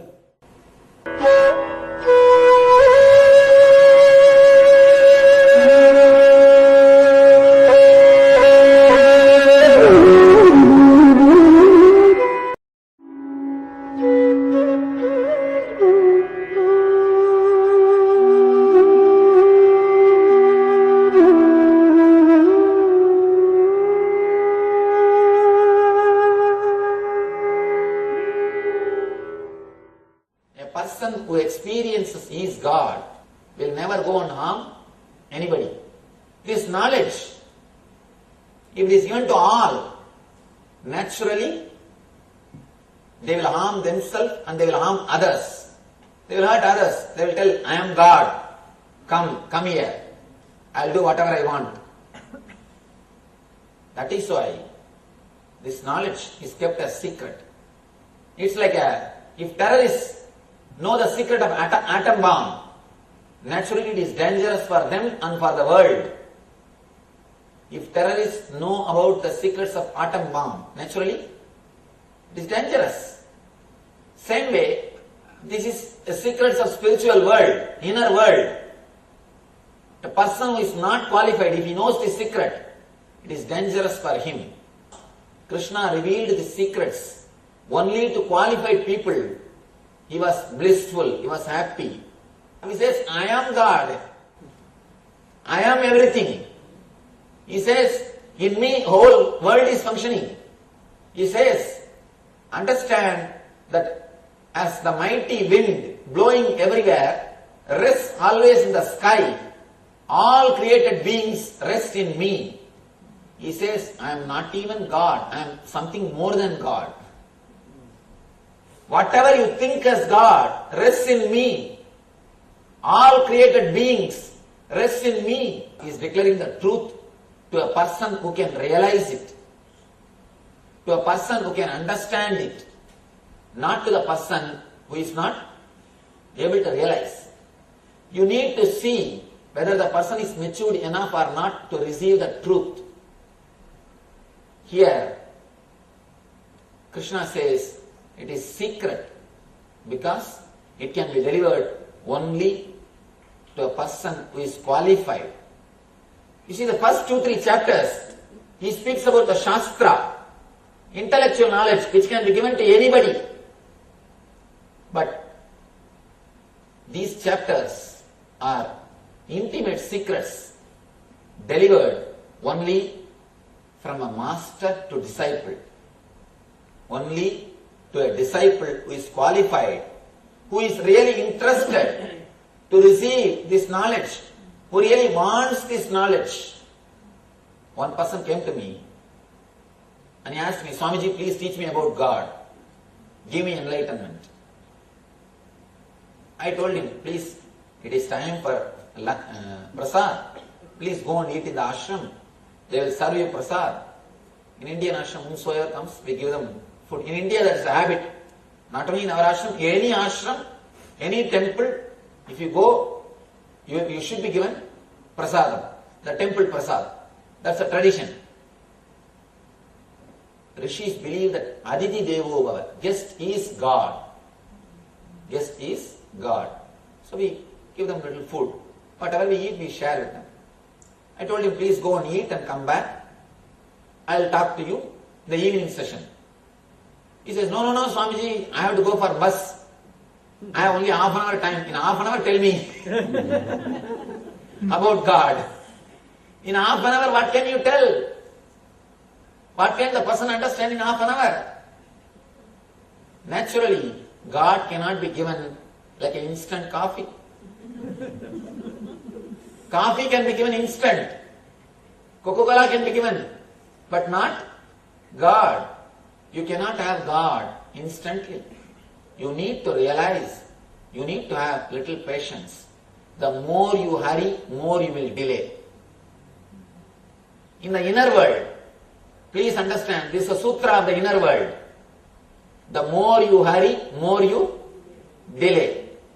The very hurrying, very tension, very stress will postpone the process, will postpone the experience, will not let you relax.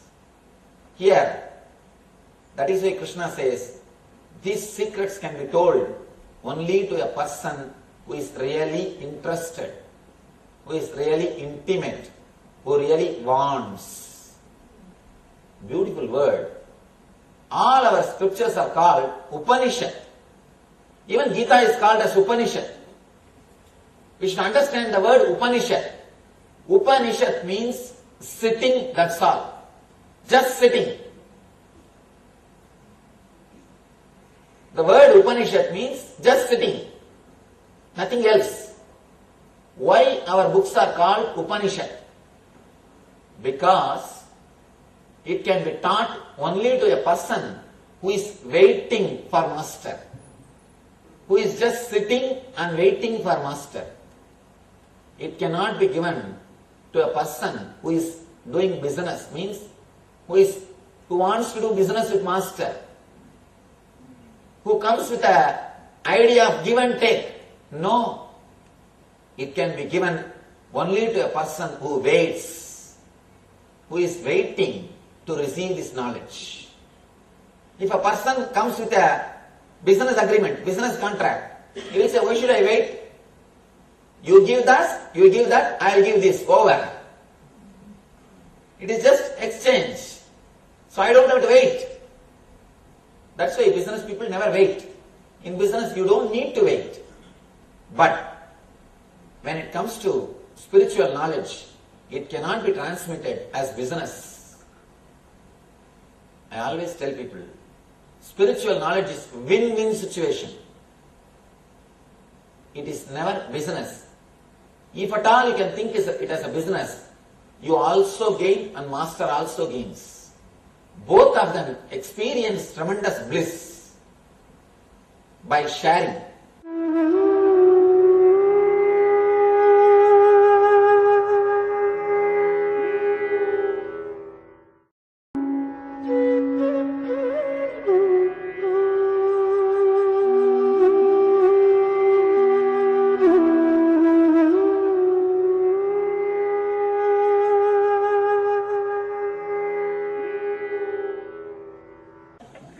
He says, this knowledge is the king of education, the most secret of all secrets.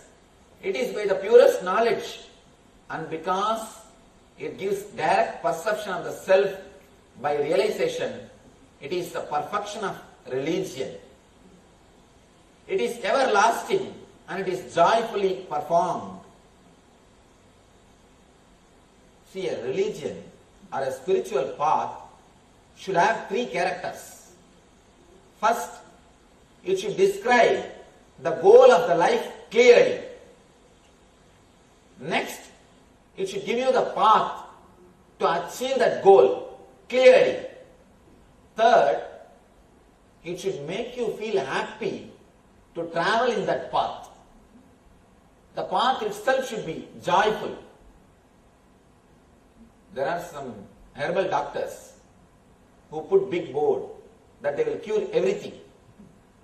Like that one doctor. Here all diseases which you know the names and which you don't know the names will be cured. Big board. One person came with a disease. Doctor asked, what is the disease? This guy said, I don't know the name, please you diagnose by yourself. The doctor diagnosed, tried his best, he was not able to find. But he has put a big board, he has to cure. There is no other way. So he gave the medicine. The medicine is, swallow the crowbar without touching your teeth on it and drink 3 liters of water. You will be cured. What kind of medicine it is? The very medicine shows very clearly that person will not be cured. Same way, your solution or your path, your prescription should not be impractical. The path which you are showing should not be impractical. If it is impractical, naturally, you cannot practice it. There was a yogi in Himalayas. Same day, when disciples come to him, he will give a technique. Hold your nose for 2 hours and sit. Can anybody sit? And he will say, if you do that, you will become enlightened. Who can travel in that path? Nobody can travel. Path which you are explaining should not be complicated. Should be simple. So here, Krishna says, it is everlasting, means the result which you achieve is everlasting. All the advertising terms he is using. And it is joyfully performed. You don't need to struggle for it. You don't need to suffer.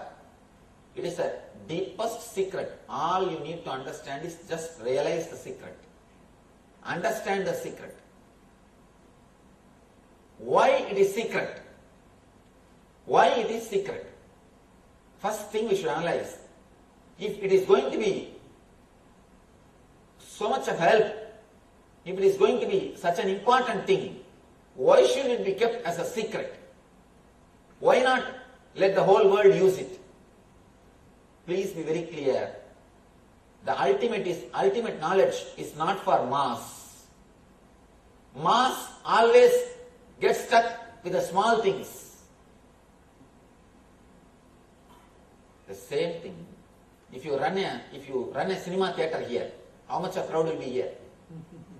Or a public show, the crowd will be 10 times more. Because we built a temple, only few hundred people are here. Temple is only for the chosen few, not for all. You need intelligence to come to temple. You need intelligence to enter into spirituality. It is not for all. Yesterday I received a question. One lady gave me a question. Swamiji, my husband is not accepting, understanding the path in which I am traveling. The yoga path. My spouse does not understand the path of yoga that I am on. Coming to this program is important to me and I want to attend, but it is difficult for my husband. Do you have a suggestion to help this situation, to help bridge this gap?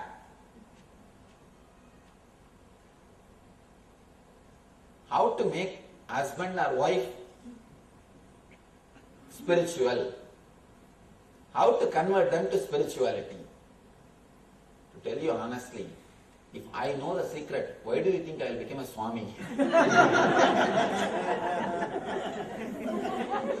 Honest answer is, it cannot be done. It cannot be done. It has to only happen. It has to only happen. I can say one thing. All you can do is give him little intelligence about life. You cannot give directly spirituality. Please don't tell him to meditate. Don't tell him to come to the temple directly. Tell him again and again about the life. What kind of life we are living?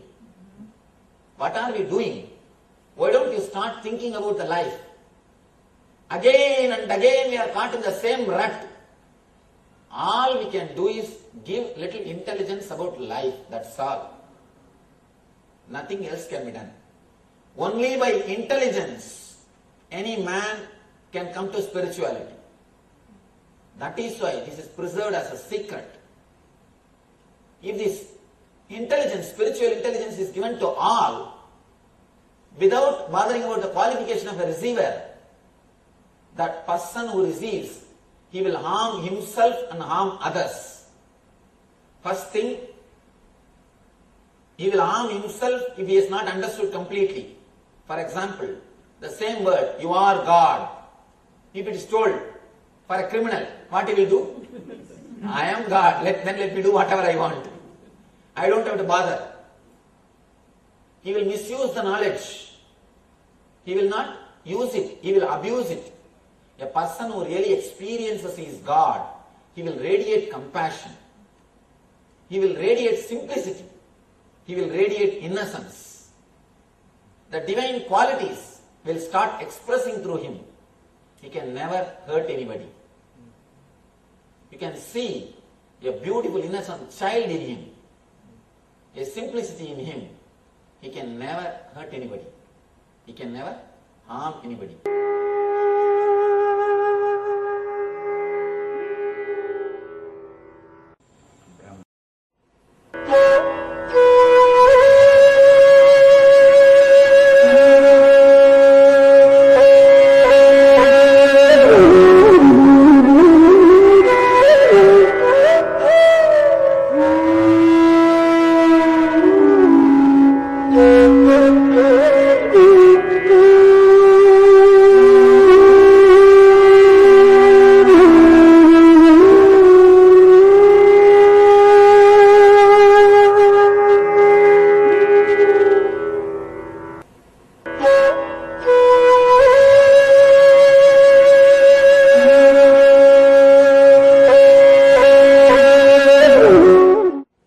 Your thoughts are creating your senses.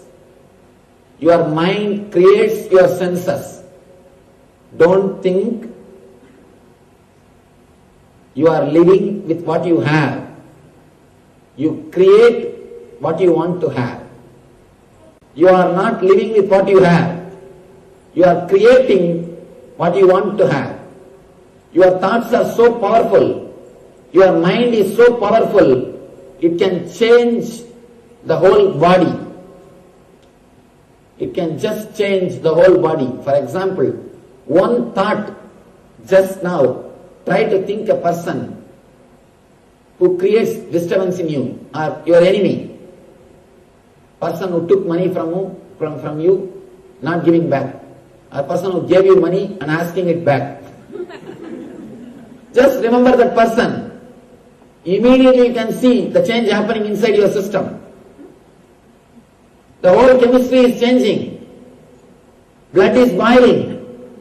BP is rising. Heartbeat is rising. Pulse rate is increasing. Just one thought, your whole system is changing. A single thought can change the whole chemistry. Or one thought which creates lust. One board or one hoarding is enough. Immediately your whole body chemistry changes. Your whole body is now ready. Please be very clear. Single thought can change the chemistry of your body. Your body is again and again created by your thoughts. It is your thoughts which creates the body. That is why in India there is a great science called Samudrika Lakshana. Seeing the body, seeing your face, seeing your way of standing, sitting and walking, they will tell the quality of you. They will tell everything about your mind. Because the rishis know the secret. The mind creates the body. It is your mind which creates the body. Body is the outer expression of mind. Body is nothing but outer expression of mind. Mind is nothing but inner experience of body.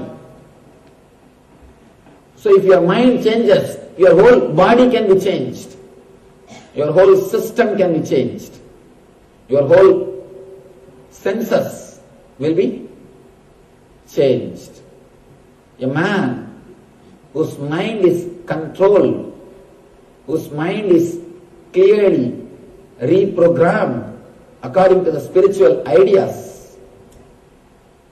If you reprogram your mind, as on now it is programmed for misery, towards dukkha. It is looking outward. If you can reprogram them to look in towards bliss, your whole senses can be changed.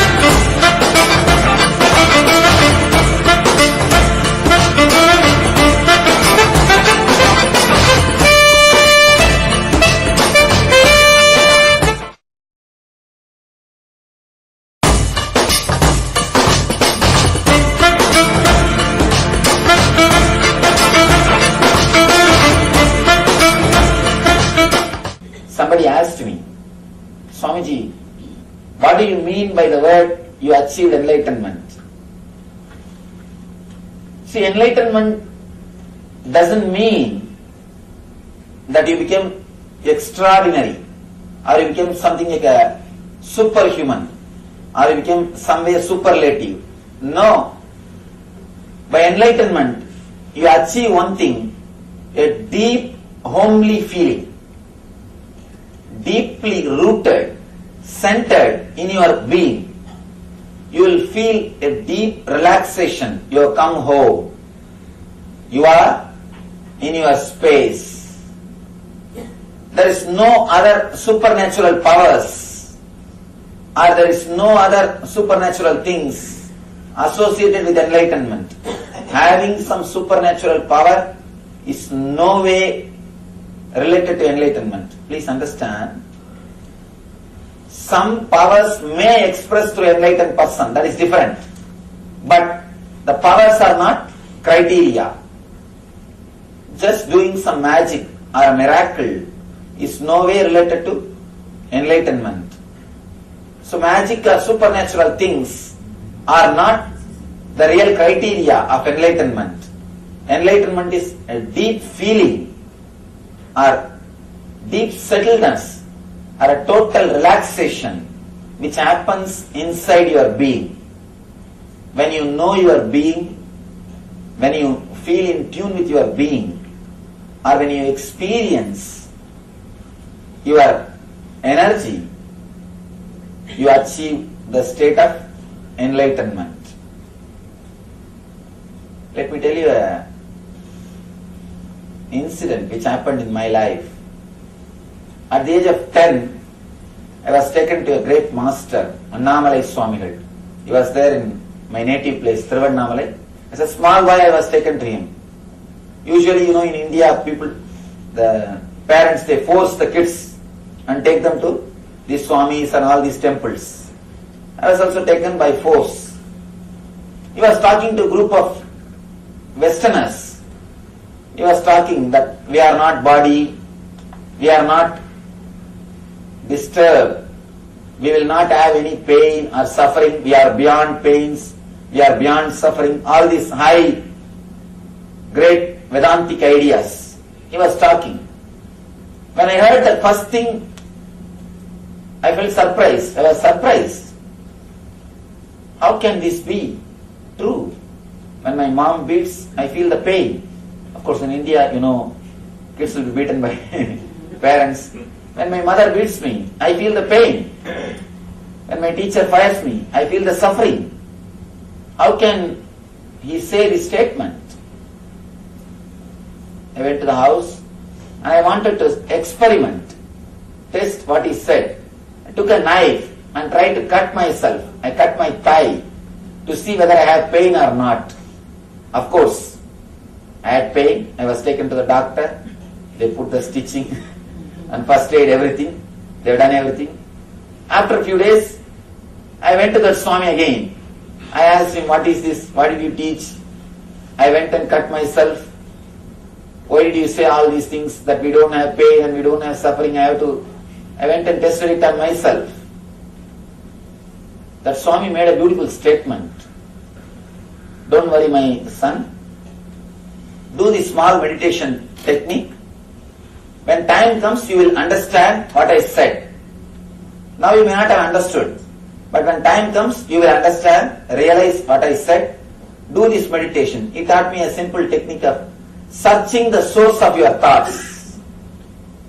Just start searching the source of your thoughts.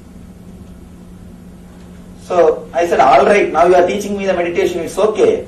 But what about the pain which I am having? What about the suffering which I am having? Now I will do this meditation. This you could have told me earlier itself. What about the suffering? He told me the beautiful statement. Don't bother about this suffering. The courage to experiment the truth which you have is more than enough. That will liberate you. These one or two small mistakes, these small things, don't bother about it. It is worth doing. Or these troubles are worth facing. The courage to experiment with the truth, that's the greatest thing anybody can have. You have that. That is enough. That will guide you. That will lead you to the ultimate experience or to the end of the life. Of course, that one statement, the courage to experiment with the truth, that one statement gave me the courage to experiment with all these truths. To reach the being level, we need only one thing, the courage to experiment with the truths.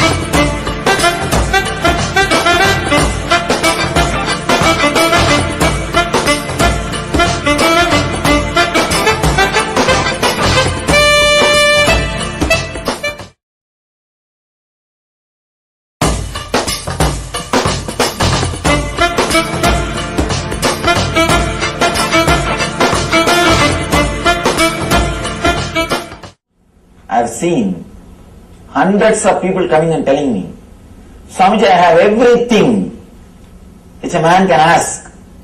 I have everything, but I just feel I have nothing. I don't feel I belong to this. I don't feel I am at home. What is happening to me? What is wrong with me? We always think bliss is dependent on our outer life. That is why we try to make our outer life perfect. We miss an important thing. It is not based on the quantity, it is based on the quality. It is based on your inner quality. How much you can sit with yourself. How much you are comfortable with yourself. How much you can face yourself. How much you are relaxed within yourself. That decides how much you can be blissful, how joyful you are. It is the quality, not the quantity. Of course, I am not against the quantity. You can have all best things of the outer world. I don't say don't have the outer worldly comforts. I have everything. But don't sell the inner world to have the outward comforts. We sell our sleep to purchase bed. We sell our sleep to purchase bed. We sell our eyes to purchase drawings. We sell our life to purchase the outer comforts. That is where we do a big mistake. Instead of all inclusive, you choose. You sell your inner space to have outer space. And one important thing, this is a beautiful, very important statement from Tantra. Tantra says, there is no need for you to sell your inner space to have the outer space. There is no need to disturb, damage your inner space to develop the quality of your outer space. There is a technique, there is a method. You can create enough of energy, richness, quality in your inner space along with creating the outer space. Create the quality in your inner space. Maintain the quality of your inner space is what I call meditation.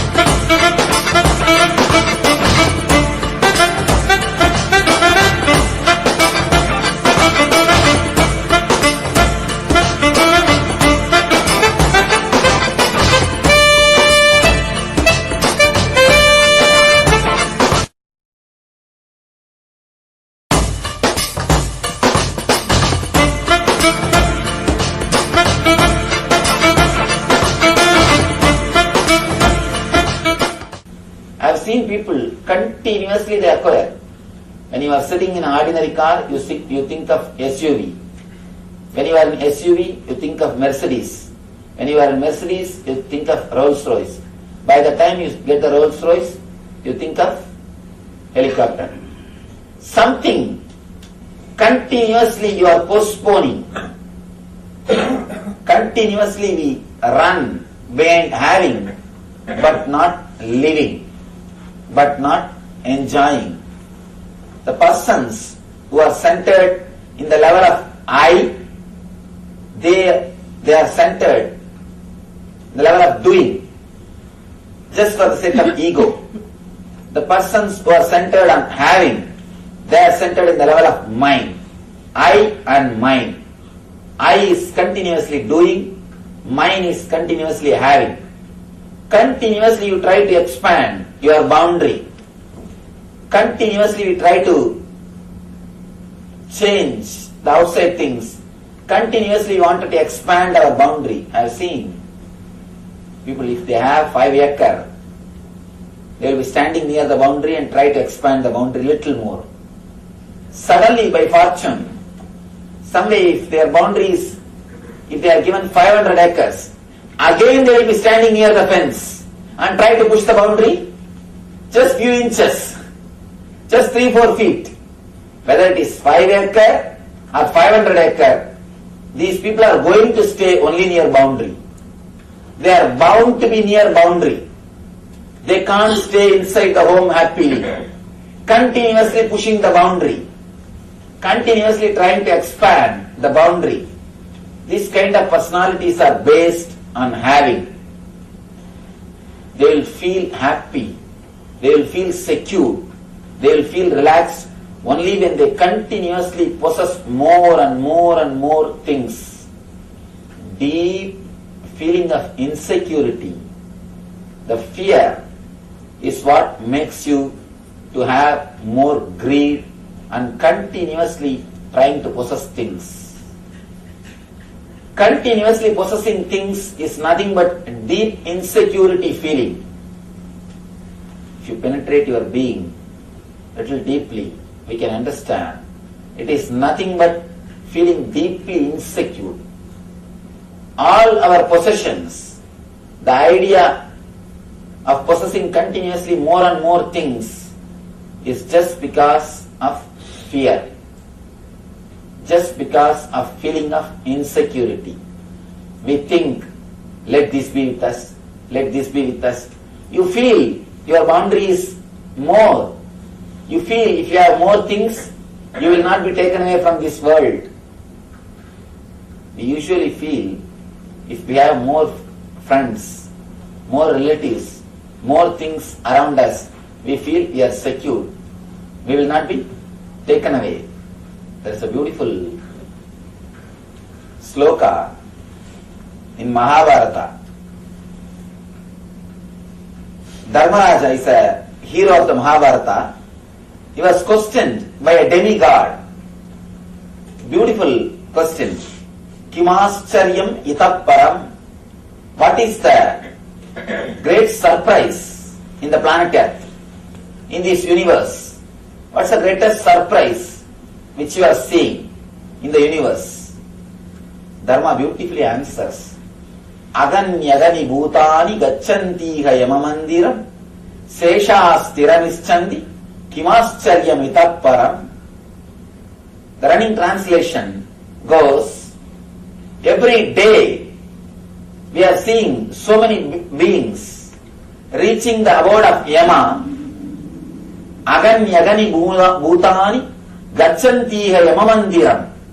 Every day we are seeing so many beings reaching the Yama's abode, the Lord of Death's house. But even after seeing, we feel that we are going to be here eternally. We are going to be here eternally. We are going to be here forever. We never think, our being never feels that we are also going to leave. We don't think, we don't look, we don't prepare ourselves consciously for the whole life and death. We don't look the whole event. We don't look both sides. Either you try to forget yourself through greed, means expanding your boundary, or you try to forget yourself because of the fear. Of course, the fear also ends in expanding the boundary. We try to hide, we try to forget all these things by continuously expanding the boundary. Whether you stay in the level of doing or in the level of having, unless you reach the level of being, you will not be able to relax. You will not be able to experience what is really life. Actually, a person who is born blind, you can never make him understand what he is missing. Can you make him understand what he is missing? No. Same way, the person who has not experienced the ecstasy of being, the bliss of being, we can't explain to him what he is missing, what he is just not having. By not entering into the space of being, what we are missing can never be explained or expressed by words. That is the reason, again and again and again, our rishis, our masters insist on reaching the state of being.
I welcome you all with my love and respects.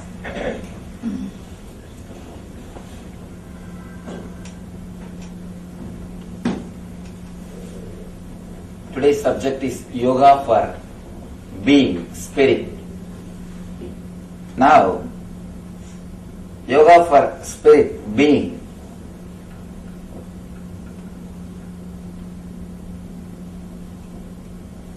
As a being, the being level, you don't need any separate meditation or yoga. All our yoga or meditation is to reach that level. That's all. If you can experience that level or stay in that level, you don't need any meditation or yoga. The aim of the yoga is reaching the level of being or the spirit. First thing, what do I mean by the word being or spirit? Let's analyze. Let's analyze what do I mean by the word being. In Sanskrit we call Atman. You can translate it in a very superficial way as consciousness. Consciousness is not equivalent or exact translation of Atman, but we have no other way. We have to use the word consciousness. Soul is much poor word. Consciousness is at least a little better than soul. So I am using the word consciousness. Actually, being cannot be expressed by a single word. You can say what is not being and make people understand what is being. But you can't pinpoint and say what is being, because whatever you can pinpoint is only related to mind. You can't say anything about the being because it is something beyond mind.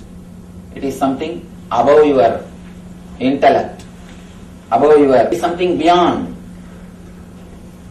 your logic. Again and again, our masters declare it is beyond the body, beyond the pranamaya, beyond the manomaya, beyond the vijnanamaya, the different sheets, different koshas.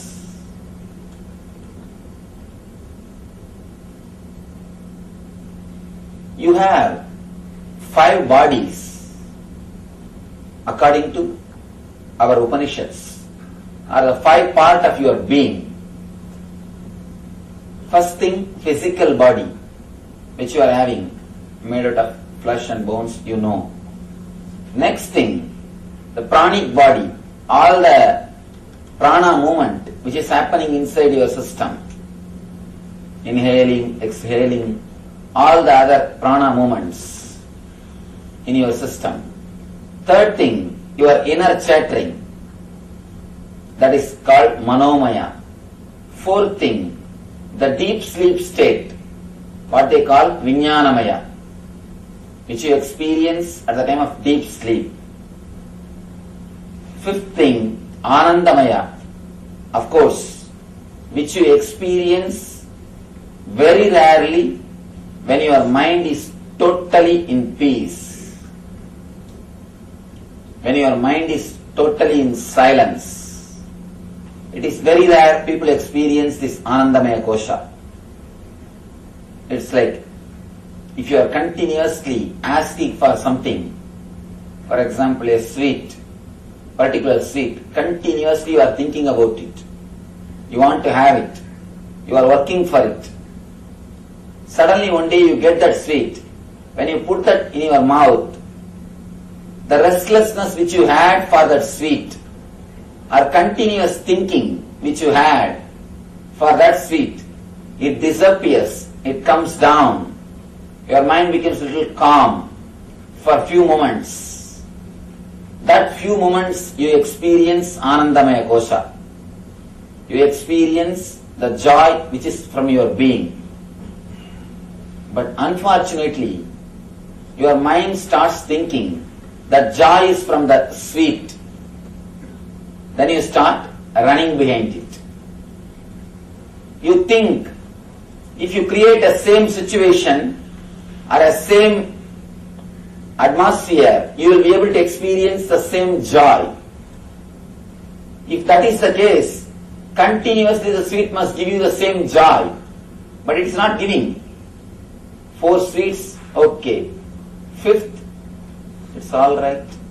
6th, you say, I think no, too much. 7th, you try to escape from it. If it is from the sweet, it must only continue or grow. If it is from particular space or particular situation, it must continue or grow, but it is not our experience. Sometimes you go to the beach, you feel sudden peace, calmness in your mind. If you think, oh, the beach is associated with peace and calmness, try to go every day, but you start experiencing. You will sit there and start your regular worries. That's what I always tell people. It is not the outer space which decides. It is the inner space which decides. The person who can't create the inner space of bliss can never have vacation. You may try your best to change the outer place, to try to have vacation. You may try all your best, all possible way. But finally, you will end up only in the changing the place. You will never have changing the space. It's like understand this one example. If you are sitting in the office and worrying, it is work. If you are sitting in the house and worrying, it is homework. If you are sitting in beach and worrying, it is vacation. That's all.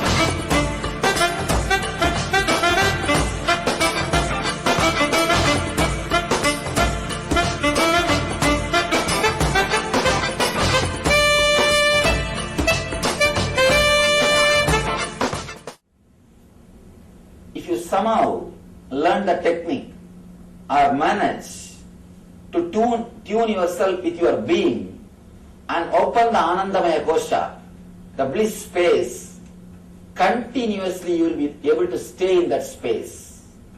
Continuously staying in that space is what I call Nitya Ananda, the eternal bliss. Eternal bliss.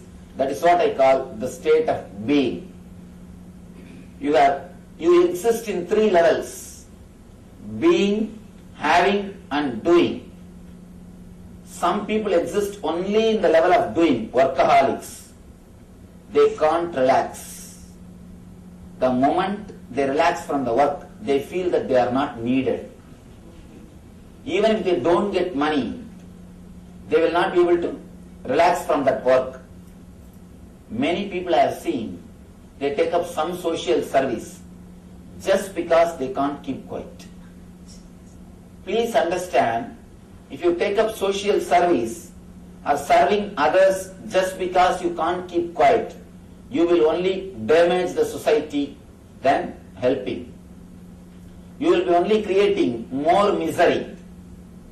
Unless you are totally in tune with yourself, how do you think you can help others? You can serve others. Many times I discourage people from serving. Usually, when you take up serving, usually people take up serving others just because they can't keep quiet. The first side effect will be ego. My name should be displayed. I should be given priority. This should be my place. This is the way I'll do. First side effect of doing service just because you can't keep quiet is ego, which is more dangerous. There's a beautiful Zen saying, even if a master kills somebody, it will do good to that person. Ordinary egoistic person, even if he serves others, it will do only disturbance to others.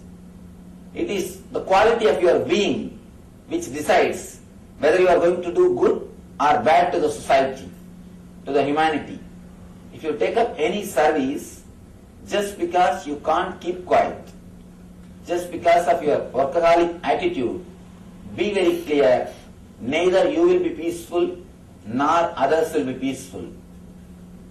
Let all the service be outcome of bliss and joy, then you will never expect any other result. It's a beautiful story. Bodhidharma goes to China. There he was received by the king of China in the border. The king is very devoted to Buddhism. He has built thousands of monasteries. He has translated all Buddhist scriptures to Chinese language. And he has done all possible things to spread Buddhism. He is standing in the border and receiving the Bodhidharma. After receiving Bodhidharma, he asks Buddha, please tell me, I have done so much of service to Buddhism. What will I get after death? What is the reward for me? Because I have done so much of service. It's a wonderful story. He says, I asked so many Buddhist monks. They told me that I will reach the seventh heaven. But I wanted to listen from you. What will I get after my death? What will be the reward for me for all this service? Bodhidharma is a very honest man. Very honest man. Straight away he says, he doesn't even bother that he is a king of this country. He says, I can be sure of one thing, you will reach only seventh hell. I was totally shaken. The king was totally shaken. He said, what are you talking? I have done so much for Buddhism. How can you say that I will reach seventh hell? Bodhidharma makes a beautiful statement. If you have really done the service, the very service itself is a reward. If you have really done this out of your joy and bliss, from your being, the very service itself is a reward. You have done from your doing, just because you can't keep quiet.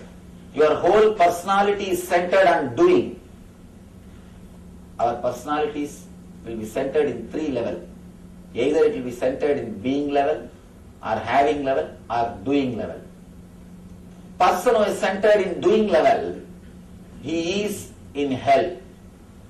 There is one more beautiful statement Bodhidharma makes. Don't think you will do some sins and then reach hell. You are doing sins because you are in hell.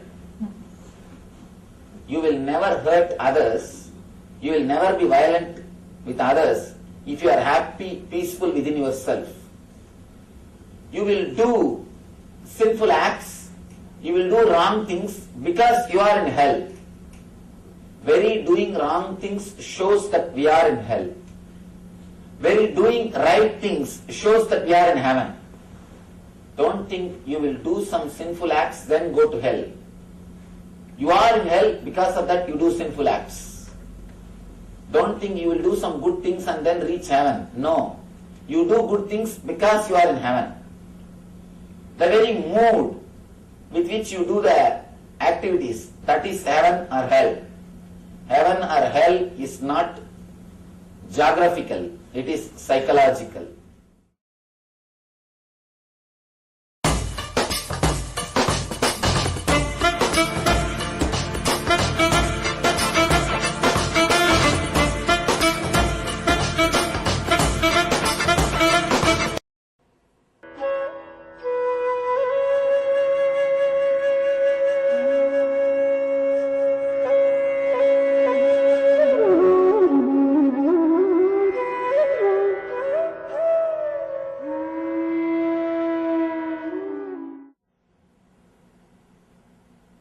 Whether it is a spiritual activity or worldly activity, as long as you struggle with a purpose, you struggle with a goal, please be very clear, you can never relax. You can never relax. Person who surrenders to the flow of life, he experiences the inner space and the outer space both at a time. He enjoys the outer space and the inner space both at a time. Throughout these 17 chapters, what Krishna said, he is giving the gist.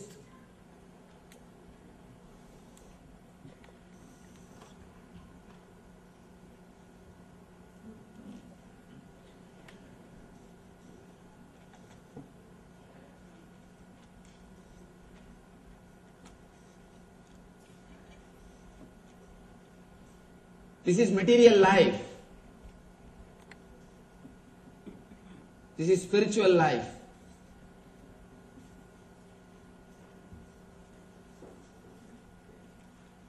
This is your being. You have the goal here. You have some goal. In material life, you have some goal. In spiritual life, you have some goal. To achieve the material life goal, you are continuously struggling and working. You are somewhere here. To achieve the spiritual life goal, again you are working, intensely doing yoga, pranayama, pratyahara, all spiritual practices. You are somewhere, when you struggle with material life, you are somewhere here. When you struggle with the spiritual life, you are somewhere here. Please understand, as long as you are struggling, either you can struggle in this direction or in this direction. This is your being.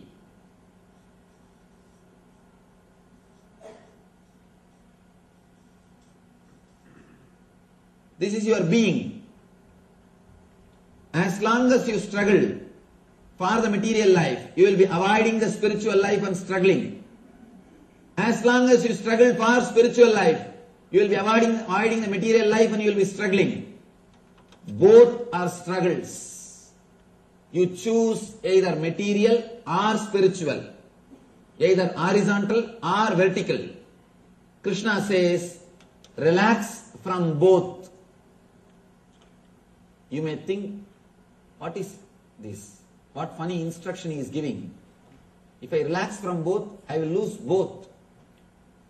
Please understand, when you relax from both, you simply fall into your inner consciousness, into your being, into your inner space.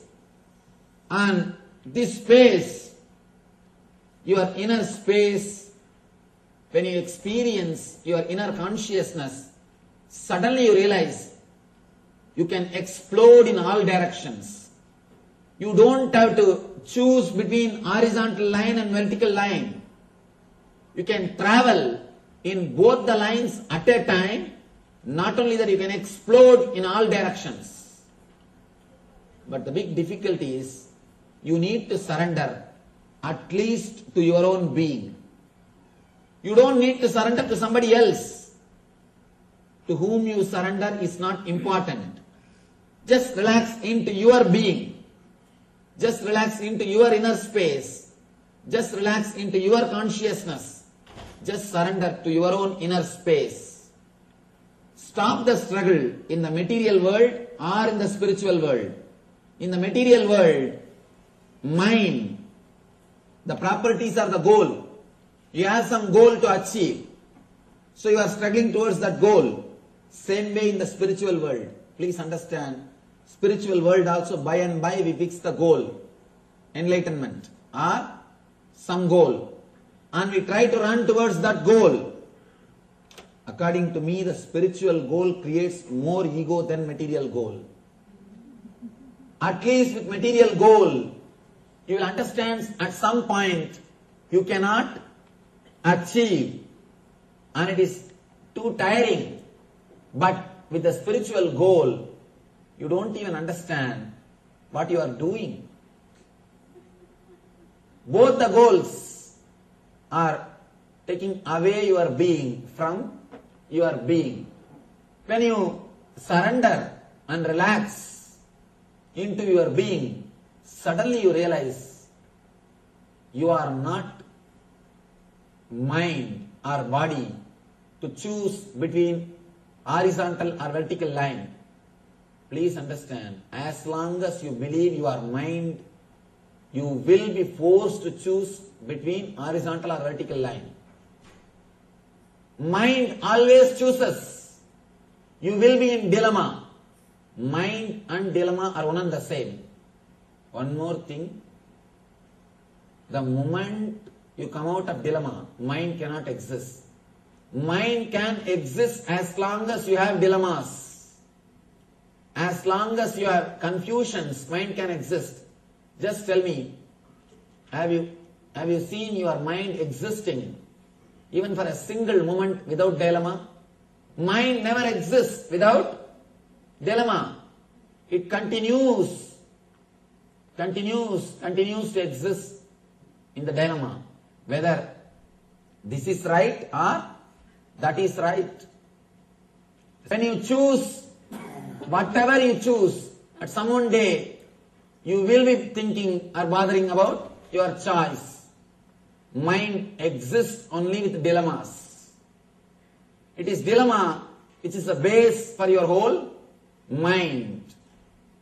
As long as you are mind, you will be choosing between material and spiritual world. People who take up material life always feel they are missing spiritual life. People who take up spiritual life always feel they are missing material life. You choose between the two.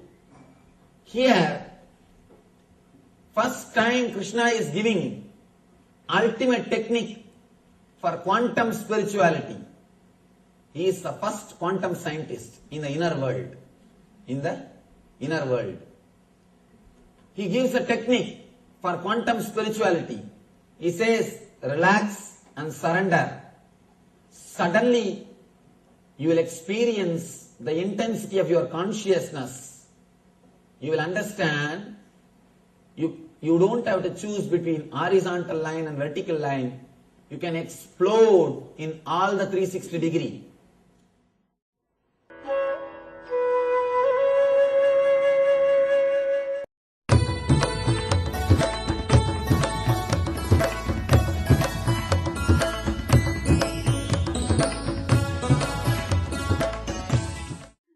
social answer means I'll tell, oh, you should all work for global peace.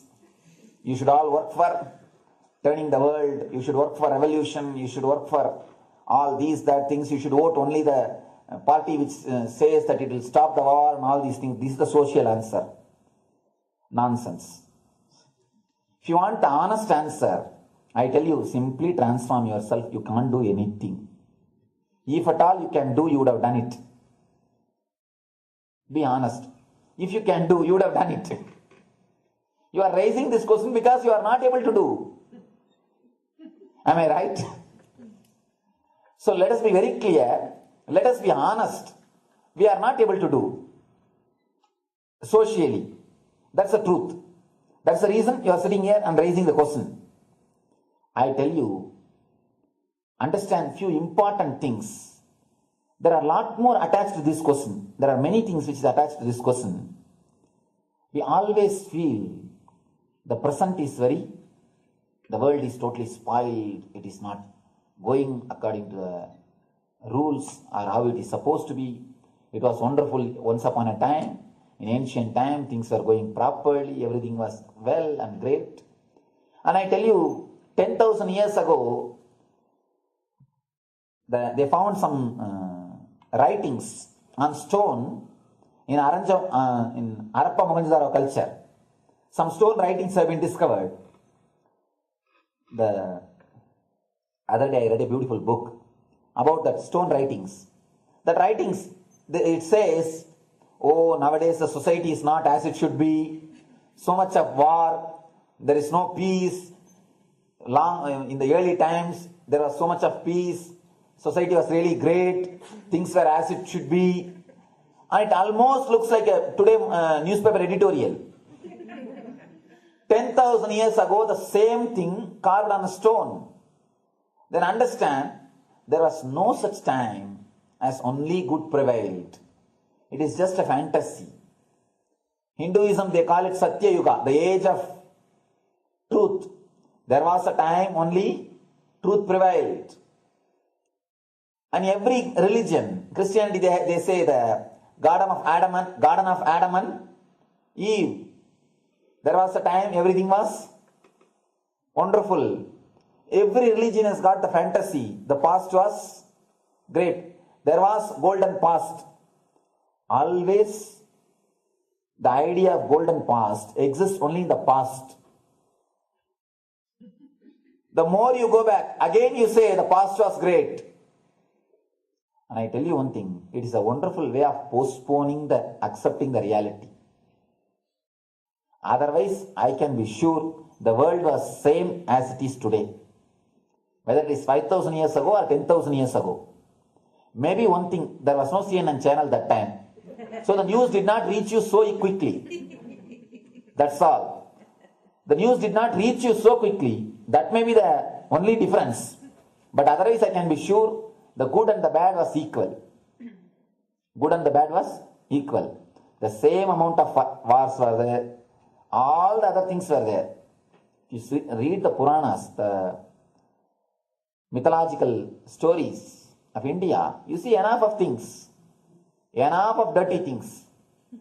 I think sometimes I find a little more.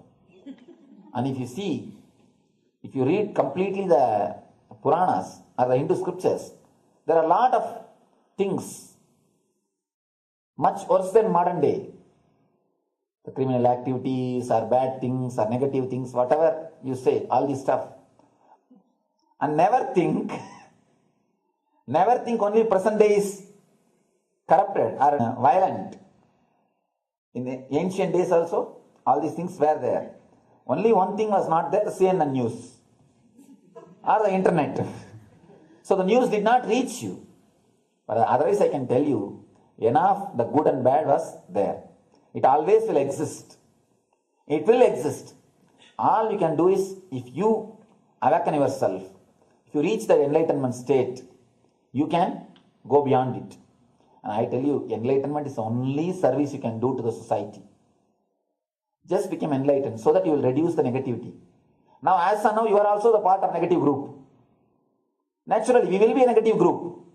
As long as we are unenlightened, we will be the part of collective negative consciousness. So if you become enlightened, at least you will reduce your weight. That's the only thing we can do. Nothing else can be done. So all I request you to do is just become enlightened. Realize that you are a lion.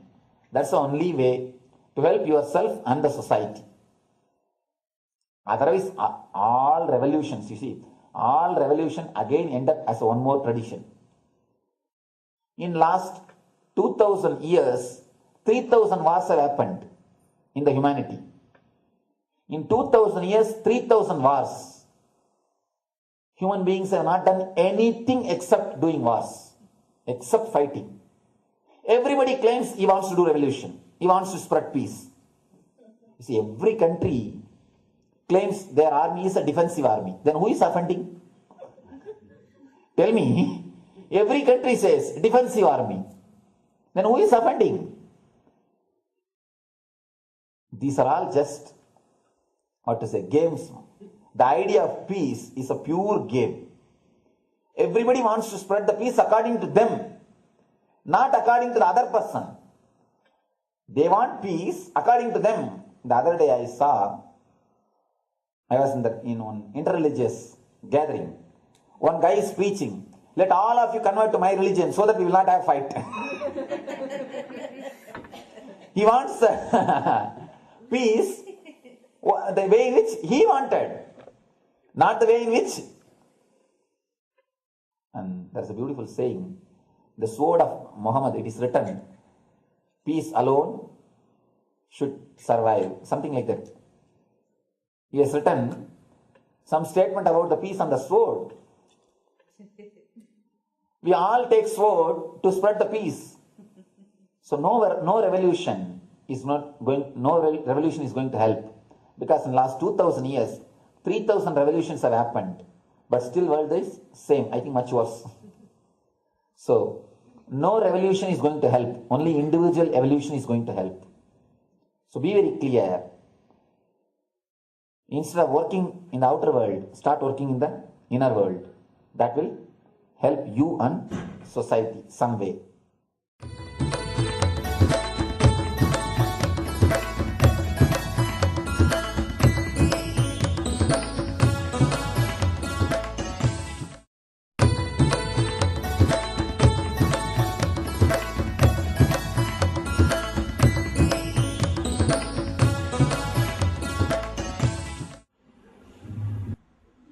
From the time immemorial, not only Hindus,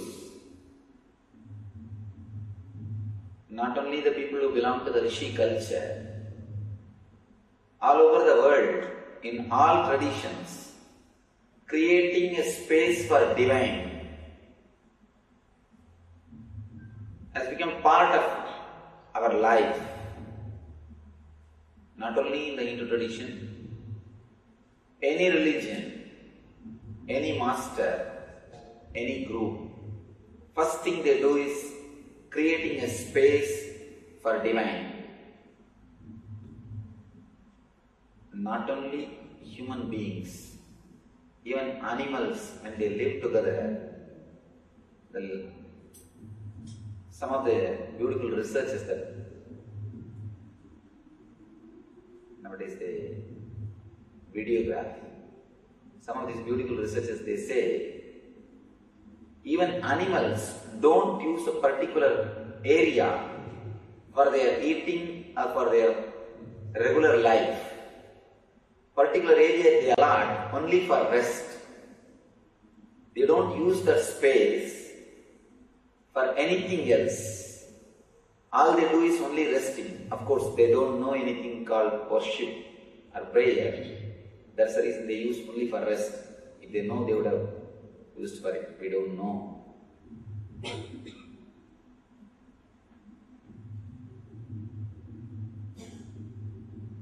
In every tradition, creating a space for divine or creating a place in which they can relate with the divine has become a of their culture, part of their life. Here, in these 3 series of discourses, I'll try to explore the science behind the Hindu temples, the idea behind the Hindu temples, why these structures are created. Especially if you travel in India, you can see such huge structures. Then this whole university, completely done in granite. Every village of Tamil Nadu will have much bigger structure in granite. Why our ancestors have created such huge structures in every village? What is the need? What culturally, socially, spiritually we got from these huge structures? Why, first of all, they created it? Before entering into the subject, I would like to mention a beautiful scientific study done by a doctor, Frank Rudolph. He went and stayed in Amazon along with a group of tribes for 30 years, not 1 year. 30 years he stayed with them to do some research about their lifestyle. There's an important thing which I wanted all of you to know. So the tribes, they believe by creating an image of a particular person and invoking that person's energy into the image, into the clay idol, they can heal that person or they can transmit any disease to that person. They believe in a phenomenon called transmitting disease or healing disease through a clay image. They create a clay image and invoke his energy into that image. Then they heal him through this image or they transmit a particular disease to him, even death. These tribes, they believe this idea. This doctor wanted to understand, study about it. He goes there with all his equipments to do research, with his video camera, whatever, to do research, to analyze what is happening behind this whole phenomenon. Not 1 year or 2 years, 30 years he stays with them, does a research, and then he publishes a beautiful paper. 3 things mainly he says. He says, if he has observed 100 incidents, more than 98 became true. That's the first statement he makes. He observed, if he has observed 100, more than 98, the disease is transmitted, or the health is transmitted, or the death is transmitted. That's the first thing. Second thing he says, not only to human beings, even to the trees they are able to transmit. That's the second thing he says. They make a clay model of a particular tree, and just by infusing that energy through some vibrations, through some sounds, they make the tree wither and die, or a dead tree is brought back to life. Third thing, not only with the living human beings, even with the dead human beings they are able to play. A person who is dead, within 3 days they are able to bring them back, bring that person back to life. It's very mysterious and very strange. If you can get this book called Hidden Mysteries and read it. He gives enough of proof, evidence, and all his case studies and researches, whatever he has done in 30 years, he has published in a book called Hidden Mysteries. Finally, he comes to the conclusion. He gives the conclusion. This group of tribals, they are able to transmit disease or health or death through just clay image, even if the person is thousands of miles away. Even if the person is thousands of miles away. Second thing, not only to the persons, to the trees also, to the animals also. Third thing, not only with the living beings, even with the dead persons, they are able to play. They are able to bring dead persons back to life within 3 days, or they are able to talk to the dead persons for ever. They are able to relate continuously with that persons, even dead persons.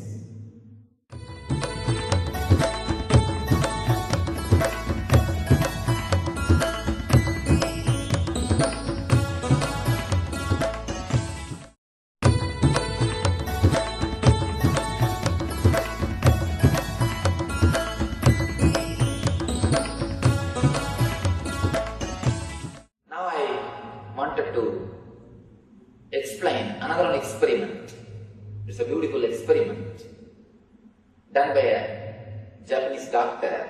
He has published a book also called Messages from Water. A beautiful book which has become very popular in the recent times, especially after the movie What the Bleep Do We Know. It's a beautiful movie which has become very popular. In that they speak about his experiment. He has done a beautiful experiment. He takes 10 glasses of water, same type of glasses. 10 glasses he fills with water, keeps in 10 different rooms. He goes to one room and creates a positive, good vibrations by uttering words like a peace, silence, meditation, good words. He utters good words, creates a positive vibration. Then he goes to the next room, starts screaming, violence, terrorism, these are the words he shouts, creates a negative vibration. He goes to the third room, chants few words from Dhammapada, Buddhist scripture. Like this, he chants different words in different rooms. Then he freezes the water, sees them through microscope, and photographs them. He comes out with amazing results. He says, the water which he energized through positive words, they shine like diamond. The photographs, in photographs they shine like a diamond. And the waters which he used, negative words, like a war, terrorism, all these negative words. He says, I don't know from where the color of darkness landed on them. They look dark like a devil, and almost like a devil pictures or the ideas are represented in those photographs. Not once or twice, more than 300 experiments he has done. And he says, water can just radiate, respond to your thoughts. Water can hold, radiate and respond to your thoughts. When a simple water can respond to our thoughts, our vibrations, why not a structure? Why not a temple? Why not a stone? It can become alive by our thoughts, with our emotions. Our masters have created so many methods, techniques to hold the positive energy so that the humanity can be helped by the positive energy. The methods or techniques which they created to hold the positive energy and radiate is what we call temples. They have created so many methods. They try to install the energy in the earth element, in the stone. That is what is the idols, murtis. They have tried to install the same energy in the water. That is what is tirthas. That is why every Indian temple will have a tank or a river as a tirtha. Third, they try to install the same energy in the fire. Every Indian temple will have a lamp which is never switched off, which is never put off. Will have a lamp or agni which will be continuously burning. And ultimately, the air. The very air of the temple is filled with the vibrations of mantras. The mantras, continuously when they are repeated, chanted, the very air vibrates with that pure vibrations. Above all, the space, ether. You can see the temple architecture, it is always created in a dome structure. Whether it is South Indian or North Indian, the dome structure. The dome structure is created to hold the ether. It's almost like a battery. They say if you can hold one lightning, if you can store one lightning in a battery, if you have some battery or a method to store one lightning, you can supply electricity for any city more than a year. More than 1 year you can supply electricity for any city, any big city. Only thing, we don't have such a system or a method. We don't have the type of batteries. These temples are created just to hold enormous energy, so that when enlightened masters come, they will install their energy. All the Indian temples are installed by an enlightened master. It's like when a rich person dies, he leaves all his property through his will to somebody, some of his, maybe for his sons or daughters or some relatives. He leaves all the properties. Same way, when an enlightened person leaves his body, he leaves all his tapas, all his punya, all his merits. Our masters have designed beautiful battery which can hold this energy and radiate it for thousands of years. Temples are the batteries in which they have stored their energy. Parani is installed by a great saint called Bohar. Tanjavur is installed by a great saint called Karura. Tiruvannamalai is installed by a great saint called Idaikada. So every temple, of course Madurai, Shiva himself came down in the name of a Siddha. The name itself is Siddha. Shiva himself came down as a Chokkanada and he installed his own energy. Every temple is installed by an enlightened master. They have created a beautiful battery in which they can store their energy, where their energy can stay and radiate and help millions of people for thousands of years.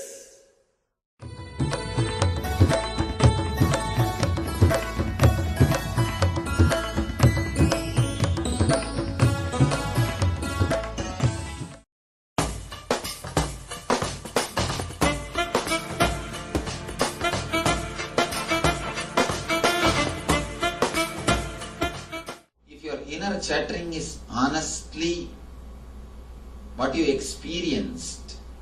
Inner chattering means your thinking. If your thinking and experience is one and the same, you don't have to prepare. Just open up. Whatever comes out is your experience. It's like if somebody asks your name, do you prepare? Or do you carry hints to tell that? No. It's your experience. If something has not become your experience, you have to prepare to deliver a lecture. Be very clear.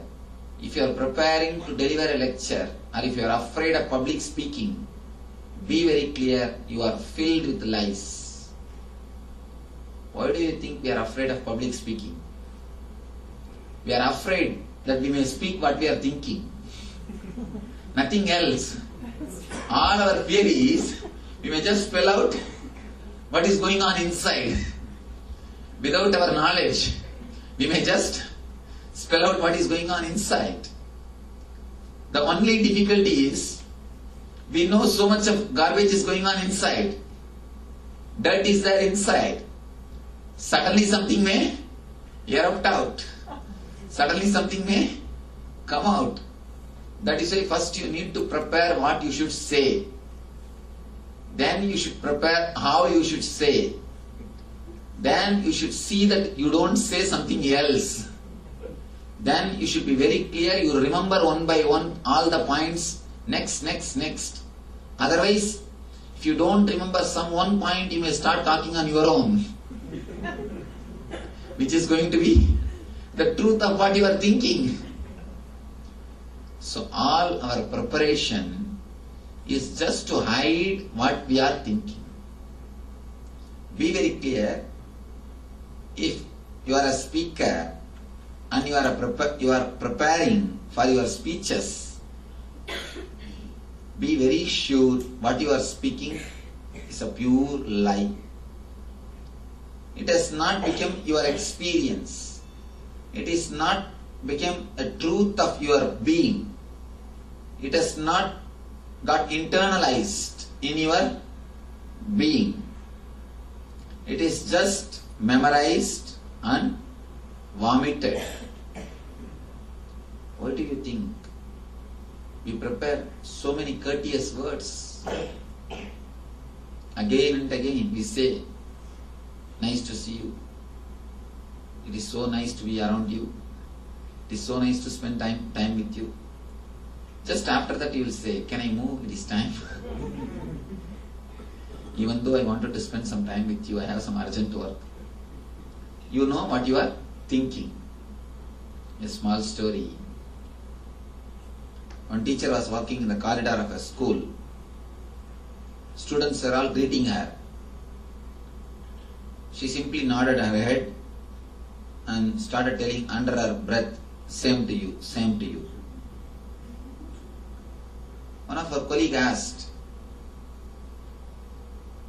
why you don't greet when kids greet you? You just say same to you, same to you. And she said, after all, I was also a student. I know what they are thinking in their mind.